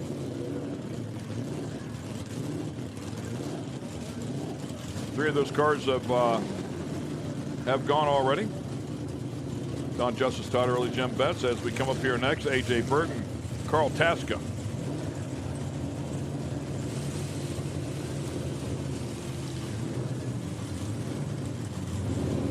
The one and only Mopar, if you're a Mopar fan, lined up here in the near lane for AJ. Factory Pro Stock cars. I mean, these are super cool factory hot rods.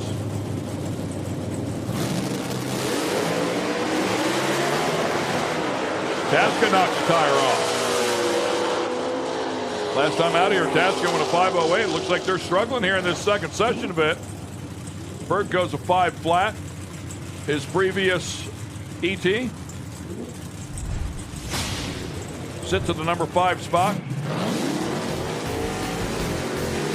Boy, 2 cars in a row just blowing the tires off to hit the throttle.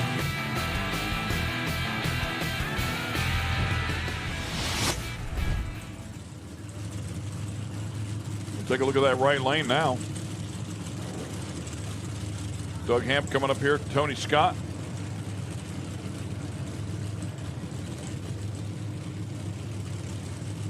The 2 Camaros in the field, and both are very good.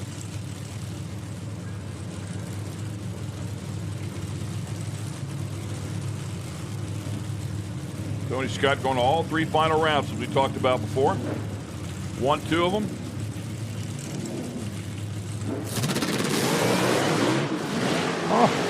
Both of them hit the tires, yeah. Well, this track has obviously changed for these cars.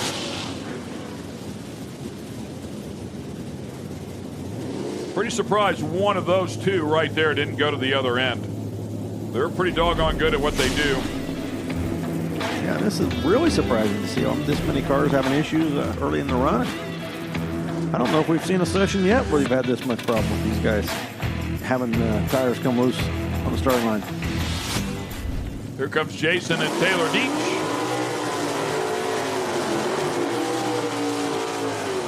Taylor Deach, our last winner, did it here at Columbus. Jason's been to 2 final rounds.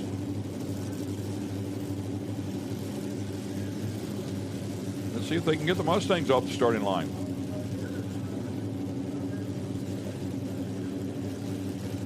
Looks like they're moving Taylor around a little bit on the starting line, trying to get him out of that. I'm sure the track's got some bald spots where those cars have been blowing the tires off, so trying to move him around a little bit.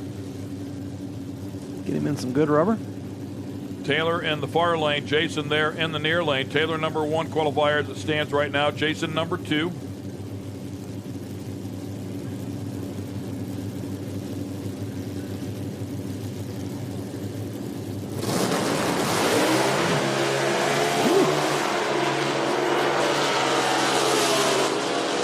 And Jason's going to go to the other end. Wow. Nice hit, man. How about a 492? A little bit better than his previous session. About the only one that's gone down the track here and gone quicker. Yeah, so what's wrong, guys? All looks good to me. That is crazy. What a fine edge it must be out there. Yeah, I never expected to see that many cars have trouble in that right-hand lane, and very surprising.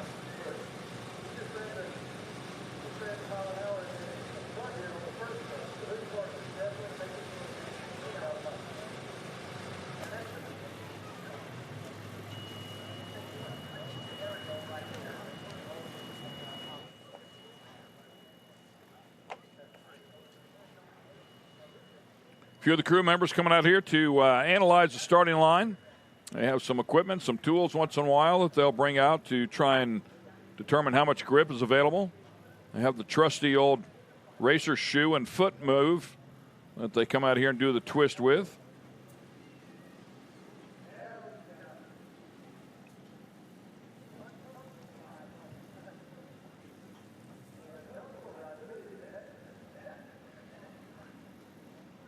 Looks like some of the Hemi cars sitting back there ready to come out for their second session.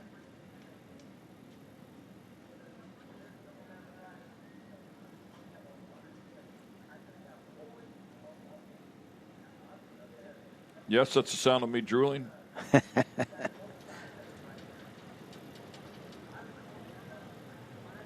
Cool looking race cars. They're pushing them around, waiting for the green light from the track. We'll turn them loose. We're going to take a quick minute break here. We'll pay some bills. We'll come right back, and we'll watch the wheel-standing Hemi cars go at it for their second qualifying session.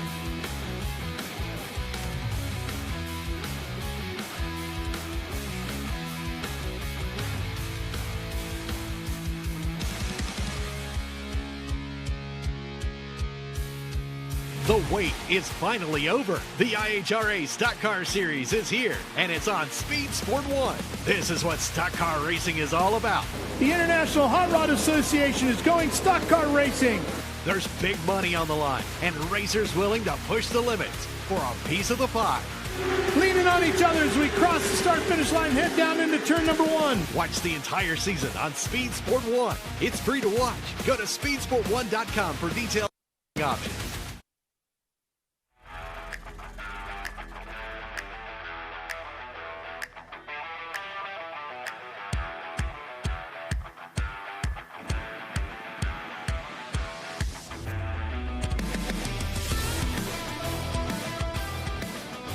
And the Hemi cars are fired up here at the IHRA Triple Crown. Look at that dart. Man, that thing really glistening in the sun. You know, Psycho Cuda coming up.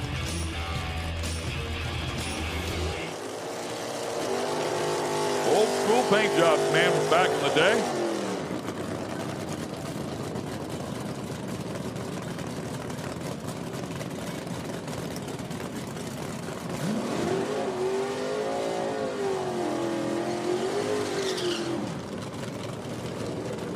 Jim Daniels out of Bristol, PA.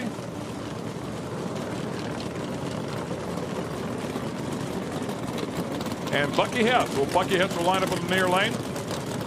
Great overhead shot as we continue on here, second session for the Hemi cars. Non-motor pro stock cars coming in here pretty quick as well. See some of the crew members walking around out here.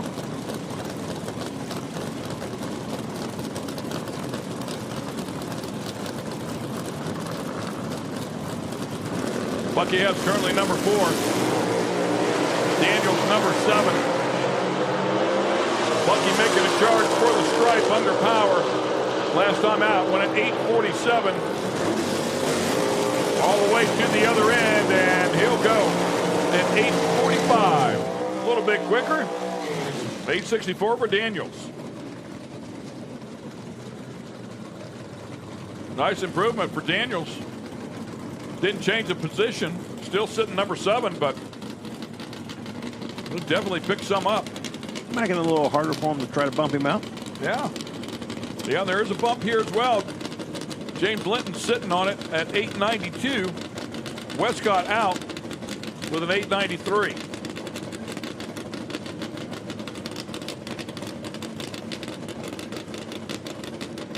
Charlie Westcott, Jimmy Daniels lining up here, and down underneath it looking at something. Looks like the collector or something fell off. Westcott, legendary engine builder for these cars, and man. Not in the show. You don't need this.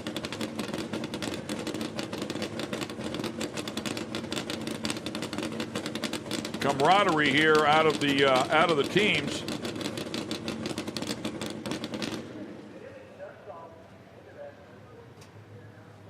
I think they both shut off here. It's pretty cool. I mean, you get these little clicks of these guys and these types of cars together, and they really want to give everybody a fair shot at it. They don't want to win on a mechanical. It almost looks like a collector to me. Yeah, I think it's a collector off the header. You can see the line attached to it too as well. I'm not sure that's going to be able to get taken off and make the run. You can't just pull that out.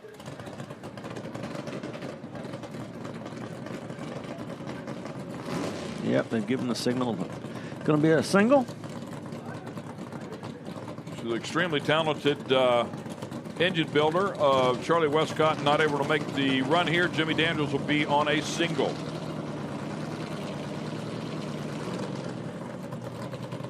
Jimmy Daniels, a player, man, won the Hemi Shootout 4 years in a row. 2016 and 19 at the U.S. Nationals. Man, just yanks up the front end. How cool is that?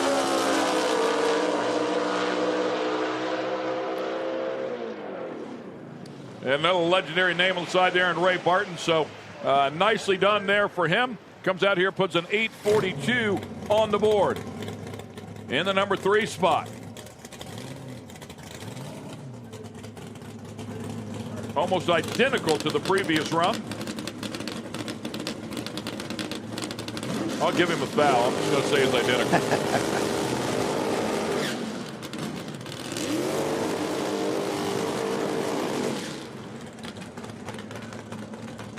Steve Camella and James Linton. Linton with a 892. Sitting number 8, Steve Camella with a nice lap here a little bit earlier at 8:39. Currently number 2.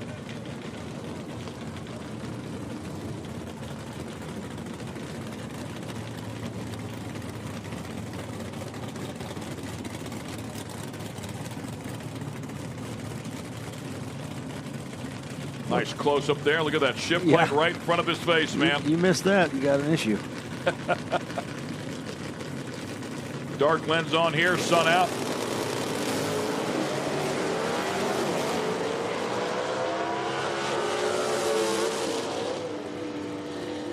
And Camella chasing it down. 891, 118 miles per hour. Well off of his first session numbers.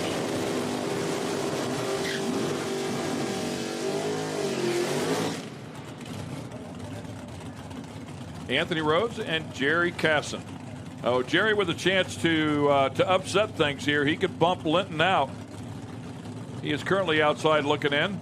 Just did not have a good pass there in the first session. He is lined up in the far lane.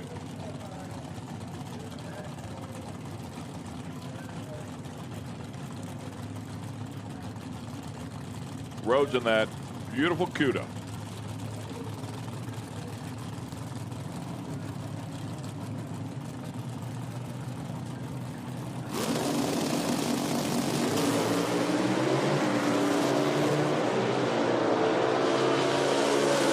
Rhodes quicker of the two working here.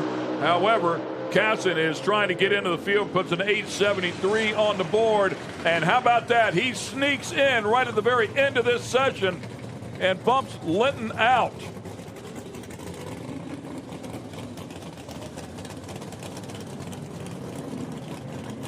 Yeah, watching that car left, I thought, oh, it's got a chance. Got a chance. 835 with a 9. 835 with a 9 goes to the number 1 spot for Anthony Rhodes. Nice hit for him.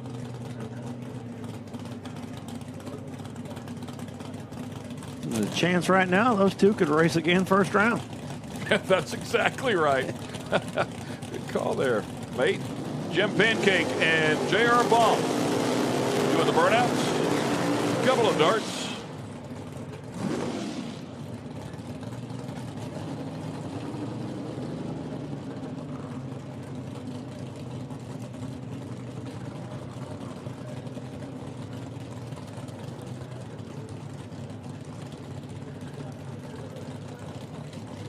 Saw the Pro Stock cars having issues on the start line, and not so much now. These big Hemi cars are having no issues at all. Yeah, the factory Pro Stock cars definitely struggled out here.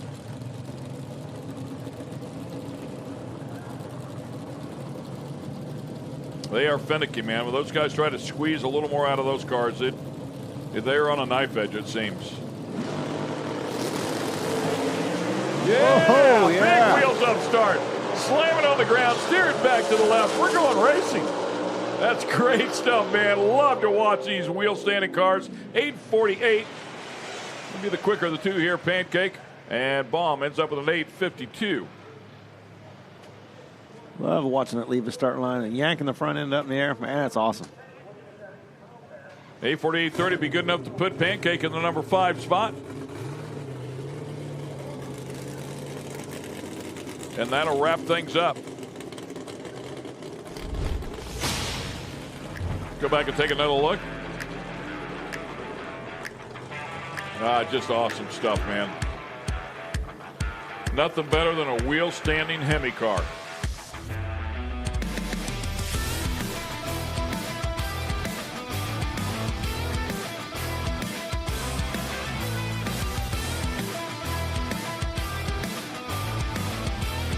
Not all of them that made it down to the other end, but for the most part, the entire class seemed to have a good hit. A couple of guys picking up, doing a little bit better, including our number 1 qualifier. Congratulations to Anthony Rhodes, both ends of the record, ET and mile per hour, right alongside Jerry Casson, who jumped in there and bumped Linton out. So one got in and the other one was setting records. Excellent stuff. Plenty more to go here with this second session of qualifying at the IHRA Triple Crown. Excellent weather here. And we wish you would stay with us, because when we come back, we're going to turn them loose once again. Pretty sure Mountain Motors are hanging out back there.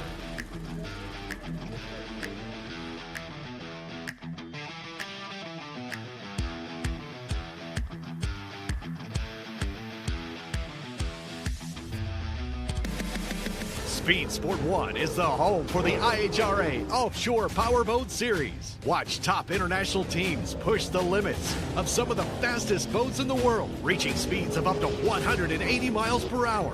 14 classes, racing hull to hull, from Pro Class 1 to Super Cat.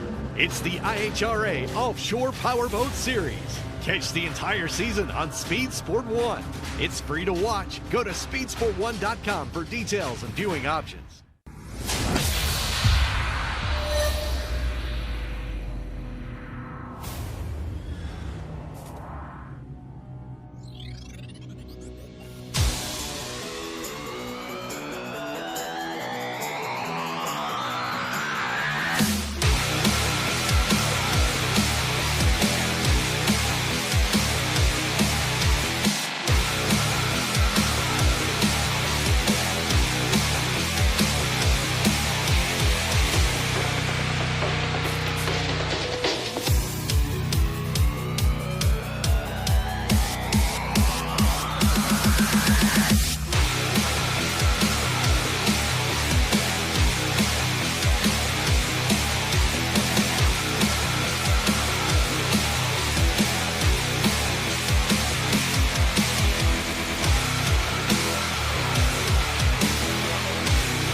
The wait is finally over. The IHRA Stock Car Series is here, and it's on Speed Sport 1. This is what stock car racing is all about.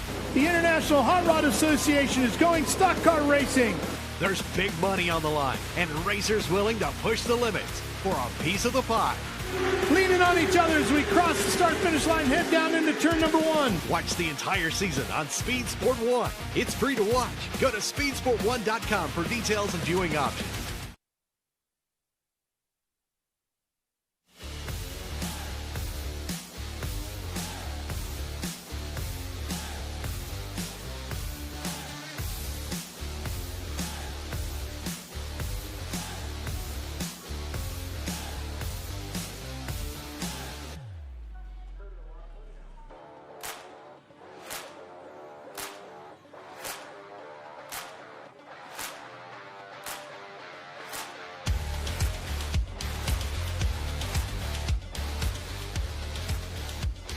And as you can see, track preparation going on here at Darana National Trail Raceway. This is the IHRA Triple Crown.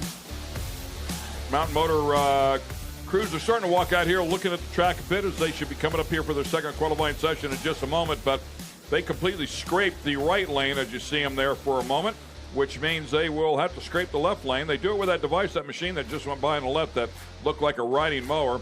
They actually have a device on the front of it where it heats up the rubber and they scrape it at the same time. So it does go pretty quickly in comparison, certainly in comparison to the old days when they did it all by hand. So they're going to brush it there, and then eventually they'll drag it and they will spray it again. We'll grind it in and we'll get ready to go here for the next session. My guess is the factory Pro Stock cars put a little bit of question in their mind. They don't want to take any chances here, so they're completely scraping and grooming this track to get ready for Mountain Motor Pro Stock. Takes them a few minutes, but certainly not the end of the world, and we'd rather have some great side-by-side action here.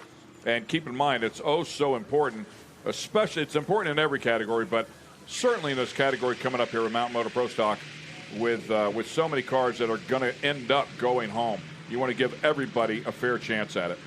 Yeah, it's such a tight competitive class, and you got, 26 cars trying to get in that 16 spots, and 10 cars 10 going cars home, baby. Going home. You want to give them every shot at the racetrack and make it a good racetrack. I see Corey Voss walking away off the starting line, taking a good look at it. He had issues that first run, and he's only going to get one shot at it this weekend, so he needs that track to be good for him. And they take no prisoners. There's no lucky dog.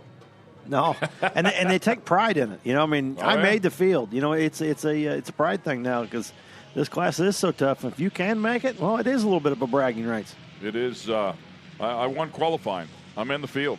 You know, it's the first step. That category is just brutal. They all are, but that one's brutal.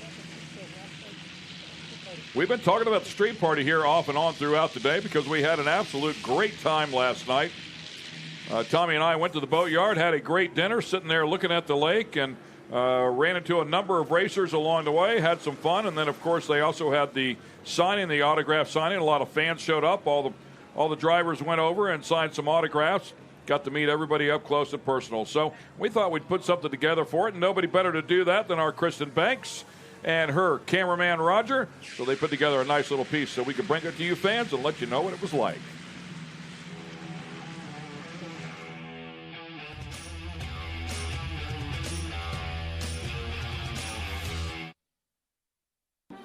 The excitement for this weekend starts right here at Buckeye Lake. The IHRA Triple Crown Street Party brings fans face-to-face with their favorite drivers. They're even able to see some of the sport's fastest cars before they hit the track. It's an event for the entire family. Let's go check it out.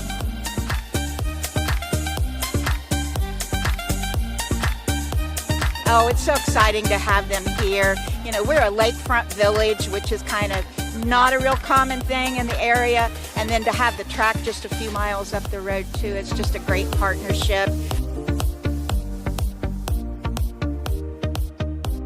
It's a great location, right on the water or on the lake, and people are here, they're drinking and having fun. It's a great deal. It's been super cool, you know. Being in the Western sports, you don't really get to come to Ohio that much, so to put on a couple events here in Ohio and come home and see friends and family has been awesome. It's real exciting. I mean, it's 1,000-foot drag racing, racing for $150,000, IHRA. Tell you what, I used to race IHRA back in the days, and I'm really excited to be back. I'm so happy that they've resurrected it and bought it back, and I hope that it continues to be successful. I'm so excited. This is my first IHRA event of the year, and I'm so happy to be back doing this. I raced Galat last year, and we had so much fun. So to be back out here for the Triple Crown, I'm really excited. I think we have a good shot out here. And to start the weekend here, doing some autograph signing, I'm excited, I'm pumped, and I'm ready to go. Big money on the line, I had to come. There's no way I was going to miss this. So it was, I love racing here. I mean, we raced here twice last year, and it's starting to become home for me. So I'm very comfortable at this track. All right, we're here with Dylan. Dylan, you just went through. You got autographs of some of the top drivers in the IHRA. How cool was that? It's pretty cool.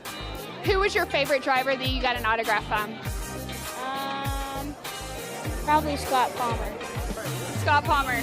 He just said that you are his favorite driver. Yeah, and see, he's family to Alex Barker, so hey, Alex, I won.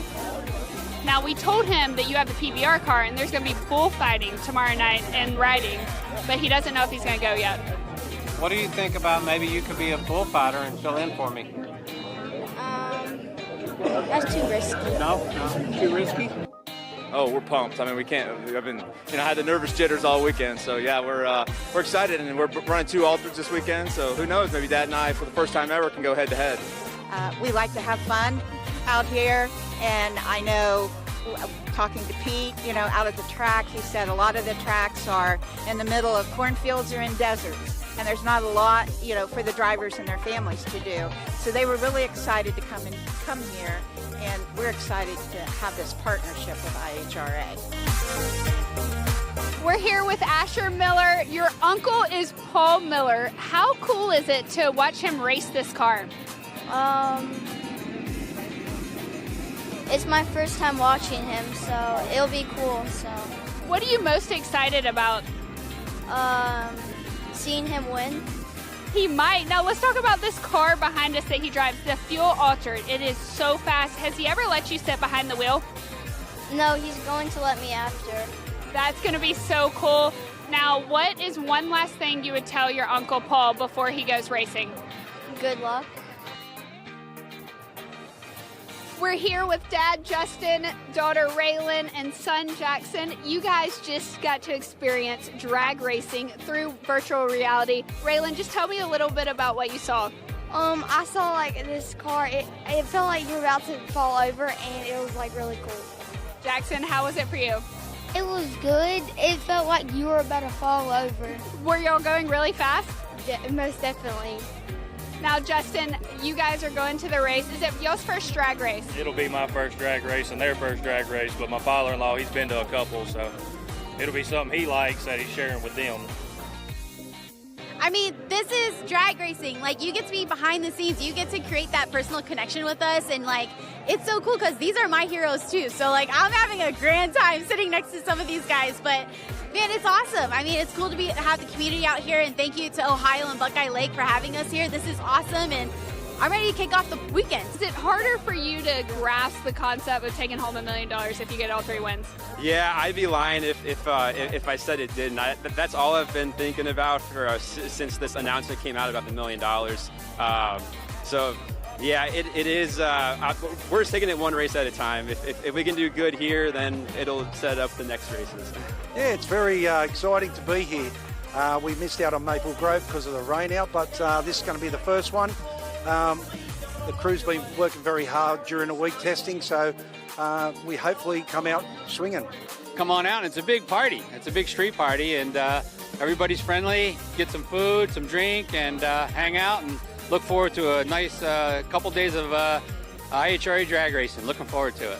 Now $1 million on the line. Are there more nerves going into this weekend?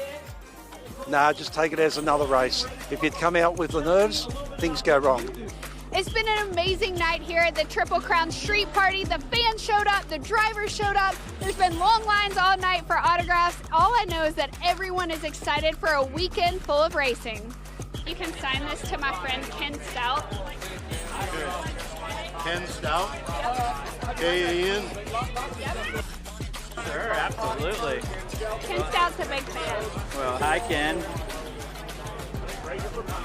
Does he want a heart? He's going to love it. To Ken Stout with a heart. With a heart. Oh, I love Ken Stout. He does the boat races for us, right? He's done it forever. So I saw him pulling in today. This is to Ken Stout. Love you, buddy. All right, Gary, Ken Stout's huge fan. He is? Huge fan of you. Well, he's a legend in my eyes. Can you maybe do a heart or something like XOXO? Yeah, of course I can. All right, now I can't say what Tommy told me about you, but he told me you weren't very nice. That's the nicest way to say it. He said you're an a-hole. Well, he would know. All right, Ken Stout to Ken Stout. To Ken Stout. You're going to expect me to spell that, right? K-E-N. Okay, hang on a second. Hang on. Don't show up so good. Okay. S-T-O-U-T. He won't even be able to read it, but... Thank you so much. All right, last but not least, can you write it to Ken Stout? We already started. S-T-O what? O-U-T. O-U-T. Perfect. Oh, he gets stickers too? Oh yeah, they're gonna love this. They're gonna put this on their computer. All right, Ken, Tommy, we got you some signatures, and hey, some of these guys were telling secrets about y'all that we didn't even know.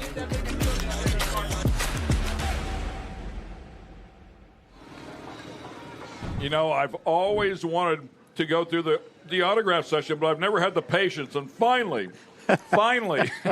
Kristen got me a bunch of hero cards, all made out to me with hearts on them. I can't thank you enough, Kristen. That was just absolutely incredible. You got a great collection now. Yeah, that's awesome.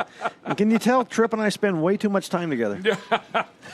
She described it about as clearly as she could. So, yeah, you guys are buds. Love giving him a hard time. He gives it right back. And hey, you think I'm hard on him? You ought to hear my wife. She rides him hard. She really gives him a hard time. But he spends about 4 or 5 nights a week at our house having dinner. So he gets that stuff. That's what I heard. Yeah.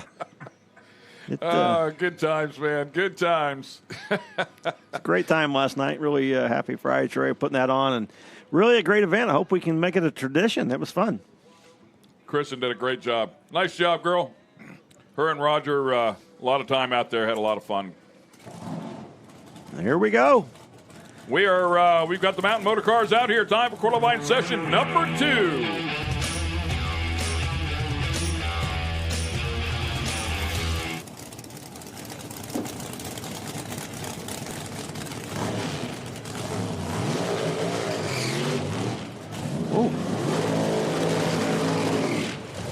Man, both these guys having some issues with the burnouts. Corey Voss and Larry Pierce, both not the most picturesque burnout by either one of them. Doesn't mean that the car's not going to run real well, but both these drivers not being able to make a run that first session. Corey Voss was out here, but certainly did not get to the stripe under power. And as we saw Sarah Daly do that piece on Larry Pierce, he was not able to even make the call out here as they had that mechanical going on with the transmission. He did make some test runs out yesterday, and boy, how valuable do those become right now? Exactly, yeah. I think we watched him make a 414 yesterday in testing, so he's going to need a little bit more, but at least he's got a baseline. The bump right now, Elijah Morton, 413 with a 2. Yeah, this is a qualifying session where you got to get it in, but it's a little more than that. If you want any shot at $1 million bonus, you're going to have to race tomorrow, and to do that, you got to qualify today. Corey lineup on the far side.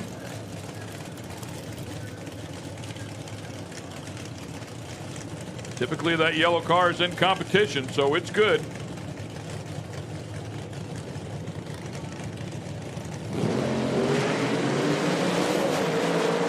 Man, both cars just not happy, but trying to get them to the stripe under power. 423 with a 5 and a 419 with an 8. Neither one of them strong enough to surpass Elijah Morton's 413 with a 2. Both guys having a rough weekend, and you see Corey's car there just not leaving very good, having issues on the left starting line. Pierce rattling the tire all the way through, about 100 foot it looked like. Man, not the smoothest run, but giving it a shot anyway. And looking at the weather conditions, they're about the same, about 2,600 corrected altitude. I just got to think that track is significantly different with the sun pounding on it. You know, it always kind of fools us because we're sitting in the booth here and the sun's pounding on the window, and it's changed the atmosphere inside of this booth significantly. And I feel like the track has done the same thing, like it's just gotten a lot hotter. Yeah, the temperature-wise, 75 degrees, 75.9. It was 75.8 earlier. So, I mean, the weather conditions are relatively the same. It's just that sun's been beating on this racetrack for quite some time now. Earlier in the day, we had cloud cover and keeping it cooler, but now they got their work cut out for them.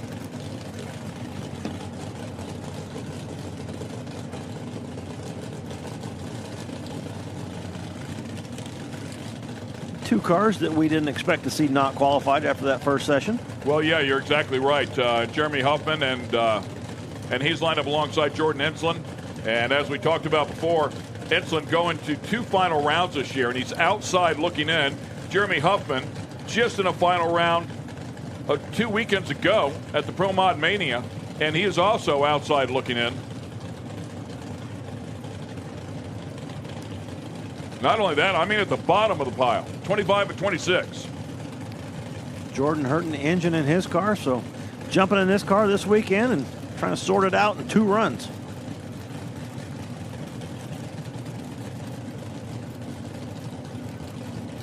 Once again, 4:13 with a 2 is the time that they're trying to get in front of. 4:13 with a 2 and a 6 for both 15 and 16. The only difference there is mile per hour.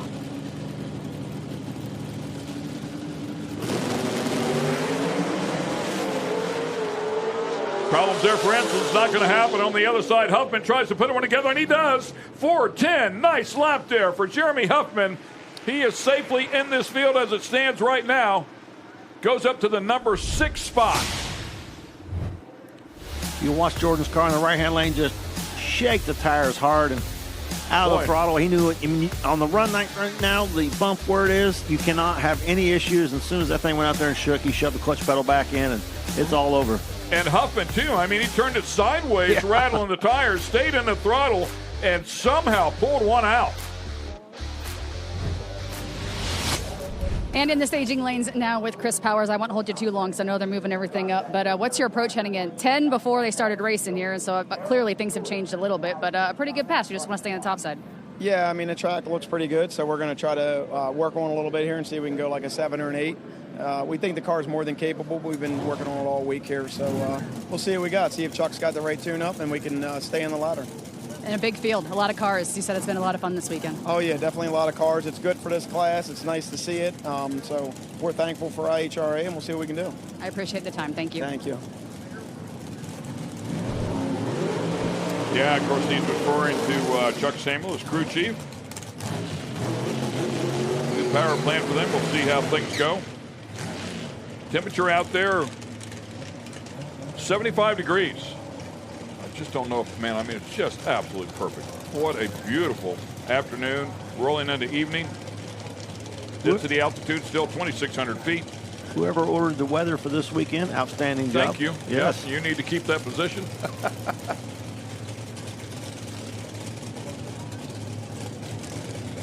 Tony Pontieri and Kurt Neighbor coming up here next. Both of these out, 22 and 23. Pontieri put a 416 on the board, Neighbor a 419. Both cars capable of getting in. Neighbor's been a 4-0. Both of these cars have been 4-0s.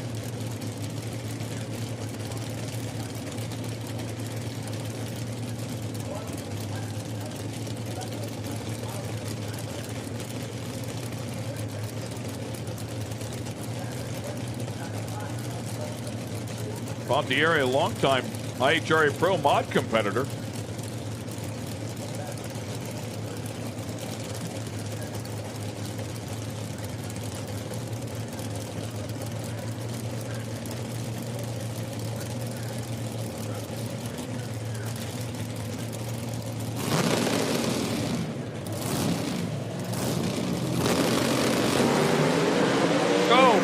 over Pondieri. He's done. And Neighbor, 4:14 is not enough. Oh, so close, but does not matter. The numbers aren't there. They are not there. Nice improvement, but just a little bit short for Curtin. Boy, Tony dropping the clutch in that car immediately into tire shake and turning right on him. Kurt, just a little bit too late. Jeremy Huffman, ETF 410 with a 2. You said that it's going to take a 10 to get in.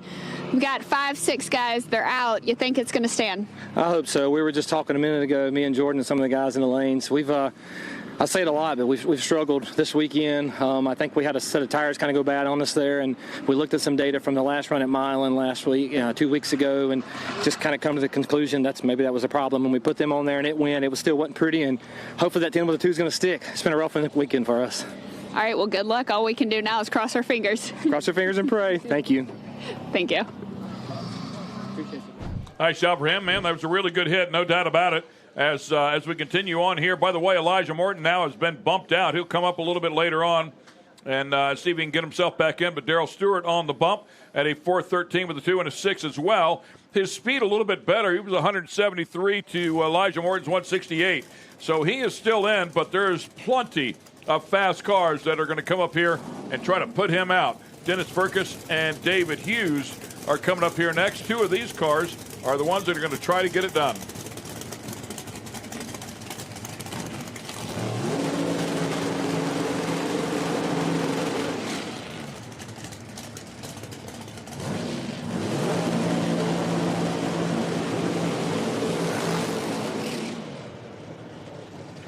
We're seeing a few of these guys knowing they need to improve, come up here and try to get after it early. And what's that happen? We saw some tire shake that we didn't see that first session. And you know they're going for it, trying to get in the field.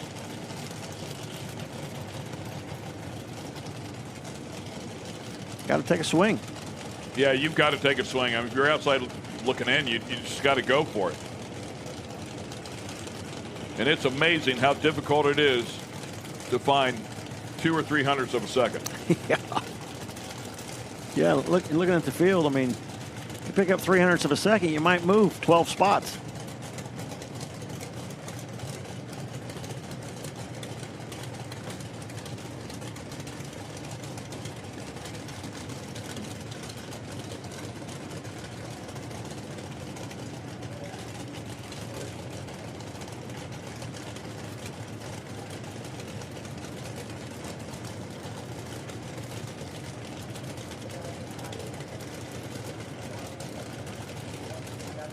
As always, super clean cars there. You can see the flags waving. Furcus lined up alongside Hughes. Furcus out of Chicago, Illinois. Lined up there in the near lane. And as always, swapping lanes from the lane that they qualified in the first session.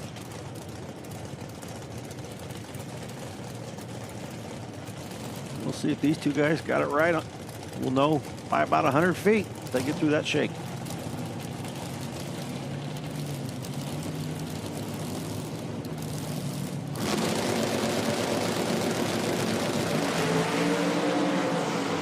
Man, not sure what happened there to Furcus, but I bet my partner knows. On the other side, Hughes goes through at 4:15, 174, and that will not be enough.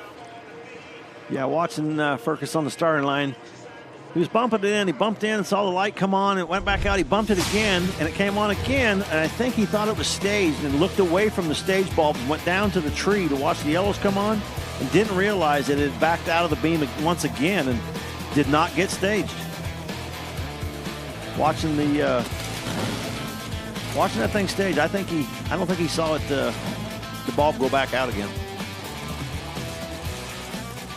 Up next will be the guy that's outside looking in the number 17 spot, Elijah Morton. And he'll be next to the prosecutor, Bill Neary. Bill Neary sitting 19th. Ran a 4:14 with a 4.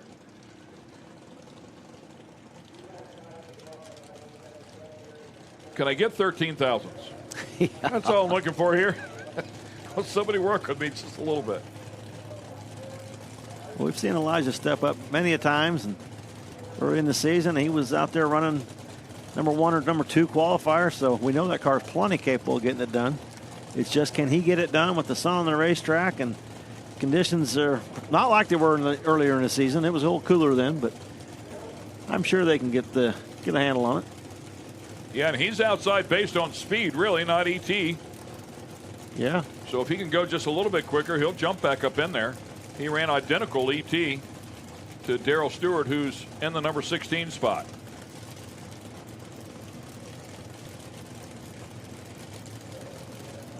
This second session has proved to be challenging, though, to improve. With the exception of one player, Jeremy Huffman seemed to make it work out pretty good. But really, if you look at his starting line, that first 60 foot, it was not pretty. Yeah. He got away with one.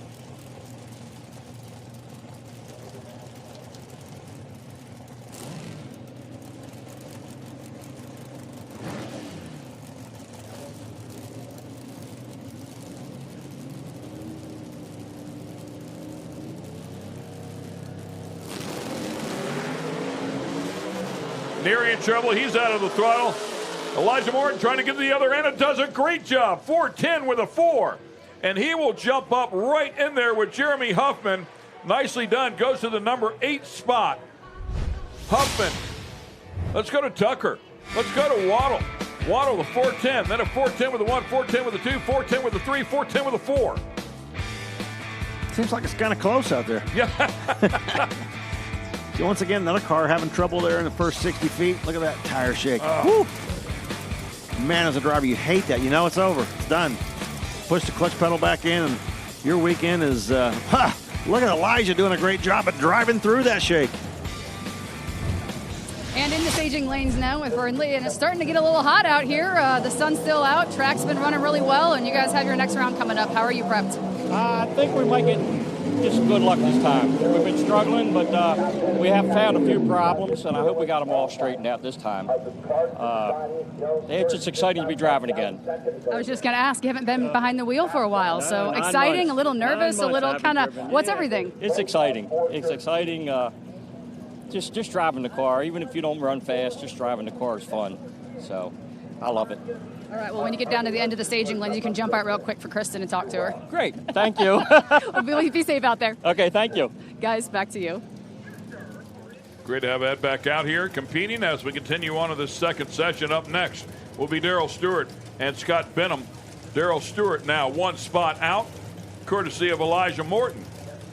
Again, the bump now, Rick Cowger at 4:13.0. Scott Benham 18th. The two sitting at the line, 17th and 18th. You know, if we look at it, usually the Q2 is the sun's been going down, or it is down.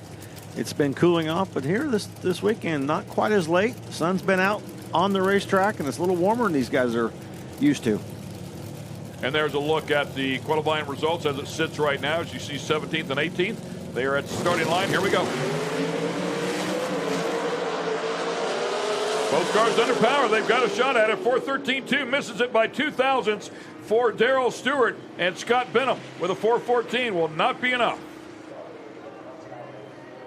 Oh, so close, but they got off the starting line. I thought both these cars have a shot. Look at them going past the 60 foot. Everything looks great. Just not quite enough. Just a few thou short, and that'll be the end of their weekend. But nice job of improving.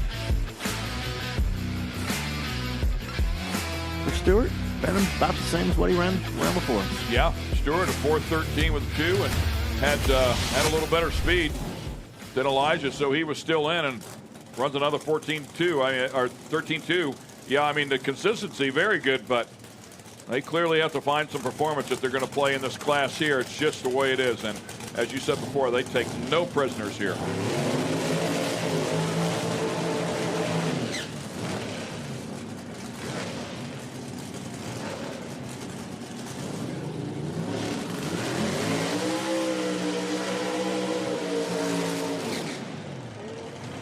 Hey, let's go upstairs to Kristen. Elijah Morton, a lot of pressure on that pass. You're pretty confident, though, you're sitting in that 8 spot right now. Yeah, I think Jeremy ran ahead of me and knocked me out with the 10, and yeah, it's always a little pressure there, but I got my good friends here from Virginia, Mr. Bob Yoke. I don't know if you know him or not. He bought my first car from him, and he gave me a little kiss on the hood and said good luck, and he sent it down, and look, we run a 10 also, so we're in good shape, and Brian's here as well, some guys we had a lot of competition with, so just good to see all those guys, and it's good to make it in the show. Good to talk to you again. It's always good to talk to you. All right, boom, let's do it. So everybody that is out right now has already run. Feel pretty good about that one. And Dwayne Rice and Rick Calger are sitting 15th and 16th. They are sitting at the starting line.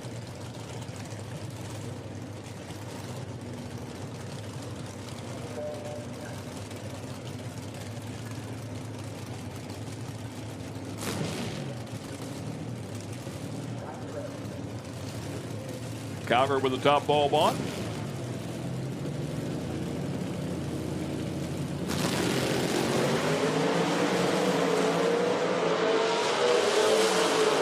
Great side-by-side battle as Dwayne Rice goes a 4.12 with a 7, 4.12 with a 7, right beside him with Calger. So a great side-by-side battle. Calger's fourth digit was a 6 to a 4 over there for Dwayne Rice. Good job by both guys. Yeah, Dwayne Rice running almost identical, a couple thou slower than what he ran the round before, but good, solid, consistent cars. I know they would like to have had a little more PT in that run, but got a good setup for race day.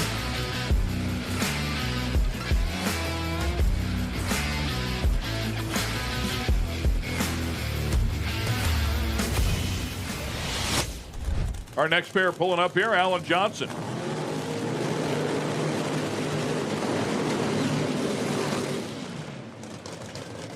Alan Johnson and Cameron Crusoe's cars. We talked about before, Jim Yates and Adrian Long doing the crew chief in on that one. Sponsors on the side is the Green Genie. It's a fast hot rod, and Chris Powers out here once again with Chuck Samuel. New power inside of that one for the two-time world champ.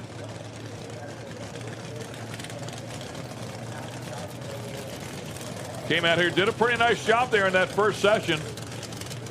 Definitely jumping back up into the mix, put a 4.11 on the board. We'll see if he can better that. We heard him in the interview thinking they've got a 4.0 in the car.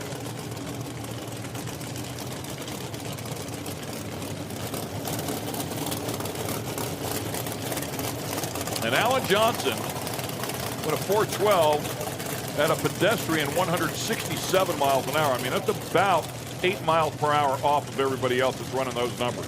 Yeah, it looked like Alan was out of the throttle just a hair early on the top end. Speed, if you get out of the throttle down here, knock the speed way down. Doesn't really hurt the ET a whole lot, so I don't know that it was going to improve a ton. Maybe 5 thou, might have been 12 with an 0. But it sure will knock the speed off. Nothing is better said than that sticker right there. Hold on, let me overthink this.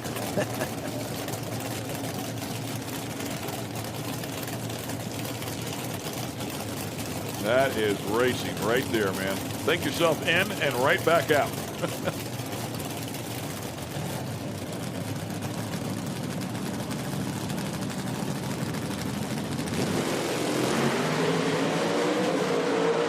My postcards look great leaving the starting line, man. These guys seem to have a handle on it. 4.10 with a 9 and 4.12 with a 4. So a little bit better there for Chris Powers.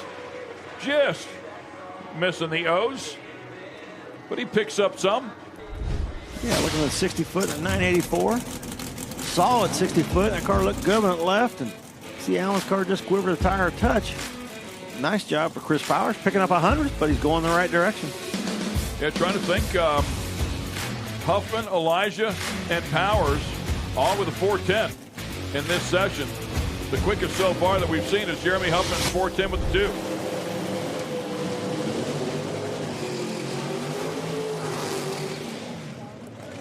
Johnny M with a big number 1 on the side of that one, indicating a champ inside of this category. Dwayne Rice, ETF 412, man. You probably were a little nervous there, but I think you're in the show. Just how tough is the competition in this class? The competition is real tough. Everybody's capable of going, number one at any time. So, we just struggled this weekend. 4 weeks ago when we was here, it was number one. And like I said, we just made some bad decisions, and it reflects it. Hey, well, I think you'll have another chance tomorrow. Thank you so much. That's Dwayne Rice. Yep, glad we're in. Thanks. There's some key words from Dwayne. No, anybody can go number one at any time, and that is true in this class. It's so tight, it doesn't take a whole lot, and the guy go right to the number one spot on you. Certainly seems to be so. John Montecalvo, Lenny Lodig. Look at Lodig's team as they make adjustments on the wheelie bar. A couple of gorgeous Mustangs here. Both of these cars running a 411 in their first session. Kazi and Haas combination once again for Montecalvo.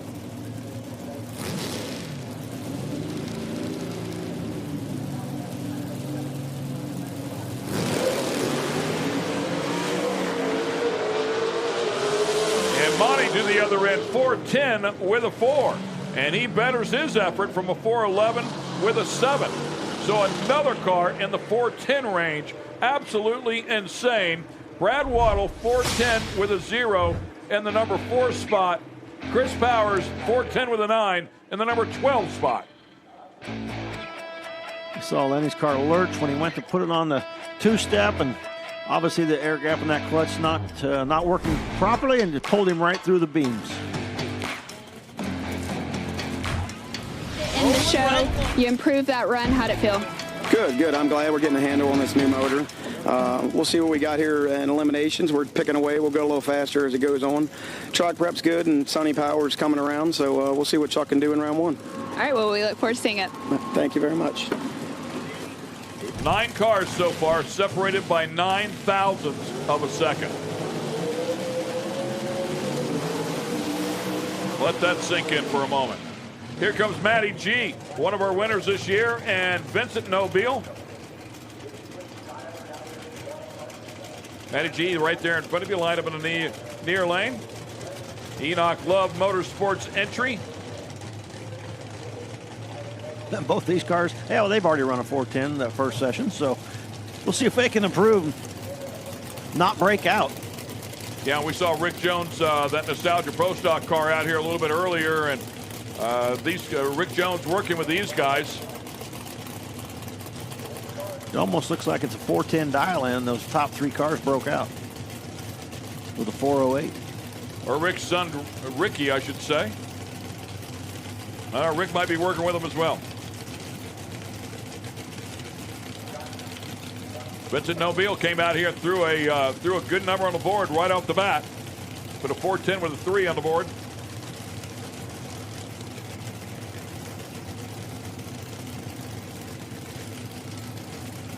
Matty G right there in the group with a 410 and a 9. See if some of these latter cars that came out here and performed well in that first session can pick up a little bit. Seems like they're finding, 100, maybe 13, 14,000. Yeah, can somebody squeeze an O out?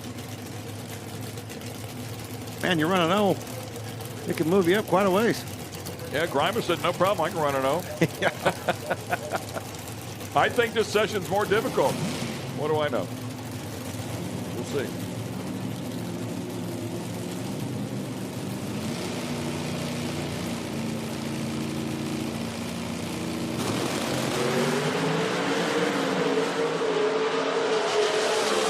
Guys are getting after it. 411 and a 410 with a 2 for Matty G. So Matty G does pick up a little bit here by 7 thou. And believe it or not, it's going to move him a fair amount because there's 9 or 10 of them stacked up within 9 thousandths. That's a huge jump. Yeah, I mean, he goes, I think he went from like number 11 to number 6. John Montecalvo, walk me through that pass you just ran. We shook a little top of second gear, but I am still happy just to be in, Kristen. Trust me, this is a battle over here. It's a bloodbath, believe me. You know, you got 26 cars. Every single one of them are good. And, man, it's like the old days of IHRA. It's back. It's definitely back. I mean, just making it to tomorrow is a win in my book. Positively. You know, I could sleep tonight now. And I could breathe, actually. All right, well, you go get some good sleep, work on that car, and we'll see you tomorrow. All right. See you tomorrow, Kristen. Thank you. That's John Montecalvo. That's the best description I've heard so far. It's a bloodbath. It's a race within a race. One race is to qualify. And it really is. To qualify to go race. It really is. Jesse Alexander currently sitting number 11 with a 410. Line up alongside Jerry Tucker, and Jerry Tucker's had a hot rod as of late. The 410 with a 1. He's a 410 with a 1, and he's sitting 5th. Jesse Alexandra, 410 with a 5, sitting 11th.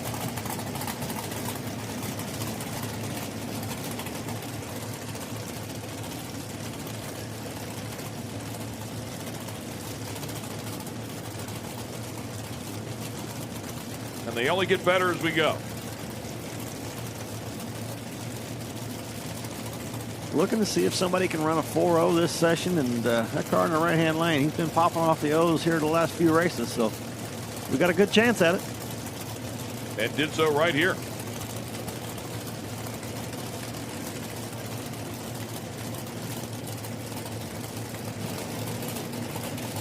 See if Gugliotta can find the combination.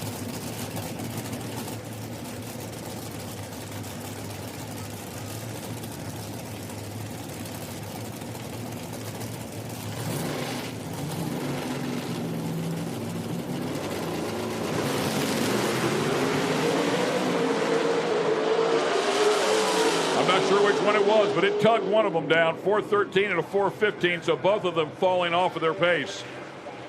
But one of them let the clutch out, and boy, it just pulled the motor down.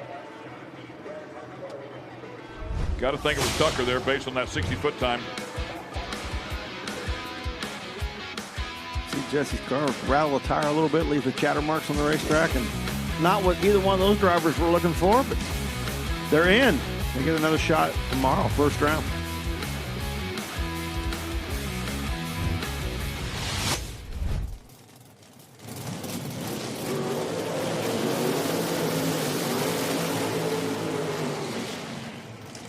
I think did Tucker run quicker yesterday in conditions that were substantially worse than they are today. To show you how tricky this thing is out here. Brad Waddle and John DeFlorian coming up. Waddle sitting 4th right now. DeFlorian sitting 3rd. DeFlorian with a 4.089 and Waddle with a 4.10.00. Two good hot rods out here today. I'm sure these four, when they came into this session, weren't expecting to still be in the same positions they were after that first session. Everybody was out here trying to take a shot and improve, and we heard a couple guys talking about how they were going to shoot for the O's, and so far we've seen 0. I think you're exactly right. And tradition with this class is by the time they get up here, they're typically 3rd or 4th or 5th somewhere again and have to scrap their way back up to the top. Question is, can these guys improve? All 4 laid down a nice run that first session. And the last couple of pair have certainly gone from A to B, not necessarily picking up performance a little bit. Yeah, Tucker, he slowed down. Yeah, Tucker slowed down a bit, as did Alexandra. They've had a chance to watch all the cars in front of them and get an idea what they want to do, and let's see if they made the right call.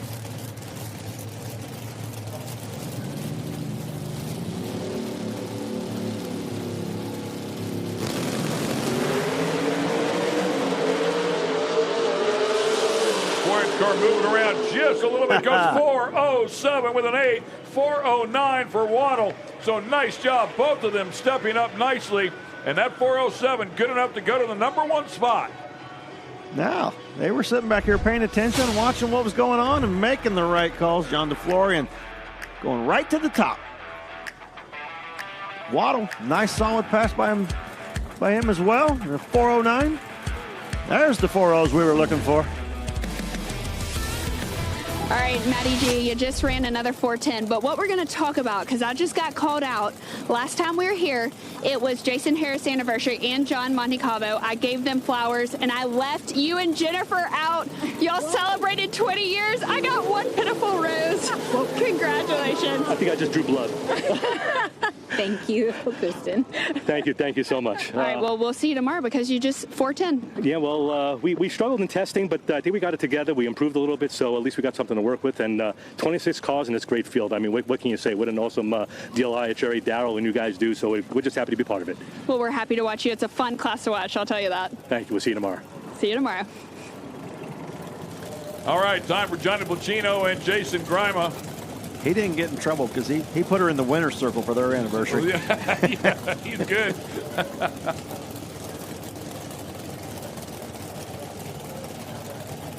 These two cars just took a step back. Yep. DeFlorian bumped them down one. Grima now second. Placino number 3. And we'll see if they can shoot back around on the Ross Environmental Service sponsorship on the side of that one for John Placino. Such a dominant car this year. And Johnny's tough. His father's John. I'm surprised he's not in. I mean, he's definitely got the attitude to get inside of one and go rip. Grima new on the scene this year and making his name known, isn't he? He is, and he's in a car that we know is as good as they get.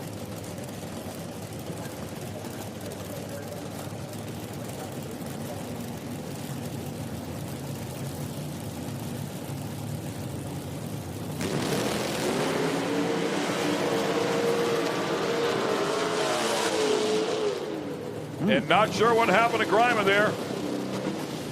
It's just not launching. Placino goes a 4:15, slows way down. Way off his 4:08 pace, and of course Grima not able to even launch the car. Yeah, you could hear it. It just sounded like it was missing. When he went to put it on the two-step, it sounded like the car was missing and not running well. Tough go of it for Grima, but he's in the show. All right, guys, joined in the staging lanes now by Callie and Paige, both of whom got married and then had races. Now, Callie did miss the race, but she was trying to make it work as well. So wedding day came as a priority, but congratulations, recently married and here in Hebron on your honeymoon. Yeah. So, call it, right? Yeah. How'd your first pass go? You feel pretty good out there? Yeah, you know, we went 364, which was definitely a stellar pass. So now we're in the field comfortably. So now we can get after it, I would say. All right, sounds good. I saw the big hug that you gave Paige too. So you're getting prepped here for your next pass. Any changes, any modifications to your last run, or how you feeling? No, I mean, we also went a 365, so just a touch slower. But I would say, you know what, we're in the field. This is the time to get after it. We're just waiting for that track to really come around, and we got the hot lap out of the way under our belts. We got that data, and now this is the time to have fun with it. Let it loose. Let's ride, and let's see if we can put maybe some 50s up on that board. We'll see, but it would be pretty cool. But anything we can do to make this thing go faster, let's do it. All right, well, we'll see you out there, so good luck. We'll send it up to Kristen Banks at the top end, and Kristen talking about nail polish, color, and hair as well. So we have a very serious conversation going on. Hey, I'm kind of jealous down there, but guess what? I am with the #1 qualifier, John DeFlorian, in a very competitive class. How are you feeling right now? I feel like $1 million. I mean, I'll tell you what, this is a brutal class. Look at this. We got 26 cars out here, and they're all badass guys, you know. And to come out here and get to that #1 qualifying spot, that's a huge deal. And that's what we were shooting for. Okay, so that first run earlier today laid the foundation for us to open up the door for this run. So, no, we are beyond happy. And you know what? It's time for us. We got to get the Total Seal car going some rounds here because my partner in crime, Matt Hartford, he's been wearing them out over there in NHRA. So we got to try to see if we can do the same thing over here. What does this do to your confidence going into round one? It's huge. It's massive because it gives you a choice on which lane you want to run in, and that's a big deal. It's big because of having that choice, but also the psyche portion of it, because there's so much of this deal that people don't realize it's all here, right? And you can really have a little bit of an advantage. And listen, when the fields are this tough, you need every advantage you can get. So, yeah, we're really excited about it. I haven't seen what the reaction time was yet, so I'm pretty stoked to see that too. So, but, yeah, we're ready. can't be any happier. I mean, this deal with IHRA has been just awesome, and we really enjoy coming over here and doing this. And coming back up here, it's just fantastic. So can't wait for tomorrow. Got to say hi to Brooks and Lucas, my grandsons. They should be watching. And let's go rock and roll them all. Let's make it happen. Hey, what do you think of .036 for reaction time? Okay, that's okay. I thought I was behind, and I was, so that's okay. Because we had a little issue in the driver's compartment, so I knew I was a little distracted. But that's good because we were 0-12 earlier today, and I feel I could go right back to that. And we're going to need that tomorrow. Let me tell you, because this is so brutal. When you're 8th mile racing, you're going to have to be right on top of the tree because the cars are so close together. I mean, I don't know what the bump wound up being, but it's tight. It's really, really tight. So, you're going to need everything you can get, and that's where it's going to start, is on the starting line. Well, congratulations to our number one qualifier. That's John DeFlorian. Thank you. Yes. Woo! John, let's stay on, everybody. I got to take it from... Great interview, great stuff right there. And yeah, I think it's about 0.12 of a second top to bottom, somewhere in that general area. So it's exactly what he said and what we constantly promote. That class is, as Monty Caldwell put it, it's an absolute bloodbath. So congratulations, John DeFlorian, qualifying number 1. Rick Calgar on the bump, made it in the show, and the rest of the 14 in there.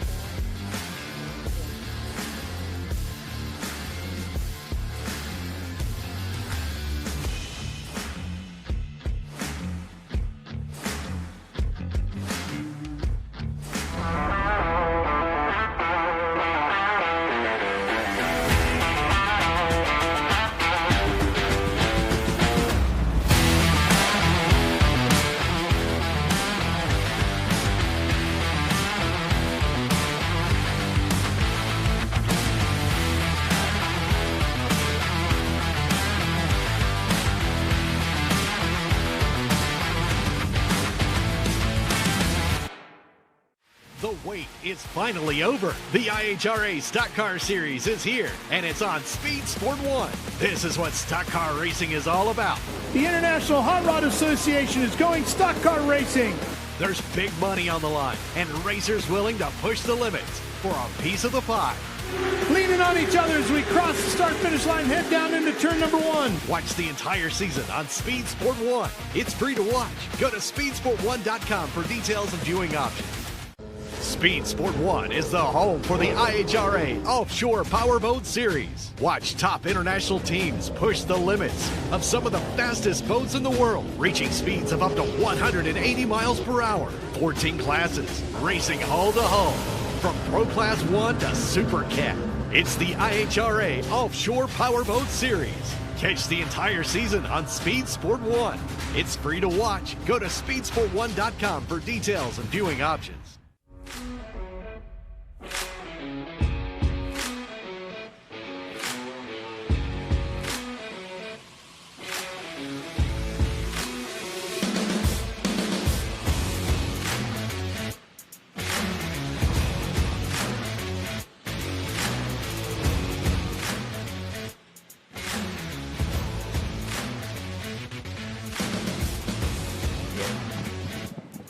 And welcome back to Hebron, Ohio for the IHRA Triple Crown Series, the first of 3, which if you take all 3 titles, $1 million.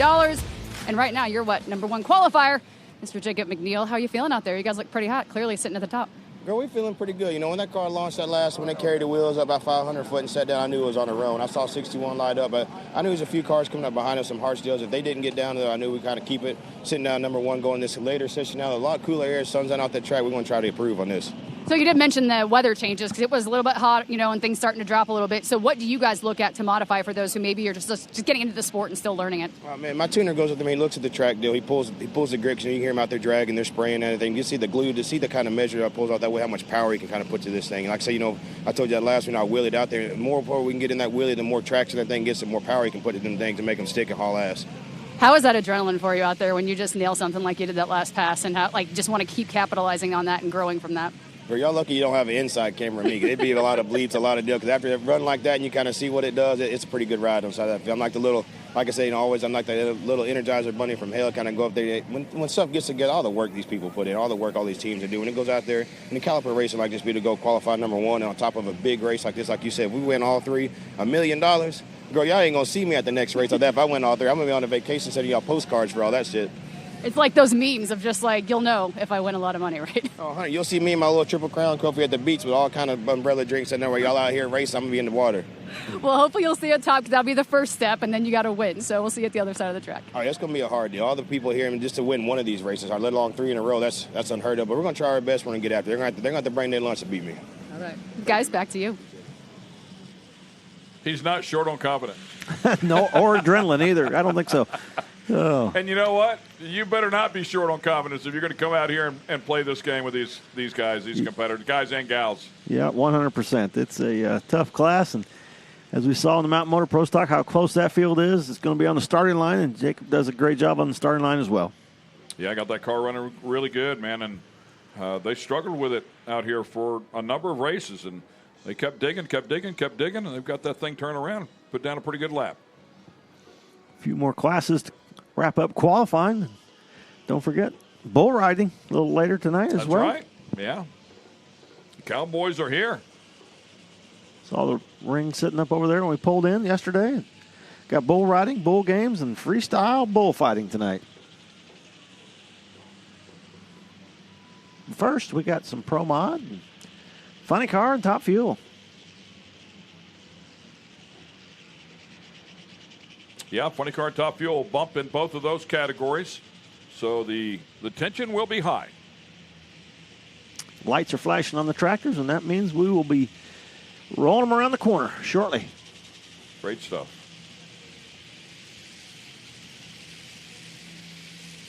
Ricky Jones out checking out that track. Look at that bull riding ring right there.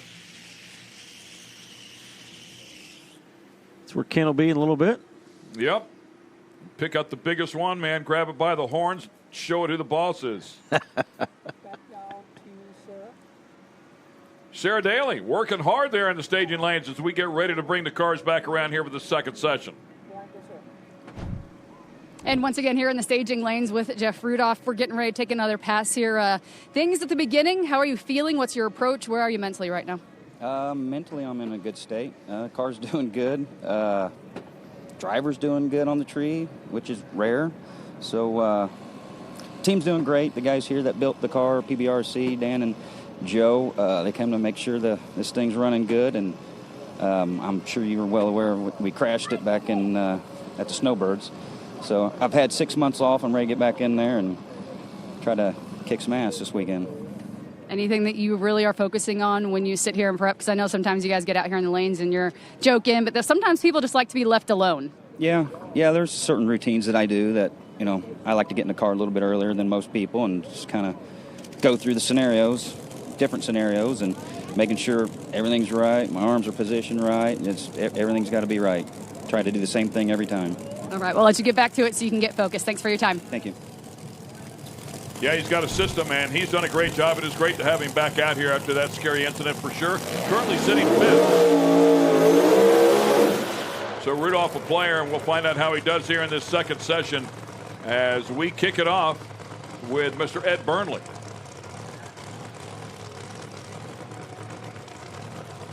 Third, he, of course, took the hiatus and has come back out here to play ball, and we greatly appreciate it. His car was out here and took home the trophy in Richmond, Virginia.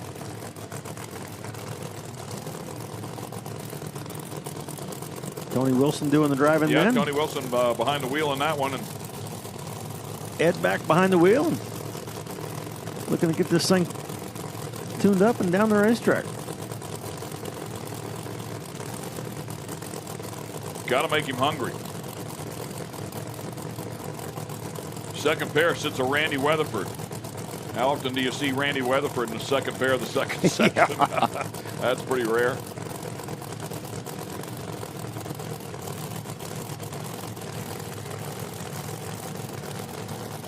Yeah, we know this car is very, very good.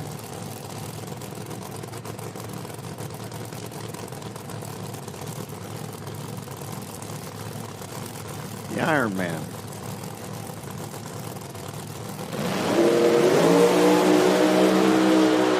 Going to the left over by the center line, but pulls it back. With a 5.11 in the first session. How about a 3.69? And jumps right up in there to play ball. Boy, watching that run from behind, I was getting a little nervous. That car just kept going left and going left. And Ed doing a nice job of not jerking it back into the groove, but just slowly trying to pull it back over and just basically holding it there and able to get it to the finish line. Front tire's not even close to the ground there as he continued to cover ground, and it was going to the left the entire time. He was determined to stick with it.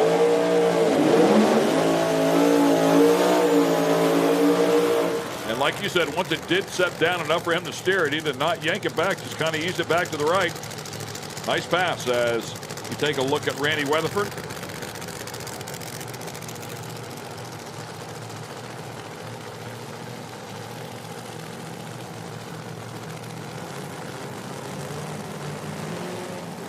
That Hart's Charger Camaro there, and he is solid, man, no doubt. I mean, he's a player, but he did not get a hold of it in the first session.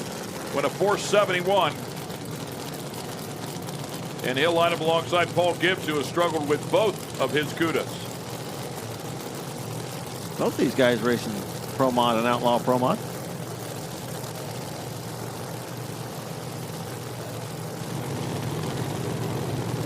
Matter of fact, Gibbs did not come up for the second session in Outlaw Pro Mod. Whatever the issues were, I guess they decided to focus on one car, and it was this one here, and why not? This is part of the $1 million 5 categories and 100 grand to win.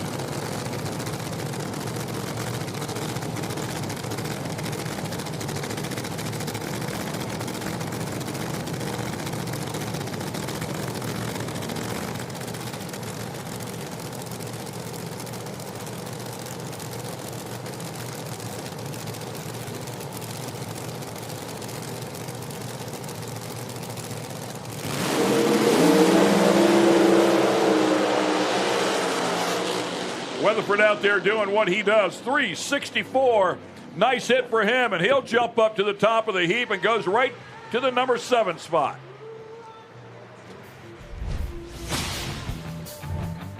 That's more like the Randy Weatherford we know. Yep.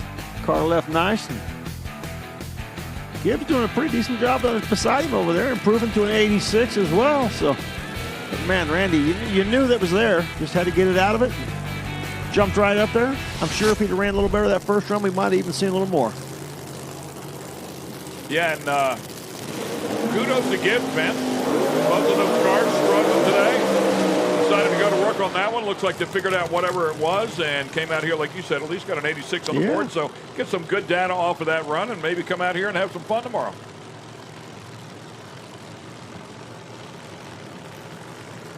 Chris Klein with that 58 backs that one up alongside John Bergatz.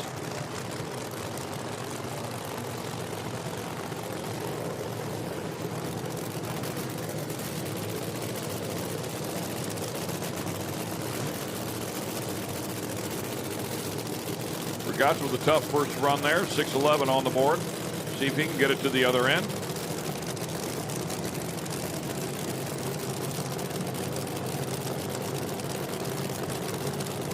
Chris Klein's car was on a nice looking run and then shut it off early. Let's see if he's figured out what the issues were as well.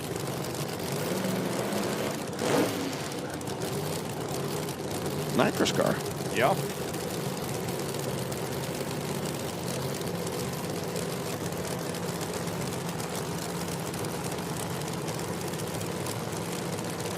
Might as well add a centrifugal charger to it while he's at it. Well, that's this is Pro Mod. This is Pro Mod. My bad, my bad. I got all excited for a moment. So something else at it.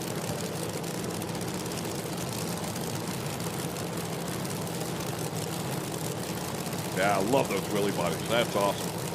Christine, of course, very unique looking car. See if he can, it goes way over towards the wall. Has to get out of the throttle. Almost looked like it was lined up a little to the right when he was staging. See on the replay if we can tell. It looked like it left and went right away to the right hand side of the lane, and Chris Klein having to get out of the throttle before it got over there by the wall. Bergatz struggling there pretty early on as well. I made a little move just about 30 feet off the start line. Started going to the right hand side.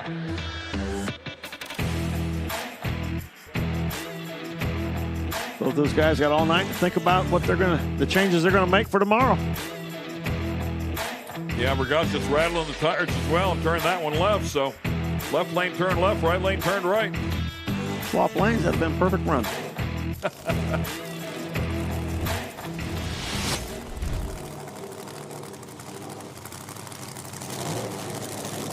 Jacinto Santos coming up here alongside Jimmy Fallon.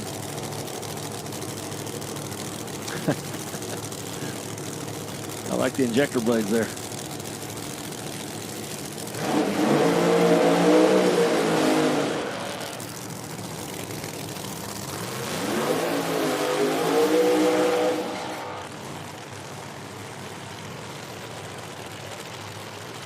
Two good-looking Camaros. Fallon out of Trenton, Ohio. And Santos out of Halton Hills, Ontario.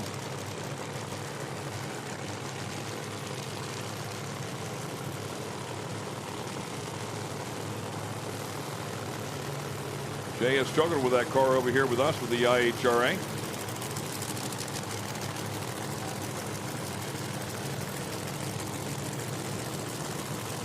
Talked about Jimmy Fallon winning in Top Sportsman in this car, and it's not going to be the quickest car in the category, but it's pretty doggone reliable, and he's really good on the tree. He'll catch somebody if they're not on point, man. He'll catch somebody. Could go a couple of rounds.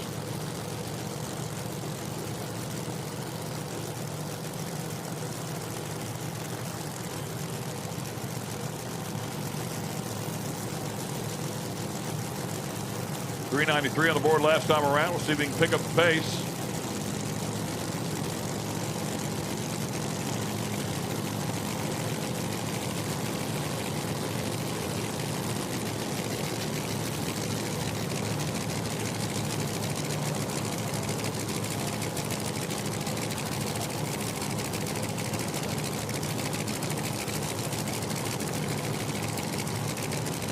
Wait for Jay to turn on that top bulb. There it is.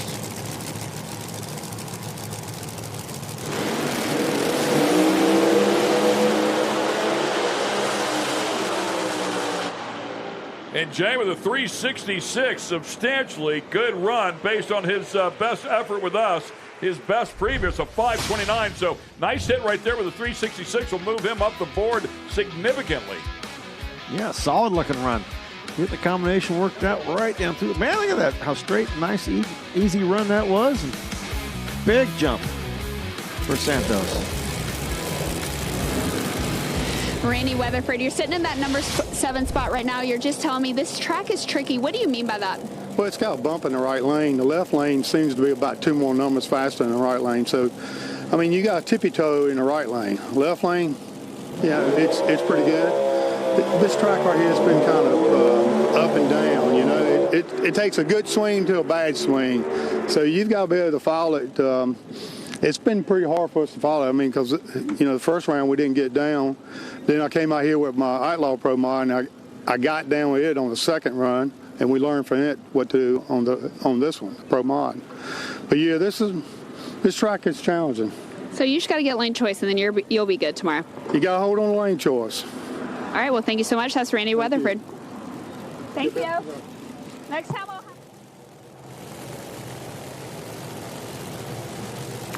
We heard it there. Lane choice. Want to get in that top half. Bob Green coming up here next, and West Stefano.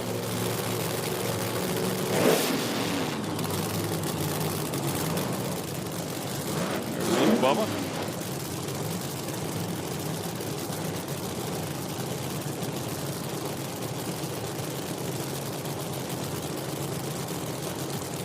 Bubba's car got loose out there on that first session and took a right-hand turn and wisely got out of the throttle. Man, it made a hard ride on him. Scotty Cannon back there talking to him on the radio.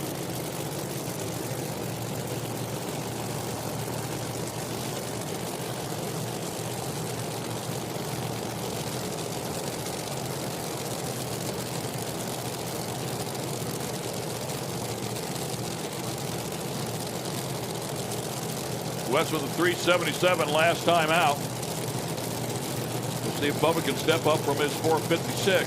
Had a tough go of it. Didn't get to the other end.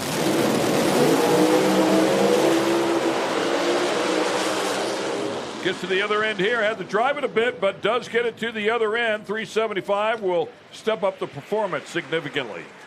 Boy, Bubba took the long way to get there. We went to the left and back over to the right and able to get the finish line under power, 375. But, boy, it was a long ways to get there.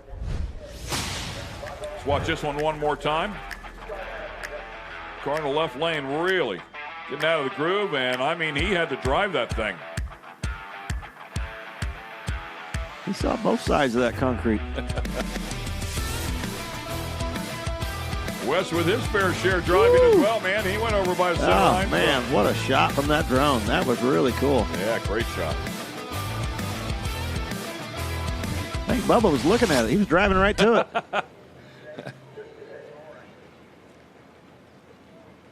The gang from Windy City giving us some great video shots.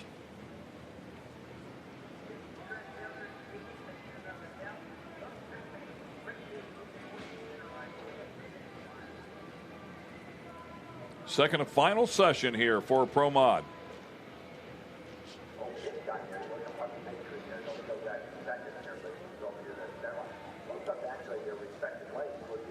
Give a quick look at the track to make sure it's all good. Give them the signal, fire up.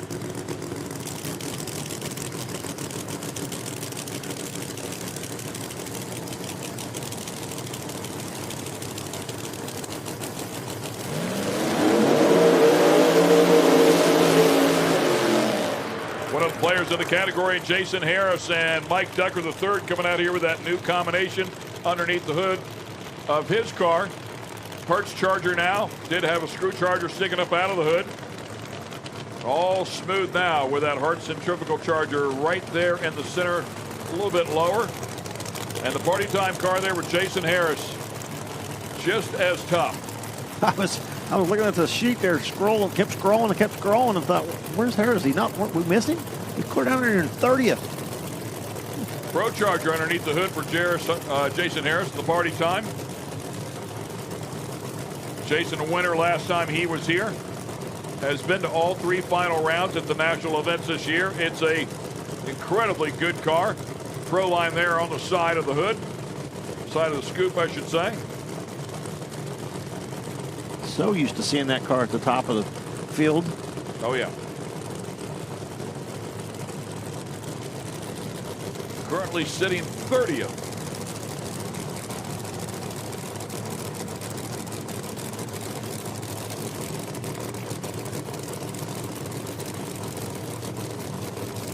Decker's not going to make the run here.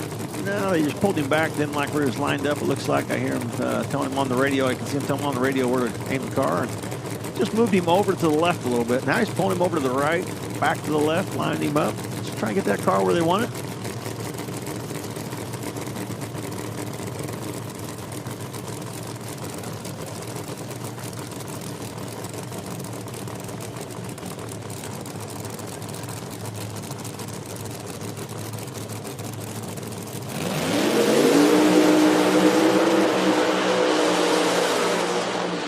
Both cars side by side. There it is. How about Jason Harris, 3:59, and jumps right to the top.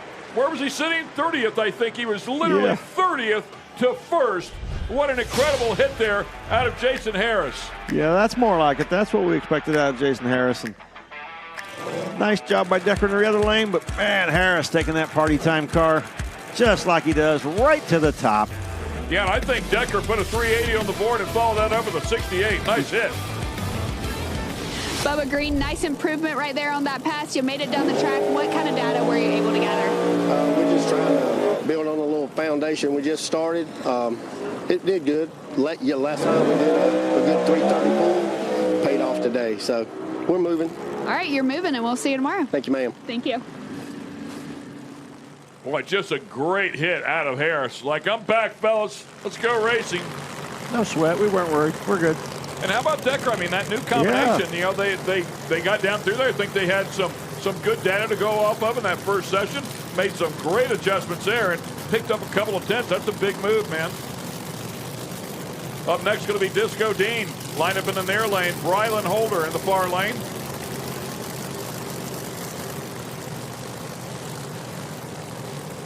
If Disco could qualify this thing with it in the 60s.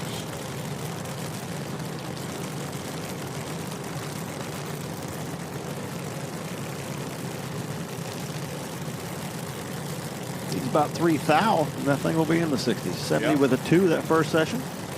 Yeah, they're pretty close, and 371 with a 7 for Holder.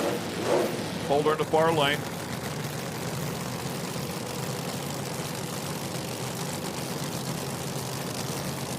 Starting to see some clouds cover that sun, taking the heat out of that racetrack.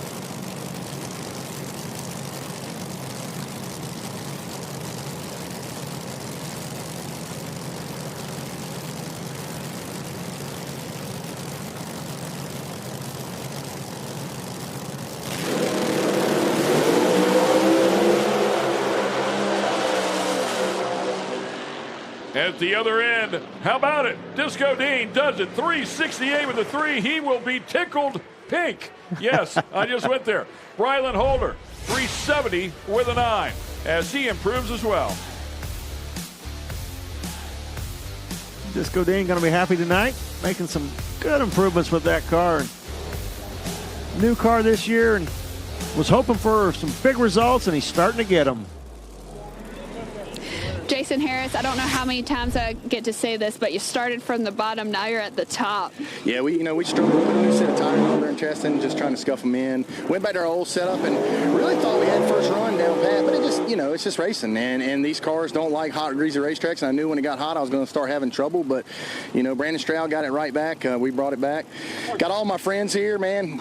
Just racing. I love it. We've been racing so hard. I got to thank everybody: Southern Diamond Company, LAT Oil, Kim Source, just all the companies, Circle City Tools, Cornwell, all these guys that keep me going is why I keep doing what I do. And I got to thank everybody enough. Thanks IHRA for putting this on, and we're going to see how it holds up.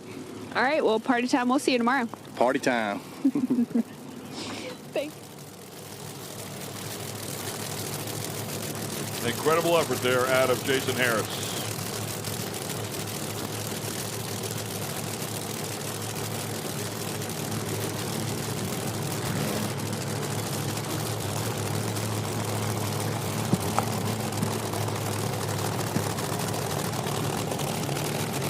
Paul Degrapon and Keith Goolsby. Goolsby in the far lane with that Corvette. 371 on the board for him a little bit earlier in the first session. Degrapon 368.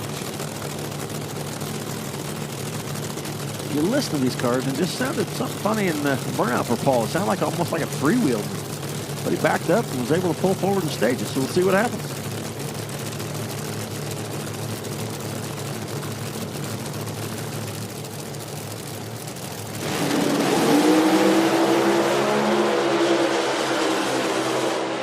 Sashaying around a little bit, but went about as straight as they could go. 369 for Goolsby and a 370 for Degrapon. So Paul's stepping up the pace here a bit, as well as Goolsby.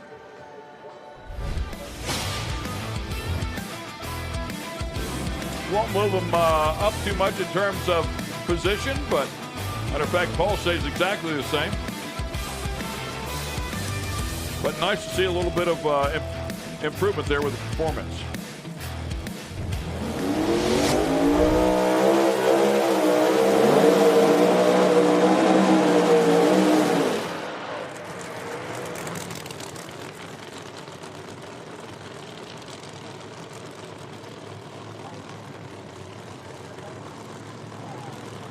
Kristen Banks, she might be with Disco. Look, I got this nice body to bring with it. Disco Dean, man, just up here talking. 368, 204. How are we feeling right now? Oh, good. I felt like I went Jason Harris to win a 59. I mean, anytime we go in the 60s, I know we're 900s behind everybody, but with our little 4.8 Brad motor and my car, my fat ass in here, I think we're doing something. I mean, Jeff is tuning us. I got to thank Jeff Pierce for helping us out and everything. Jesse, all my crew, everybody. This thing wouldn't go down the track if it wasn't for everybody here, and we're finally in the mix. I think we can finally do something now, you know what I mean? you're in the mix, and we look forward to seeing you tomorrow. That's Disco Dean, round 1. I look forward to just seeing you after every round. I mean, if I'm up here and I keep seeing you, that means I'm winning races. That's what we need to do, right? Yeah, high five. Bring the family. Sweet, thank you. Always a character up there at the top end. As Greg Blevins lines up here, and Blevins a player. He's actually the mile-per-hour record holder for the category. He'll line up alongside Joel Winsley. That is Winsley Sr. Blevins in the near lane. Liberty Gears sponsored machine in the far lane.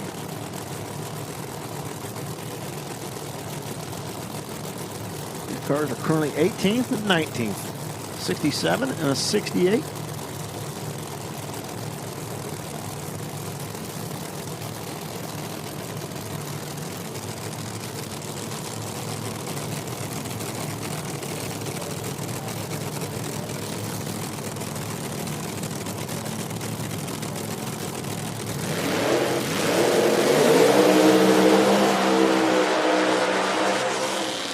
Turned to sideways, had to get out of the throttle. Blevins to the other end, 374, 179 miles per hour. So clearly out of the throttle on that one a little bit early as well.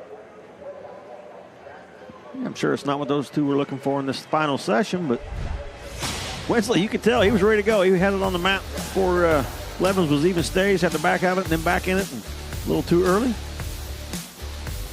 Don't think that's anything that caused the issues with the run. Didn't really see anything wrong with Blevins' run.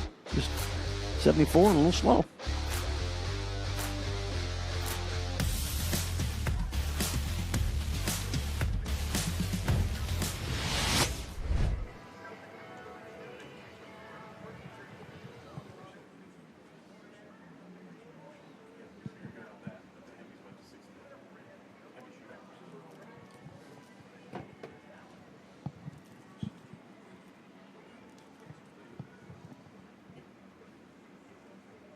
Look at our next pair here.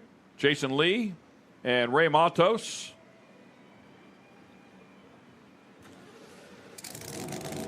Yeah, Jason Lee, we keep talking about him, man. It's just another one of those guys that'll show up on any given day. They find some mojo, man. They start getting some rhythm inside of that car. They're very, very difficult to beat.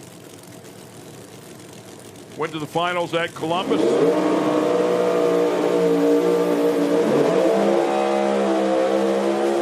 Right here just a couple of weeks ago was the Jason and Jason show.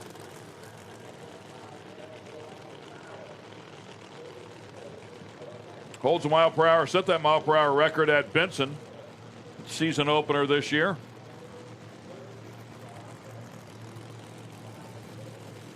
Matos out of Puerto Rico.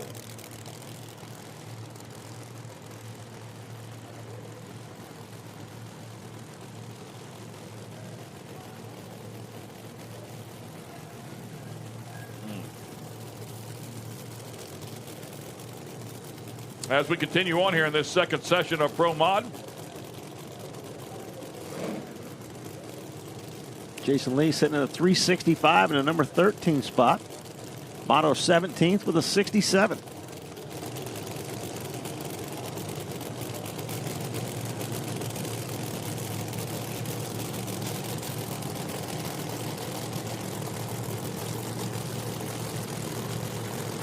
Both cars creeping up there to that pre-stage beam.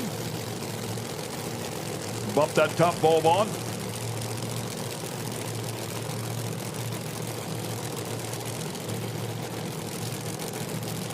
Jason Lee there in the near lane. Ray in the far lane.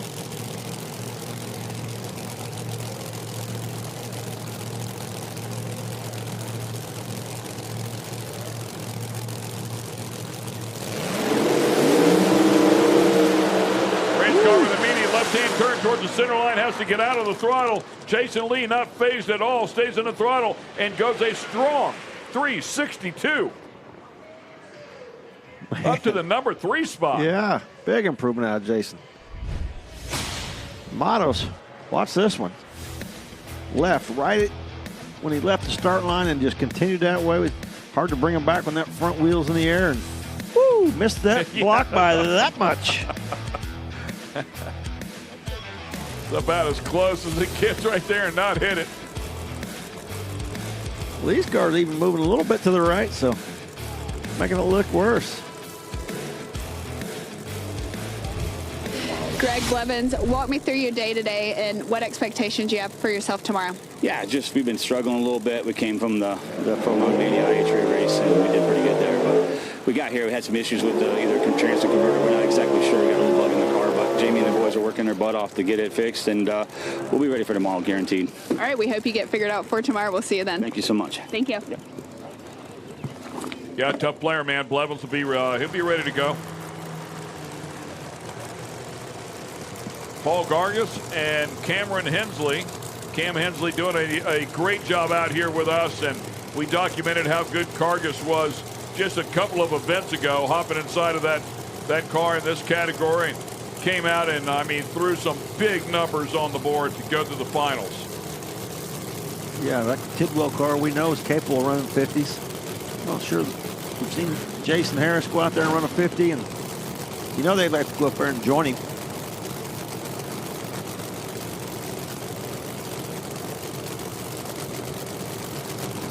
Cam Hensley, teammates with Jason Lee. We just watched Jason Lee go to number 3.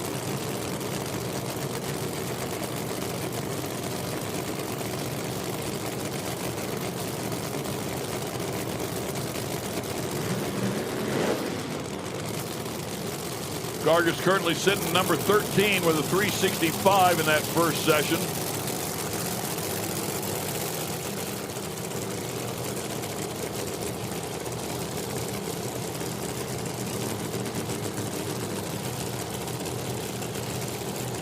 Hensley right in the middle of the pack in the 16th spot. A 367 on the board.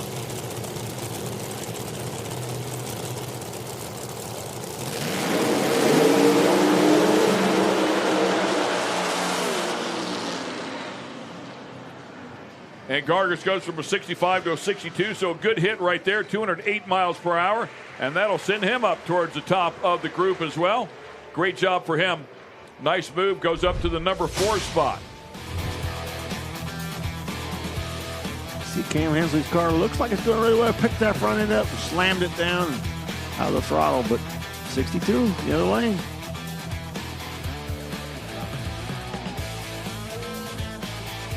Let's go up and hear from Kristen. Jason Lee, 362 at the 2. You're sitting in that number 3 spot. Was that the goal?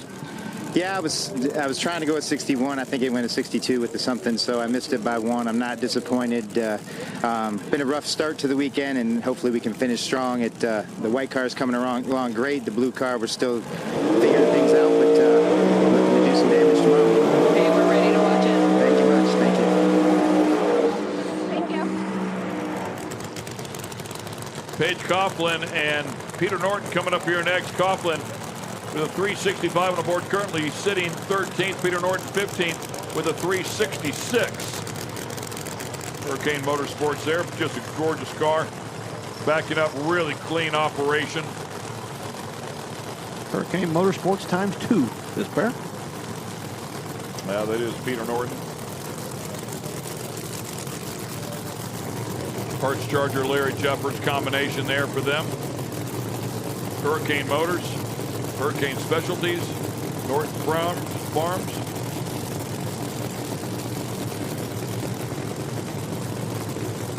Won at our season opener. And we look over there at Paige. Had Paige out come to compete with us at that Pro Mod Mania just a couple of weeks ago. RJ race car showed up, and man, I'll tell you what, it is solid. She's got the right players working on the car, helping her out.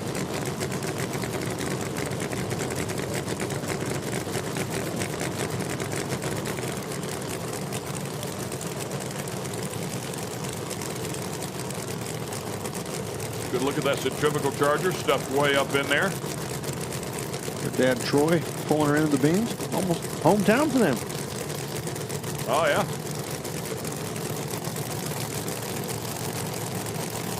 course, the entire industry familiar with that name.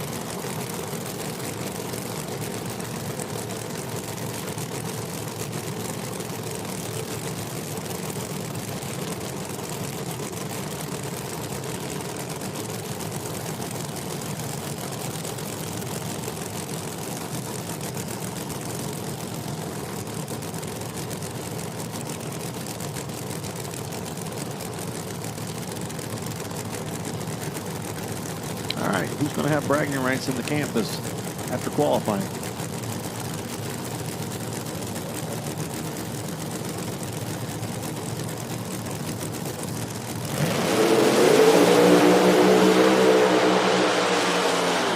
Page has to get out of it, gets over by the center line.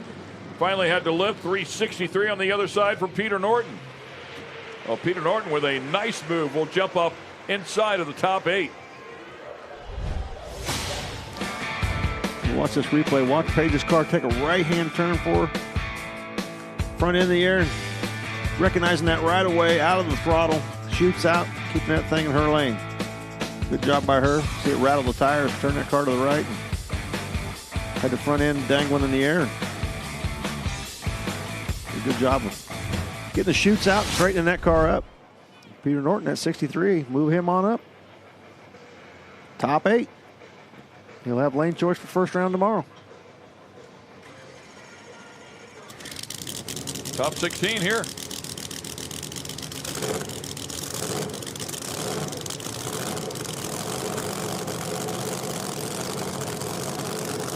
Steve King and Stevie Jackson.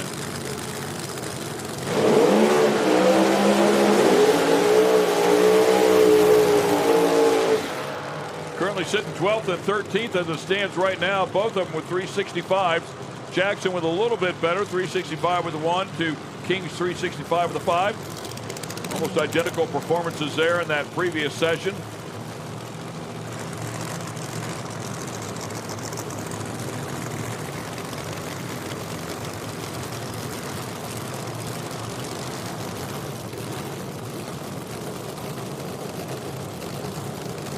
Kelly Mills and the Ghetto Slay getting ready to go here to follow up.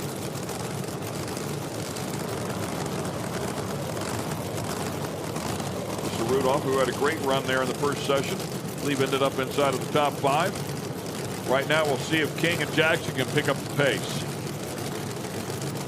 King in the near lane, Jackson to the far lane.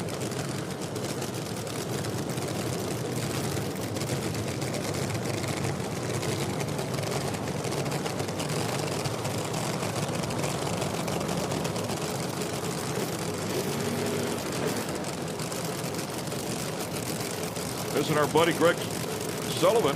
Where's Sully at? Had that trailer damage. Still working on the trailer, getting that fire damage repaired. And sure mine. He'd like to be out here. I got a 33 footer. He could have used it.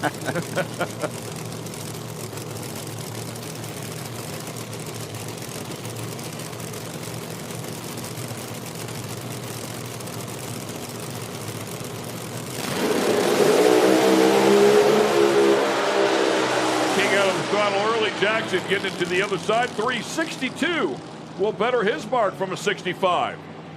So it seems like 62s are the number here in this second session. He jumps up to the number 5 spot. Nice looking run by Steve Jackson. That's exactly where it was in the first session, I think. Steve King's car rattled the tire a little bit, moving over to the left and out of the throttle. Yeah, that thing carried the front end. Just barely had it off the ground.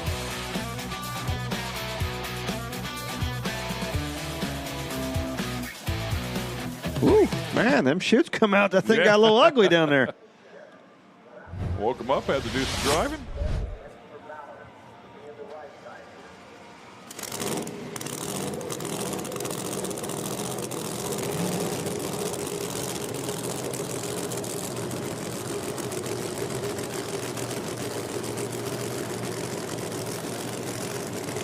I said Kelly Mills, but it's Kelly Talley.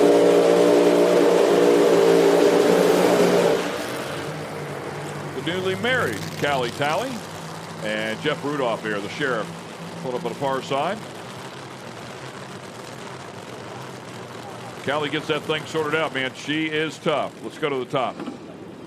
Peter Norton, I'm now a fan because they brought me a t-shirt. Congratulations. A nice pass right there. Was that what you were looking for?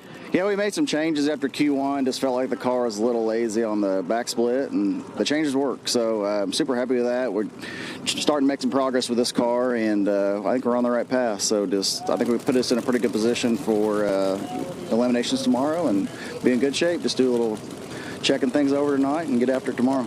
All right, well, we look forward to seeing it, and thanks for the T-shirt, guys. Wear it with pride. Oh, yeah, always.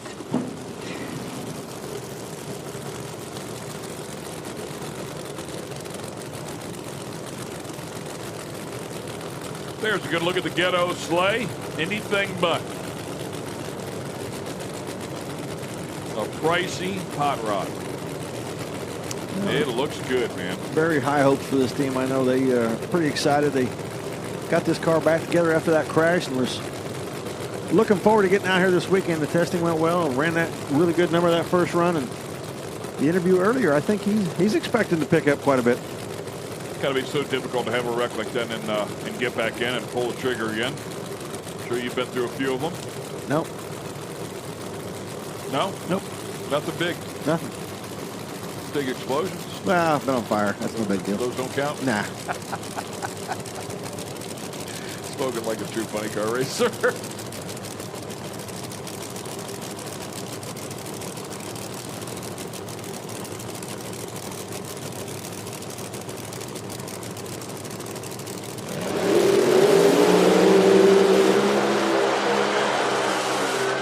Kelly Mills goes sailing by, and she puts a 362 on the board. They're giving away 62s out there. Yeah, man. Well, Rudolph's car was on a run. It looked good early. And there's something going away on it. See it right here, front end up in the air, and pipes going wet, dropping that front end and out of the gas. Callie having a lot better weekend this weekend. All she had to do was go and get married, and the car runs better. Watched her drive away from her wedding with the red line oil jugs tied to the back of the car. That's pretty good. Go. Nice touch. Your sponsor some love on your wedding day. Yeah.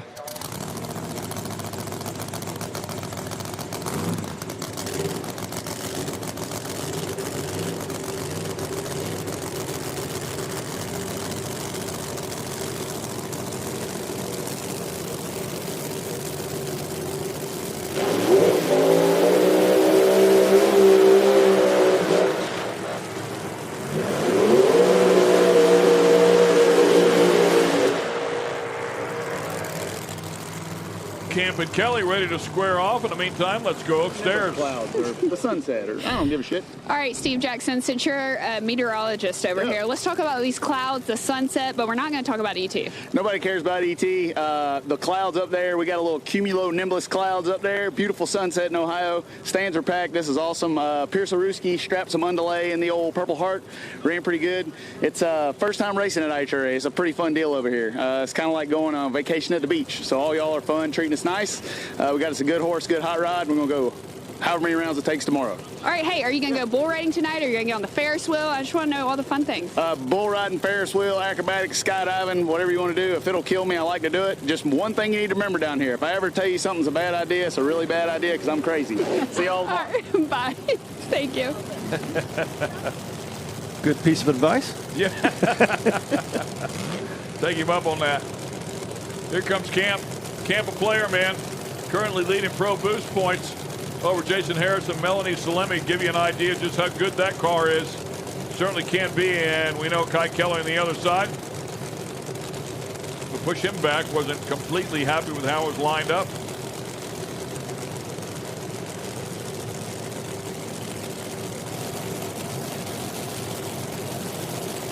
Kai Kelly's currently sitting 8th. Put a 363 on the board with a 1 and a 363 with a 5 for John Camp right there in the number 9 spot.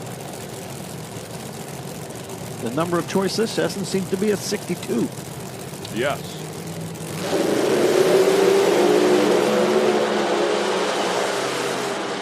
Man, both of them right down the alley. Nice job. Great side by side. 362 for Camp, but not for Kai Kelly. Great shot from the drone. Watching these cars. Those are two of the straightest we've seen so far this session. It really is. I was really surprised that the number didn't pop up for Kelly. Calitale. I like the way that sounds. I kind of put a little southern twist to it, but they were saying in the booth you need to get married every weekend because you're doing great. Yeah, I mean, we had a really crappy Pro Mod Mania, so we came back and, we tested and we have our crap together this weekend. So, you can go from the best weekends to the worst weekends, but I have great people behind me. American Pride Golf Carts, Redline Oil, Goodrich, Larry Jeffers Race Cars, and Noonan. It takes a lot of people to come out and, do these things and set, make good numbers and things like that. And consistency is key. We want to run fast, but you want to run fast all the time, and you don't want to be like 59 and then never back it up. So I'm really happy, and we're in the field. We're going into race day tomorrow, feeling confident and ready to go. Hey, confidence and consistency is key. We look forward to seeing you tomorrow. Congratulations on a great run today. Thank you. Yeah, she is so correct. From hero to zero pretty quickly in this sport. Only as good as your last race. Here comes Melanie Salemi, currently sitting number 8. If you like to watch a car hang the front end, this Pontiac will certainly impress you. And on the other side, Jacob McNeil still at the top of the board in the number 2 spot after being number 1 in the first session. Has only had one car get around him.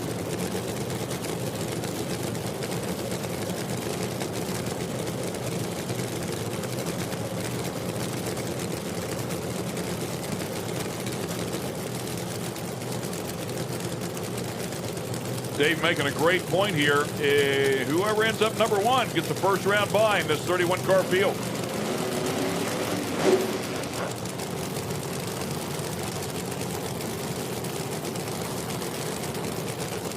It's not safe by any means. No, either one of these cars could jump up here, no doubt. As Jason Harris currently sitting there with a 359.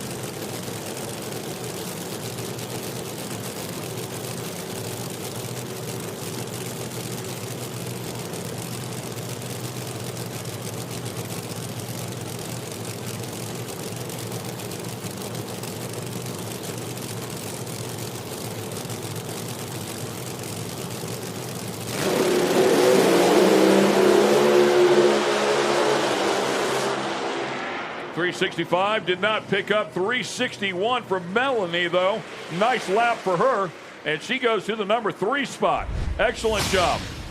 017 light for McNeil, man. He got after it there.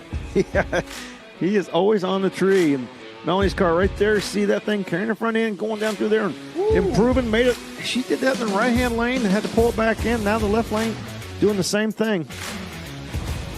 Great job of driving. She's not afraid of that thing at all. And 61. Improving and moving to number 3 spot from the number 8 spot. So put herself in a good position for race day tomorrow. Yeah, excellent job. And that will wrap up the second and final session for Pro Mod. 31-car field. Great size field. We love it. Let's go to the top and hear from Kristen. Kai Kelly sitting at that number 9 spot, wrapped up qualifying, heading into tomorrow. How are you feeling? Feels pretty good. We're going to try to go at 359 there and compete with Jason Harris, but the car was just unhappy. That right lane bump's hard to get over. But we walked a couple wheelies. We never lifted when at 366. We got good data going into tomorrow. So Jason Harris is just going to be number 1 qualifier at every event I go to for the rest of my life, I guess. I mean, I don't know, unless he lets me buy that car. So, anyway, kudos to you, Jason Harris, again.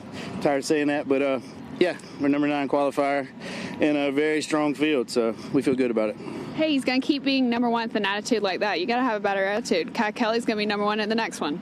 Yeah, if I get my attitude better, you think I could be number 1? Yeah. I'm, like, salty right now. Like, I'm just, I don't know. You're being salty. Go get an attitude check. We'll see you tomorrow. That's Kai Kelly. Kristen calling him out, man. Life coach down there. Step it up, man. Get your head in the right place. She gets one ride in the dragster. Yeah, and all of a sudden. As you can see here, the sun's starting to sink in these beautiful Midwestern skies. It is a gorgeous day out here as you take a look at the top 8 here in Pro Modified after the second session. Bye run going to Jason Harris, so we'll send them all down tomorrow, and we'll start chasing the big money. It's going to be a lot of fun.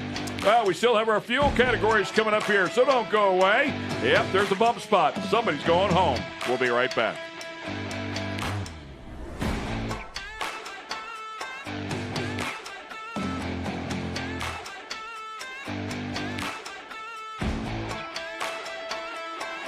Speed Sport 1 is the home for the IHRA Offshore Powerboat Series. Watch top international teams push the limits of some of the fastest boats in the world, reaching speeds of up to 180 miles per hour. 14 classes, racing hull to hull, from Pro Class 1 to Super Cat. It's the IHRA Offshore Powerboat Series. Catch the entire season on Speed Sport 1. It's free to watch. Go to speedsport1.com for details and viewing options.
The wait is finally over. The IHRA Stock Car Series is here, and it's on Speed Sport 1. This is what stock car racing is all about. The International Hot Rod Association is going stock car racing.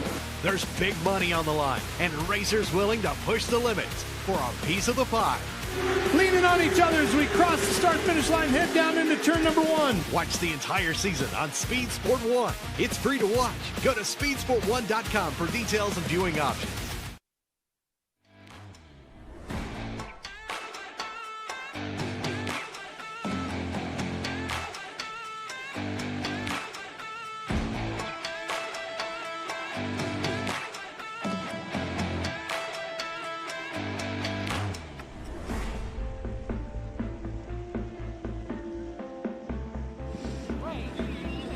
Welcome to the Triple Crown Series. We are here in Hebron, Ohio. We just got done with qualifying in that Pro Mod class. Melanie Salimi, you did great. You have lane choice going into tomorrow. How key is that?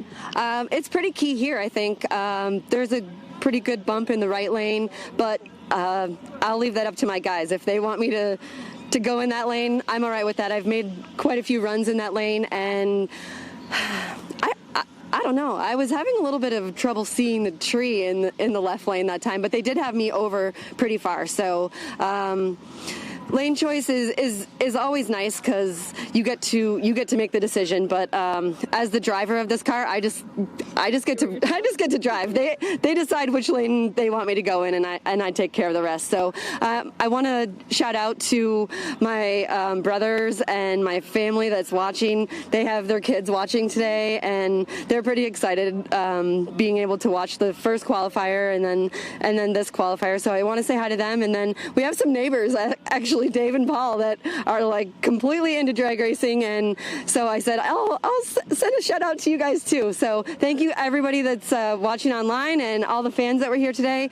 Hopefully we get some more people in the stands tomorrow because it's going to be a really good show. Oh, we are looking forward to a good show. Now we got to shout out the sunglasses. This girl won the fishing tournament at Pro Mod Mania, and look at these glasses. They even match the fire suit. Yeah, they're really great. And the guys from Relevant Sunglasses are really awesome. They've been working on some other stuff with us, and we're really excited to try some new things with them. So it's cool that they're here, and these sunglasses are badass. Right? Well, congratulations on a great day, Melody. We'll see you tomorrow. Thank you.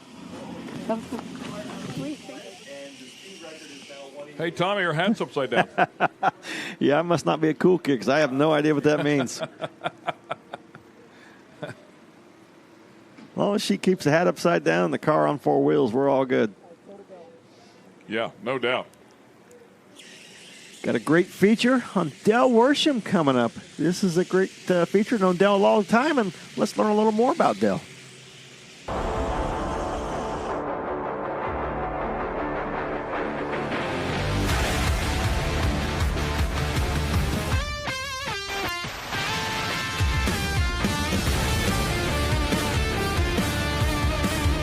I'm Dale Worsham here, driver of the DC Motorsports Nitro Funny Car.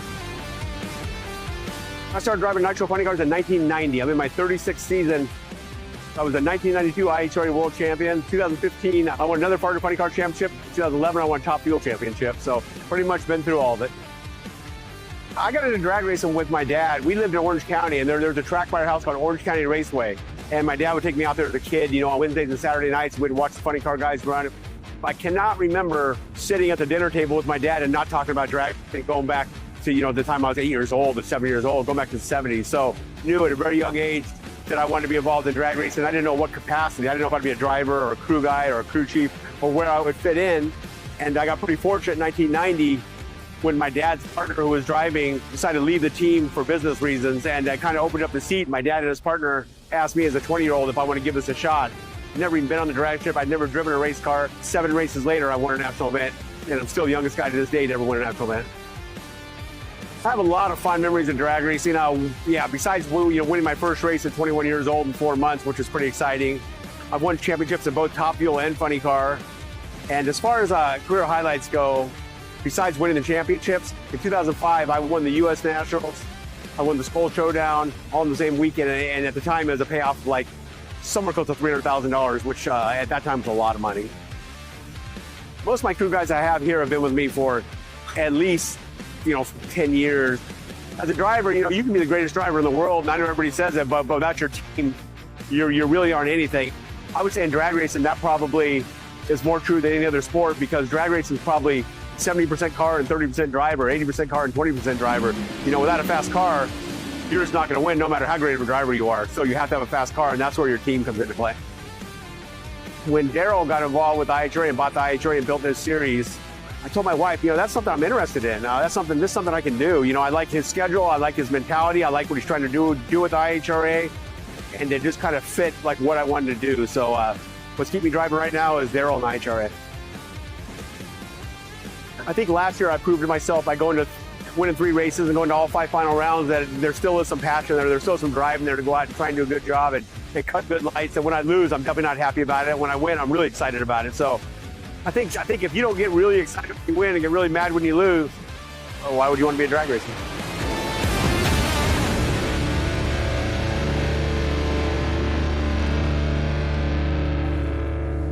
Worsham, just a class act, man. So great to have him out here. Such a vicious competitor, but you could not find a nicer human on the planet. So great to have him out here, and of course his family just synonymous with the name drag racing. Great to have such a class act team down here. Okay, let's get it over to Sarah Daly. They're pushing the funny cars around. All right. Thank you very much, Ken. Here in the staging lanes, Lex, June, us just having a conversation here moments ago, talking about a little bit of work to do to kind of climb up a little bit. Not exactly where you want to be, but still a lot of opportunity there. Yeah, number 8, it's not where you want to be. At least you're in, so that's a good feeling, but it's not enough. So I shut it off early because I didn't like how the car felt going down the track, and I know we had another opportunity, so why destroy things and just give it another try. I know we can do better, and I know a lot of cars will do better, so we need to do better, and then I got a good feel about it. I think we can do this, and let's qualify and have fun tomorrow. How's the whole weekend been going? Well, it's been going okay. It's we have not a lot of issues, but it's more like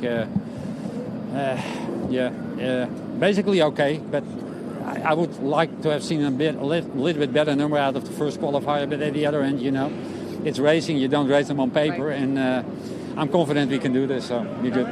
We'll let you get back to it. Thanks for your time. Thank you, guys. Back to you. And Lex coming up here and be scrapping inside of that car. They fire up the first funny car as we get ready to go. That's not nice, Steve. Inside boys. Okay, here we go.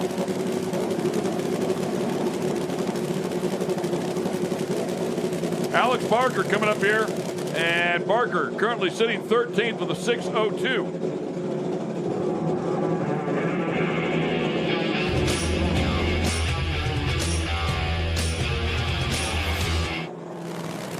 Kings of the sport coming up here to make some noise. Ooh, man. Woo. No throttle sound on that one, buddy. I think somebody forgot to put the throttle stop on or it fell off. I see him picking up some pieces off the track there. I'm thinking it might have fell off. Ooh, doesn't sound very good either. It does definitely sound different. Significantly different.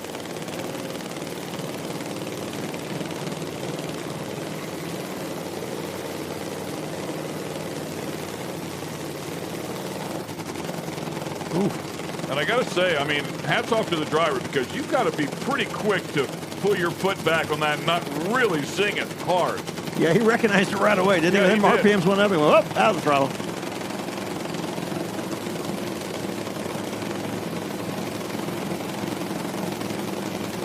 All right, let's see. Hopefully it's okay there.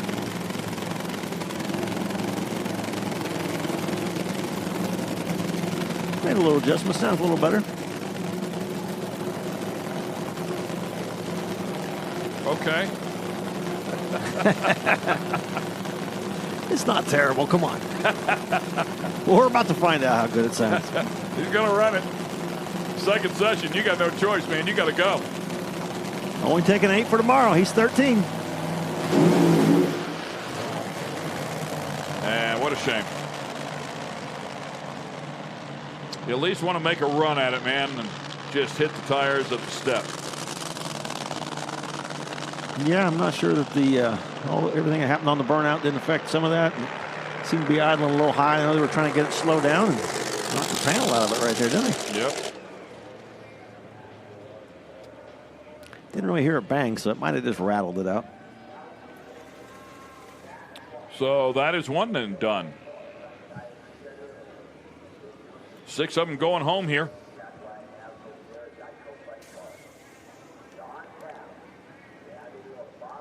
Currently, Dale Creasy sitting number 1, 4 flat with a 1, 320 miles per hour. And that is both ends of the record. Pretty exciting first session. Dale Worsham, number 2 at a 4:05. Paul Lee, number 3. John Smith, number 4. And Bobby Bodie, number 5. Joe Haas inside of this one. Dan Hicks and Joe Morrison. That is the top 8 currently. Out is Cap, Steele, Haddock, Wyatt, Barker, as we just saw, and Gallegos. There's a look at the qualifying order.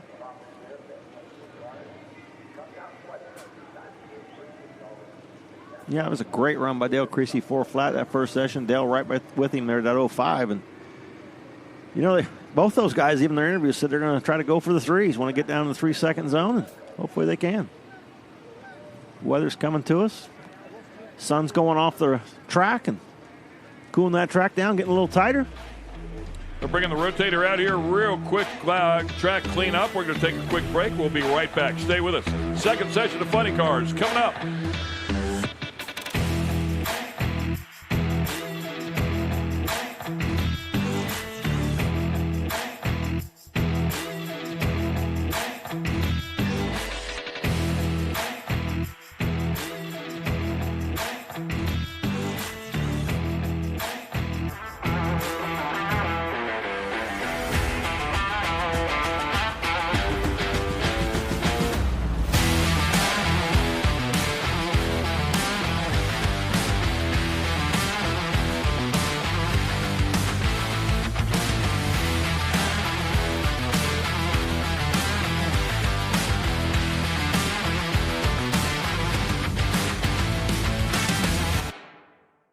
The wait is finally over. The IHRA Stock Car Series is here, and it's on Speed Sport 1. This is what stock car racing is all about. The International Hot Rod Association is going stock car racing. There's big money on the line, and racers willing to push the limits for a piece of the pie. Leaning on each other as we cross the start-finish line, head down into turn number 1. Watch the entire season on Speed Sport 1. It's free to watch. Go to speedsport1.com for details and viewing options. They are cackling here. Jack Wyatt, John Capps. Capps just outside in the number 9 spot with a 446. He'll be in the far lane.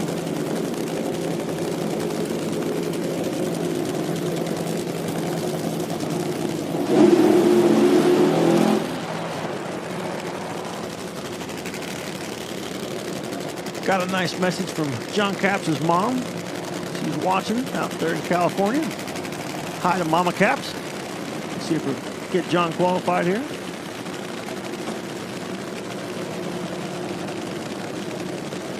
She has raised some great men, for sure. And they are scrappy, those Capps boys. I like John a lot. He's a good dude, man. A lot of fun.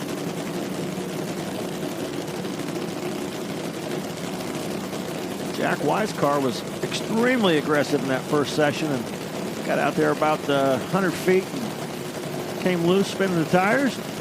Had to go back, sure they looked at the data and saw what they needed to do to get that thing off the start line and get it down the track without spinning the tires. You got one shot left to do it, Jack.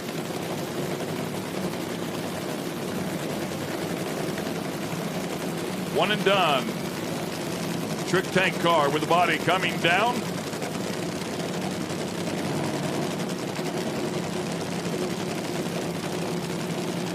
And it's on. Here we go. Looks like a wheelie bar adjustment over there as well.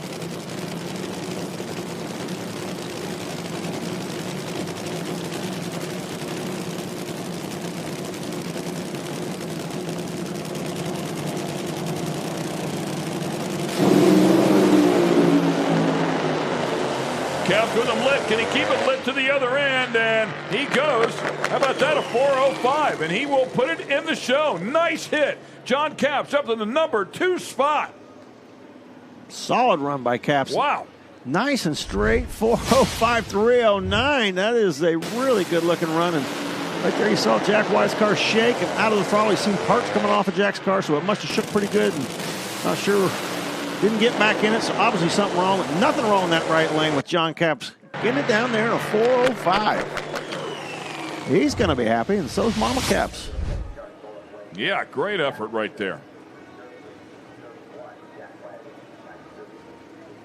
405 for your boy, Betty. Safely in the show.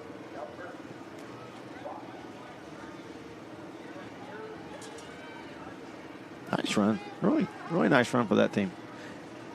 Bringing that car back out, hadn't been running several years, and brought it back out, and just a few races, getting the performance of it right there. Doug Foley up there, taking a look at the starting line. Along with Tony Shortall as we fire up our next pair. Dale Creasy's crew members over there taking a look as well. Try and get him sorted up. Terry Haddock, Joe Haas.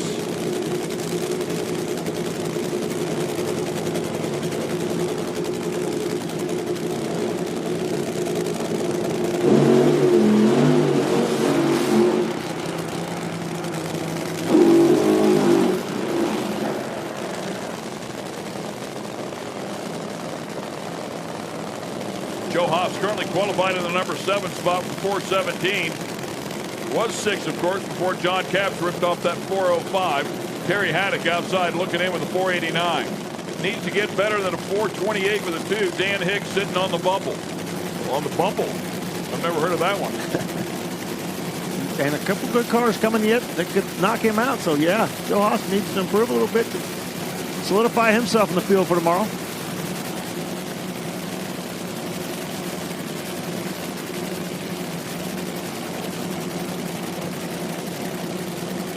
Yeah, as we talked about before, Joe Haas behind the wheel, typically his son Joey behind the wheel. We take a look over there at Terry Haddock.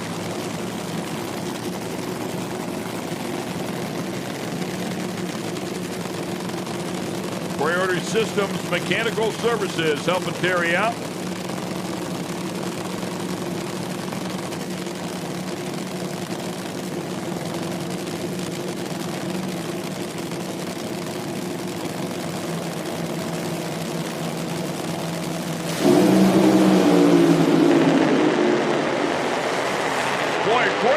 By side here, man, that's what we love to see. And having a 4:10 for Terry Haddock, that'll get him in. A 4:12 for Joe Haas, and that'll bump him up just a little bit. Man, well, with Terry Haddock going in at 4:10, he goes in above Joe. Joe's still in the field, but now bumped down to 8. Dan Hicks out. Hey, great job, Joe. You improved, you made a great run, and you got knocked back a spot. John Capps, an impressive pass right there that put you in that number 2 spot. What was the goal going into this last session? We wanted to get down the track, and the first run was on a really good pass. I put a hole out, kind of pulled me in the center line a little bit. I had to smoke tires a little bit, but I'm not sure if that's going to stay number 2. Some good cars behind us. I think they're already ahead of us at that point, but we're just looking to try and go out here and go A to B and not beat ourselves, and see if we can be here late tomorrow for some big money. Hey, we would love to see that. Thank you. Good luck. Yeah, I mean, that 405 is a player right now as it stands for sure. It was a good job at the starting line. Could go some rounds. We've got a nice solid field of top 8 cars here from a 4 flat to a 412, and it's not over yet. Joe Haas has got at least 3 cars to dodge yet. There's 3 people that can go into the field. We're sweating bullets.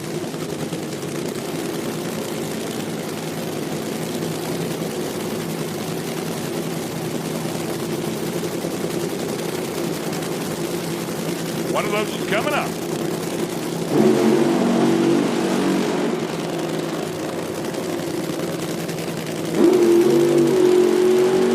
Jeff Deal will be lined up in the near lane, and he is one of those cars that's outside that could bump him out. Bobby Bodie will line up alongside as well. Bodie not extremely safe. Number 7 at a 411. Going to have to improve himself. He wants to take a little worry off. No, he's going to race tomorrow. Agreed 100%. Son of longtime funny car competitor Bob Bodie, of course. 4-time Division III Junior Dragster champ. Earned a Super Comp license and made his first top alcohol funny car pass at Frank Holly's driving school, who we've been promoting here all day long. Signed Bobby Bodie's license a few years ago when he was getting his license. Did a great job, and his dad Bob, know him for a long time, raced against him, and it was cool to see Bobby come out and get his license.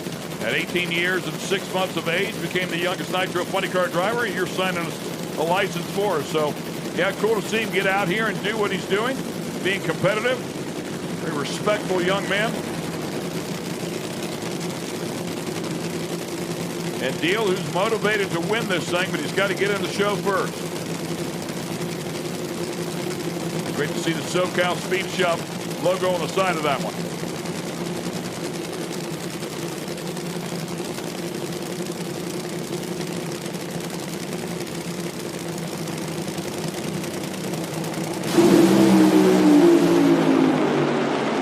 Just launching away, but how about it? 397. Excellent job right there. 315 miles per hour. That will be the new ET record here in the IHRA. The 320 will still stand for Dale Creasy. Jeff Deal on the other side goes a 421, and unfortunately will not be enough to get him in.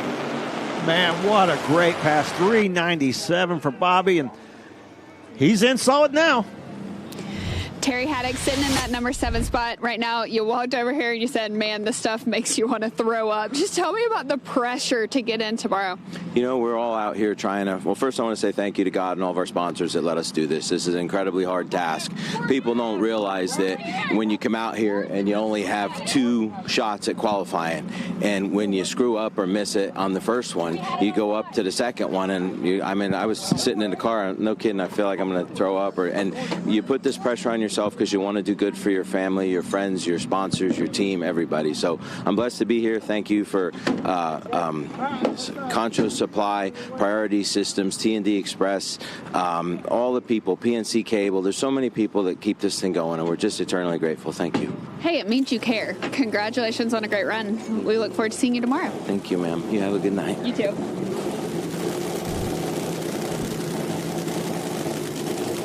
And the next pair come to life here, Joe Morrison and John Bodie.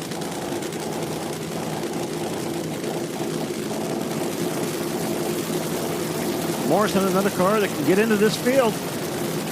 Joe Haas has dodged 1. 2 more to go. Yep.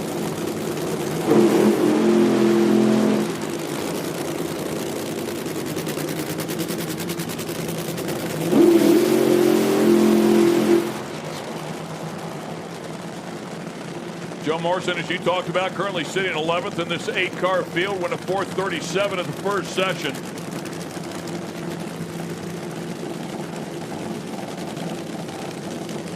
John Smith sitting alongside, currently 6th.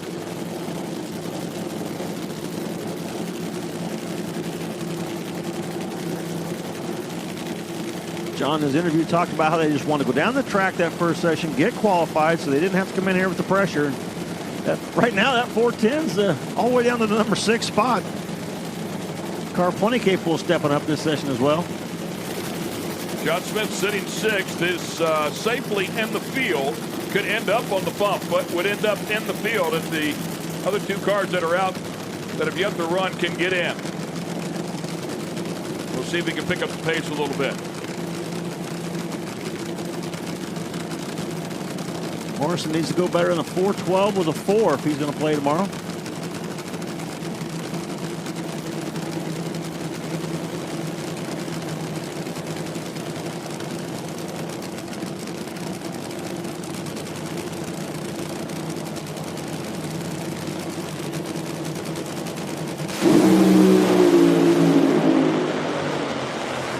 And Morrison will not get there to get it done. Does not have the run he was hoping for here. John Smith with the 4:12. John Smith had his hands full. He drove this car like crazy. Goes out here and makes a move to the left. John pulls it back hard to the right. Almost too far to the right. But he was able to get it to the finish line. 4:12 after a 4:10. Got a consistent car. That might pay off tomorrow.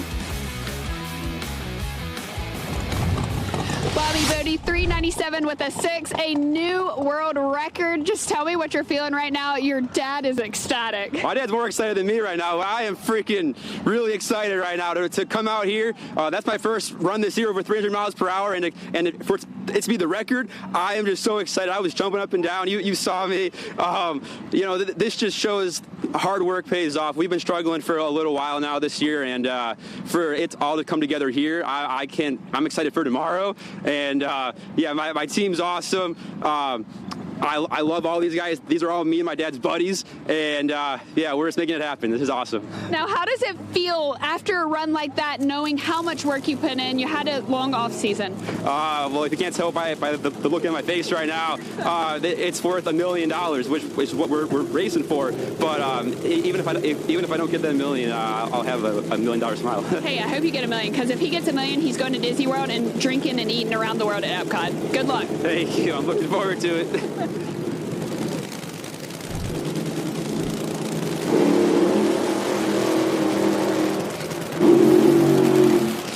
And I will offer this about that interview.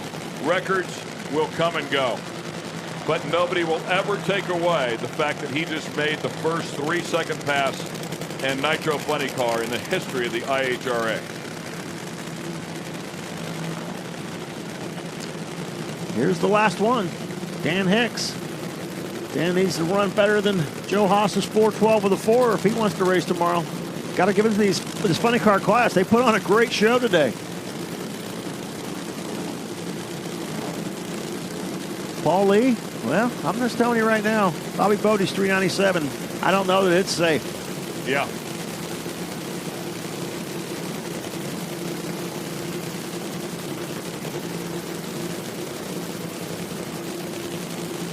Yeah, there's a couple more cars. 4 more cars yet to go here.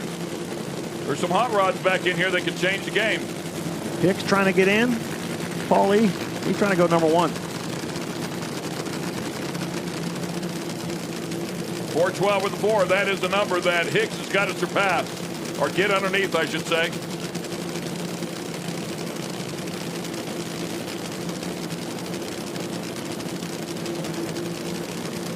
Joe Haas sitting on the bubble.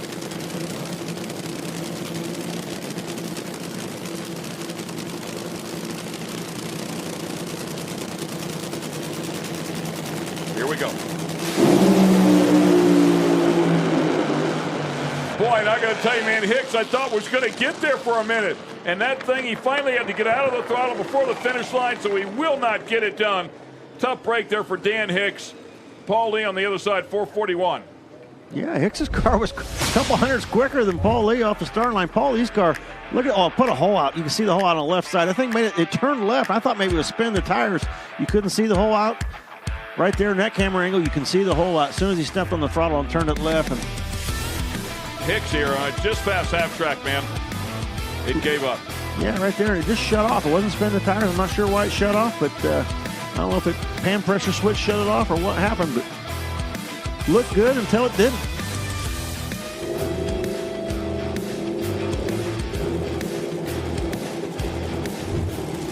It's a gorgeous sunset here in the Midwest. Yeah, look at the reflection there off the grandstands. Some of the most beautiful, I know everybody talks about all the coastlines, but some of the most beautiful sunsets you will ever see here in the Midwest as we continue on here, finishing up this second qualifier. Dale Worsham and Dale Creasy Jr. They were number 1 and number 2. Now they're number 1 and number 3. Number 2 and number 3. Number 2 and number 3. Yeah. Number 3 and number 4. Number 2 and number 4. We'll get it right. You give us enough chances. Let's try it again. Number 2 and number 4. Number 2 and number 4. Yeah. Bobby Bodie went to the top. John Capps is mixed in there as well. Snuck in just ahead of Dale Worsham.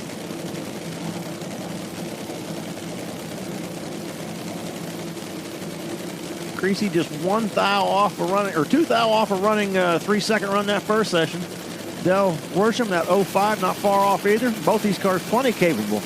Creasy's car's lined up pretty far to the outside from where everybody else has been lined up. They moved him off to the right. He is definitely to the outside. He'll have to drive it back over to the left a little bit when he hits the throttle.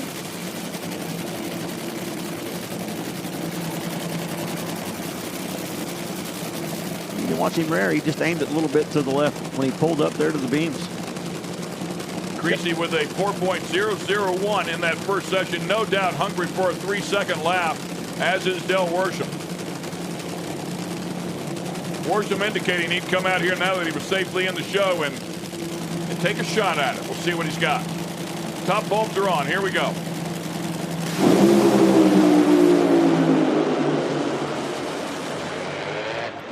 And a 401, but a 396 over there for Dale Creasy Jr. A 396 will go to the number 1 spot. Incredible effort there.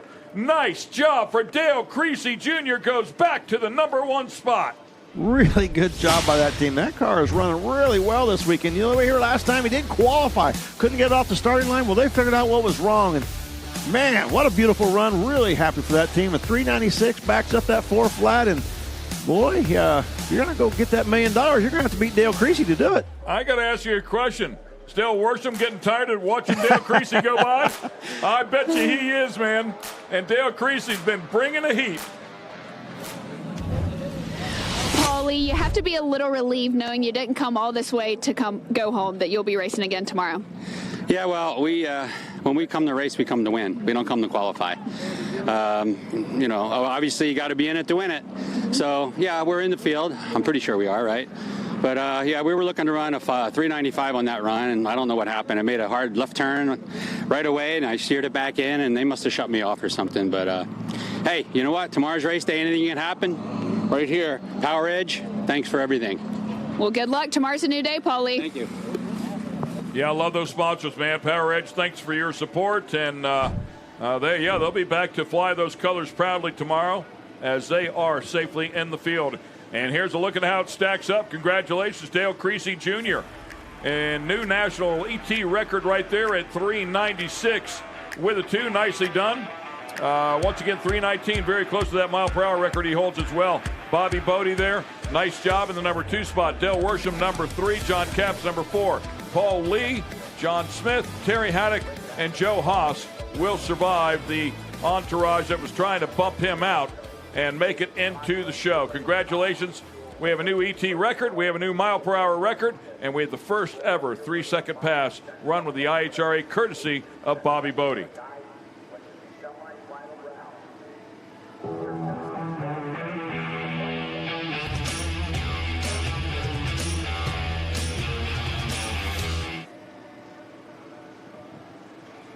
And we will shift gears and go into Top Fuel, final class of the day. Look at Bernie Ford. At 72 years young, he is living his dream inside of a Top Fuel car.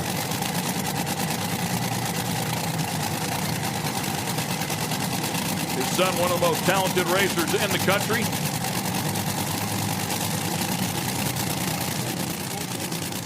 Here's a look at how they stack up here.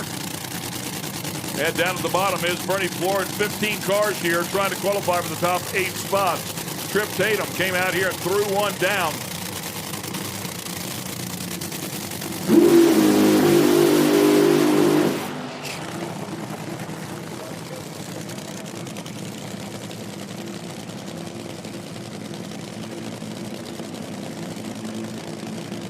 Yeah, we're chatting with him and his wife last night, man. Just a great couple.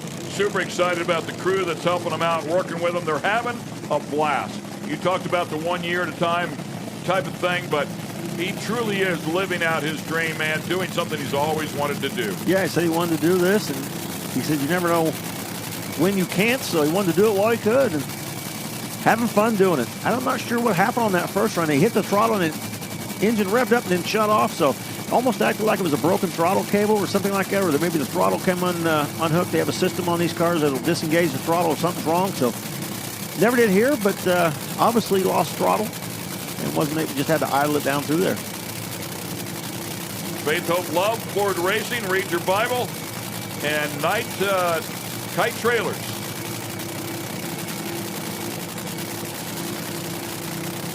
This will be a single.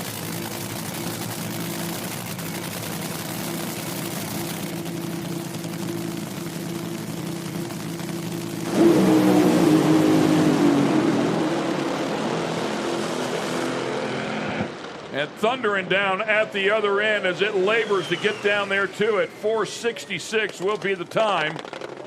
And just will not be enough. Needed a 4:21 to get into the show. See the header flames being a little intermittent there, and you watch the butterflies. Oh, he pedaled it right there, pedaled it again, and out of the throttle, back in the throttle, and wow. Dale Creasy Jr., you had a world record. You lost it to Bobby Bodie, and you just got it back 396 with a 2. Oh, my goodness. What does that do to your confidence going into tomorrow? Oh, it's good. We just need to do what we do, because when we get out of the realm of what we know how to do, that's when things go wrong. And this weekend, we seem to have it going right. You seem to have it going right. You got your mom. She's my favorite. She's always just standing there so proud of you. It's a whole family affair. Are you looking forward to tomorrow? Absolutely. Yeah, when we didn't get the race on Sunday here last time, or Saturday, that was a rude awakening. So we had to get our head together. That's one you won't forget. Good luck tomorrow. Thank you. Yeah, Dale, with a great day out here today, man. They'll be happy tonight. sleep good, and come out here and be ready to swing tomorrow. And I'll tell you what, man, they've got a hot rod. That car is consistent. And really, I mean, they dodged a bullet at the season opener, but they came back at the second one, and they lined right up alongside Del Worsham and just flat out beat him to the stripe. And they've come back out here again in that same form. You know, they did struggle here. Whatever they had going on here at Columbus a couple of weeks ago, seems like that is behind them now, and they're right back in race form. Yeah, they had some motivation to get it figured out, and they did. They really figured it out. And I was bragging on them how consistent the car had been running earlier in the season, and then they had come in here and have an issue. And it just shows you how quickly it can go away. There's so many things that can go wrong on these cars, and obviously they had a little a glitch when we were here about a month ago, and just hindered them, and they figured it out. That car's running great again. Looked in there at Spencer Massey, and he'll line up alongside Lee Calloway. Yeah, so look at Lee Calloway right there. They were a little late getting up here. It might have been a struggle there. Massey was patiently waiting on them, and Lee Calloway got her in here. Special thanks to United Trailers for sponsoring the top fuel category.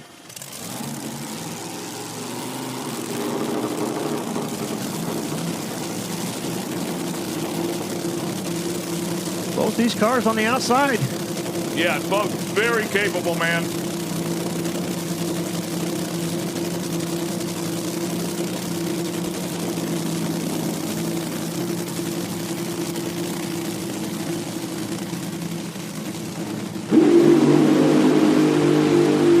It's just such a volatile category. I mean, we both know they can both go in. I mean, they can both go right to the top of the field here. But they could also both hit the tire at the step. You just do not know. Yeah, we did the interview there earlier with Spencer Massey and felt that they had an ignition problem, so they weren't just going to try to pinpoint what it was and figure out and replace that one item. They replaced everything, the spark plug wires, the magnetos, the coils, everything. So hopefully that was it. And again, a look at the qualifying ladder as it stands right there, the qualifying order, I should say. As you look at Lee Calloway, PBR backed machine, owned by Scott Palmer, and over here to Spencer Massey. Spencer Massey in the far lane. At the moment, the bump is a 421. Lex Jim sitting there, number 8.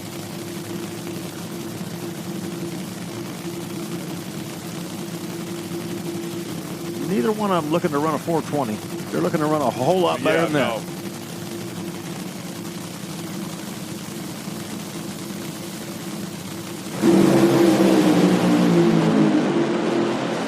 Charge it to the other end. They're going to do exactly that. How about a 382 out of Spencer Massey? He'll jump to the number 2 spot, a 394 for Lee Calloway, safely putting himself into the show as well. Nicely done, man. That's what you want to see out of these guys. Calloway going to the number 4 spot, and that will put Chuck Lofton on the bubble at 407. Wurzel and June out. Man, Calloway, I like to see that from the front, from the top end. It almost looked like he pedaled it way down track. It got way over by the center line, and you see the flames go down and come back up, and I'm not too sure he didn't pedal this thing. Watch the butterflies on this car. Moving over. Yep, he did. He pedaled it way down there. He got so lucky. That is a cardinal sin in these cars. That could have been a huge kaboom. Wow, that's brave. Massey, great job. Scott Graham, they fixed it. Wherever the issues were. Yeah, they thought they knew what it was, and apparently they figured it out because he put one together. There's a look at the new order here now with Spencer Massey inserted into that one, and Lee Calloway, the number 2 and number 4 spots. Nicely done. And we are far from done. Krista Baldwin and Mike Salinas coming up.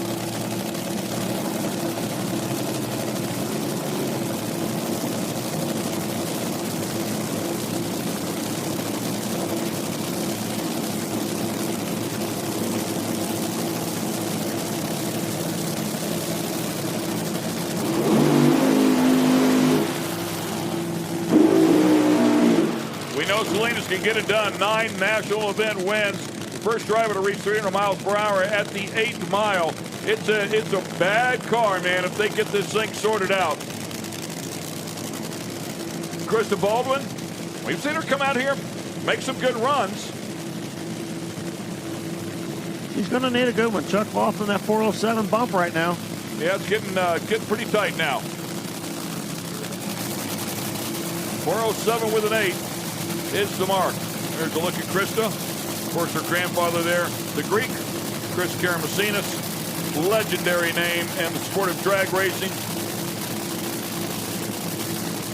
Mike's daughter Jasmine in that first session, 394. So they've got a good baseline. Had to go back. Mike hasn't been in the car in a couple years. Great to see him back out here, and he'd love nothing more to go out here and run a 3-second run and get in this field. I'm sure he'll fall right back into it. You brought up a great point, man. Just the data there in front of them will help that team hone right in on where they need to be.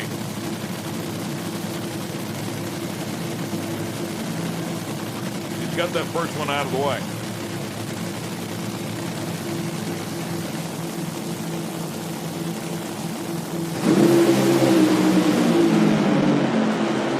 And he's going to the other end in a big way. 382 with a 1, and it gets even tighter. Mike Salinas to the top of the charts as well. 382 with a 1 will put him number 3. 380, 382, 382 with a 1 is the top 3 right now. Wow, nice job, Mike, and I know there's a big smile on his face. Krista Baldwin was on a pretty decent run, got out ahead of Mike on the starting line, and everything looked good. Then it started to push the head gasket out right there and nosed over, shutting that thing off, and not going to make the show. Yeah, her 60-foot time was actually just a little bit better. It was 100 better than his, and she had lost a couple hundredths by the time she got to the 330. But you're right, off to a great start, but couldn't make it to the stripe. Yeah, saw it push the head gasket out right there on the left side of the engine, and that was all she wrote. 428, not going to make the show. And Kyle Sattenstein now on the bump at a 406. It just keeps getting quicker and quicker. How about that? The 380 and 382 with a 0, 382 with a 1. That's tight. That's getting it, man. Pritchett still out. Lex June's out. Lex June's still out. Scott Palmer's out. Still out. I mean, some cars that can run some numbers here. Kyle Wurtzel. We could very, very easily end up with all 3-second field. 3-second field, yeah.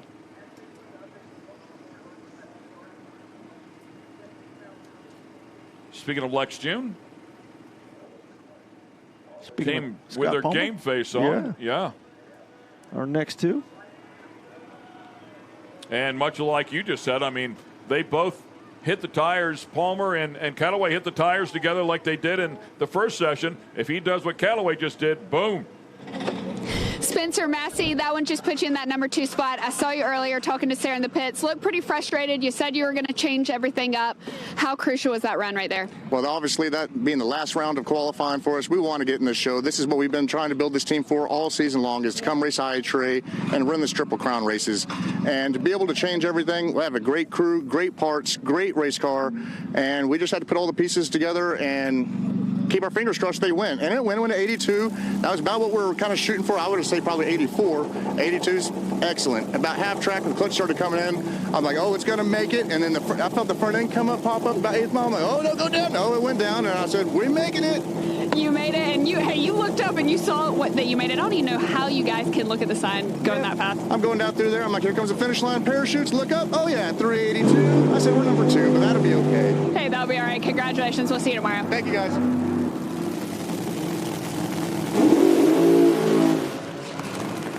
Your brains are on absolute fire when you guys are in the zone, man, inside of those things, when you're comfortable and you've got confidence. It's amazing what you guys are able to comprehend inside of those cars. Yeah, and I think what he felt was that bump out there. It probably started locking the clutch up right there and hit that bump. It probably did dangle the front end a little bit. So, yeah, it had to feel really good.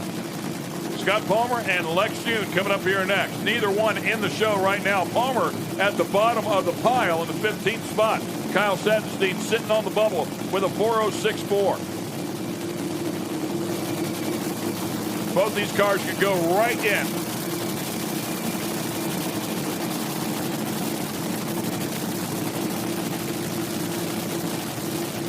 Teammate car, Lee Callaway with that 94. So if the tune-up's the same as it was last time, they were both pretty close. They should be pretty close this time. Hopefully Palmer's got a 90 in that one as well.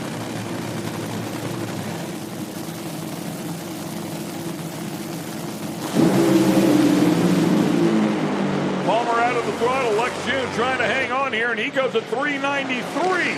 So he stuffs that one in and goes to the number 5 spot. Scott Palmer will not make the show. What a shame, man. It looks like Palmer was on a decent run here. Palmer was right there with him with a .879 at the 60-foot mark. Yeah, a little funny flame, something that looked a little funny on the left side of the engine, and flames going down for Palmer. Mike Salinas sitting in that number 3 spot. How did you feel that pass right there? For my second pass in a long time, it's been good. Johnson Horsepower Garage, thanks for coming on board this weekend. And my daughter's going to kick my butt right now. I know she is.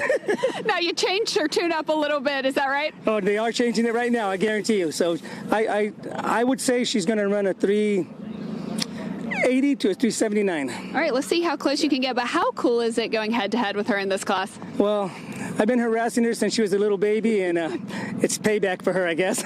Well, we're excited. That's one of my favorite stories this weekend, you and your daughter racing together, and I can't wait to see you. It's really amazing. It really is. I mean, it's awesome. Well, congratulations on a great day. We look forward to seeing you, Mark. Appreciate it. Thank you. Yeah, great day for him. Congratulations, back in the seat, and, man, really ripped off a nice lap right there. Yeah, he got right back on that bicycle. Yes, he did. Here comes another one. Kyle Wurtzel not in the show, and Gary Pritchett.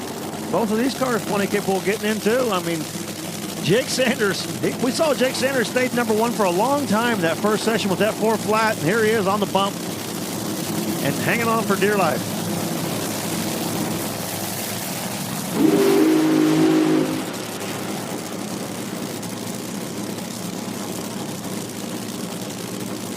And here comes the United Garage Doors entry. Our points leader with the IHRA. All 3 final rounds, and outside looking in. Again, man, it's just brutal. A brutal sport. As you look at the current standings. A couple of cars yet to go here.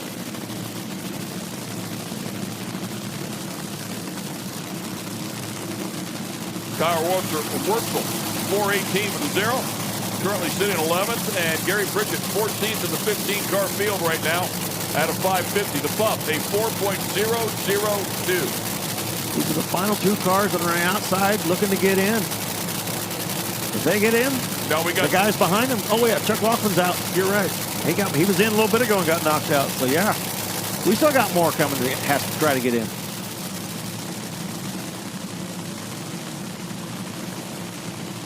Look at those eyes, man.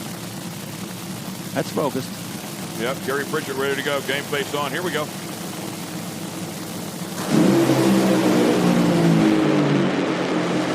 To the other end they go, and both of them underneath that number. 381 with a 1 for Gary Pritchett, and he will go up to the top of the charts to the number 2 spot. Nicely done for him. 393 with a 5 will be good enough for Wurtzel to get in as well, and that'll put him number 7. Lee Callaway on the bump, and Jasmine Salinas out.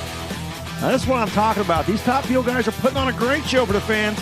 80s, 90s, everybody going down the racetrack, putting on a great show. Guys getting bumped back in, guys getting bumped out. This is awesome. Take a look at the leaderboard there. Just underneath the red line, Jasmine Salinas and Jake Sanders, who was at the top of the charts for the longest time. You're right. The entire field has showed up here in the second session. Mike Salinas talking about them changing the tune-up on her car. Well, she's got to sit here and wait and watch these here. She's out, but these guys here still got to go. It may get even quicker yet. Well, Rubber Ducky trying to hang on for dear life. And we're not done. Chuck Lofton, Kyle Satenstein. And Satenstein now 11th. Lofton 12th. All 3 second field for the first time in IHRA history. Second time.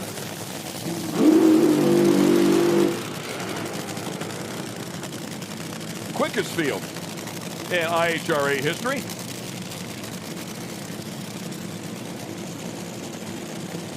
And it's not over. No. The bump now, 394 with a 4 for Lee Callaway. And just hoping he can survive.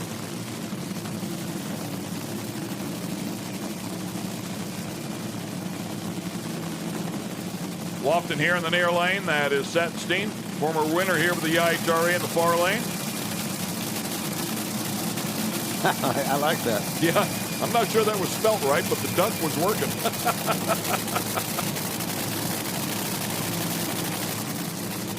I think there's supposed to be a T in there somewhere. Yeah, good stuff. Chuck and Angie doing a nice job there in that first session. Unfortunately, not enough to keep them in here as it stands right now. He's going to have to find a 3-second pass.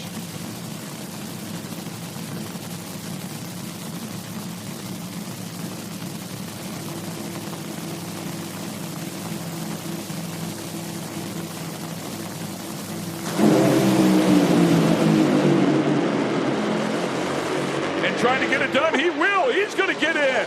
Settenstein will not have enough at 395. Needed that 394.4 to sneak in there. But on the other side of 392 with a 3. And Chuck Lofton does a great job. Jumps back into the number 5 spot. Man, I'm impressed. They just keep going down the track and keep bumping in the field. Both these cars. Settenstein at 95. It looked great. I thought they were both going to get in. And just a bit short. Wurzel on the bump at a 93 now. See that. Lex June, we're sitting right here. We're just chatting on how many guys are left, where you're at. You're sitting in that number 7 spot, but you're confident in it. What is this feeling like? I can't imagine it. I don't know if the camera can see, but Gerda over here looks like she's about to throw up. To be completely honest, I'm pretty sure. Yeah, it's like, you know, it's part of racing, and that's the format IHRA put out. That's what it's doing, and that's what they want. This is what it's all about. It's about the thrill, and yeah, for us, it's not that good. Being number 7 right now, it's still 2 cars to go that can bump us out. I think we're good, but you know, you really know because strange things happen. So we should have done better. The car left. It kept shaking. I don't know. I would have loved to see that they would have scraped the track, but the other side, everybody has to deal with it, so I'm fine. And luckily by the 8 it started going, so I kept my foot in because you never know, and then it went. So I would have loved to run a 380 something, but it is what it is. So yeah, I hope we are in, and then we can make some adjustments for tomorrow and see what we can do. But it's yeah, it's not the best time in the world. The good thing is we are in right now, so if you're not in, then you know for sure it's nothing. But yeah, I don't mind, even if we're number 8. I don't care. When you're in it, you can win it. So hey, when you're exactly. When you're in it, you can win it. Our fingers are crossed for you, Lex. And you know, we got a great girl here, my race car, and there's another girl there. She's ready to throw up. Oh no, she started drinking water. Hey, she didn't like that. You just said the race car was in front of her. That's not the way it's supposed to go. No, but to be honest, it's a child from the both of us. So that's how I see it. All right. Well, I think I make a mistake here. All right. Well, thank you so much. Our fingers are crossed. Good luck. Thank you, guys.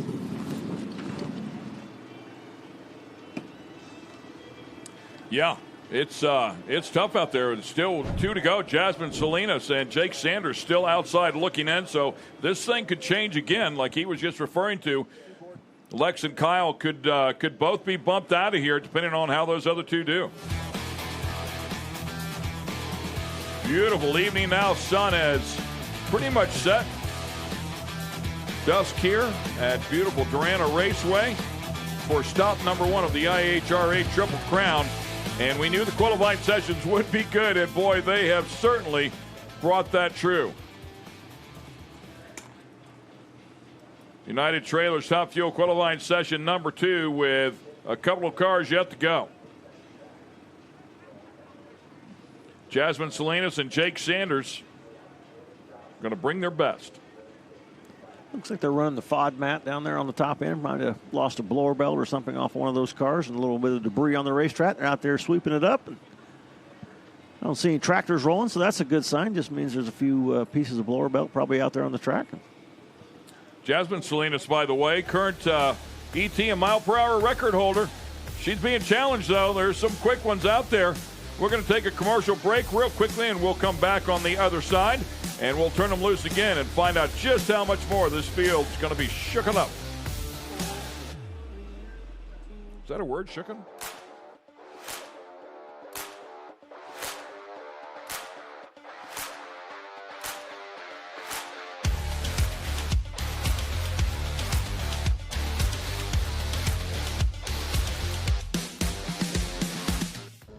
Speed Sport 1 is the home for the IHRA Offshore Powerboat Series. Watch top international teams push the limits of some of the fastest boats in the world, reaching speeds of up to 180 miles per hour. 14 classes, racing hull to hull, from Pro Class 1 to Super Cat. It's the IHRA Offshore Powerboat Series. Catch the entire season on Speed Sport 1. It's free to watch. Go to speedsport1.com for details and viewing options. Speed Sport 1 is the place for the Hunt the Front Super Dirt Series, the premier dirt super late model tour of the Southeast. And just about 4 wide for the lead. Watch the series on Speed Sport 1 as it travels to some of the South's best tracks. Founded by racers, the Hunt the Front Super Dirt Series is a professional touring series, and you can see the entire season on Speed Sport 1. It's free to watch. Go to speedsport1.com for details and viewing options.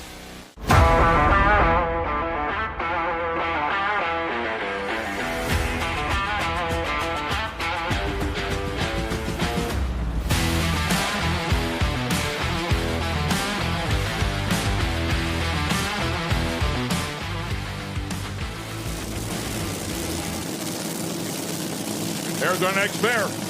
Second final qualifying session for Top Fuel. Jasmine Salinas and Jake Sanders, welcome back to Darana Raceway, National Trail, just outside of Columbus, Ohio, for stop number 1 on the IHRA Triple Crown. Valley Services car being backed up here, part of the Scrappers team, and Jasmine Salinas. She holds both ends of the record in this category with the IHRA, and she is currently outside of the show looking in. We just watched her dad go out and get his car qualified with that 382, and he said they're making changes to hers because they watched his. Did they make the right ones? A menace over there on the other side, that is Jake Sanders, and Sanders had a great run earlier in the day as well with a 4 flat in that first session. It was one of the best in that session, and he's outside looking in. Kyle Wurtzel sitting on the bubble at a 393 with a 5.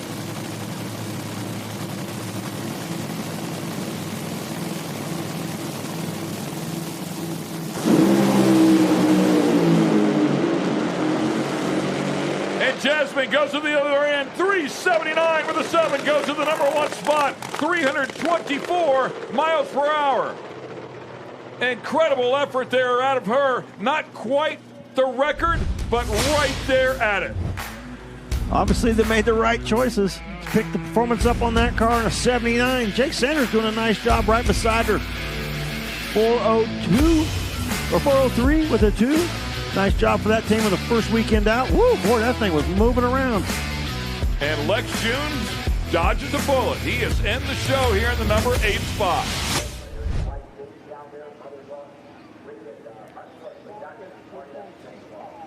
Exciting stuff for sure, including one Mr. Chuck Lofton.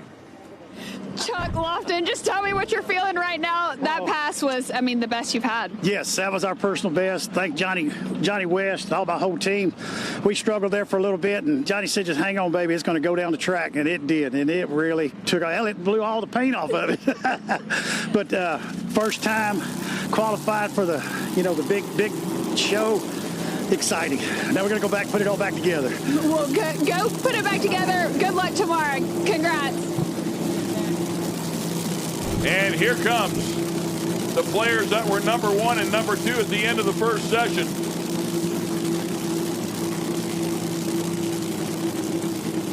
Trip Tatum, John Reed.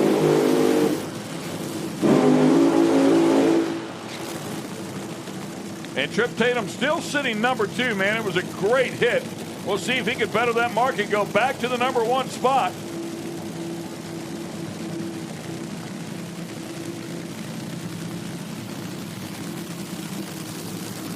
Sean Reed in the other lane, and I know Rob Wendland really well. And Rob, he's not scared. He will take a shot. Well, Sean Reed's the same way, man.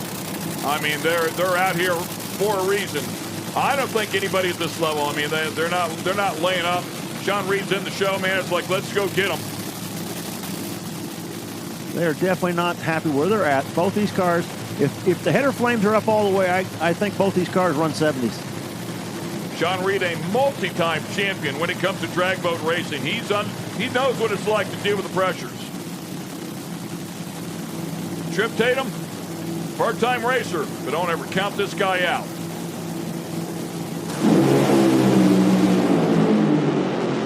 And they go for it, side by side they go, man. And how about that? Side by side, 370s, but it's going to be Sean Reed to the top. How about a 376? Nicely done. He will take over the ET record here with the IHRA, 3:32.35, and that will be a mile-per-hour record as well. Great job by both these teams, and just like we said, 370s a pair. Sean Reed's car just a little bit quicker early. 60-foot, 330. Man, a couple good-looking runs. Sean Reed's car moving around pretty good at the top end as well. That was a great session, man. Jasmine Salinas, man, you've got tough competition out there, but I'm cracking up because your dad was up here and he said that y'all made changes. You were about to run in the 70s and you did just that. Walk me through that pass. Yeah, that one was pretty fun. I knew I had to change my visor out to a clear one. I grabbed the wrong one, so that one was a little tinted. My visor was fogging up like crazy, so to be honest, I didn't see anything except the left wall and then a little bit of the center line. I was like, as long as I stay in the center, that's good. Trying to use the header flames from the person next to me and all the lights, but it was crazy. That's what night runs are sometimes. Yeah, man, we threw down a really good number, but, we got some really great cars out here. Sean and Tripp, are just making us work hard for it. So I'm excited. My dad and I are both, I think, right? We're both qualified? I think you're both about to run each other first round. Oh, man, damn. Okay, well, you know what? He's been waiting for this forever. So I think everyone in our family has been taking bets to see who's going to win if we ever lined up against each other. So I'm pretty excited. Whoever I have either way, but if I get to run my dad, hopefully tomorrow, that's just going to be a dream come true. Well, I'm excited to watch it. I told him earlier, it's my favorite story. You two running against each other. One of you is going to go home happy. Oh, yeah, absolutely. Our goal this weekend was to try to get two cars to qualify. Everything else after that was, a walk in the park, just happy to be here kind of thing. It's hard to get one car qualified, let alone, to get two cars in there. My dad coming back, that was his first full pass he's done in 2 years. Been sitting out of the car. He's been working really hard for that, so really proud of him. The guys back over in the pit, they're working really, really hard, running back and forth between the two cars. It is not easy to do one car, let alone two, so tomorrow should be a really great day. Well, congratulations, Jasmine. We look forward to watching you and your dad tomorrow. Thank you. Appreciate it. Thank you. Man, what an exciting session. Take a look at that beautiful racetrack right there. Here's how it all finishes up. Congratulations to Sean Reed, man. Marty Logan, I know, is doing backflips over there. Of course, he drives the Top Fuel Hydro boat for Sean Reed, and I know he's watching on and listening on along with their crew chief as well, Dave Kirkland. So Trip Tatum right there in second place. Man, what a great effort for Trip Tatum as well. Spectacular job for him. Jasmine Salinas, as we just saw, stepped up once again. We knew she would. Gary Pritchett, points leader for us, right in the middle of the pack. Spencer Massey with a great comeback in this second session. And as you talked about, Jasmine Salinas, and we believe her father Mike will square up on the ladder. Chuck Lofton and Lex June to round out the field. Sean Reed, 376 with a 7. That's a new world record. You were sitting down at the bottom. You weren't nervous, though, were you? Man, I was nervous as heck. My wife was watching the scores, and we were going into it. We were number 2, and everybody went quicker than the 92.5 was ahead of us, and we got down, and we were sitting number 8. So we knew we were in, but so went and jumped in there and turned on the happy knobs and kind of ran about what we thought it would run when we couldn't get knocked out. And IHRA, heavy duty truck parts, Redline Oil, VP Race Fuels, couldn't do without them. And I want to say a special hello to all my friends sitting back there at the Wolf, probably getting all nice and tossed watching this on the big screen, man. Stevie, Jess, everybody, Frank, all you guys, have one for me. I'll be there for July weekend. Well, that sounds like a fun time, 4th of July weekend. I might be showing up. No, I'm just kidding. Yeah. Y'all have fun. Congratulations, and we look forward to seeing you tomorrow. Don't party too hard, though. You got a big day tomorrow. I got a big day. It'll be fun. It'll be fun no matter what. He is married to Andrea, which is a daughter of Lou and Marianne Osmond, that also owned for so many years the Speed Sport boat. They're covered up in the boat racers, so all the boat racers are pulling there for Sean Reed, and we'll watch Sean Reed go at it here one more time.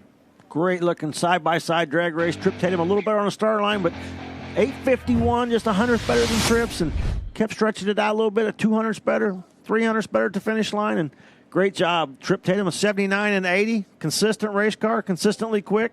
It's going to be some great racing tomorrow. Yeah, look at that sun setting off there to the west. What a gorgeous, what a wonderful night, man. It has just been an incredible qualifying day here. We knew it would be, and that's the pressures that the IHRA bring. Well, first of all, they put the big money out there, and then they tell them you got 2 cracks at it. Yeah, absolutely.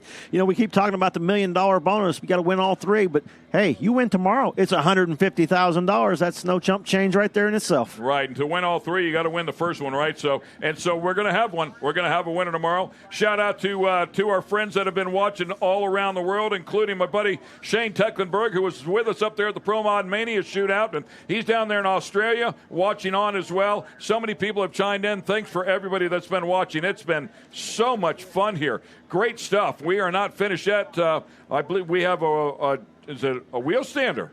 All right. Figured we might have a jet car, but it looks like it's going to be a wheel stander. So good stuff, man. As you talked about, big money on the line, $150,000 for Top Fuel and Funny Car tomorrow. Pro Mod, $100,000. Mountain Motor Pro Stock, 26 cars battling, 16 cars qualified. Another incredible field of them, $50K on the line. And the Factory Pro Stockers are going to throw down as well for $20,000. But along with that, we have Outlaw Pro Mod. We have Fuel Alters, Top Fuel Motorcycle, Nitro Harleys, a huge field of them. The Hemi cars are here. Top Alcohol Funny Car, Top Alcohol Dragster. So they are all throwing down here on this Triple Crown weekend. And on top of that, when we get out of here, you're going to go ride a bull. I'm not.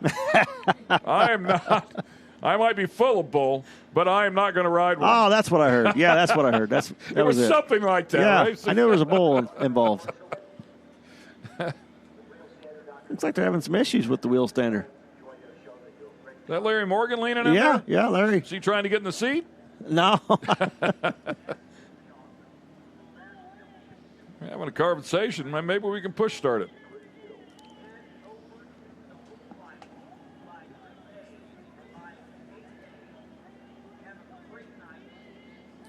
Those things have to be ready to go, man, as soon as they're done.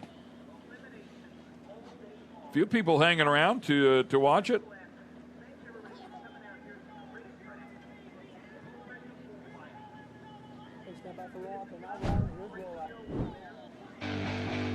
Oh, man, what an incredible day here. The best of the best have come out to chase the big money here on this exciting weekend. The first of 3 Triple Crown weekends, and we'll kick it all off right here at National Trail Raceway. Hope you enjoyed all the great qualifying action. Tomorrow we will send them all down the track, but only half will come back. Eventually we will crown a winner and hand out some big, big money. For Sarah Daly and Kristen Banks, of course my buddy Tommy Johnson Jr., and this guy beside me, Dave Weslowski. I'm Ken Stout. We'll see you tomorrow with the IHRA Triple Crown.